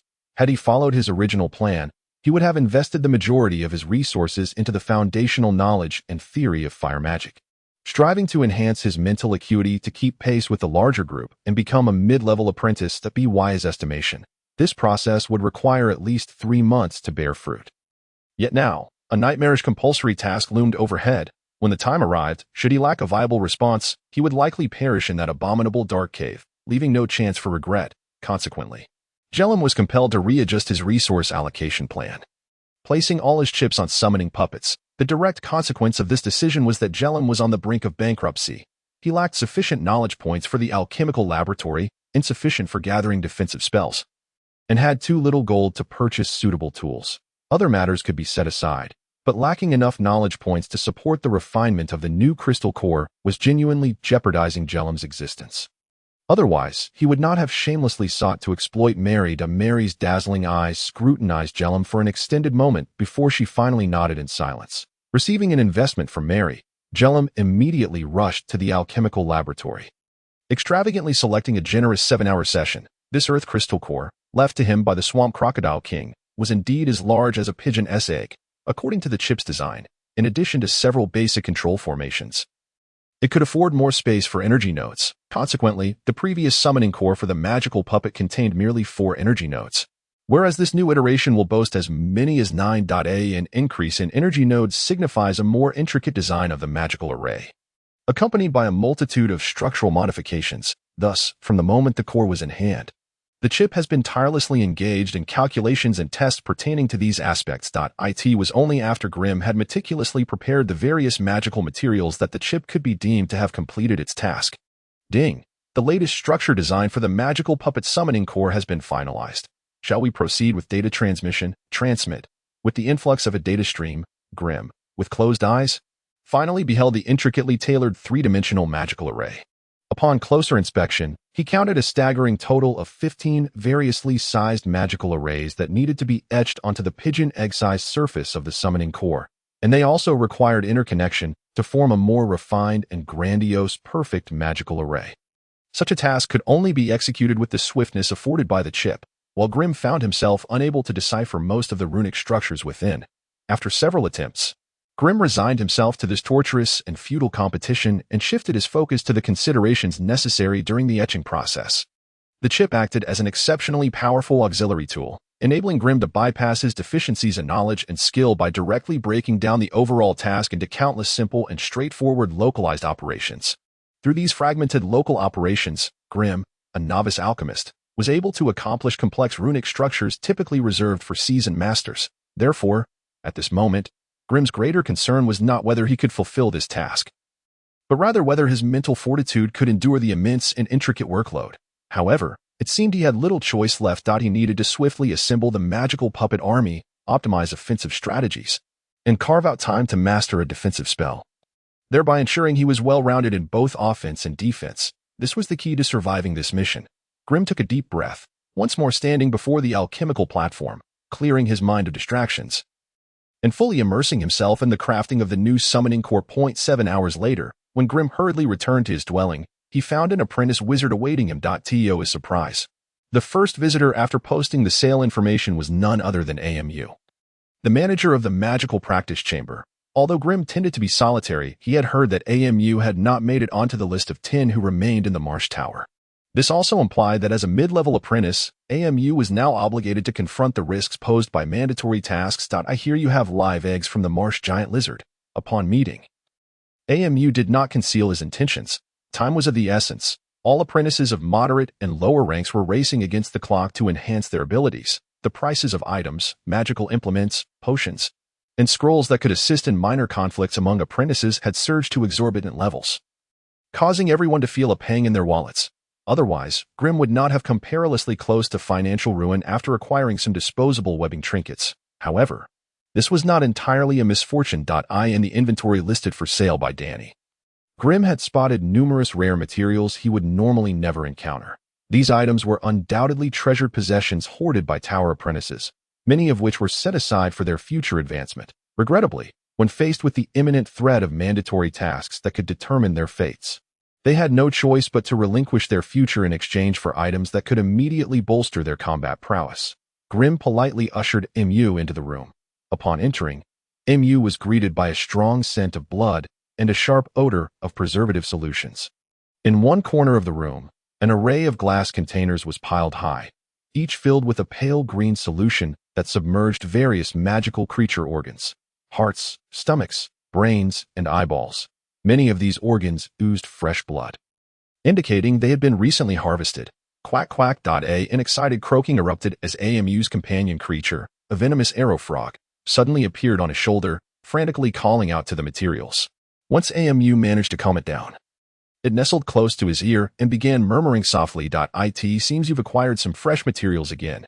How about selling them all to me? AMU almost blurted out his request in eagerness. These materials were harvested from the marsh giant Crocodile King. I'm sure those eager to enhance their power wouldn't mind having the giant Crocodile King's heart transplanted into themselves. If you wish to acquire them, you'd better assess their worth, Grim reminded him with casual ease. During this extraordinary period, no item capable of enhancing individual combat power could be traded at regular prices. As for how much prices inflated, that depended on the quality of the items and the urgency of the buyers, so anyone in need of a coveted item had to be mentally prepared for potential bankruptcy. The marsh giant Crocodile King, even better. Upon hearing this, AMU felt a burning desire within him, yet he soon looked at Grim with confusion. Are you now capable of hunting the marsh giant Crocodile King? Grim gently shook his head and pointed to the next room. AMU nodded in sudden realization that a novice apprentice challenging the giant Crocodile King would be tantamount to seeking death. However, the scenario changed when it involved a senior apprentice with a vampire identity. Though still somewhat perplexed, AMU found this notion not entirely inconceivable. In the following moments, the two apprentices engaged in a protracted negotiation akin to a tug-of-war. Although one was eager to purchase while the other was keen to sell, both remained reluctant to yield on the price. Finally, after 2 arduous hours of negotiation, Grim sold all the active materials for 17 knowledge points, 3 magic crystals, 1 screaming branch, and 1 bottle of invisibility potion, weak. As for the giant Crocodile King's dorsal scales, fangs, and claws, AMU showed no interest. However, he considered selling them to some apprentices preparing to pursue the path of physical enhancement. Had time permitted, Grim had intended to extract the giant Crocodile King's vertebrae and tendons, as those were the most sought-after materials among melee apprentices. Unfortunately, time was simply not on his side. Even if he rushed back now, the giant Crocodile King's remains would likely have already been devoured by its kin. Once AMU had transferred all the materials in several trips, Grim immediately rushed to the library with the still warm knowledge points. This time, he was specifically targeting fire-based defensive spells. High-temperature force field, a primary fire-based defensive spell, generates a high-temperature force field around the body, causing enemies entering this range to suffer rapid moisture loss from extreme heat. Effective range, 10 meters. Note, this is a prerequisite spell for the later Flame Barrier defensive spell. Flame Shock, a primary fire-based defensive spell, deploys rapidly moving elemental nodes around the caster. Any enemy that comes into contact with these nodes will incur 35 points of fire shock damage. Effective range, 8 meters. Number of elemental nodes, 17. Body of Flames, a primary fire-based defensive spell, temporarily elementalizes part of the caster's body to evade lethal attacks while significantly enhancing the caster's fire resistance. Effective range, 0 meters. Note, this is a prerequisite spell for later fire element transformation. Flame Shield, a primary fire-based defensive spell, creates a small flame shield in front of the caster, capable of blocking most ranged spells and close combat attacks. Enemies attacking the shield in close proximity will suffer 12 points of fire damage. Effective range, 3 meters. Defense power, 35 points. Note, this is a prerequisite spell for later Blazing Shield.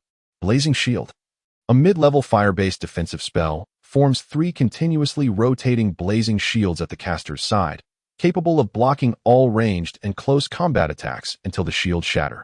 Close enemies will incur 35 points of fire damage. Effective range, 5 meters. Defense power, 80 points. Note, requires Flame Shield as a prerequisite spell. Flame Barrier, a mid-level fire-based defensive spell, utilizes a multitude of fire elemental nodes to create a flame barrier around the caster.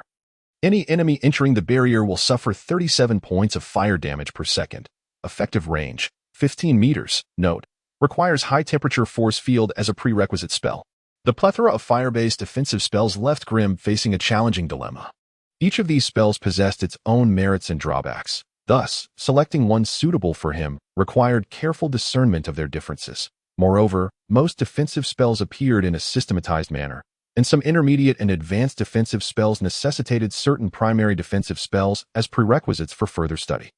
Once the path ahead is misguided, attempting to rectify it subsequently demands an excessive expenditure of both energy and time. Grim analyzed the situation with simplicity.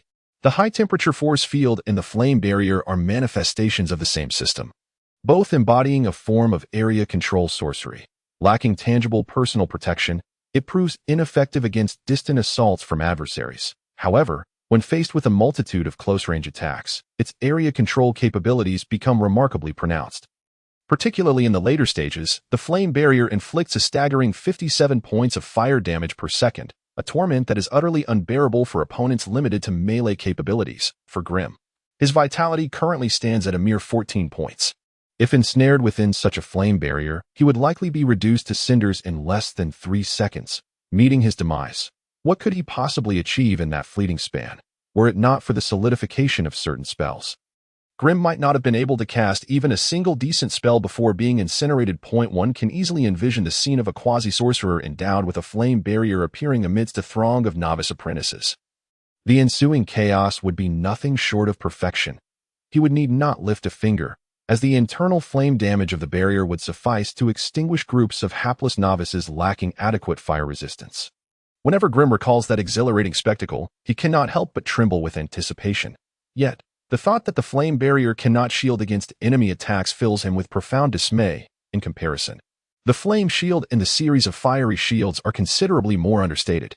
These shields, formed from dense fire elements, envelop the user, providing protection against potential sorcery and close-range assaults. Should any foe dare to approach, they would inflict considerable fire retaliation before the shield shatters. Overall, while their area damage capability is not pronounced, their individual protection is remarkably effective. Thus, it comes as no surprise that Grimm chose to borrow the tomes on the Flame Shield and the Fiery Shield. Here, acquiring the next tome on the Flame Shield necessitates 15 knowledge points, while a single borrowing costs a mere 3. Consequently, most apprentices prefer to borrow multiple times to slowly transcribe the contents rather than expend a substantial number of knowledge points on outright purchasing the books. At this juncture, the prowess of the chip becomes evident. With just one borrowing, Grimm can scan and meticulously store all the information from the tome, allowing him to gradually comprehend and internalize it, thus conserving a wealth of knowledge points for further acquisitions. Moreover, defensive sorcery is not something one can master instantly. It necessitates a vast array of prerequisite knowledge. Therefore, Grimm, with a resolute determination, borrowed all related texts in one go. The impact of fire element density on sorcery efficacy, techniques for the fundamental manipulation of fire, an analysis of flame shield usage, and the elemental characteristics of distributed flames. Clutching a considerable stack of borrowed tomes, Grimm hurried back to his dwelling. However, upon reaching his doorstep, the wooden door adjacent to him creaked open, revealing the strikingly proud visage of Mary. "Where is my gift?" she inquired. Grimm froze in place, suddenly struck by the realization that he had completely forgotten amidst the flurry of his summoning crystal. Observing her face darken with imminent rage, Grimm hastily exclaimed, "Just an hour more. The gift will be ready shortly." With that, he rushed into his abode. After laboriously appeasing Mary, Grimm finally found the time to prepare for the impending task. In a bid to safeguard his life during the mission, Grimm deployed nearly all his resources, augmenting his satchel with various alchemical items designed to address unforeseen circumstances. Among these was the Shrieking Branch acquired during his recent trade with AM.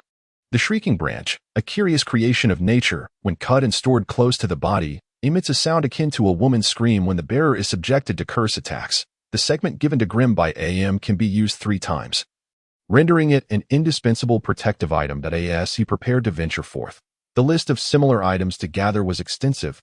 He required a hemostatic ointment to expedite wound healing, wisteria grass to reattach severed limbs, an antidote for common toxins, wormwood powder to deter mosquitoes, snakes, and ants while camping outdoors, and a talisman to detect ethereal entities when out in the wild, aside from the unpredictable magical beasts and creatures.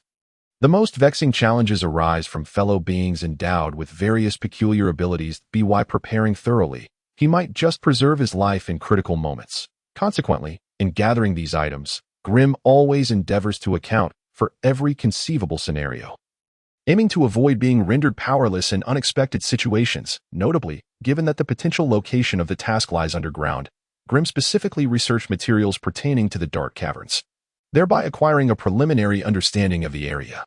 What surprised Grimm was the revelation that the subterranean realm of the Sorcerer's Continent is not merely a solid crust of rock and soil, but a labyrinth of deep, winding tunnels and an array of caverns. large and small. Within, one finds a profusion of glowstone, luminescent crystals, and phosphorescent moss, lichens, and fungi.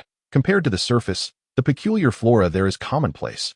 Visitors, lacking sorcerous means, find it nearly impossible to discern which plants are toxic and which are edible. However, what poses a greater threat than the mutated flora and fauna are the numerous deformed, malevolent dark beings, as well as some fallen sorcerers straying from the path of sorcery. Many of them are individuals who committed grave offenses on the Sorcerer's Continent and, in a bid to evade the pursuit of the Sorcerers Association, were compelled to hide deep underground. Choosing to coexist with the grotesque and twisted denizens of the abyss, it is said that deep within the earth lies a small city established by a fallen sorcerer. A veritable den of iniquity steeped in malevolence and despair. Due to the complex terrain and myriad passages of the underground world, several major sorcerer organizations and associations have undertaken countless purging operations. Alas, each attempt has failed to eradicate them entirely, allowing them to grow ever stronger. Presently, that den of iniquity boasts several hundred official sorcerers, forming an alternative faction outside the established sorcerer hierarchy. The dark cavern that Grimm is tasked with investigating is but one of the many openings to the underground world on the surface. Though it houses a sorcerer tower and is overseen by official sorcerers, it remains unable to prevent fallen sorcerers from employing various means to infiltrate and exit at will. Given the capabilities of Grimm and his fellow apprentice sorcerers, they are certainly no match for those fallen sorcerers. Thus, their assignment is merely to survey the distribution of magical creatures within a 10-mile radius beneath the surface and, incidentally, to scrutinize for any traces of fallen sorcerers. The former task is relatively straightforward, but the latter poses a significant peril. Should they encounter a fallen sorcerer during their patrol, even apprentice-level sorcerers may not escape unscathed. Therefore, in light of such circumstances, Grimm must prepare specific special tools. The area is rife with rugged, winding underground tunnels and passages, making visibility a significant issue for surface-dwelling creatures. As such, the first challenge Grimm must address is the matter of sight. There are two primary methods to resolve this issue. The first involves acquiring alchemical tools designed to enhance dim vision. Ideally, those capable of granting dark vision would be even more advantageous. However, considering his financial constraints, Grimm must judiciously lower his expectations. Dim vision allows the user to see clearly in faint light, while dark vision extends this ability to complete darkness. The second method entails implanting a phantasmal eye or a thousand-eyed worm. The former involves biological modification techniques, replacing one's own eye with a phantasmal eye that has been altered through sorcery, granting the ability to perceive invisibility and darkness. However, this method poses a risk of contaminating one's bloodline purity. The latter involves consuming a thousand-eyed worm, allowing it to temporarily inhabit his body and sprout a new compound eye on his forehead. Once the thousand-eyed worm has taken residence, the host enters a symbiotic state, sharing its unique infrared perception. While this parasitic effect is indeed advantageous, it comes with some irksome side effects. The host must consume certain cocooned grasses favored by the thousand-eyed worm daily. Otherwise, the worm will extract flesh and essence from the host at unpredictable intervals. In the vivid descriptions found within the pages of the book, those grass cocoons bore a striking resemblance to soft, wriggling larvae reminiscent of silkworms from a past life, which elicited a wave of nausea in Grimm as he read. Taking all these factors into account, Grimm concluded that he should prioritize acquiring auxiliary alchemical tools. If he found himself unable to gather them, he would have no choice but to reluctantly embark on the path of the thousand-eyed worm's parasitism, despite the revulsion it inspired within him. After contemplating the issue of visibility, Grimm then turned his thoughts to the matter of passage. This place lay deep underground, surrounded by damp soil and hard rock, where even a fierce battle could trigger a catastrophic collapse. How could he rescue himself if he were to become trapped in a sealed cavern? This question weighed heavily on Grimm's mind, but ultimately, it was the chip that provided him with an answer: the Earth Elemental Puppet. Grimm's elemental affinity was with fire, yet the two Earth Elemental puppets he commanded were both of the Earth element. Earth creatures were adept at traversing the subterranean realms, with the aid of the Earth Elemental puppets. There should be no terrain capable of imprisoning Grimm. However, this remained a theoretical scenario, and he needed first-hand data to validate it. Therefore, Grimm first rushed to Danny to post a request for a dim vision amulet before slipping out of the wizard's tower once more. Truth be told, ever since the announcement of the compulsory task, a multitude of apprentice wizards had been occupied with preparations, and the scheduled patrols outside the tower had been suspended, allowing Grim to practice his skills without fear of interruption. Navigating the familiar path to the outskirts of the Myers Swamp, Grim found a level patch of ground where he intended to rehearse his envisioned attack strategy. He chose this location because the witch leader, Shinba, had already been eliminated, and in the absence of their leader, the witch thralls dared not emerge to challenge him. Casually tossing down 2 earth elemental puppet summoning crystals, they absorbed the earth's essence and moisture. And soon 2 distinctly different earth elemental puppets materialized before Grim. Shinba's crystal summoned a humanoid puppet nearly 2 meters tall, while the recently crafted giant crocodile king crystal summoned a creature resembling a crocodile. Aside from being slightly smaller than a true giant crocodile king, its appearance was almost indistinguishable. Grim squinted thoughtfully. The 2 crystals had been extracted from the heads of living monsters, and it was no surprise that remnants of their soul information lingered upon them. When the summoning crystals shaped themselves with the condensed earth element, the consciousness from their previous lives had indeed dictated their subsequent forms. Naturally, since these bodies were composed of earth elements, as long as Grim transmitted precise and clear commands through his mental imprint, they could manipulate the earth elements to transform their forms into what Grim required. However, this process would undoubtedly deplete some of the elemental energy reserves, observing the 2 puppets standing to his left and right. Grim felt a surge of excitement. Just 3 days prior, he had been a solitary figure, but now he had taken the initial step toward assembling a loyal puppet squad. Although their numbers were few, it marked the beginning of his journey toward growth and expansion. Having already gathered data on the mud puppet, Grim focused on examining the new puppet's attributes. Mud crocodile puppet. Combat type semi-summoned puppet creature. Strength assessment, advanced apprentice, medium, base attributes, strength 16, agility 3, constitution 17, spirit 8. Talent skills, active earthquake technique, with an effect radius of 5 meters. Causing noticeable effects on small creatures, normal effects on medium creatures, and no effect on large or greater creatures. Cooldown, none. Quagmire technique, area, an earth-type restriction spell that creates a quicksand mire around the caster to limit enemy movement. Spell effect range, 10 by 10 meters. Cooldown, 120 seconds. Slowing ray, single target. An earth-type offensive spell that injects pure earth elements into the target's body through sight, causing sedimentation and accumulation of earth elements that slow the enemy down. Spell attack range, 10 meters. Cooldown, 15 seconds. Talent skills, passive earth self-healing, a triggered passive earth ability that allows the puppet to draw earth elements from the ground to replenish its own losses. It can repair 10 points of bodily damage every minute. Indeed, the mud crocodile puppet, crafted from the core of a creature far more formidable than Shinba, surpassed the mud puppet in base attributes, excluding agility. Its combat skills complemented Grim's abilities, clearly indicating a focus on close-quarters combat. However, Grim did not bring them out today merely to display their might. He intended to rehearse his first devised tactic. Calming his thoughts, Grim finally bellowed his battle command. Puppets, pave the path to victory with your courage and fearlessness. I command you, merge. As Grim's command echoed, the mud puppet trembled, collapsing as if it had lost its support. Simultaneously, a burst of earthy dust erupted from the back of the mud crocodile puppet, swiftly coalescing into the form of the mud puppet. Thus, the previously distinct duo transformed into the peculiar form of the crocodile hunter.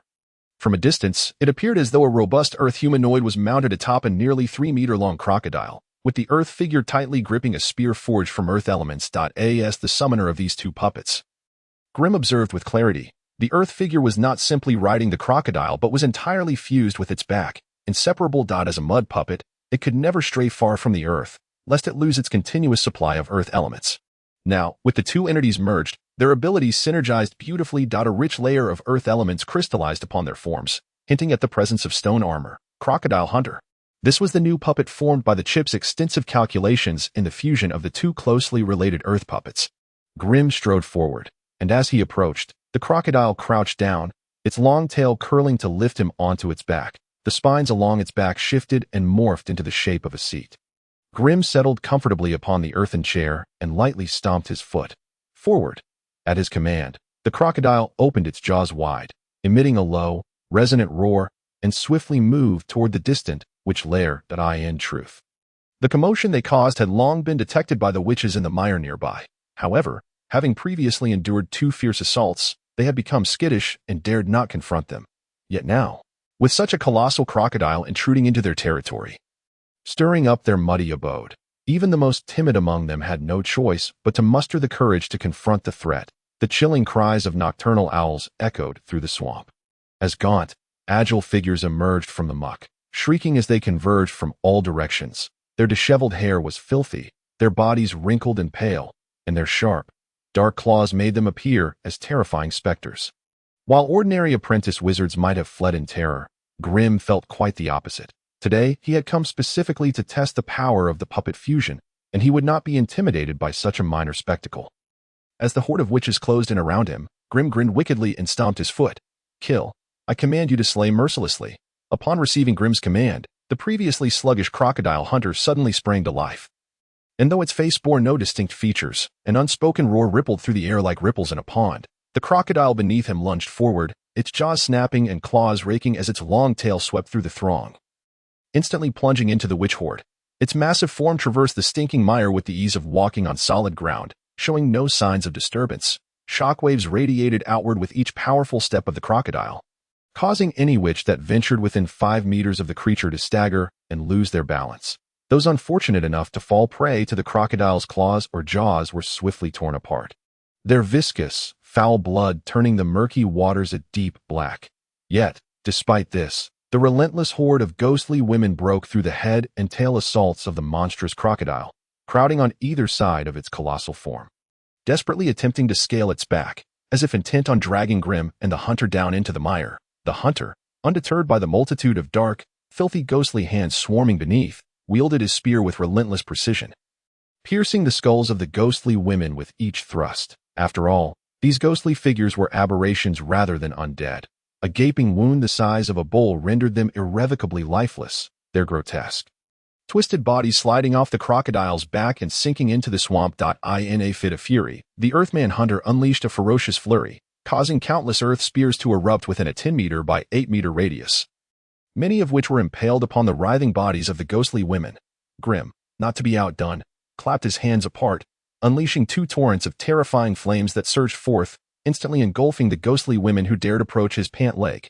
The searing heat and rolling flames crackled as the ghostly women were subjected to a fiery torment. In an instant, numerous fire-wreathed figures leaped from the crocodile's back, flailing in the mire, wailing in despair, transforming the entire swamp into a hellish crucible. The monstrous crocodile roared forward, tearing everything in its path to shreds. The hunter stood atop its highest point, thrusting his spear at close range and hurling it at a distance.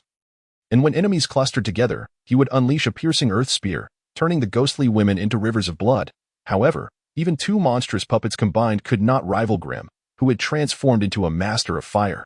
Seated at the rear of the crocodile's spine, he extended his hands, and 2 streams of terrifying flames reached out 5 meters beyond, consuming all ghostly women in their wake. As the crocodile charged wildly through the throng of ghostly figures, Grim's infernal flames nearly ignited the entire swamp. The ghostly women, once emboldened enough to attack, were now paralyzed with fear, shrieking as they swam desperately to escape the battlefield.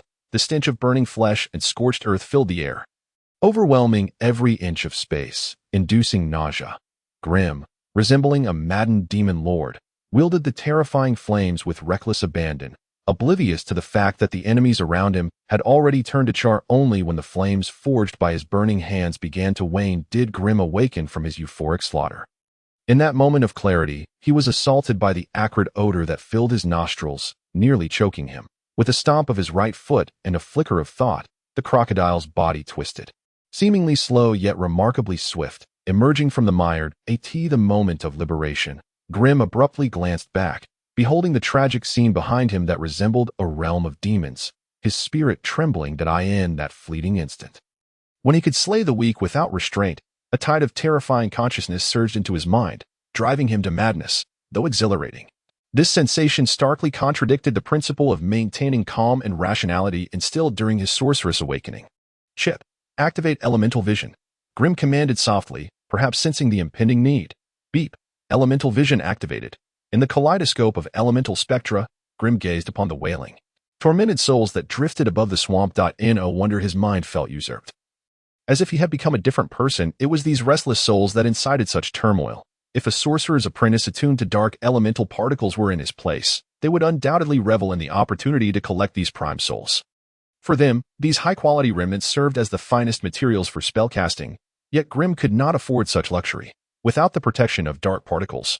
Any close contact with these predominantly negative energy spirits would lead to his mental and physical corruption.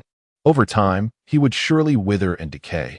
Thus, he had always maintained a respectful distance from all spirits. In his moment of reckless slaughter, he nearly lost sight of his original purpose, but now, as he reflected, he began to contemplate the battle performance of the Crocodile Hunter. Overall, the Crocodile Hunter had undoubtedly attained the prowess of a senior apprentice, effortlessly overpowering a mid-tier apprentice, even when faced with former powerhouses. Grimm felt confident in his ability to contend with them, though the outcome remained unpredictable. Among the senior apprentices Grimm had encountered, only the formidable little girl Alice could consistently best the Crocodile Hunter. As for other senior apprentices, only through earnest combat could their true strengths be gauged. The true flaw on the side of the Crocodile Hunter lay with Grimm himself, his summoned puppet creature.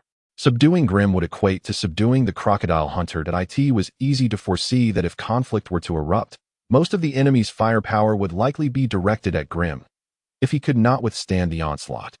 The Crocodile Hunter, no matter how resilient, would stand little chance of victory. Thus, Grimm had to devise a means to compensate for this vulnerability, which was precisely what he needed to test today. Crocodile Hunter.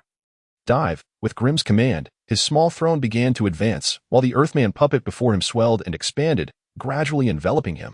Once Grimm completely vanished within the body of the Earthman puppet, the crocodile emitted a short hiss, dust swirling around its form. In the next instant, the entire Crocodile Hunter became invisible. It felt as though he had suddenly plunged into an abyss where light could not penetrate, and the air in Grimm's lungs abruptly ceased, replaced by a thick, earthen scent.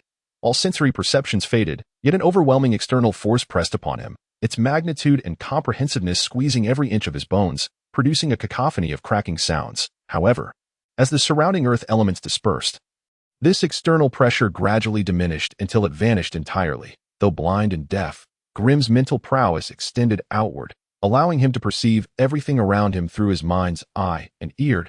He was traversing underground. Although the pace was slow, it still granted Grimm a fleeting sensation of gliding upon clouds. The Crocodile Hunter floated through a viscous, heavy substance, consuming its stored earth elemental energy to breach the surrounding soil. Navigating the earth like sliding through snow, and Grimm was the sole passenger. Carried by the Crocodile Hunter, Grimm darted swiftly beneath the earth, 3 meters down. His mental energy penetrated the hazy mist of earth elements, relaying everything he sensed back into his mind.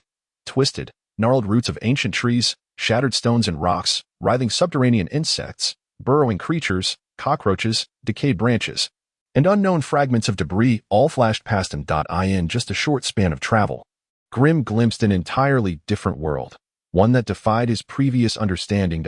In this hidden realm, he felt like a cold, indifferent emperor surveying the myriad forms of existence, devoid of thought or self, had he truly desired. With a mere thought, the Crocodile Hunter could have wreaked havoc upon this place. Though he wished to savor this unusual perspective of underground exploration, after only a quarter of an hour, he could no longer endure. This time, it was not a depletion of mental energy, but rather the dire need for a sorcerer's apprentice wielding extraordinary power. Grimm's physical resilience and endurance far exceeded that of an ordinary person. While a common individual might succumb to unconsciousness after a minute of holding their breath, he only began to feel discomfort after a quarter of an hour. His signal. The earth elements around the Crocodile Hunter quaked, parting the heavy soil overhead, and slowly, they emerged from the ground. The sudden appearance of the Crocodile Hunter startled the surrounding monsters, and amidst the cacophony of shrill cries, a torrent of negative curses rained down upon them. "Damn it, we've intruded upon the lair of the infant monsters," Grimm muttered under his breath, urging the Crocodile Hunter to break free from the encirclement of the infant monsters. Though the curse abilities of the infant monsters were bizarre and difficult to counter, they were merely low-tier creatures. When faced with the semi-elemental Crocodile Hunter, their success rate for negative curses was low. In fact, several long spears hurled by the Earthman Hunter aboard the crocodile struck down 2 of the infant monsters, scattering the remaining creatures to hide in the underbrush, too fearful to make a move. Perhaps only at this moment did Grimm begin to faintly grasp the mindset of Alice and her companions when they ventured into the magical swamp. Once one possessed the strength and capabilities of a senior apprentice, Low-tier monsters indeed posed no threat to them. Faced with a swarm of easily extinguishable ants and maggots, it is hardly surprising that they exhibit such reckless abandon. Fully aware that this place is forbidden. To be frank, had it not been for the intervention of the wizard Anderson, the trio would have been utterly unassailable, relying solely on the apprentices and swamp creatures in this vicinity. As for Alice's predicament, it was entirely fortuitous. It was precisely due to Alice's formidable abilities and terrifying strength that the vile insect, in Tick, found himself compelled to fight her with all his might. Coupled with the presence of Glim, who, despite his lackluster abilities, possessed an astute and discerning eye, Alice suffered a series of setbacks that nearly cost her life in the mire. These loathsome infant monsters, once a formidable and troublesome threat to Glim, could have spelled disaster for him had he been ensnared in their clutches, even with protective talismans. Yet now, bolstered by the aid of the magical crocodile hunter, Glim could dispatch them with the same ease as one might slaughter dogs, no longer feeling the previous dread and trepidation. Thus, unbeknownst to him, Glim's mindset began to subtly transform. The notions of bullying the weak and the survival of the fittest might sound harsh, but to actually embody the dominant side and enforce such principles proved to be rather exhilarating. Propelled by the magical crocodile hunter, he burst forth from the Whispering Garden, finally alighting upon the gravel path. At which point Glim dismounted his magic puppet, dispelled the earth elementals, and stowed away the two summoning cores. He was now in close proximity to the entrance of the swamp tower, and it was time for him to revert to his previously unassuming and feeble guise. Pulling up his hood to conceal his features, Glim stealthily returned to the tower.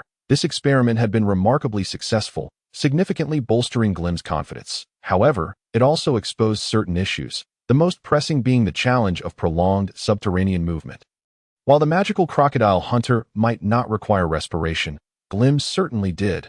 Deep underground, shielded by the earth elementals dispersed by the crocodile hunter, Glim gained the ability to traverse the depths, yet without air in the subterranean realm.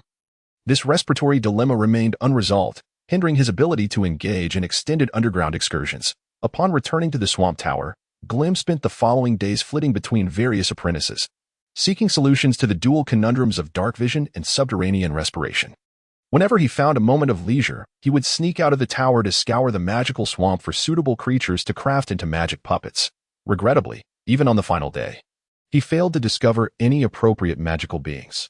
Ultimately, the magical swamp was merely an exceedingly ordinary resource point for wizarding families. The majority of its cultivated and raised creatures were nothing more than mundane magical beings suited for harvesting, making the prospect of amassing a substantial quantity of magical cores here a mere fantasy. The creature he did manage to procure, the Simba, a giant crocodile king, was an exceptionally rare advanced magical being in the swamp over the past century. Otherwise, he would not have secured even this modest bounty. Though he did not acquire any new cores, Glim took the opportunity to gather a collection of magical materials and potion ingredients. With these, he managed to extract some rather useful trinkets from his fellow apprentices. Among them, he was particularly pleased with an exquisite noble circlet. Upon adorning the circlet, its pristine diamond rested squarely upon Glim's forehead, bestowing upon him not only an air of refinement but also a slight enhancement to his mental acuity, increasing his mental power by 1.4 advanced apprentices. This circlet had lost its stimulating effect on mental power. However, for Glim, whose mental strength was only 8 points, it provided a significant boost. The issue of dark vision was also resolved. The solution came in the form of a pair of gnome-engineered goggles. According to the intermediate apprentice who traded them to Glim, these goggles were a product of a civilization from an alternate plane. When donned, the combination of black leather and transparent crystal allowed Glim to see clearly in low-light conditions. After bringing them back, he had his chips scan and analyze them. This peculiar item appeared to belong to a mechanical civilization that bore no detectable elemental fluctuations, resembling a mundane object. Its ability to function in dim light relied entirely on the specially polished underground crystals embedded within. The chip also analyzed the composition of these crystals, confirming they were not products of the wizarding world, but rather unique artifacts from the mechanical civilization's plane. The wizarding world, as a vast realm, had captured and subjugated countless smaller planes, and it was conceivable that these goggles originated from one such enslaved secondary plane. In the general understanding of the wizarding world, only formal wizards possessed the qualifications to traverse planes and engage in battles in foreign realms. Even those extraordinarily gifted aspiring wizards lacked the right to partake in such ventures. Thus, Glim could only indulge in his fantasies about the possible nature of this mechanical civilization while cautiously stowing the gnome-engineered goggles away. As for the respiratory issue, Glim found a biological solution. Among the apprentices at the tower, there were those adept in biological modification, utilizing snake vine and rootless purple leaves, along with peculiar substances like insect oil and toad feces. They crafted a respiratory organ akin to that of a leaf insect. Whenever Glim needed to enter a sealed environment, he could simply insert this organ into his mouth, granting him the temporary ability to breathe through his skin. When he no longer needed this auxiliary respiration, he could merely expel it, and the ability would vanish. Since this was merely an auxiliary organ rather than a replacement, there was no risk of bloodline contamination. Having resolved these issues, Glim finally set his mind at ease, rarely venturing beyond the threshold of his dwelling. He spent his days in either meditation or diligently studying the newly acquired spellbooks. On the 5th day of undertaking his mandatory tasks, Glim finally received notification that the optimization of the flame arrow had been completed. Beep. The mental model for the flame arrow has been optimized. Would you like to display the optimization details? Display. Glim eagerly responded. As a long stream of data flowed forth, Glim's mind projected the newly optimized form of the flame arrow, a remote spell that had undergone extensive enhancement. If the previous iteration was merely a magical arrow, it had now transformed into a fiery spear. The gentle, coalescent high-temperature flames took on the shape of a spear, which Glim could launch with a mere thought. Inflicting both physical and fire damage upon his foes, Flame Spear, a mid-level offensive fire spell, allows the caster to coalesce flames into the form of a spear to attack enemies. Physical damage, 11 points. Fire damage, 21 points. Range, 5,300 meters. Cooldown time, 8 seconds. Mana cost, 24 points. With Glim's mental power of 9.37 points after donning the Noble Circlet, his total mana pool amounted to only 94 points. A mid-level offensive spell like Flame Spear would exhaust his mental power after casting it 4 times at most. Thus, it was prudent to reserve such an ability for critical moments. After all, with the attack power of the Flame Spear, it could easily breach the spell defenses of intermediate apprentices, and even when facing advanced apprentices with defensive spells, the Flame Spear remained a formidable offensive option. In all honesty, it was only now that Glim truly possessed a tangible skill worthy of display. With it, his upcoming mission now seemed to hold a glimmer of assurance. Finally, amidst the anxious anticipation and torment of the many apprentices at the tower, the day of departure arrived. Contrary to everyone's expectations, the transport awaiting them was not the long line of carriages they had envisioned, but rather a ship descending from the heavens. Of course, it was not a traditional sailing vessel traversing the seas, but rather a medium-sized rune-infused artifact claiming dominion over the skies. Its broad, flat hull and elegantly spacious 3-tiered deck bore no masts or sails, indicating it did not rely on wind for propulsion. As its massive structure, measuring over 100 meters in length and 30 meters in width, descended with an unstoppable force, all the apprentices waiting before the wizard tower were left breathless, whether the other apprentices sensed it or not. Glim could not tell. However, through his elemental vision, he observed the intricate etchings of runes and bizarre magical formations densely inscribed upon the underside of the flying ship, pulsating with a tremendous flow of magical energy. Here, elemental particles were no longer isolated entities, but had coalesced into a powerful magical energy. Bound together by an extraordinary force, the Glim's heightened awareness of this magical energy stemmed from its peculiar and distinct nature. When employed as rune energy, it exhibited characteristics of being attributeless. However, after being modulated by certain mystical arrays, it astonishingly exhibits the singular characteristics of certain elemental particles. The formidable force of wind enveloping the airship is a manifestation of magical energy that has been carefully adjusted and released. It is precisely due to this gust of wind that the airship is able to descend so gracefully and lightly onto the vast expanse before the wizard's tower. At this moment, the usually reclusive Wizard Anderson has emerged before the tower, his countenance marred by a deep scowl as he watches the airship land before him. When he observes a figure descending from the airship, his expression becomes even more animated. Indeed, it is you who is here. I wondered why a new task point suddenly appeared. It turns out you were hiding here. How does it feel now that you can no longer evade? The figure descending gracefully is a brawny man with thick brows, clad in resplendent golden armor. His formidable muscles straining against the armor as if it might burst, he exudes an overwhelming physical power. Wizard Anderson, in a fit of rage, brandishes his staff and bellows, "You wretched band of thieves! I have emphasized countless times that this is my private domain and residence. You have no right to transform it into a task point. On this matter, I shall continue to lodge complaints with the Towering Association." The muscular man scoffs dismissively. "What are you afraid of? Afraid that your little schemes here will be discovered by the association? Ha ha ha, do not forget, you are merely the guarding wizard here, and this remains the direct territory of the Sarubo family, now that the Patriarch of Sarubo has promised to open this place. Do you think you can stop it? I advise you to tidy up quickly, lest the association's patrolling wizards uncover your unsavory secrets." He casts a glance at the numerous apprentices waiting before the wizard's tower. A look of smug satisfaction gracing his face. "Is this the result of your 20 years of guarding this place? 3.5 advanced apprentices, and not a single qualified wizard among them. Well, this little vampire seems to possess decent potential, but why does she appear so fundamentally weak? There's a scent of bloodline grafting about her." The muscular man's piercing gaze sweeps over the advanced apprentices, causing all who meet his eyes to flinch and bow their heads in submission. His scrutiny lingers momentarily on Mary before he dismissively moves on to the sinister Bug and Tick. Upon seeing Tick, a flicker of disdain and disgust crosses his features.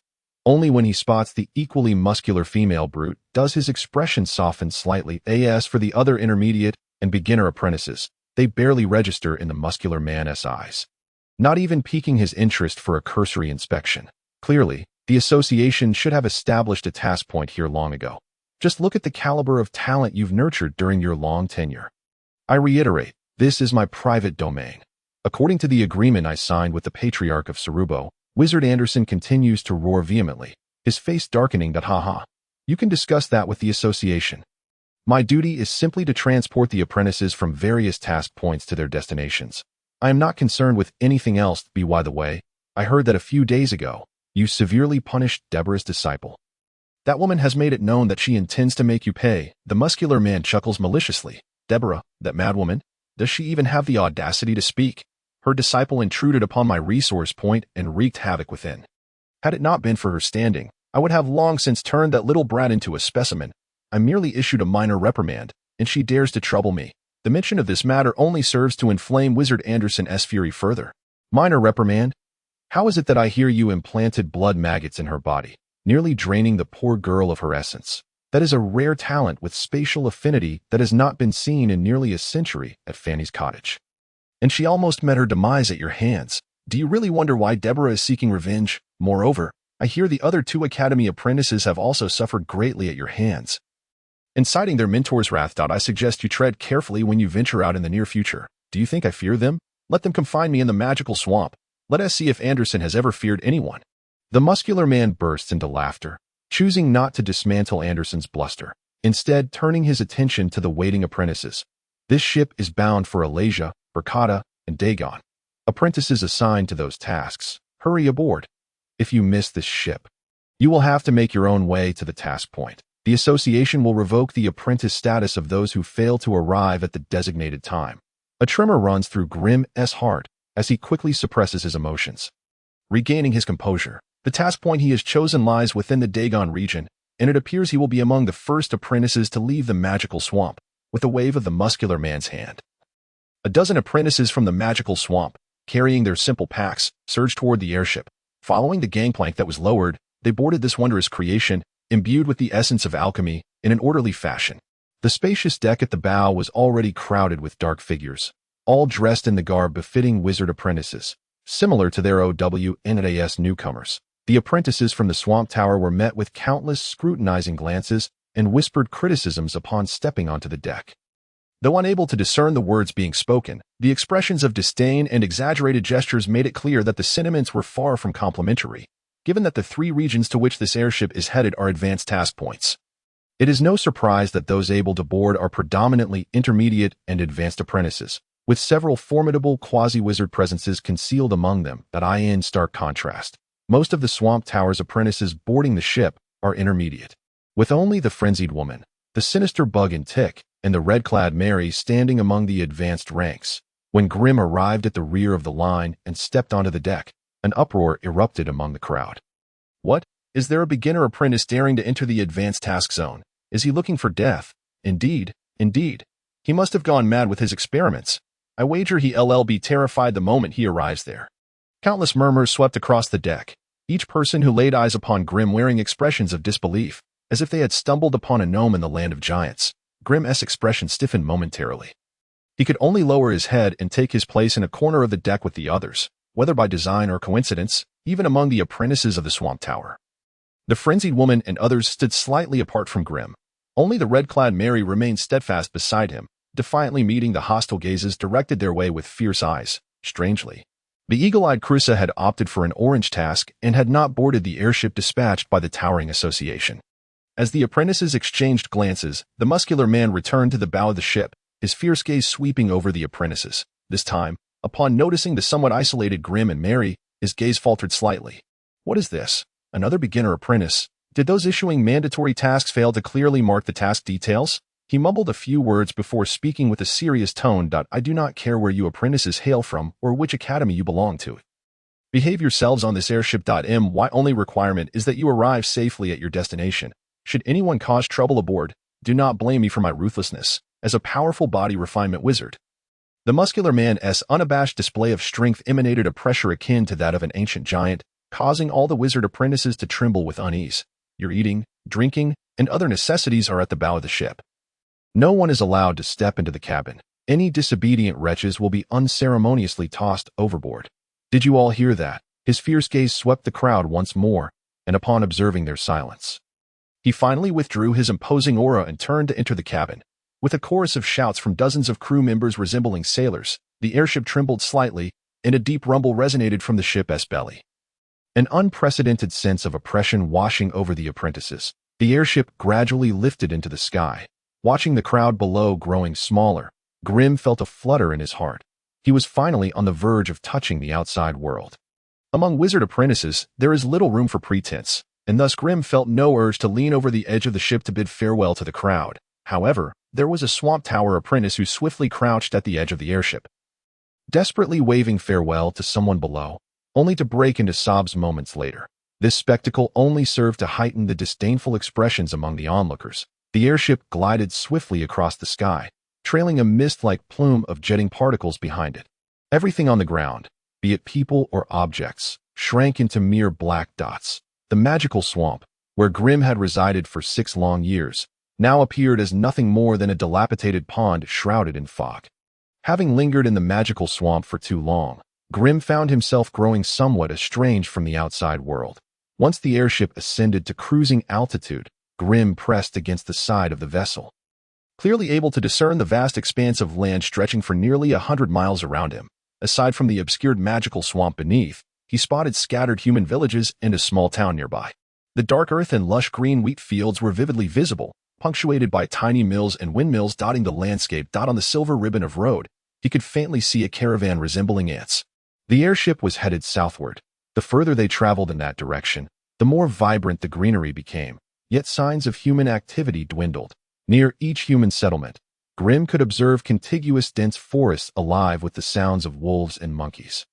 This was, in fact, the current state of the wizarding continent. Surrounding every human gathering point lay an expanse of primal forests and untamed jungles, teeming with an innumerable variety of beasts, magical creatures, and monstrosities.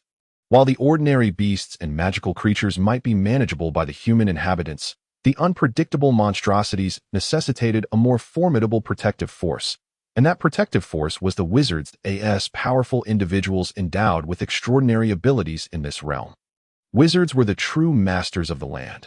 Although they had forged a vast chasm of difference from ordinary humans once they crossed the threshold into formal wizardry, most wizards were still willing to contribute a portion of their power to safeguard the origins of their community, allowing humanity to continue thriving on this continent. The ordinary human society resembled domesticated lambs, while the wizards acted as lofty shepherds, overseeing their pastures in anticipation of a steady influx of fresh blood into their ranks. Despite the formidable, mysterious, and eerie aura that wizards like Grim exuded in the eyes of ordinary mortals, to a formal wizard, they remained insignificant as mere ants as long as one had not crossed that threshold. They were just a simple name and number, not worthy of comparison to formal wizards. For the first time, Grim felt a burgeoning impulse and sense of urgency to grow stronger, although he had previously exerted effort. It had largely been a matter of habit and external pressure. Yet today, he experienced a deep-seated urge to strengthen himself. This was a mysterious and arcane world, entirely different from the Earth he had known in his past life. On Earth, individual power was minuscule, relying solely on the strength of the collective for sustained growth. However, here, in a place saturated with magical energy, individual power was magnified 1,000-fold. What had been impossible on Earth now brimmed with infinite possibilities. For the first time, Grimm could not resist the desire to ascend to the pinnacle of the world, to witness the true essence of this realm. Perhaps this was the grand design of the world's will.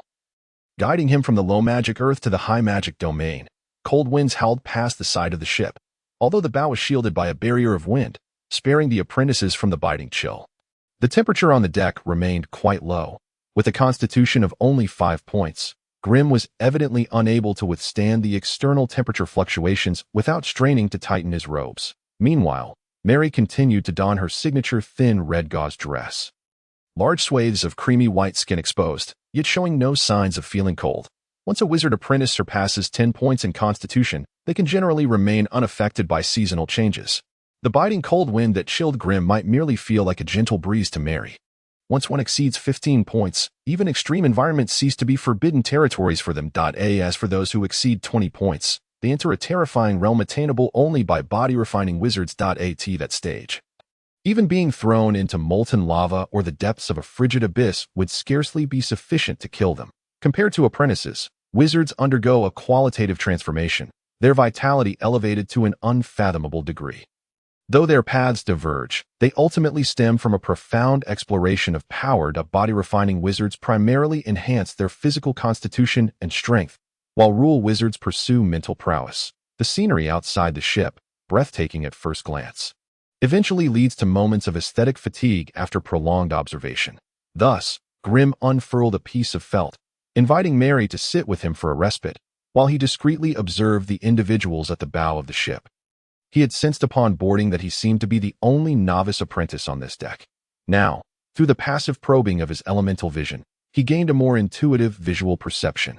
Amidst the densely packed crowd, glaringly dangerous red auras flickered everywhere, with several individuals even reaching a state of perilously deep crimson. The chip in Grimm's mind quickly compiled the specific data.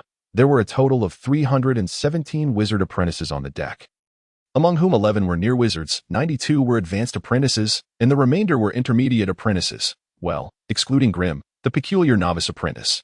These near wizards were the significant figures within the apprentice cohort, each surrounded by a throng of sycophantic individuals. Yet, among these near wizards, camaraderie was notably absent. They maintained clear boundaries, seemingly uninterested in engaging or exchanging insights with peers of their own rank. This was, after all, understandable. At their level, as long as they could endure the terrifying threshold, they could ascend to greatness, standing above all others. As for the apprentices clustered around them, they would soon become nothing more than bothersome insects, easily dismissed, even among their peers. Near wizards were reluctant to forge connections in advance. After all, the ritual of advancing to wizardry carried substantial risks. Should the near wizard they had invested in fail to ascend, their emotional investments would be rendered futile. Once one was a wizard and the other merely an apprentice, what basis for continued equal interaction could remain? True interactions could entirely wait until after one had become a wizard. Undoubtedly, no newly minted wizard would reject the friendliness of their peers at that juncture. Thus, under the influence of this haughty and self-absorbed mentality, the 11 near wizards each occupied their own corners, showing no inclination to converse. In stark contrast, the advanced apprentices displayed a markedly different level of warmth amongst themselves. In various circles, it was this group of advanced apprentices that engaged in the most lively and frequent exchanges. The greater number of intermediate apprentices remained largely silent or merely echoed the sentiments of others, akin to inconspicuous green leaves accentuating the vibrant red flowers. In this context, the quietly kneeling figure of Mary, clad in red, became the most sought-after companion in the eyes of many, even catching the covert glances of some male near wizards. A high-ranking female apprentice with such striking features and stature, even her aloof demeanor did little to deter the frequent attentions of male apprentices. Aren't you going to make a few friends? Grimm suppressed a chuckle and murmured, "It seems they are quite eager to engage with you." Mary, her emerald eyes sweeping around, disdainfully scoffed, "Unfortunately, I have no interest in their filthy blood. Otherwise, I would show them what the fervor of the Blood Queen truly entails. Blood Queen? Is that the title you bestowed upon yourself? Grim chuckled lightly. It's rather fitting. I wonder if I might have the honor of experiencing it myself. You? Mary's icy gaze fell upon Grim's profile. Then you truly need to exert yourself considerably. With that, Mary stretched her delicate form, reclining against Grim's thigh to commence her daily ritual of meditation. Ahem. Grim sighed softly. He understood clearly that this statement was genuinely from Mary's heart. Since embarking on the path of wizardry, their status had been measured solely by their raw power. Even in the pursuit of a partner, even though the crimson-clad Mary harbors a modicum of affection for him, when faced with the stark disparity in power, she remains reluctant to seek a companion weaker than herself. Grim feels an inkling that if he were to take a more proactive approach, Mary would not mind him becoming her bedfellow. However, when it comes to seeking a lifelong companion, a lesser being like Grim is undoubtedly beyond her consideration. The harsh reality dampens the allure of having a beauty in one's embrace. Grim shakes his head with a bitter smile and pulls out a book from his pocket, immersing himself in its pages with utmost seriousness and attention that in such a highly scrutinized situation. Deep meditation is hardly suitable, so Mary's choice to isolate herself through meditation to avoid the troubles of outright rejection is indeed commendable. Yet, this relegates Grim to the role of a temporary guardian of flowers. Braving the hostility of the crowd with a stiff upper lip, the vile creature, Intik, who accompanies them, also finds a spot nearby to sit cross-legged, his hood drawn low, obscuring his expression. Ultimately, there exists no profound enmity between him and Grim. It is merely a momentary clash of egos that led Intik to ensnare Grim in a trap. Were it not for Intik's promise to safeguard his well-being, the newly appointed apprentice, Alan, would not dare to provoke the crimson-clad Mary. As for the hatred that ensnares one in a deadly trap, Intik might feel indifferent. In his mind, such animosity is akin to casually extinguishing an ant by the roadside, hardly worth a second thought. Perhaps once this mission concludes and they return to the Swamp Tower, the figure represented by the name Grim will have vanished without a trace. Thus, for Intik, Grim hardly qualifies as an adversary. Only the crimson-clad Mary possesses that distinction. Life aboard the airship is monotonous and dreary. Despite the grandeur of the scenery below, prolonged gazing leads to weariness, rendering it almost invisible, with over 300 apprentices crowded on the deck. Restlessness is inevitable. Fortunately, by noon the following day, the airship arrives at the first mission point in the Elarasia region. This is a robust citadel standing amidst encircling mountains, entirely surrounded by treacherous peaks, with deep ravines shrouded in mist, making it difficult to discern the true state of the ground below. The airship docks at the towering sentry post in the center of the citadel.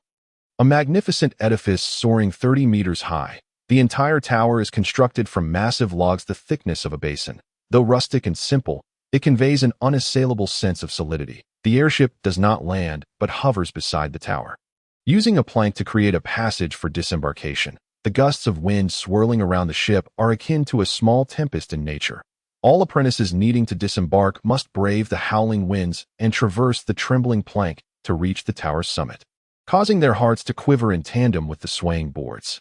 Grim leans over the ship's railing to gaze below, where figures labor diligently within the citadel, be it the burly men hauling massive logs across the camp or the sentinels patrolling the outer walls with bows and spears.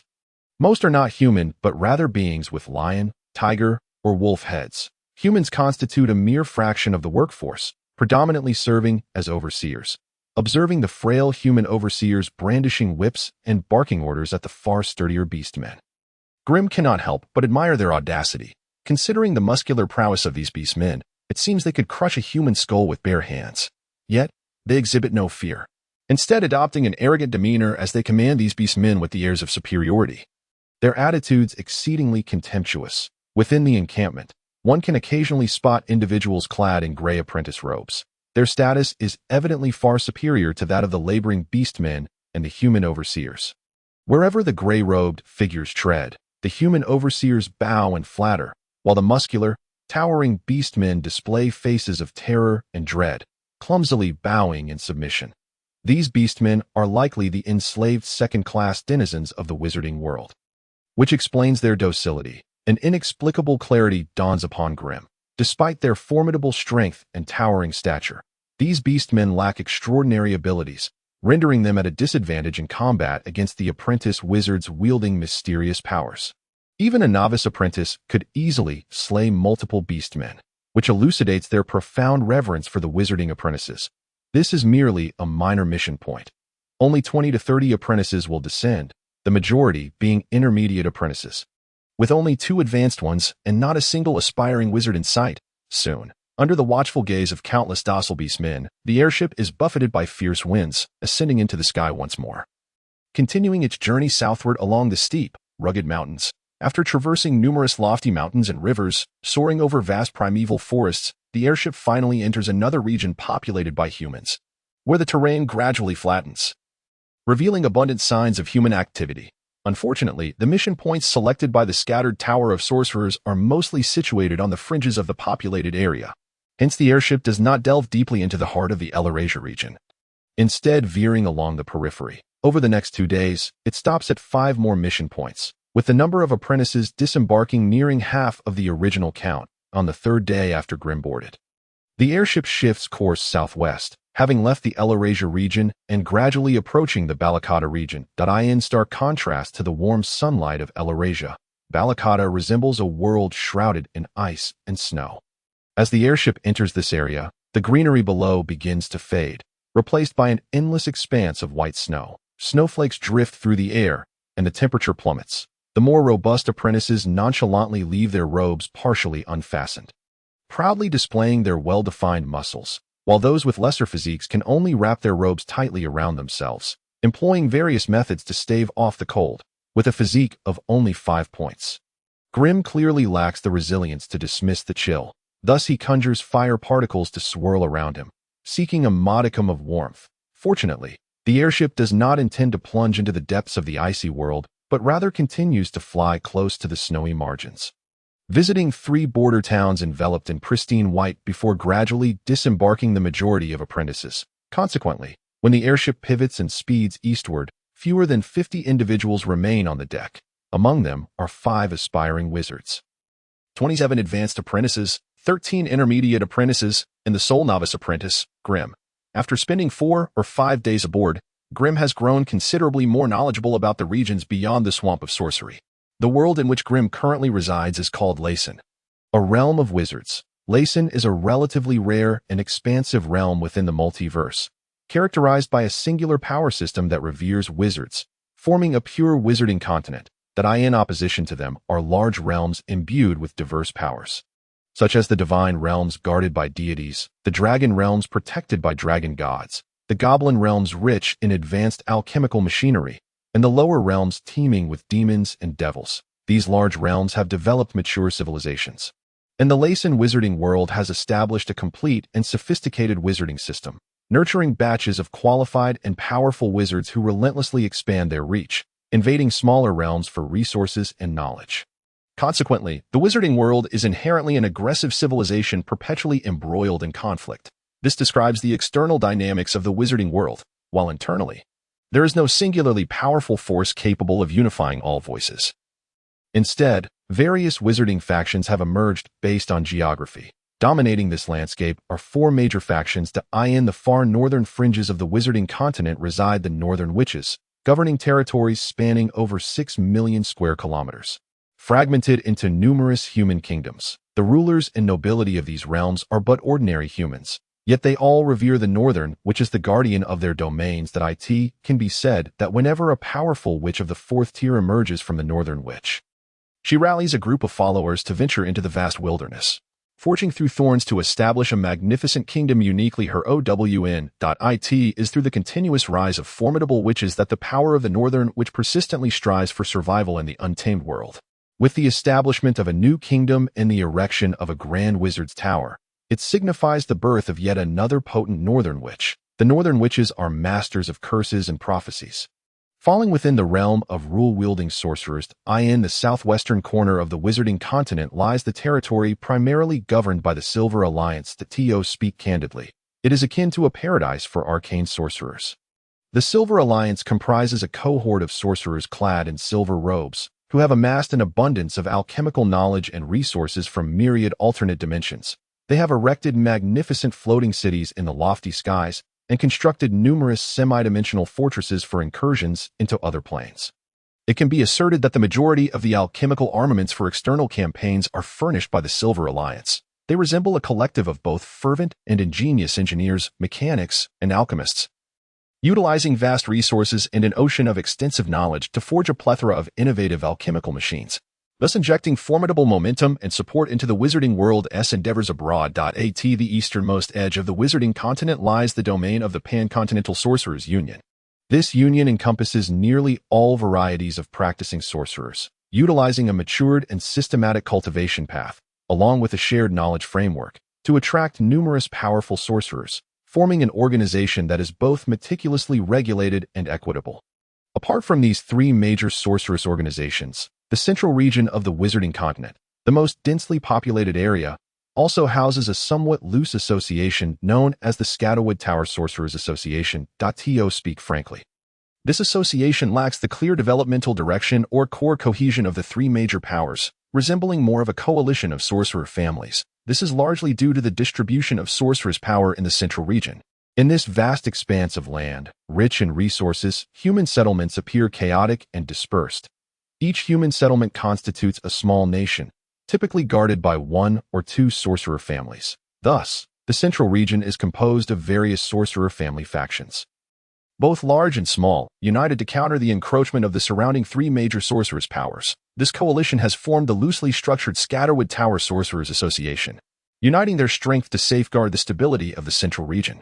In truth, the sorcerer's strength that the Scatterwood Tower Sorcerers Association can consolidate is indeed formidable, surpassing the other three powers. However, it is regrettable that the internal factions within the Scatterwood Tower are overly fragmented, with numerous family branches leading to significant internal strife, rendering them less competitive and less potent in localized conflicts compared to the three major factions. It is precisely in light of this that the appointed higher-ups of the Scatterwood Tower have intentionally increased the training intensity for sorcerer apprentices, thereby facilitating the perilous trials currently faced by Grimm. According to the Chronicles of the Wizarding Continent, the territory nominally governed by the Scatterwood Tower Sorcerers Association in the central region encompasses as many as 31 areas. The smaller ones span 70 to 80,000 square kilometers, while the larger ones extend over several million square kilometers, boasting vast territories, abundant resources, and a population that constitutes over 60% of the entire Wizarding Continent. The task point Grimm is assigned to is located in the northeastern corner of the Dagon region, nestled within the Crelia Mountains, following the discovery of an entrance to the underworld in this area. The Scatterwood Tower Sorcerers Association constructed a wizard's tower near the entrance and stationed a powerful second-tier sorcerer there. Point 1 should not underestimate a second-tier sorcerer. Despite their position in the 9-tiered sorceress hierarchy, they are more than capable of bearing significant responsibilities. In the Wizarding Continent, the highest tier of sorcerers one can encounter is merely the 4th tier. Even among the highest-ranking sorcerers stationed in the three major organizations in the Scatterwood Tower Sorcerers Association, all are uniformly 4th tier. As for those of higher tiers, it is said that they have long departed from the world of sorcery, embarking on journeys to explore and conquer the boundless starry seas. This has resulted in the current power structure of the Wizarding Continent, where first-tier sorcerers are fervently gathering knowledge, entering a phase of ascension, and representing the largest demographic among the various factions. Second-tier sorcerers serve as the backbone of the various academies, often capable of operating independently. Third-tier sorcerers gather followers, establishing small sorceress organizations or families. 4th-tier sorcerers, on the other hand, are the core combatants fervently sought after by all major factions. Indeed, should a 4th-tier sorcerer wish, they could carve out an area to establish their own sorceress kingdom. The power ranking of all sorceress organizations and factions is essentially measured by the number of 4th-tier sorcerers they possess. In the mission Grimm undertakes, which involves investigating a group of fallen sorcerers, the highest among them are merely 2nd-tier sorcerers, thus justifying the Scatterwood Tower Sorcerers Association's decision to dispatch a 2nd-tier sorcerer alongside the Wizard's Tower to adequately defend against any potential assaults from the fallen sorcerers. However, the conflicts among those sorcerers are beyond the capabilities of apprentices like Grimm to participate in.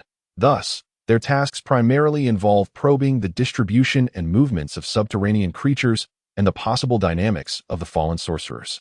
Whether intentional or not, the most active participants at the shallow levels of the Dark Abyss are the apprentice sorcerers cultivated by the fallen sorcerers. the Scatterwood Tower Sorcerers Association rarely deploys formal sorcerers, with the majority of mission activities being handled by apprentice sorcerers. Therefore, it comes as no surprise that this area has become the front line for clashes and skirmishes between the two factions of apprentice sorcerers, where bloody and brutal battles occur almost daily. In contrast, a significant number of promising apprentice sorcerers have emerged from the crucible of blood, honing the ferocity and coldness befitting combat sorcerers. As the airship descended gradually near the task point, Grim was taken aback. The task point turned out to be a small town, which was somewhat unexpected. However, considering its proximity to the Dark Abyss, where rare resources exclusive to the underworld could be sporadically harvested, it was not surprising that such a multitude of trading guilds and clandestine merchants congregated here. The landing site of the airship was a large square outside the town, where a man exuding a fierce demeanor and a metallic scent of blood awaited them. Judging by his mental fluctuations, he appeared to be a high-ranking apprentice. Upon seeing the 5 individuals disembark from the airship, a peculiar smile, difficult to describe, appeared on the man's face, a mix of disdain and arrogance, reminiscent of a battle-hardened veteran gazing upon inexperienced fledglings. However, when his gaze fell upon the robust sorcerer who leaped down from the ship, he immediately suppressed all inappropriate expressions, bowing respectfully. Enough. Enough. No need for such formalities. This batch of apprentice sorcerers has been sent to you, so use them with care. The next batch won't arrive for another 2 months. That if you push them too hard and anything goes awry, be wary of the association's punishment. The muscular man waved his hand dismissively, ushering the remaining 5 down as if herding chicks. Rest assured, Lord Samir, the underworld has been quieter than usual. The patrols haven't encountered those dark creatures for nearly half a month.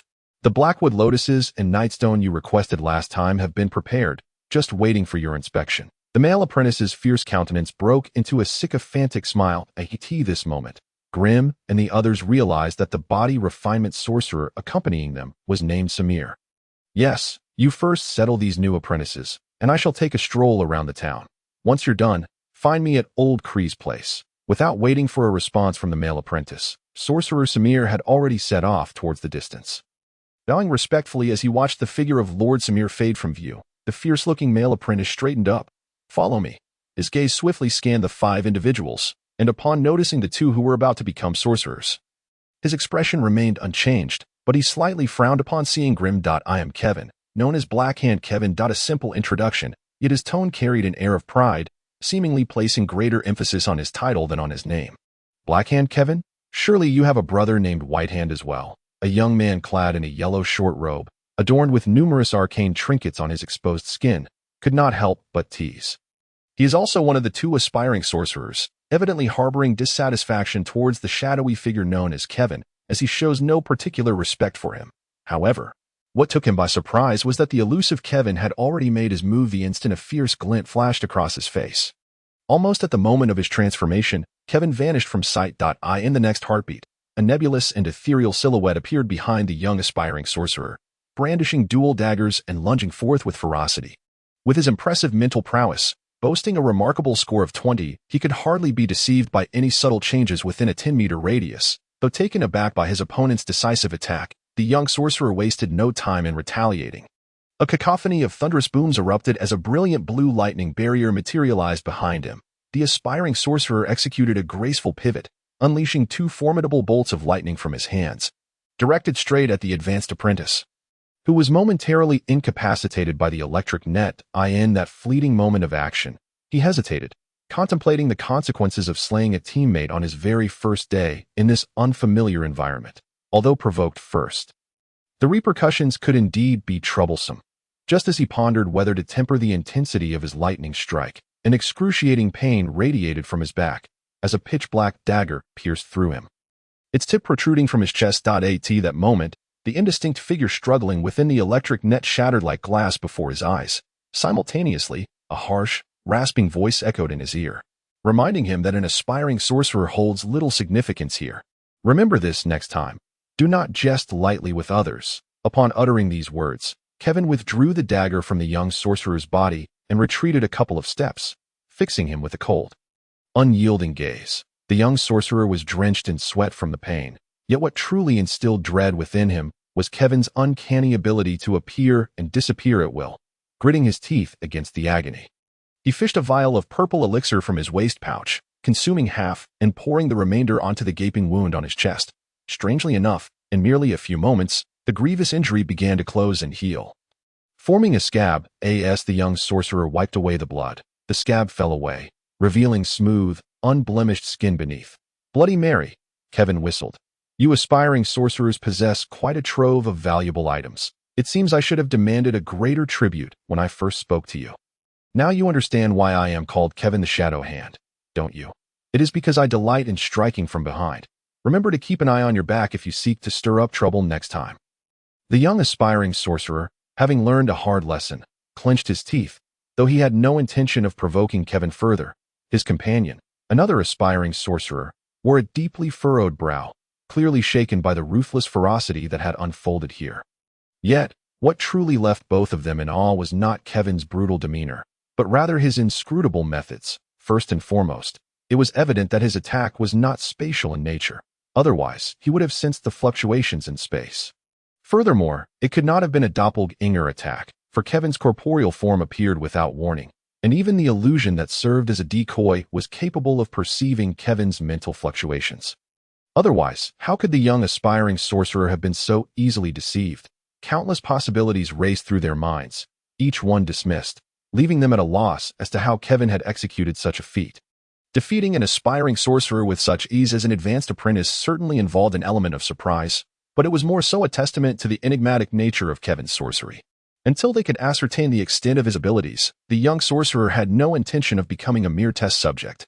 Marion Red, also an agile melee assassin, found herself unable to track Kevin's movements. Despite her keen dynamic vision, which only deepened her furrowed brow, just as her thoughts swirled in confusion, Glim pulled gently at her arm, mouthing the word illusion. Perhaps only Glim had truly comprehended the brief and intense skirmish. Kevin's innate sorcery talent turned out to be the rare art of illusion. Unlike other apprentice sorcerers who sought greater and more powerful spells, Kevin focused on the symbiosis of innate sorcery and his own combat prowess.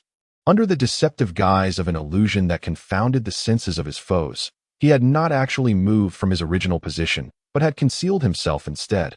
When the young aspiring sorcerer was tricked into turning around by the lifelike illusion behind him, he had unwittingly exposed his unguarded back to Kevin, another agile assassin. Based on the swiftness of his movements, it could be inferred that Kevin's agility was only slightly inferior to Marion Red, likely falling between 13 and 15 points. Should such an individual sprint at full speed, without elemental vision, Glim would likely be unable to discern Kevin's true location, let alone defend against his full force assault in time. It must be said that among body refinement sorcerers, agile assassins like Mary in Red pose the greatest threat to apprentices who wield elemental sorcery.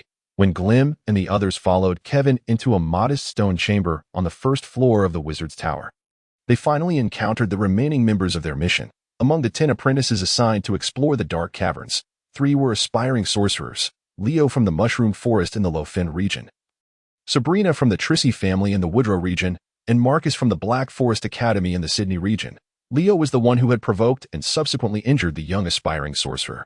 The 6 advanced apprentices were Sheila, Matthew, Leander, Mary, Isaac, and Bruce, hailing from various regions and families, each specializing in different branches of sorcery.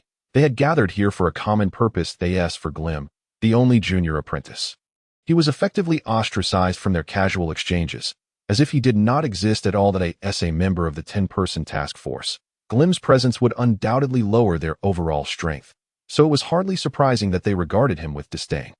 Glim could not explain the circumstances of his presence, so he remained silent, discreetly listening while activating his chip to gather intelligence on them. The 10 tasked apprentices had arrived in 3 flying vessels, with some having arrived as early as 2 days prior. Thus, after spending several days mingling within the Wizard's Tower, they had grown relatively familiar with the area. They began to share information regarding the specifics of their mission. However, while they were engaged in conversation, a middle-aged male sorcerer, clad in a white robe and wearing a pointed hat, hurriedly entered the stone chamber. "It seems you are all present. Good. That saves me from having to repeat myself. Why is there a junior apprentice among you?" he remarked, his tone laced with irritation. This must be yet another blunder by that group of old fools at the association. Well, since you are here, you might as well accept your fate. The creatures lurking in the underground world will soon have a feast. Following this, a chilling, sinister laugh escaped his lips, yet it was clear that none dared to refute his deranged pronouncements. Well, it appears you are all a rather dull bunch, lacking anyone bold enough to stir trouble. However, perhaps that is for the best, as it will spare you from losing your lives in the dark depths due to arrogance. The entire mission period is 6 months. You 10 will form a team, and every 15 days, you must patrol the underground, covering approximately 5 mandatory locations, each situated in different areas of the depths. Therefore, if you wish to avoid mishaps, it is best for all 10 of you to stay together and follow the prescribed route to inspect these 5 task points if you act swiftly. You might complete a round in about 5 days, leaving you with 5 days of rest out of course. You could also split up if you move quickly. You might finish in 2 days. However, should you encounter those dark creatures down there, you will be left to fend for yourselves. His words cast a pall over the faces of the 10 apprentices. Finally, the middle-aged sorcerer introduced himself. I am Angus. In the future, you may come to my residence to report on your tasks. Remember, should you encounter any danger underground, you can only rely on yourselves. No one will come to your aid. If you are fortunate enough to slay those foolish dark creatures, do remember to bring back their heads, as they can be exchanged for rewards here. Faced with a group of silent apprentices, Angus displayed little interest in elaborating further, turning on his heel and departing in haste, with no outsiders remaining. The 10 apprentices, forcibly assembled for this mission, could only sit down once more and begin discussing how to accomplish their task. The young female aspiring sorcerer Sabrina, who had arrived 2 days early, became the primary source of information for the group, providing a more detailed account of the mission's circumstances. She was a striking figure, with waist-length black hair and a silver mask adorning the left side of her face, leaving only her right visage visible, which revealed her beauty. Yet, curiously, beneath her mask, her left eye and exposed left hand had been replaced by mechanical organs, emitting a distinctly metallic sound characteristic of biomechanical entities with each movement. The 5 task points assigned to them by the Wizard's Tower were all located within the dimly lit surface layers of the subterranean caverns, with the deepest point merely 10 miles beneath the Earth's surface. In terms of surface distance, several aspiring sorcerers could complete their patrol in less than a quarter of an hour.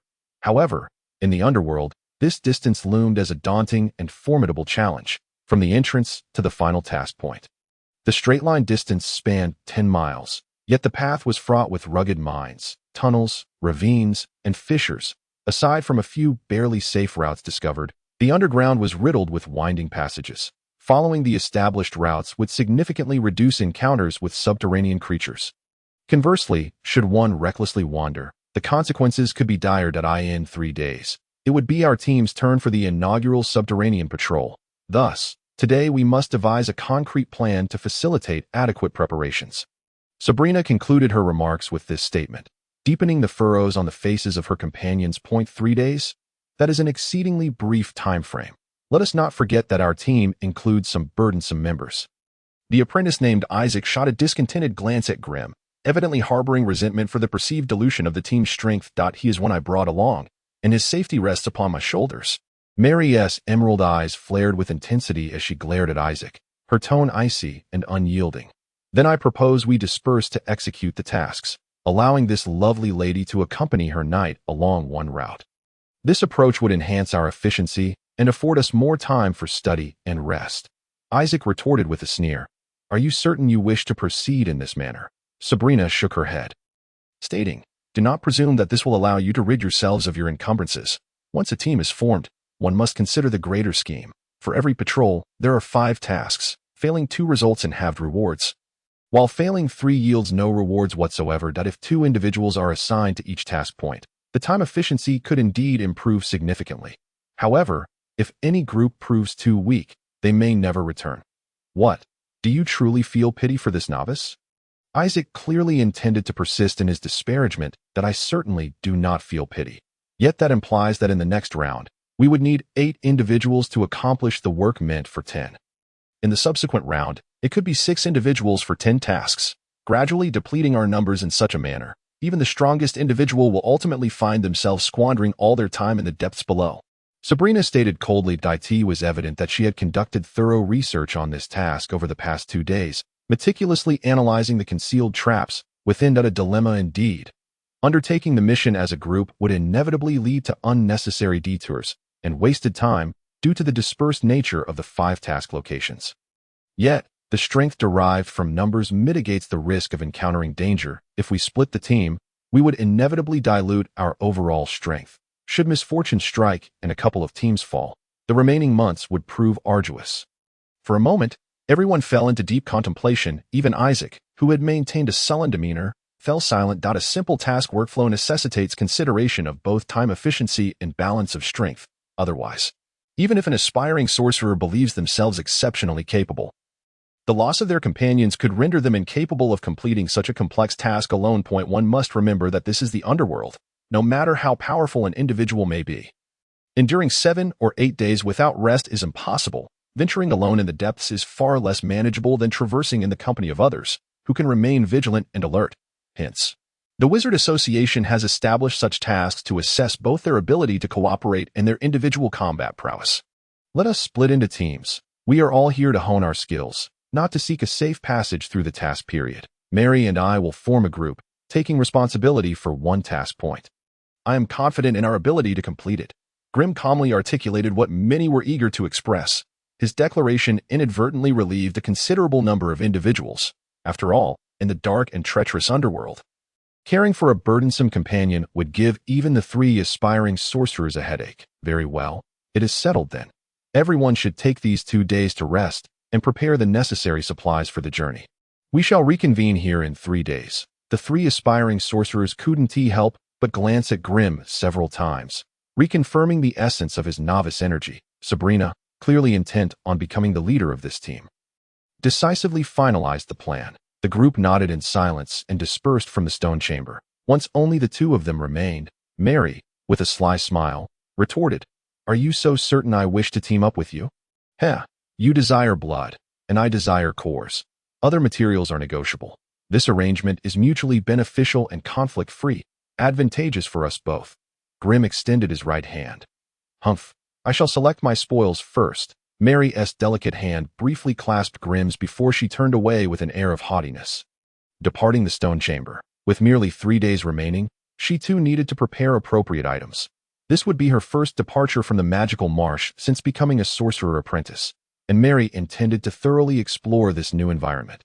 When the chamber fell silent, Grim feigned closing his eyes in deep thought, while in truth, he engaged in rapid communication with his chip. "Chip, have you collected the data from the individuals earlier?"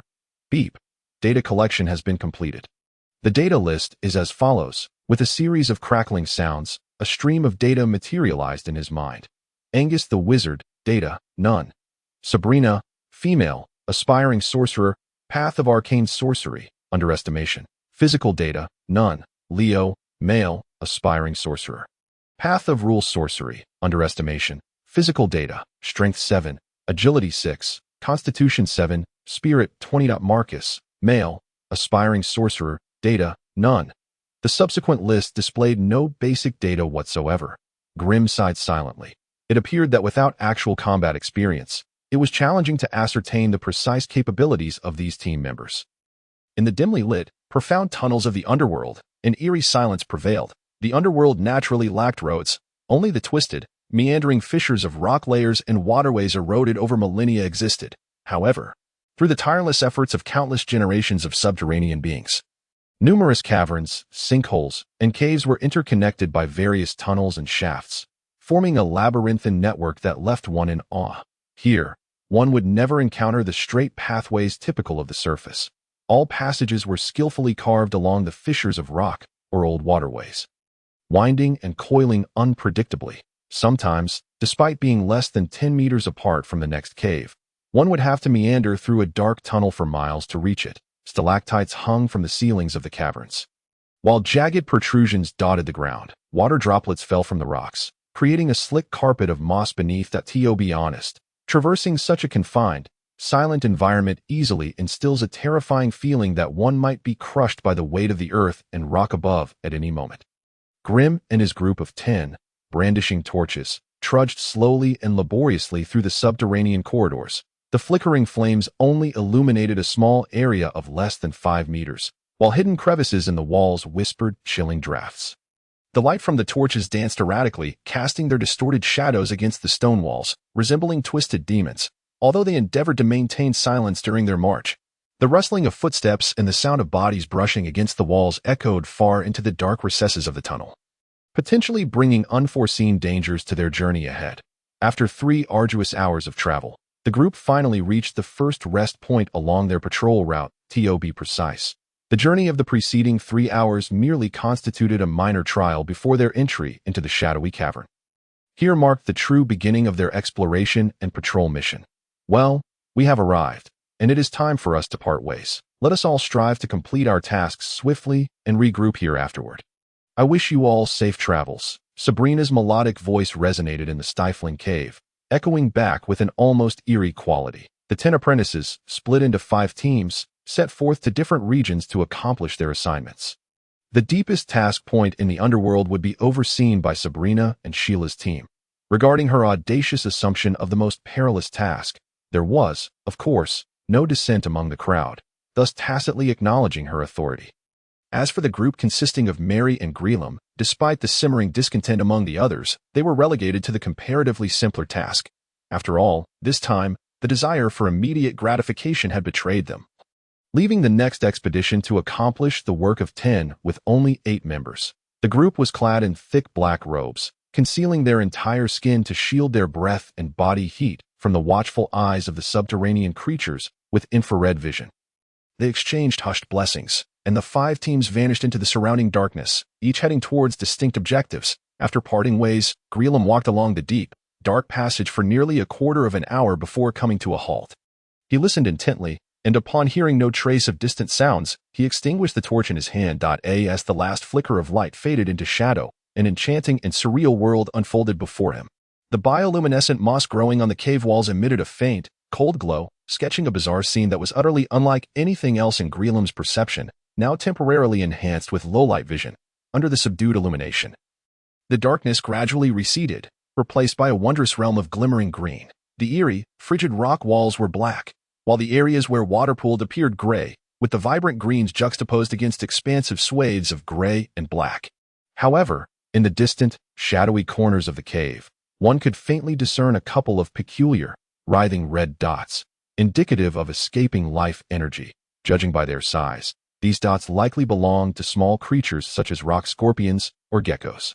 Greelam glanced sideways, observing that Mary, clad in her striking red gown, revealed large swathes of pale skin. Strangely, even though he was merely 3 steps away from her, he could not detect the slightest hint of the unique warmth characteristic of living beings. If relying solely on infrared vision, Mary would appear to him no different from a humanoid stalagmite. Indeed, the methods of vampires are inscrutable, with the ability to conceal life signs, and coupled with their extraordinary agility. This profoundly dark subterranean world undoubtedly suited their kind of nimble assassins. Greelam adjusted his hood and boldly took the lead, embarking down the winding, rugged path. Their objective lay near a subterranean pool 7 miles away, and they might encounter 2 or 3 habitats of underground creatures along the way. However, the threats were minimal as long as they remained cautious, despite their formidable magical prowess in this perilous underworld. Even Mary, with her advanced apprentice status, was merely a fledgling. Convinced he was adequately prepared, Greelam had not ventured 100 meters before encountering the first ambush of their descent into the depths. Yes, an ambush. A rock python, coiled within a crack in the rock wall, lunged at Greelam the moment he passed, its foul-smelling, vicious maw with glistening fangs aimed unerringly at his neck. He was utterly unprepared, truly taken by surprise. The icy rock wall concealed the python's faint life signs, and when Greelam saw a red dot suddenly expand before him, the venomous fangs were alarmingly close. Had Greelam possessed agility above 10, he might have reacted, but with only 4 points of agility, his instinctive response was severely hampered, leaving him to brace for the ferocious bite in sheer terror. 1 Python could not kill him, but the pain would be inevitable. A sharp slicing sound pierced the air beside him, and Mary, who had been trailing behind, appeared before him in the next instant. With fingers like blades, she swiftly dispatched the python, slicing it into 7 segments in a heartbeat. A pungent, nauseating odor of blood began to permeate the passage. Greelam took a few deep breaths, calming his heart, which thudded like a drum, as a cold sweat clung to his skin. Those accursed subterranean creatures certainly knew how to choose their ambush spots. Despite the darkness enveloping the passage, Greelam felt a flush creeping onto his cheeks. Overconfidence, indeed. Theoretical knowledge is merely that. Knowledge point one might believe they have stored countless tricks and experiences from their adventures.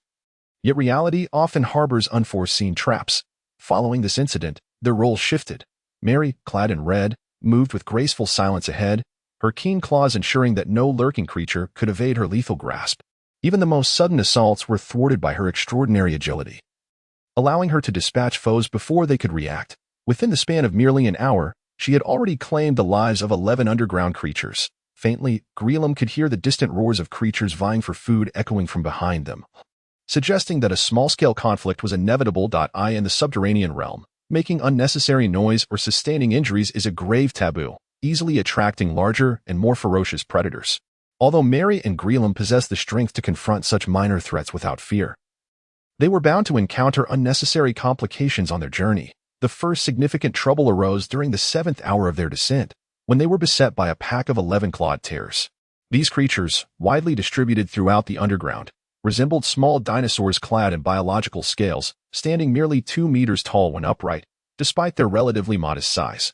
Their robust skeletal structure was covered in a dense layer of scales, and their massive jaws bore 2 rows of sharp, glimmering fangs with viscous saliva perpetually dripping, an image of ravenous anticipation. Unlike the smaller subterranean creatures that opted for stealthy ambushes, these beasts waited until Greelum and Mary had stepped into their encirclement before emerging from the darkness with measured strides. Before even laying eyes on their forms, Greelum was immediately drawn to their pairs of yellowish-brown eyes. Such hard-skinned creatures presented a formidable challenge. Even Mary's sharp claws would struggle to breach their fortified scales, unless she could target their vulnerable spots, the armpits, eye sockets, or the nape of the neck. Her attacks would be ineffectual. Conversely, their slender yet sharp forelimbs could inflict terrifying damage upon her. Moreover, the combination of their heavy bodies and the unique paralysis effect of Earth-type magical beasts would make it exceedingly difficult for an average apprentice wizard to escape unscathed in such confined quarters. With a wry shake of his head, Greelum produced 2 summoning crystals and tossed them onto the nearby soil.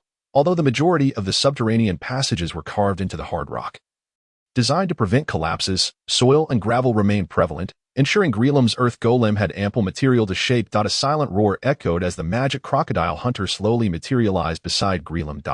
Well done. You've hidden this little surprise, came Mary's voice from the darkness. With her remarkable agility of 17, evading the clawed terrors would be a breeze for Mary, had it not been for Greelum's hindrance. She could have effortlessly traversed their rudimentary encirclement in mere seconds. After a few futile attempts at attacking the creatures without success, Mary retreated to Greelum's side, scrutinizing this intriguing new puppet. This one seems a tad different from the last, she mused. Could this earth crocodile be the golem he acquired after slaying the swamp giant Crocodile King? It appeared that Greelum was not as weak as she had presumed. With countless questions swirling in her mind, Mary watched as Greelum mounted the crocodile's back, and amidst a series of subtle tremors, the golem began to crush its way toward the encroaching clawed terrors. With relentless power, it swept through the ranks of adversaries. It must be said that the magic crocodile hunter had grown large enough to be classified as a major beast, while the fierce clawed terrors were merely medium-sized creatures. In the contest between brute strength and magical beasts, size undoubtedly served as the most direct manifestation of power. The clawed terrors, which Mary could not overcome, found themselves reduced to helpless prey under the relentless advance of the magic crocodile. Tossed aside and ruthlessly torn apart, the towering earth hunter, wielding a spear, hurled attacks outward, felling the advancing clawed terrors with precision. Though the earth damage from the spears was nullified, the savage physical harm was inescapable. Thus, as the terror-clawed beasts charged forth, they were abruptly pierced by the earth spears that shot towards them, rendering them helplessly struggling in vain while emitting low growls. A few of the fortunate ones that managed to reach the side of the magic crocodile surged forward and unleashed their most ferocious attacks upon the crocodile's rugged mud armor. With their fierce biting and clawing, clumps of dirt and stone cascaded down. However, at intervals, a wave of yellowish elemental aura swept over, and a new layer of mud armor manifested around the magic crocodile's exterior. The elevated hunter would not allow these delusional foes, intent on damaging the crocodile's core, to escape unscathed. Close-range volleys of earth spears shot through their skulls, causing the terror-clawed beasts to wail as they fell upon the battlefield. In the span of merely a tea's worth of time, this unfortunate clan of terror-clawed beasts succumbed to the slaughter of the crocodile hunter. In the aftermath, as the battlefield was cleared, this group of pitifully slain terror-clawed beasts was met with disdain from Glim. In such a large wandering clan, not a single individual possessing a magic beast crystal core could be found. Hastily harvesting a few relatively intact sharp claws, Glim and Mary then boldly mounted the magic crocodile and continued their journey deeper underground. The mangled corpses of the terror-clawed beasts left behind would be devoured by the subterranean creatures drawn by the scent within half a day. In the food-scarce underground world, anything that could be consumed would not go to waste. Numerous natural scavengers roamed the dark and profound caverns in search of sustenance. Yet, Glim had no inkling that shortly after their departure from the battlefield, a low stone pillar at the cave's edge trembled, abruptly rising into a peculiar humanoid with a skin of stone. This stone figure, with hollow eyes, appeared lifeless as it faced the direction from which Glim and the others had vanished, emanating a strange wave that rapidly transmitted along a hidden path into the distance.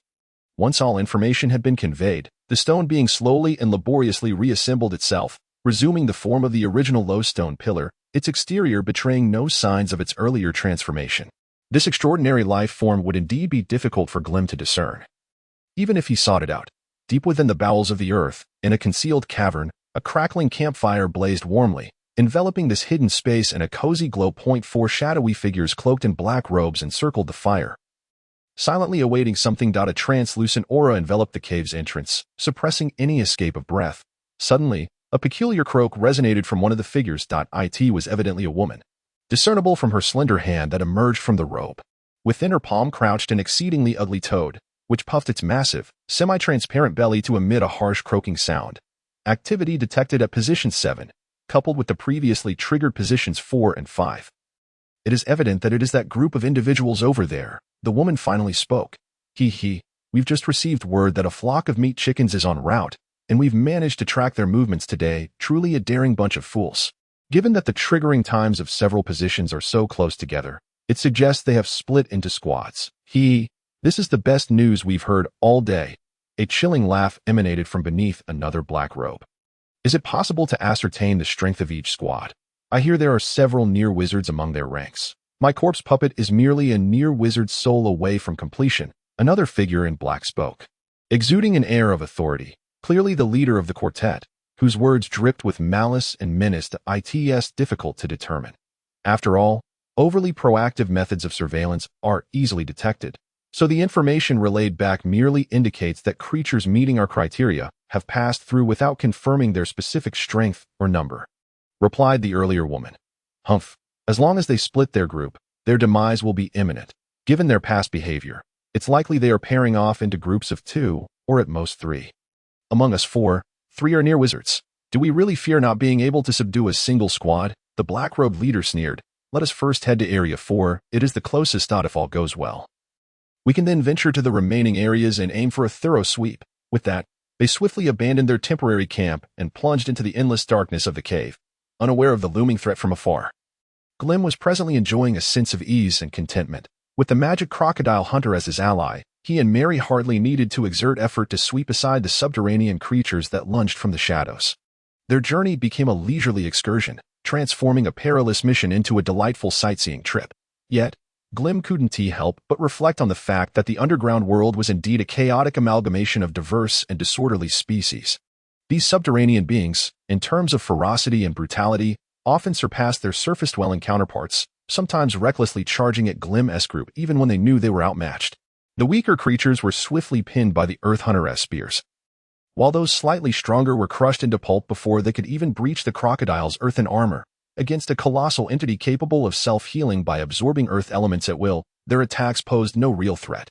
To contend with the magic crocodile, one would require either terrifying sorcery to shatter its hidden summoning crystal core or an unrelenting barrage of overwhelming strikes to crack its exterior shell. Clearly, the diminutive subterranean beasts were ill-equipped for such tasks. This predicament was inherently tied to their environment. The underground realm was characterized by narrow, deep tunnels and caverns, with the ground strewn with stone pillars and the ceilings adorned with countless stalactites. In such an environment, oversized creatures faced 2 significant disadvantages: difficulty in finding ample food and challenges in traversing varied terrains. Consequently, most subterranean beings had evolved to become cold-blooded and ruthless, generally remaining small and flat in form. When confronted with the massive magic crocodile, they inevitably suffered in terms of strength and constitution. The magic crocodile, a puppet creature formed from condensed earth elements, had its size directly regulated by the core within. When combat was necessary, it naturally assumed a formidable form. Conversely, when navigating through the underground, it could adjust its shape according to the surrounding passageways. In the face of narrow and rugged paths, it could even morph into a colossal, serpentine rock creature, easily slithering through. With such a shape-shifting, self-propelled magical puppet, Glim and Mary could comfortably traverse one cavern after another. Was there anything more leisurely than this, to pass the lengthy and dreary dark journey? Glim and Mary even lit torches on the crocodile's back, idly delving into their sorcery studies. As for the oblivious subterranean creatures, they left them to the loyal and diligent magic crocodile hunter.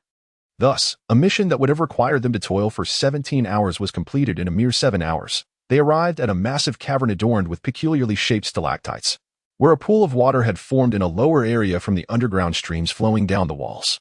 Consequently, this place had become a bustling locale frequented by the surrounding subterranean creatures. As they halted within the pitch-black cavern, the enormous form of the magic crocodile appeared even more menacing under the flickering torchlight. Most of the subterranean beings that came to drink were frightened into hiding, with only a few less evolved creatures charging at them, only to meet their demise, clad in soft yet sturdy black deerskin boots, which also boasted waterproof properties. Glim dismounted the magic crocodile, brushed aside his hood, and slowly surveyed the task location through the lens of his peculiar goggles. It was unexpectedly tranquil. Could such a task be classified as a red mission? Yet, before he could ponder further, a sultry voice, laced with an irresistible charm, pierced the air behind him. A gentleman of elegance. Should you not assist the beautiful lady in disembarking? Glim shuddered, startled by Mary's terrifying tone. Admittedly, he had seen Mary's fierce and wild demeanor in battle on numerous occasions. Now, suddenly adopting the demeanor of an elegant lady before him, it is evident that she is merely bored and preparing to toy with herself. After so much time together, he has managed to discern Mary's temperament. She is an exceedingly dangerous, wounded girl with an acute distrust of the outside world. Grim is uncertain how the Scarlet Mary has endured the terrifying magical studies of Wizard Anderson. Yet he can assert with certainty that she presently exhibits tendencies towards a fractured personality. One side is the formerly bashful and introverted apprentice witch Mary, while the other is the twisted and cruel vampire Mary. These two diametrically opposed personalities are forcibly melded within the insecure being of Scarlet Mary. She resembles a psychologically warped and perverse noblewoman, yearning to ensnare outsiders with her beauty and sensuality, while simultaneously being unable to suppress her craving for blood, desiring to rend everyone into pieces and drench herself in their crimson essence. Consequently, her actions oscillate between seduction and brutality, and a mere misstep could touch upon the deep-seated pain within her, transforming her instantaneously into the blood queen of her dreams. It is indeed rare for those who tread the path of wizardry to be devoid of some form of perversion. The greatest advantage of possessing a chip is the vast reservoir of knowledge it provides. After a brief moment of astonishment, the chip swiftly sifted through countless records of noble etiquette and projected the most suitable set into Grim's mind. With practiced grace, Grim bowed deeply and then half-knelt before Mary, allowing her to rest her hand upon his. Stepping down from the magical crocodile, Mary appeared quite pleased with Grim's perceptiveness, twirling lightly as the vibrant red of her gown accentuated her delicate, fair skin, which glowed starkly in the dim light of the torches. The surroundings here are rather pleasant. Just the right ambience for a refreshing bath. I shall trouble the esteemed knight to guard the perimeter, Mary commanded, exuding an air of haughty nobility. As you wish. This playful role-playing game was clearly more familiar to Grim than to Mary. After a courteous gesture, he retreated from the vicinity of the pool, accompanied by the magical crocodile hunter, commencing a survey of the surrounding area. Their expedition was intended to fulfill a mission, with the task point located within the pool. Thus Grim could not resist the urge to seek the greatest benefits of this journey. The infamous dark cavern is renowned for yielding peculiar resources not found upon the surface, such as the ghost mushroom. This white fungus exists in a state between solid and ethereal, serving as a primary ingredient in the concoction of invisibility potions and the enchanting shadows lament. Preferring the shade, ghost mushrooms thrive by consuming negative energy, often found alongside spirits, rendering them nearly invisible to ordinary folk. Only those like Grim, possessing extraordinary power as a wizard apprentice, are deemed worthy to harvest them. Prior to their arrival, the wizard Angus, who assigned their mission, had specifically mentioned this detail. Should the apprentices successfully complete their tasks while also gathering some ghost mushrooms along the way, he would procure them at a commendable price. Thus, Grim was bold enough to assert that Angus likely dabbled as an apothecary as well. Therefore, Grim was particularly eager about this side endeavor, for he had nearly exhausted all his resources in preparation for this subterranean expedition. At this very moment, apart from some essential spellcasting materials and travel necessities, the only wealth in his possession consisted of 3 magical crystals. In this place, such a meager amount would scarcely procure anything of value.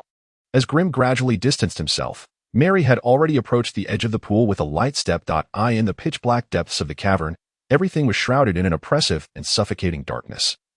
With occasional subtle sounds echoing through the winding cave, were it an ordinary person, they would have long been frightened into a shriek by the eerie atmosphere. However, Mary simply planted a torch into the crevice of the stones at the pool's edge, humming a cheerful tune, before shaking off her thin red dress and playfully testing the water with her perfectly arched foot, exclaiming in delight as she leapt in. The splashes of water revealed her beautiful form, which, under normal circumstances, would surely evoke visions of a warm and enchanting paradise. Yet, just as Mary frolicked in the water, in the distant, unilluminated recesses of the cave, a pair of eerie eyes opened.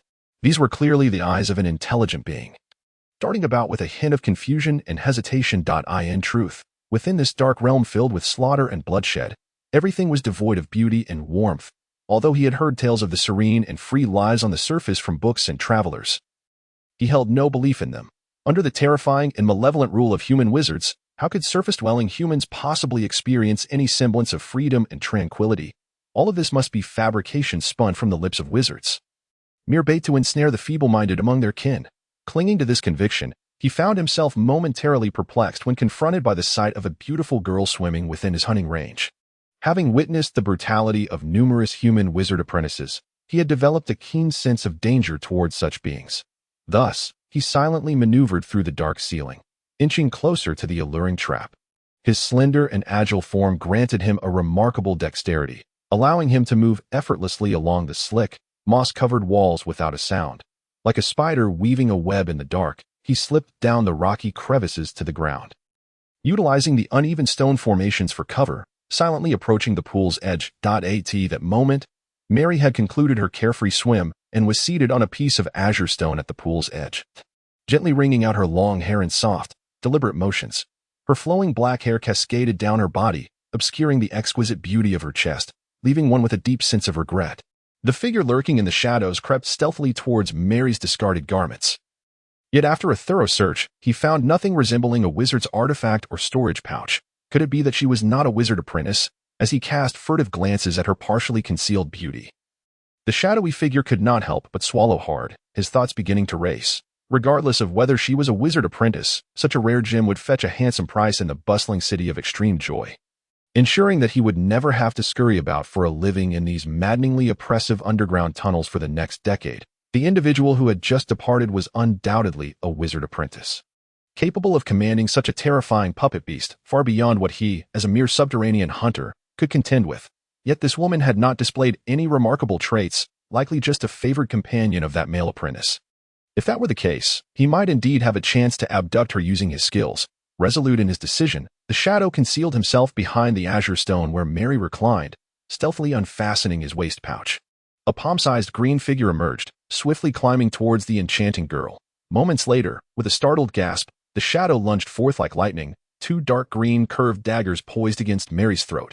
The small green lizard released its grip, coiling around Mary's delicate form and flicking its long tongue. The bite had landed squarely upon Mary's rounded posterior, where a small wound began to ooze a greenish fluid, leaving her in a state of paralysis. Teetering on the brink of collapse, the shadow was compelled to support her slumping form with one hand. Otherwise, this entirely unclad beauty would surely plunge into the pool. You must hold her well.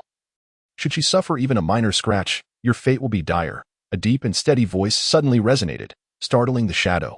Unbeknownst to him, Grim had returned from a distance, leaning casually against a stalactite that reached to the cave ceiling, a smile adorning his face as he surveyed the unfolding scene. Behind him, the fearsome crocodile hunter emerged from the darkness, yet curiously, there was not a hint of the heavy footfalls expected from such a large creature.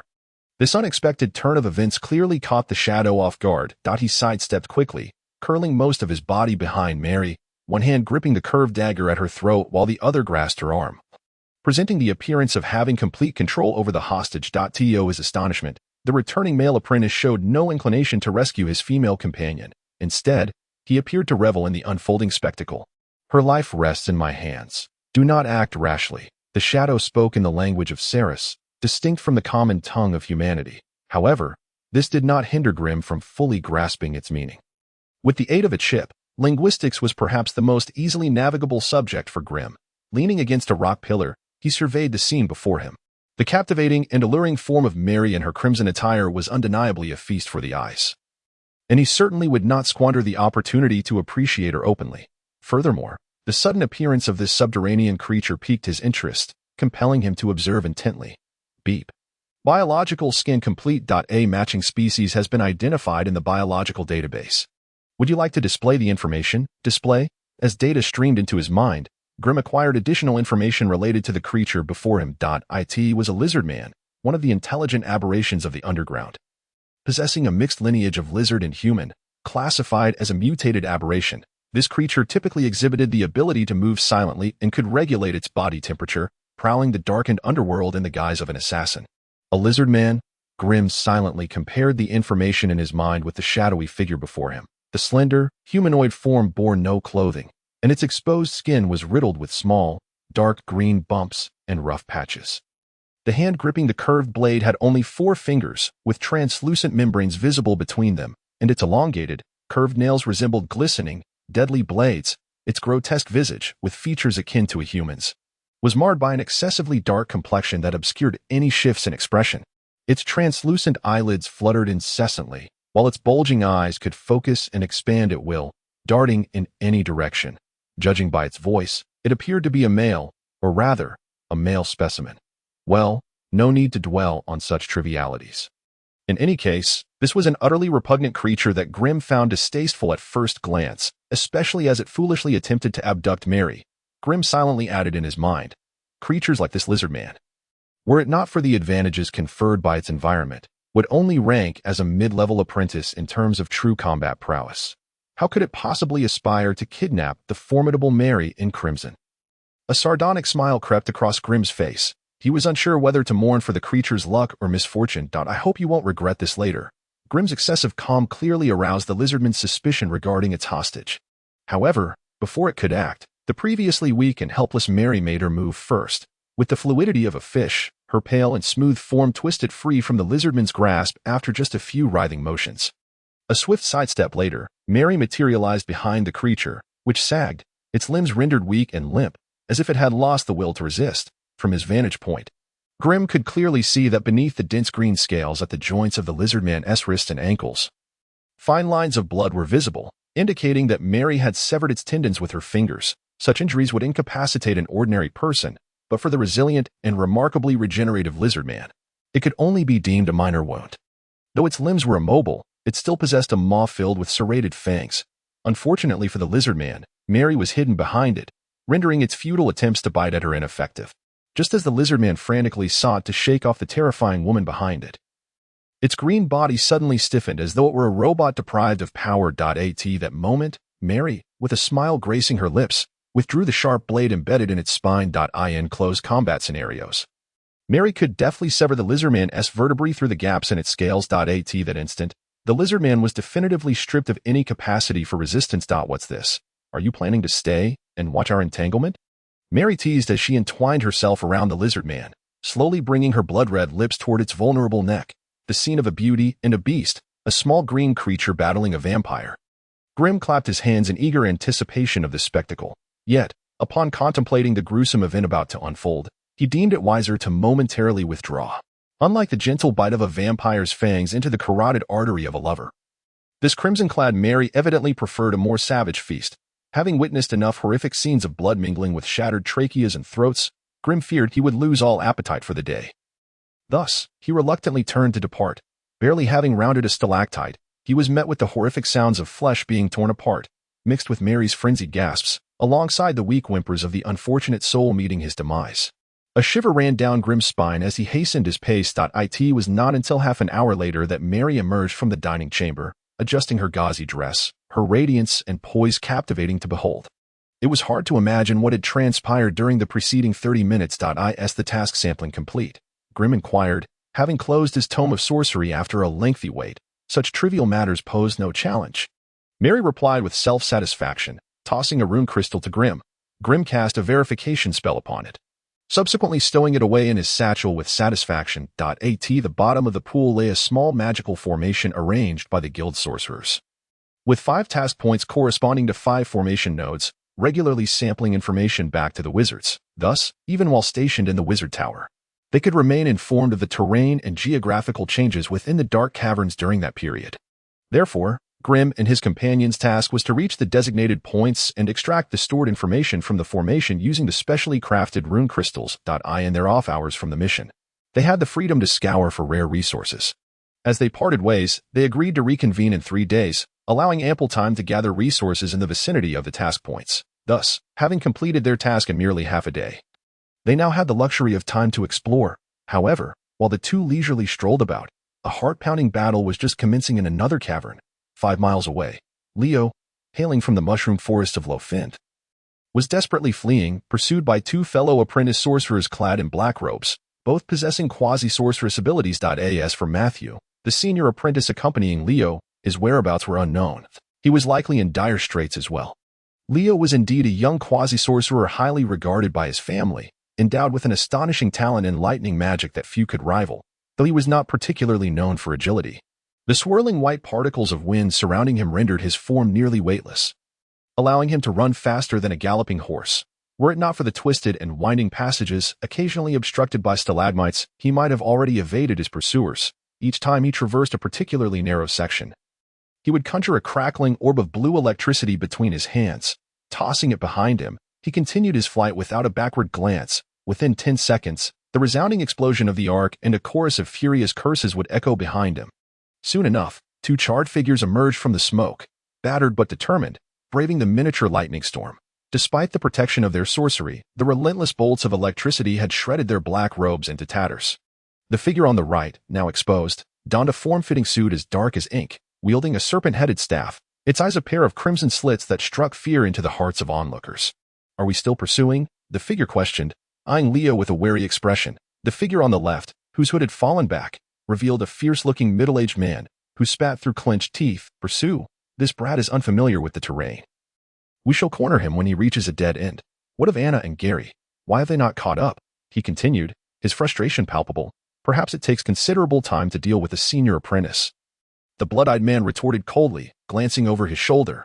"They took a different route. They interrogated the senior apprentice and sent us the enemy's team information.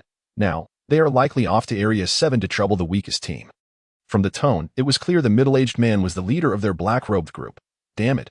I knew it would come to this. We must intensify our efforts. Otherwise, if this brat escapes, we may end this day empty-handed."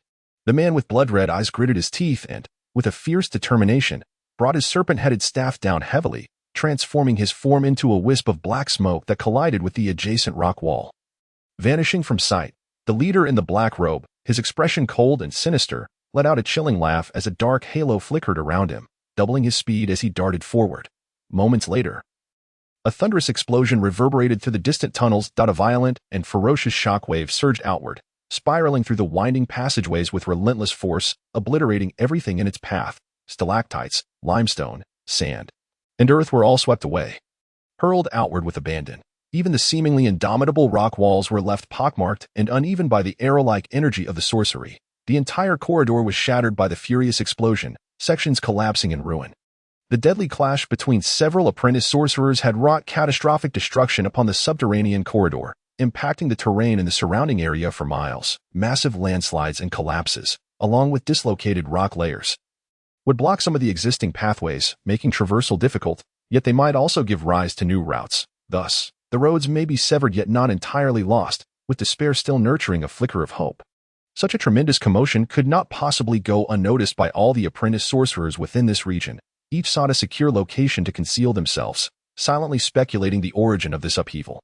In a dark, quiet, and fractured cavern, a soft pop echoed as a large mass of black shadow suddenly emerged from the ground, nearly occupying the majority of the space. Damn it, why did the ground suddenly quake here? Did those sorcerers not avoid the active zones in their patrol routes? The alluring voice of Mary, laced with temptation, broke the silence. "I fear this is not a natural earthquake," Grim's calm voice followed, his wise gaze glimmering in the darkness. The source of the tremor lies approximately 5 miles southeast of us, no more than 20 meters deeper than our current position. If this were an earthquake, the source could not be so close to the surface, thus it must be man-made. Mary turned to fix her gaze on Grim, clearly astonished by his ability to maintain such precise directional sense and composure in the dark depths. Are you suggesting that one of our dispersed teams has encountered the enemy? Quite possibly, Grim analyzed steadily. Firstly, the proximity of the tremor source to us makes it implausible to dismiss any connection with our team. Moreover, you have experienced the subterranean creatures we have encountered. Aside from a few rare exceptions, they pose little threat to advanced apprentices, let alone to quasi-sorcerers. Therefore, it cannot be that a small team faced an insurmountable underground creature and fought back in desperation. This leaves only one possibility. Mary nodded in agreement. It must be that group of black scoundrels across from us. Now we can only wonder who among us has had the misfortune to cross paths with them. I truly wish to gauge their strength. Perhaps, with your ability to traverse the underground, we might have a chance to ambush them. This time, we have indeed overstepped our bounds. After all, it is our first venture into the depths. We should have united and completed a task securely before considering splitting into teams. Furthermore, do not forget, our current strength is the weakest. If the enemy truly intends to ambush us, our team would undoubtedly be their primary target. Let them not spare us then. I am equally eager to assess their caliber. By the way, since your Earth-type golem is so remarkable, can it detect the movements of nearby enemies? If you can help me capture a black scoundrel, I shall accompany you for a night. Upon saying this, Mary lightly traced her fingers across Grim's lips, erupting into unrestrained laughter. Grim felt an inexplicable chill run down his spine, and he couldn't help but feel a profound headache at Mary's wicked sense of humor. Mary had grown increasingly fascinated with teasing men, never missing a chance to provoke Grim. Yet, sensing her excitement and the crimson glow in her eyes, Grim could only suppress his boiling desire with sheer willpower. Unwilling to become a mere plaything in her hands, striving to clear his mind of the tumultuous thoughts that Mary incited, Grim once again delved into the control core of the magical alligator hunter. Suddenly, everything around him fell into silence. As Grim's perception extended through the golem's crystal core into the bizarre world sculpted by endless earth elements. Even the slightest disturbance on the ground could trigger infinite ripples among the soil particles. However, these ripples were exceedingly faint and occurred only between the soil particles. Thus, for non-earth creatures, it was challenging to sense distant subtle movements. Yet Grim succeeded, as he immersed himself in that peculiar realm. He became aware of every minor tremor within 100 meters, even the sound of a serpent slithering in its lair, perceiving it through the delicate mental resonance among the earth particles. Forming a mental projection in his mind that mirrored reality. Due to the limitations of his consciousness, this perceptive range could extend a maximum of 100 meters. Beyond that, he could only vaguely sense the direction of the tremors, making it difficult to replicate the scenes near the source in his mind as he had before. On the surface, this distance of 100 meters was trivial. A casual glance from any apprentice sorcerer could cover a span of several miles.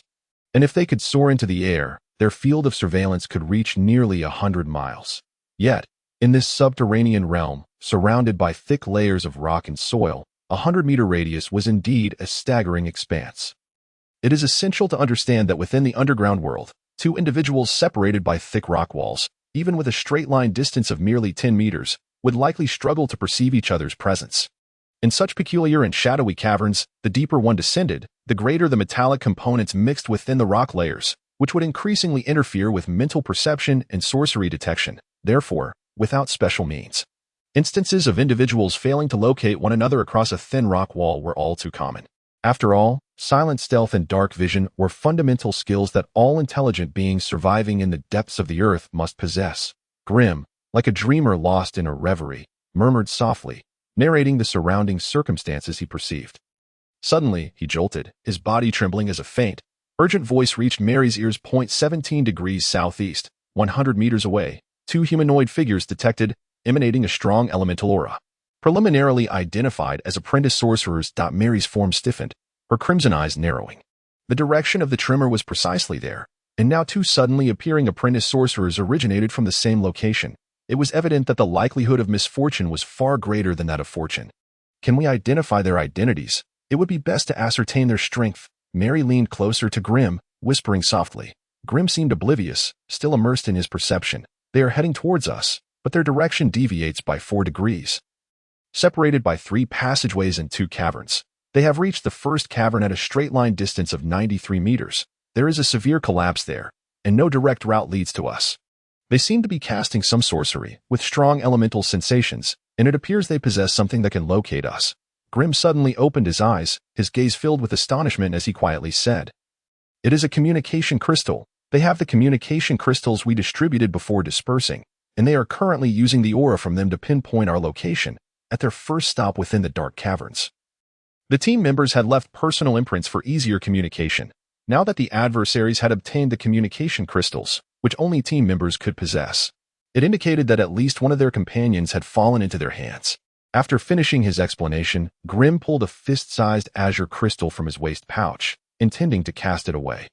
However, the next moment, Mary halted his action. If they are indeed locating us by the personal aura within the communication crystals, then we might as well set a trap for them. The mention of slaughter. A fierce glint filled Mary's eyes. Both were cunning and ruthless individuals. After a brief discussion, Mary seized Grimm's communication crystal and vanished into the distant darkness. Grimm chuckled wickedly, lightly stopping the magical alligator, his entire form slowly sinking into the soil beneath him, and led the way through the shattered and distorted passageway. Before entering the next cavern, she quickly scanned her surroundings. Her gaze swept through the still darkness, landing in the distance. The distorted edges of the tunnels intertwined with shattered rock spires and stalactites, while indistinct sources of light, of an origin hard to discern, seeped through their grotesque shadows, reminiscent of the sharp fangs revealed in a devil's sinister grin. Straining to listen, a deep rumbling resonated from below the ground. A fine mist continually erupted from the crevices of the rock walls, reflecting the magical phosphorescence emitted by the moss and fungi that thrived on the stone surfaces, crafting a bizarre and surreal illusion. In such an environment, tracking the enemy posed an extraordinary challenge. The battles occurring in the distance had severely altered the landscape, rendering many familiar paths unrecognizable. This inadvertently diminished the terrain advantage held by the subterranean natives. The enemies they pursued were evidently cunning and treacherous, leaving minimal traces in the air, necessitating Anna to cast spells to ascertain their position after every few steps. Placing the bloodstained communication crystal upon the earth, Anna softly intoned a bizarre incantation that would baffle outsiders. Upon completing her spell, a faceless, long-haired figure emerged before her. "Great ancient vengeful spirit, please guide me to the enemy's location." Hearing her plea, the faceless wraith froze above the communication crystal, slowly turning its head until it settled in a particular direction. "It seems they are moving towards Area 11, exclaimed Gary, the black-robed apprentice sorcerer, who had been following closely behind Anna, unable to contain his excitement. However, Gary's interruption evidently triggered a backlash in the summoning ritual. The faceless wraith's head turned back, its cold gaze piercing through its disheveled hair, and it opened its mouth as if to unleash a soul-piercing wail. As a senior apprentice and a bitter tongue, letting forth a spray of hot blood that struck the wraith's visage. With a piercing, anguished scream, the wraith vanished, while Anna stifled a groan, clearly affected by the backlash, unrepentant for his reckless behavior. Black-robed Gary swirled his cloak and transformed into a howling gust of wind, vanishing from the scene. His rapid words echoed in Anna's ears, lingering long after he had gone. "I will pursue the enemy. Keep up." Alone in the silence, a flicker of hatred and resentment sparkled in Anna's icy gaze. Yet she understood that, as a senior apprentice, she could not afford to offend these aspiring sorcerers. Were it not for her summoning abilities, they would likely never have allowed her to join their hunting party. Their target was a junior apprentice and a senior apprentice. Such a feeble pairing dared to venture into the depths, leading Anna to sometimes question whether the surface sorcerers had lost their senses in sending such easy prey below. It was akin to offering themselves up for slaughter. Hastily gathering her belongings, Anna tightened her black cloak and sprinted down the dark passage. If she delayed, that Gary would leave her with no spoils. At present, Anna could only hope that the senior apprentice among their targets could withstand longer, granting her the chance to capture a junior apprentice. In the resource-depleted fallen sorcerer city of Daluacheng. The resources exchanged for a surface junior apprentice would be sufficient for Anna to live comfortably for a year and a half. The dark corridor stretched endlessly before her, the jagged terrain making her flight arduous. Fortunately, the strong elemental winds left behind by Gary's passage lingered in the tunnel, sparing Anna the effort of discerning her path. However, just as she entered the final passage, nearing the vast cavern of Area 11, Anna suddenly halted mid-stride. An inexplicable sense of dread surged within her. A thunderous rumble erupted. The sudden tremor of the earth startled Anna, for she sensed clearly that the terrifying source of the quake lay directly beneath her. The violent tremors shattered the passage ahead, as tons of sand and rock cascaded down from above, forcing her back into the cave she had just traversed. There, in the dark, lightless, and frigid world, An eerie figure awaited her in silence. For outsiders, this darkness was a source of terror. For Anna, who had lived in the depths for years, it provided the best cover and protection. Yet in this moment, her shock was palpable as she beheld the surface sorcerer apprentice daring to confront her directly. It was the senior apprentice. By the intensity of the psychic waves, Anna swiftly discerned the identity of her opponent. Bring out your companion. Anna's astute mind quickly pieced together the situation. It was unexpected that a junior apprentice possessed the ability to traverse the earth. It seemed he was perfectly suited for this place. The recent micro-earthquake had been executed with impeccable timing and force, effectively utilizing the terrain to separate her from Gary. The black-robed apprentice.it appeared the enemy intended to prey on the weak, seeking to exploit her as a senior apprentice. With a cruel smile, Anna shouted, bending low as she charged towards the distant figure of the girl in the midst of her charge. Anna unleashed 2 or 3 peculiar magical rings upon Mary. Confusion spell, slow spell. One disrupted the target's mind, hindering timely responses, while the other reduced the opponent's speed by nearly half. If her adversary could not evade or dispel these simple curses, their power would diminish by over 30%. But that was not all. With a fierce cry, Anna extended her arms, each palm glowing with a strange green rune. In an instant, her forearms transformed into countless intertwining green vines, whipping through the air with a howling wind towards the stationary Mary. Spirit summoning. However, Anna's summoning was rather unique, allowing her to fuse parts of her body with the summoned spirit, endowing her with extraordinary combat capabilities. Crack! The powerful green vine struck the hard stone floor, instantly fracturing it into a spiderweb of cracks. Amid the splintering debris, Mary transformed into a series of afterimages, instantly appearing beside Anna. Mary's ghostly speed took Anna by surprise. This was still after the opponent had been affected by the slow spell. If she had not been, would Anna even have seen the afterimages? The realization that she faced an opponent with superhuman speed made Anna despise her own impulsiveness. Damn it, I shouldn't engage in close combat with someone like this. The vines she had cast out were too late to retract. With a sharp cry, Anna's radiant green aura swiftly enveloped her body, forming a thorned armor around her. Completing her defense, Anna fiercely wielded the vines to shield her head, shattering the afterimages that appeared before her into fragments. Thud, thud, thud. Though Anna's defense was impenetrable, the thorned armor continued to ripple around her, with cracks appearing across her chest and ribs. Moreover, the vines of her left hand were repeatedly severed by her opponent's fingers, losing significant lengths, despite the emerald green fluid oozing from the wounds. Anna couldn't help but stifle groans of pain, retreating involuntarily. Under Anna's frantic urging, a new segment of the vine surged forth, transforming into a flurry of whipping shadows, assailing every potential enemy that appeared in her line of sight. She had no idea where the enemy's true form lay. All she could capture were the bizarre afterimages left in the wake of their rapid movements. Clearly, Anna lacked proficiency in close-quarters combat, relying solely on the spirit she had summoned to grant her some measure of melee capability. Yet, when her meager combat skills encountered the fully melee-oriented Mary, a tragedy was destined to unfold. Though her wildly thrashing vines failed to ensnare Mary's form, and her close-quarters armor could hardly withstand the onslaught of Mary's slicing fingers, they nonetheless played a significant role. At the very least. Under her frenzied assault, Mary was unable to launch unrestrained attacks against her external defenses. While she would occasionally inflict some damage, it was unlikely to be fatal. Meanwhile, behind them, a series of earth-shattering explosions suddenly erupted from the passageway. Blocked by countless earth and stones. It was evident that the black-robed apprentice warlock, led astray, had realized the precarious situation behind him and was frantically unleashing a torrent of magical assaults upon the passageway. The violent onslaught of sorcery reverberated through the corridor, causing the very walls to tremble with a thunderous roar, while vast quantities of sand and debris cascaded from the ceiling, and countless stalagmites and stalactites broke off, crashing down haphazardly and drowning the battleground in a choking haze of dust and rubble. Should the black-robed warlock be afforded sufficient time, it was conceivable that he might breach the rocky barrier and forge a temporary escape route. This anticipation of imminent reinforcements compelled Anna to adopt a purely defensive stance, recklessly disregarding the bloodied scratches inflicted upon her by Mary, and instead flailing wildly in response. Each of these advanced apprentices was no mere pushover.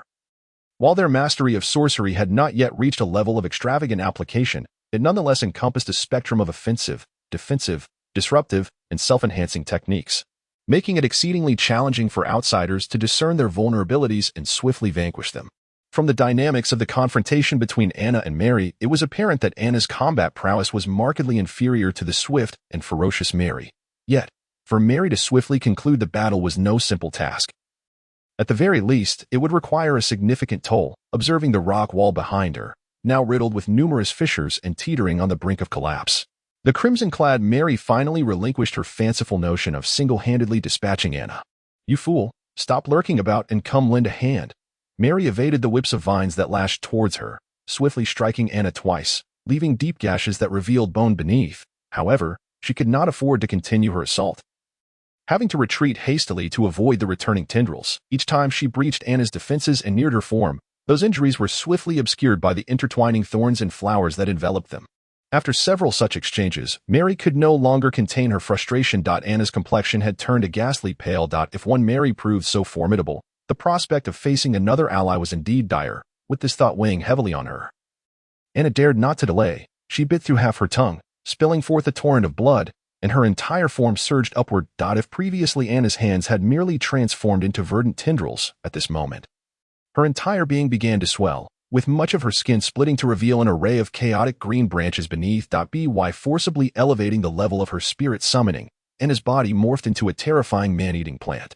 Beneath her, green roots branched out, her arms became verdant whips, her body was a stalk adorned with thorns, and her head remained unchanged, enveloped by a multitude of massive petals.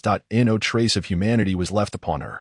Upon transforming into a carnivorous and violent plant scourge, all vital organs that Anna once possessed as a human had vanished. As long as she could endure until Gary arrived, this exhausting metamorphosis of her spirit would prove worthwhile.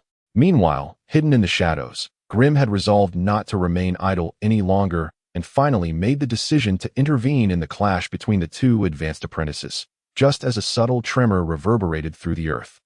The once solid stone beneath Anna's transformed figure suddenly morphed into a quagmire of mud. Before Anna could scream in alarm and escape this treacherous terrain, a colossal and terrifying figure emerged from her side.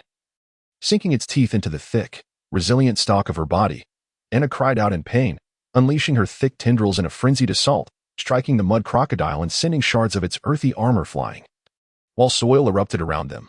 Meanwhile, the head concealed within the protective petals opened wide, spewing forth a viscous, foul-smelling green acid. The acid splashed onto the mud golem's back, swiftly corroding and melting away its upper limbs and head. Had it not been for the core controlling the golem situated within its chest, that strike would have likely obliterated it entirely. Grim, concealed in the distance, was gripped by a wave of apprehension. The battle between advanced apprentices was indeed not something a novice like him could easily partake in. Had he not been cautious and merely directed the mud crocodile to attack, he might have found himself caught in that devastating blow. As he had yet to learn any defensive sorcery, he possessed no means to escape with his life from the wrath of an advanced apprentice. Nevertheless, the mud crocodile controlled by Grim had already sufficiently restrained Anna's assault. Tipping the scales of battle, before Anna could muster the strength to extricate herself from the crocodile's maw, Mary's assault was upon her. With a series of piercing sounds, Mary lowered her entire form near Anna's open petal head, using her finger blades to slice through the resilient skin and sinking her elongated fangs into the flesh where head and stalk met. The rapid slurping sent Anna into a frenzy, her arms thrashing wildly, but she could not halt the insatiable feeding of a vampire. As her life essence drained away, Anna's strikes grew weaker until finally, her arms fell limply at her sides, and all of her tendrils began to wither and crack. The head nestled within the petals closed its eyes in defeat. As her life swiftly ebbed away, Anna could no longer maintain her spirit transformation, her form shrinking and reshaping back into her human guise. However, at the moment her life flickered out, the mud crocodile, under Grim's command, opened wide and swallowed both Anna's corpse and Mary, before turning back to plunge swiftly into the earth. As their forms vanished, a deafening explosion echoed from the distant rock wall, creating a massive breach through which a black-robed warlock, encased in a swirling azure tempest, burst forth.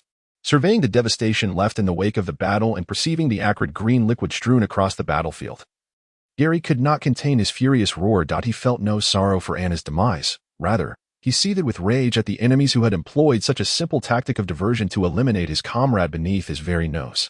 It was nothing short of the utmost disrespect. "You bastards, if you have the guts, face me in battle. Damn it, I've memorized your scent. Don't let me encounter you again."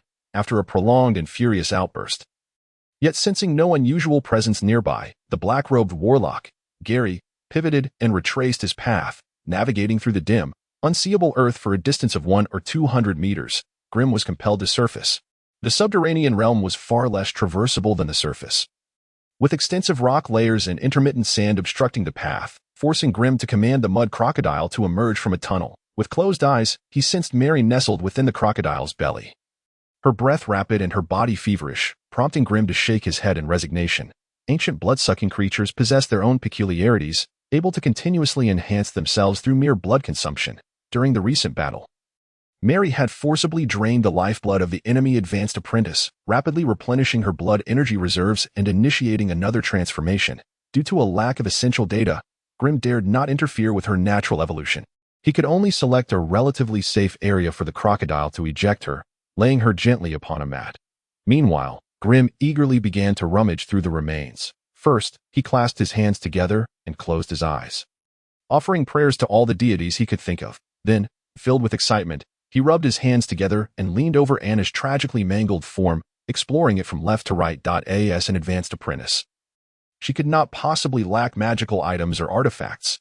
Even if she were impoverished, she must have possessed spell books and notes. If those were absent, magical crystals and spell materials would suffice. Although Anna had not been unattractive in life, her body was ample and well-formed. Alas, the ferocity of the final battle had left much of her skin shredded into a multitude of bloody wounds, making her appear utterly ghastly.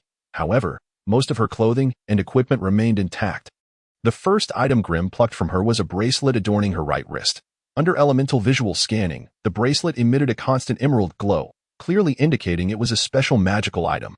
After examining it for some time, Grim confirmed it to be a magical bracelet capable of rapidly activating thorny plant armor, though plant magic was not in harmony with Grim's natural talents. As long as the energy within the bracelet remained, he could forcibly wield it. Thus, this left the exuberant Grim, who had yet to defend against witchcraft. Unable to contain his delight, he clutched it tightly and planted a couple of fervent kisses on it. Without uttering a word, he adorned his wrist with it. The next item to be removed was Anna's leather boots. Upon examination by Grim, it was revealed that these were a pair of magical boots crafted from lantern grass and the skin of a flower spirit, capable of enhancing the effects of witchcraft while traversing the forest. With such boots, one could walk through the primordial forest without ever being obstructed by brambles, vines, or thorns, even in the densest of woods. Donning these boots would allow one to traverse as if walking on level ground. Alas, they were designed for women. Grim gestured a few times, clearly realizing they were not suitable for him, and reluctantly set them aside. Pondering whether Mary might take an interest in them later, the third item discovered was a magical earring. It, too, possessed a plant-based self-healing enchantment. Wearing this earring and standing still in a lush area of vegetation could restore approximately 10 points of life energy within a quarter of an hour. Though the conditions were somewhat stringent, it could prove invaluable in critical moments.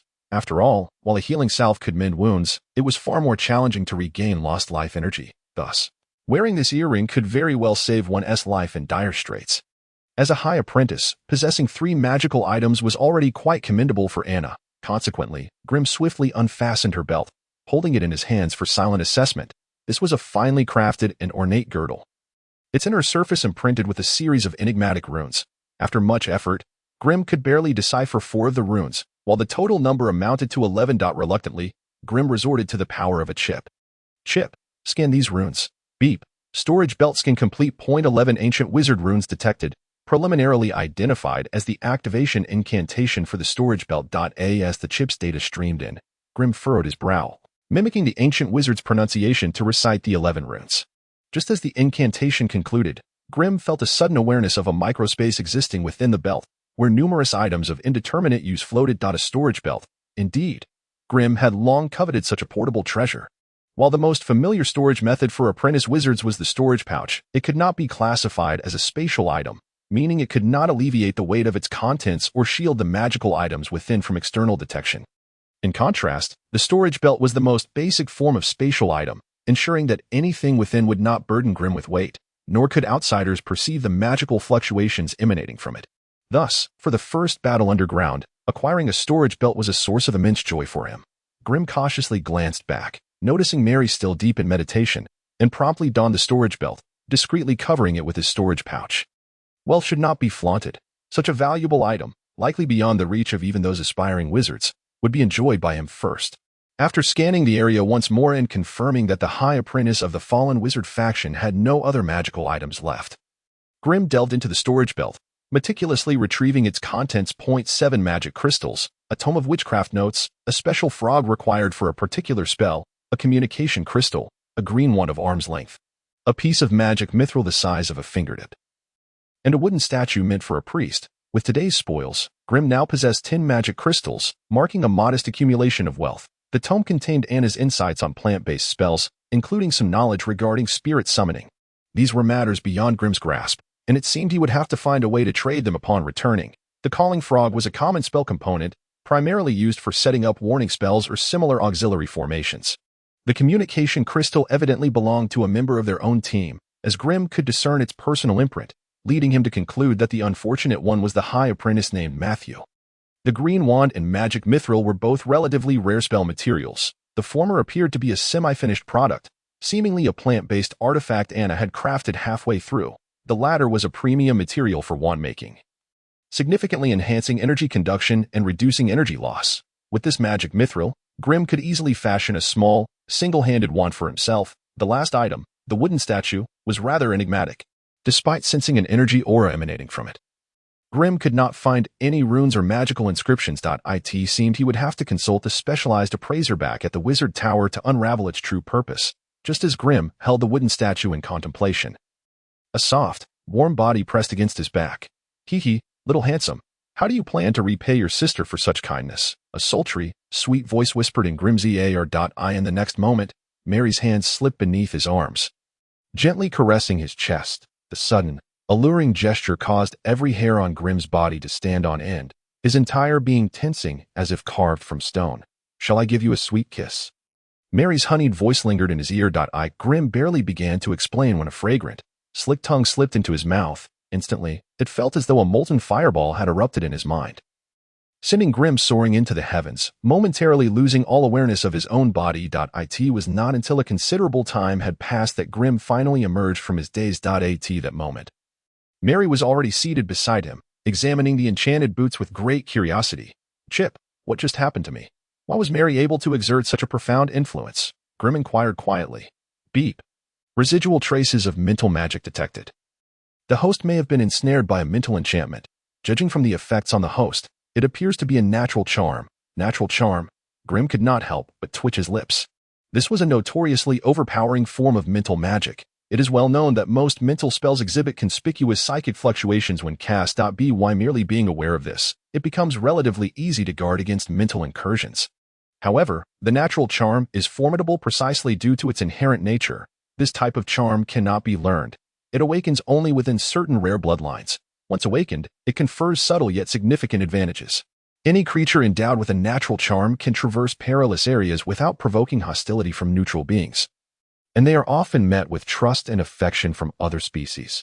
If Mary truly possesses a natural charm from now on, her every action will undoubtedly become even more enchanting and beguiling, making it increasingly difficult for enemies to guard against her allure. Grimm began to entertain doubts about whether the deceased Anna harbored bloodlines from flower spirits or tree spirits. Otherwise, how could such peculiar abilities be transmitted to Mary? You reawake, little brother, Mary exclaimed, clearly pleased with herself. Who would have thought a simple kiss could mesmerize you so thoroughly? Your mental fortitude certainly requires some honing. Grimm gazed at Mary with a sense of dismay, sensing her newfound abilities were not yet fully under her control, infusing her every word and action with a potent allure. We have slain a fallen wizard apprentice. Do you think we should continue to scour for resources here or hasten our return? Grimm attempted to divert Mary's attention. Let us head back. Although Mary was somewhat overly exuberant, her mind remained clear. With such a commotion, other teams will likely return swiftly as well. We should leave. I do not wish to be cornered by those black-robed aspiring wizards. Indeed. Grimm nodded silently, agreeing with Mary's assessment. Upon returning to the rendezvous point where their team had parted ways, they found 4 individuals already waiting there. Seeing the weakest group appear unscathed, Marcus, Leander, Isaac, and Bruce all collectively displayed relieved smiles. If the group consisting of Grimm and Mary encountered issues, it was likely that someone would have to undertake a solo mission during the next subterranean expedition. However, before they could even wipe the smiles off their faces, they were stunned by the corpse that Mary had brought back, clad in a black wizard's robe and adorned with decorations that starkly contrasted their own. It was evident that this was an apprentice of the fallen wizard faction. The presence of 3 senior apprentices was tolerable, but the situation became somewhat awkward with the inclusion of the near wizard Marcus. Are they senior apprentices or near wizards? Marcus inquired with a grave tone. Certainly senior apprentices. If they were near wizards, we likely wouldn't have returned. Mary replied with an air of certainty. Upon hearing her response, the shock on Marcus's face began to ease slightly, though a lingering uncertainty remained. Had he not experienced the horrors of the underground journey, he might have been indifferent to such a result. However, the recent expedition had brutally informed him that the underground was a realm rife with elemental sorcery disasters. Elemental sorcery, known for its immense power and wide-ranging effects, placed those who mastered it at the forefront of all magical disciplines, allowing apprentices to temporarily transform into terrifying artillery, inundating the battlefield with a violent torrent of magic. The true limitation on an apprentice's capabilities was not the number of enemies but rather their own meager reserve of magical energy. Yet, in the depths below, such past experiences became utterly useless. Engaging in combat with unexpected foes within the constraining tunnels, overly ferocious elemental sorcery could obliterate the very space they occupied. What awaited them would be tons of collapsing earth and rock. Even a near wizard would find the chances of escape slim if buried beneath the ground. In the subterranean realm, battles between apprentices did not prioritize overwhelming destructive sorcery but rather the precise application of magic. Only by restraining the power of their spells and delivering them accurately and effectively to their adversaries could one be considered a competent user of sorcery, when confronted by the swarming rat folk in the darkness. The true source of potential disaster might not be the enemy but rather the explosive fireballs unleashed carelessly. Thus, having endured the relentless assaults of subterranean creatures and the treacherous ambushes of bizarre beasts, every apprentice entering the depths would gradually shed their previously ostentatious and arrogant demeanor, transforming into a more cunning and composed version of themselves. Marked by wisdom and agility. It was precisely because they had personally experienced these trials that the individuals present understood the profound agony and frustration of battling a similarly ranked enemy in the underground. Consequently, the sight of Mary bringing back the corpse of a senior apprentice of her own rank elicited astonished expressions from all present. Among the apprentices tasked with investigating the dark caverns, none followed the path of the body-refining wizard. Why? Because the narrow and deep passages of the underground were ill-suited for those who favored direct confrontation. Here, combat leaned more towards the use of moderately powerful, quick-casting minor spells. Both sides needed to continually shift the battleground, gradually eroding their opponent through a series of localized victories. However, once one side sensed impending doom and resolved to flee, the other would find it challenging to corner and eliminate them without special means. The fact that the red-clad Mary could achieve such a feat clearly indicated her possession of some peculiar sorcery exceptionally suited for the underground. What could it possibly be? The group could not help but ponder. At that moment, 34 hours had elapsed since their last separation, and based on their calculations, even the most challenging group, led by Sabrina, should have returned by now, with the earlier violent tremors in the subterranean realm in mind. Anxiety began to creep in among them. Fortunately, the worst had not occurred. After a grueling 3-hour wait, Sabrina and Sheila returned, covered in grime. Their chosen mission point lay nearly 10 miles deep in the underground, making them most affected by the recent seismic upheaval. Had it not been for Sabrina's specialization in mechanical sorcery, which had replaced several vital organs with powerful magical machinery, it would have been nearly impossible for her to carve a path back to the surface through the layers of collapse. With 4 out of 5 teams having returned, it became evident who had encountered trouble, just as they braced themselves to accept the disheartening news of losing 2 members during their inaugural subterranean patrol. The young near-wizard Leo staggered back into the camp, drenched in blood. His gray apprentice robe hung in tatters, and his gaunt frame was marred by a web of injuries. Black smoke clung to each wound, seeping into the gaping gashes. Leo's face bore the marks of an acid arrow attack, with half of his visage corroded and hissing from the potent acid, had it not been for the unmistakable mental signature indicating his identity. The team members might have mistaken him for an enemy. Despite his grievous injuries, Leo adamantly refused his teammates' aid. Until genuine trust was established, he was unwilling to let others control the secrets within his body. Secluded in a corner, he hurriedly tended to his wounds before grimly facing the inquiries of the group. Upon learning that he and Matthew had been ambushed by 3 black-robed near-wizards and a senior apprentice, Sabrina could not help but ponder the implications. Such strength, even if she encountered it, would likely prove formidable. Leo's survival spoke volumes about his prowess in sorcery. What was the strength of the enemies you faced? After questioning Leo, Sabrina could not resist inquiring about Mary. 2 enemies, 1 near-wizard and 1 senior apprentice. We devised a plan to distract the near-wizard and then ambush the senior apprentice. Grim and I worked together to eliminate her, Mary recounted nonchalantly. Although she mentioned her collaboration with Grim in vanquishing their foe, the others, by habit, unconsciously overlooked Grimm's presence. After all, a junior apprentice with a mental capacity not exceeding 10 points, wielding only 1 or 2 spells. Participating in a battle against a senior apprentice, the group found it difficult to fathom. It was only then that Leo noticed the female corpse lying at Mary's feet, exclaiming in shock, "That's her. She was one of the 4 who attacked me." Later, when Matthew and I scattered to escape, 2 near wizards pursued me, while another near wizard and this woman went after Matthew. I had to fight fiercely to escape. Leo's words were somewhat hesitant, yet the others paid little mind. What scattering to flee? Humph. At such a perilous moment, would a senior apprentice like Matthew dare to escape alone? It was evident that Leo had chosen to abandon Matthew to save himself. A decision that likely diverted some of the enemy's attention. Though they had surmised the possible scenario, no one blamed Leo, putting themselves in his shoes. They likely would have made the same choice. Matthew's inability to escape was simply a result of his insufficient capabilities.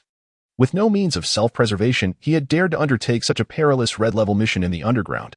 Following the accumulation of information from both parties, Sabrina was able to glean the basic intelligence on the enemy. 3 near wizards. One followed the bloodline wizard path, possessing the terrifying bloodline of a monstrous serpent. Another adhered to the arcane wizard path, capable of summoning formidable undead puppets, and the last followed the rules wizard path, with an elemental affinity for wind particles. Armed with this intelligence and the corpse of a senior apprentice enemy, the team returned to the wizard tower and successfully claimed their rewards from Wizard Angus. Since Leo had encountered an ambush on his way back after completing the mission, he still received his task reward. Meanwhile, Mary, as the fortunate slayer of an enemy of equal rank, garnered a special reward from Wizard Angus. However, the secretive nature of the reward collection left the others unaware of the specifics of what she had obtained. Just as the group was about to depart, Wizard Angus ominously cautioned them. "Little ones, do not presume that merely returning from the underground once makes you seasoned veterans. In the forthcoming missions, such occurrences will become increasingly frequent, and attacks will become more relentless. Only those well-prepared will survive longer. So make the most of these days of rest. Otherwise, you may not be so fortunate in your next ascent. Additionally, the intelligence you brought back is commendable. I will relay this information to the hunting team here." The assailants who ambushed you likely returned with little disturbance. Through the enigmatic words of the Wizard Angus, the members of the team gradually grasped the significance of the other apprentice squads, which were exclusively composed of seasoned practitioners. If their newly formed team served as bait, then the squad led by the shadowy Kevin functioned as the hunting spear. One team existed as prey, luring the formidable apprentices from the opposing faction into the open, while the other acted as the predator, specifically targeting those black-robed initiates who had revealed their tracks. It was evident that the black-robed initiates who ambushed Leo and Mary had inadvertently exposed their own whereabouts by failing to detain them. Once information was transmitted, it was inevitable that the predator squads, which prowled the underground, would descend upon them. The mere thought of the fate that awaited their defeated foes, who had been forced to flee in disarray, elicited a sinister grin upon Leo's ravaged visage. The distribution of mission rewards was directly correlated with the difficulty of the tasks undertaken. The mission completed by Mary and Glim was deemed the least perilous, resulting in a reward significantly lesser than that of their counterparts. Nevertheless, possessing the head of an enemy faction still afforded them a special reward, which brought joy to both. Upon returning to their respective abodes, Glim was poised to retreat to his chamber for a well-deserved rest when Mary called out to him, tossing an object in his direction. It was an Earth-type crystal core, roughly the size of an egg. The yellow-brown crystalline exterior was enveloped in a halo of earthy light, with tiny, ephemeral glimmers of luminescence cascading from the core, making it appear as beautiful as a radiant star in his hand.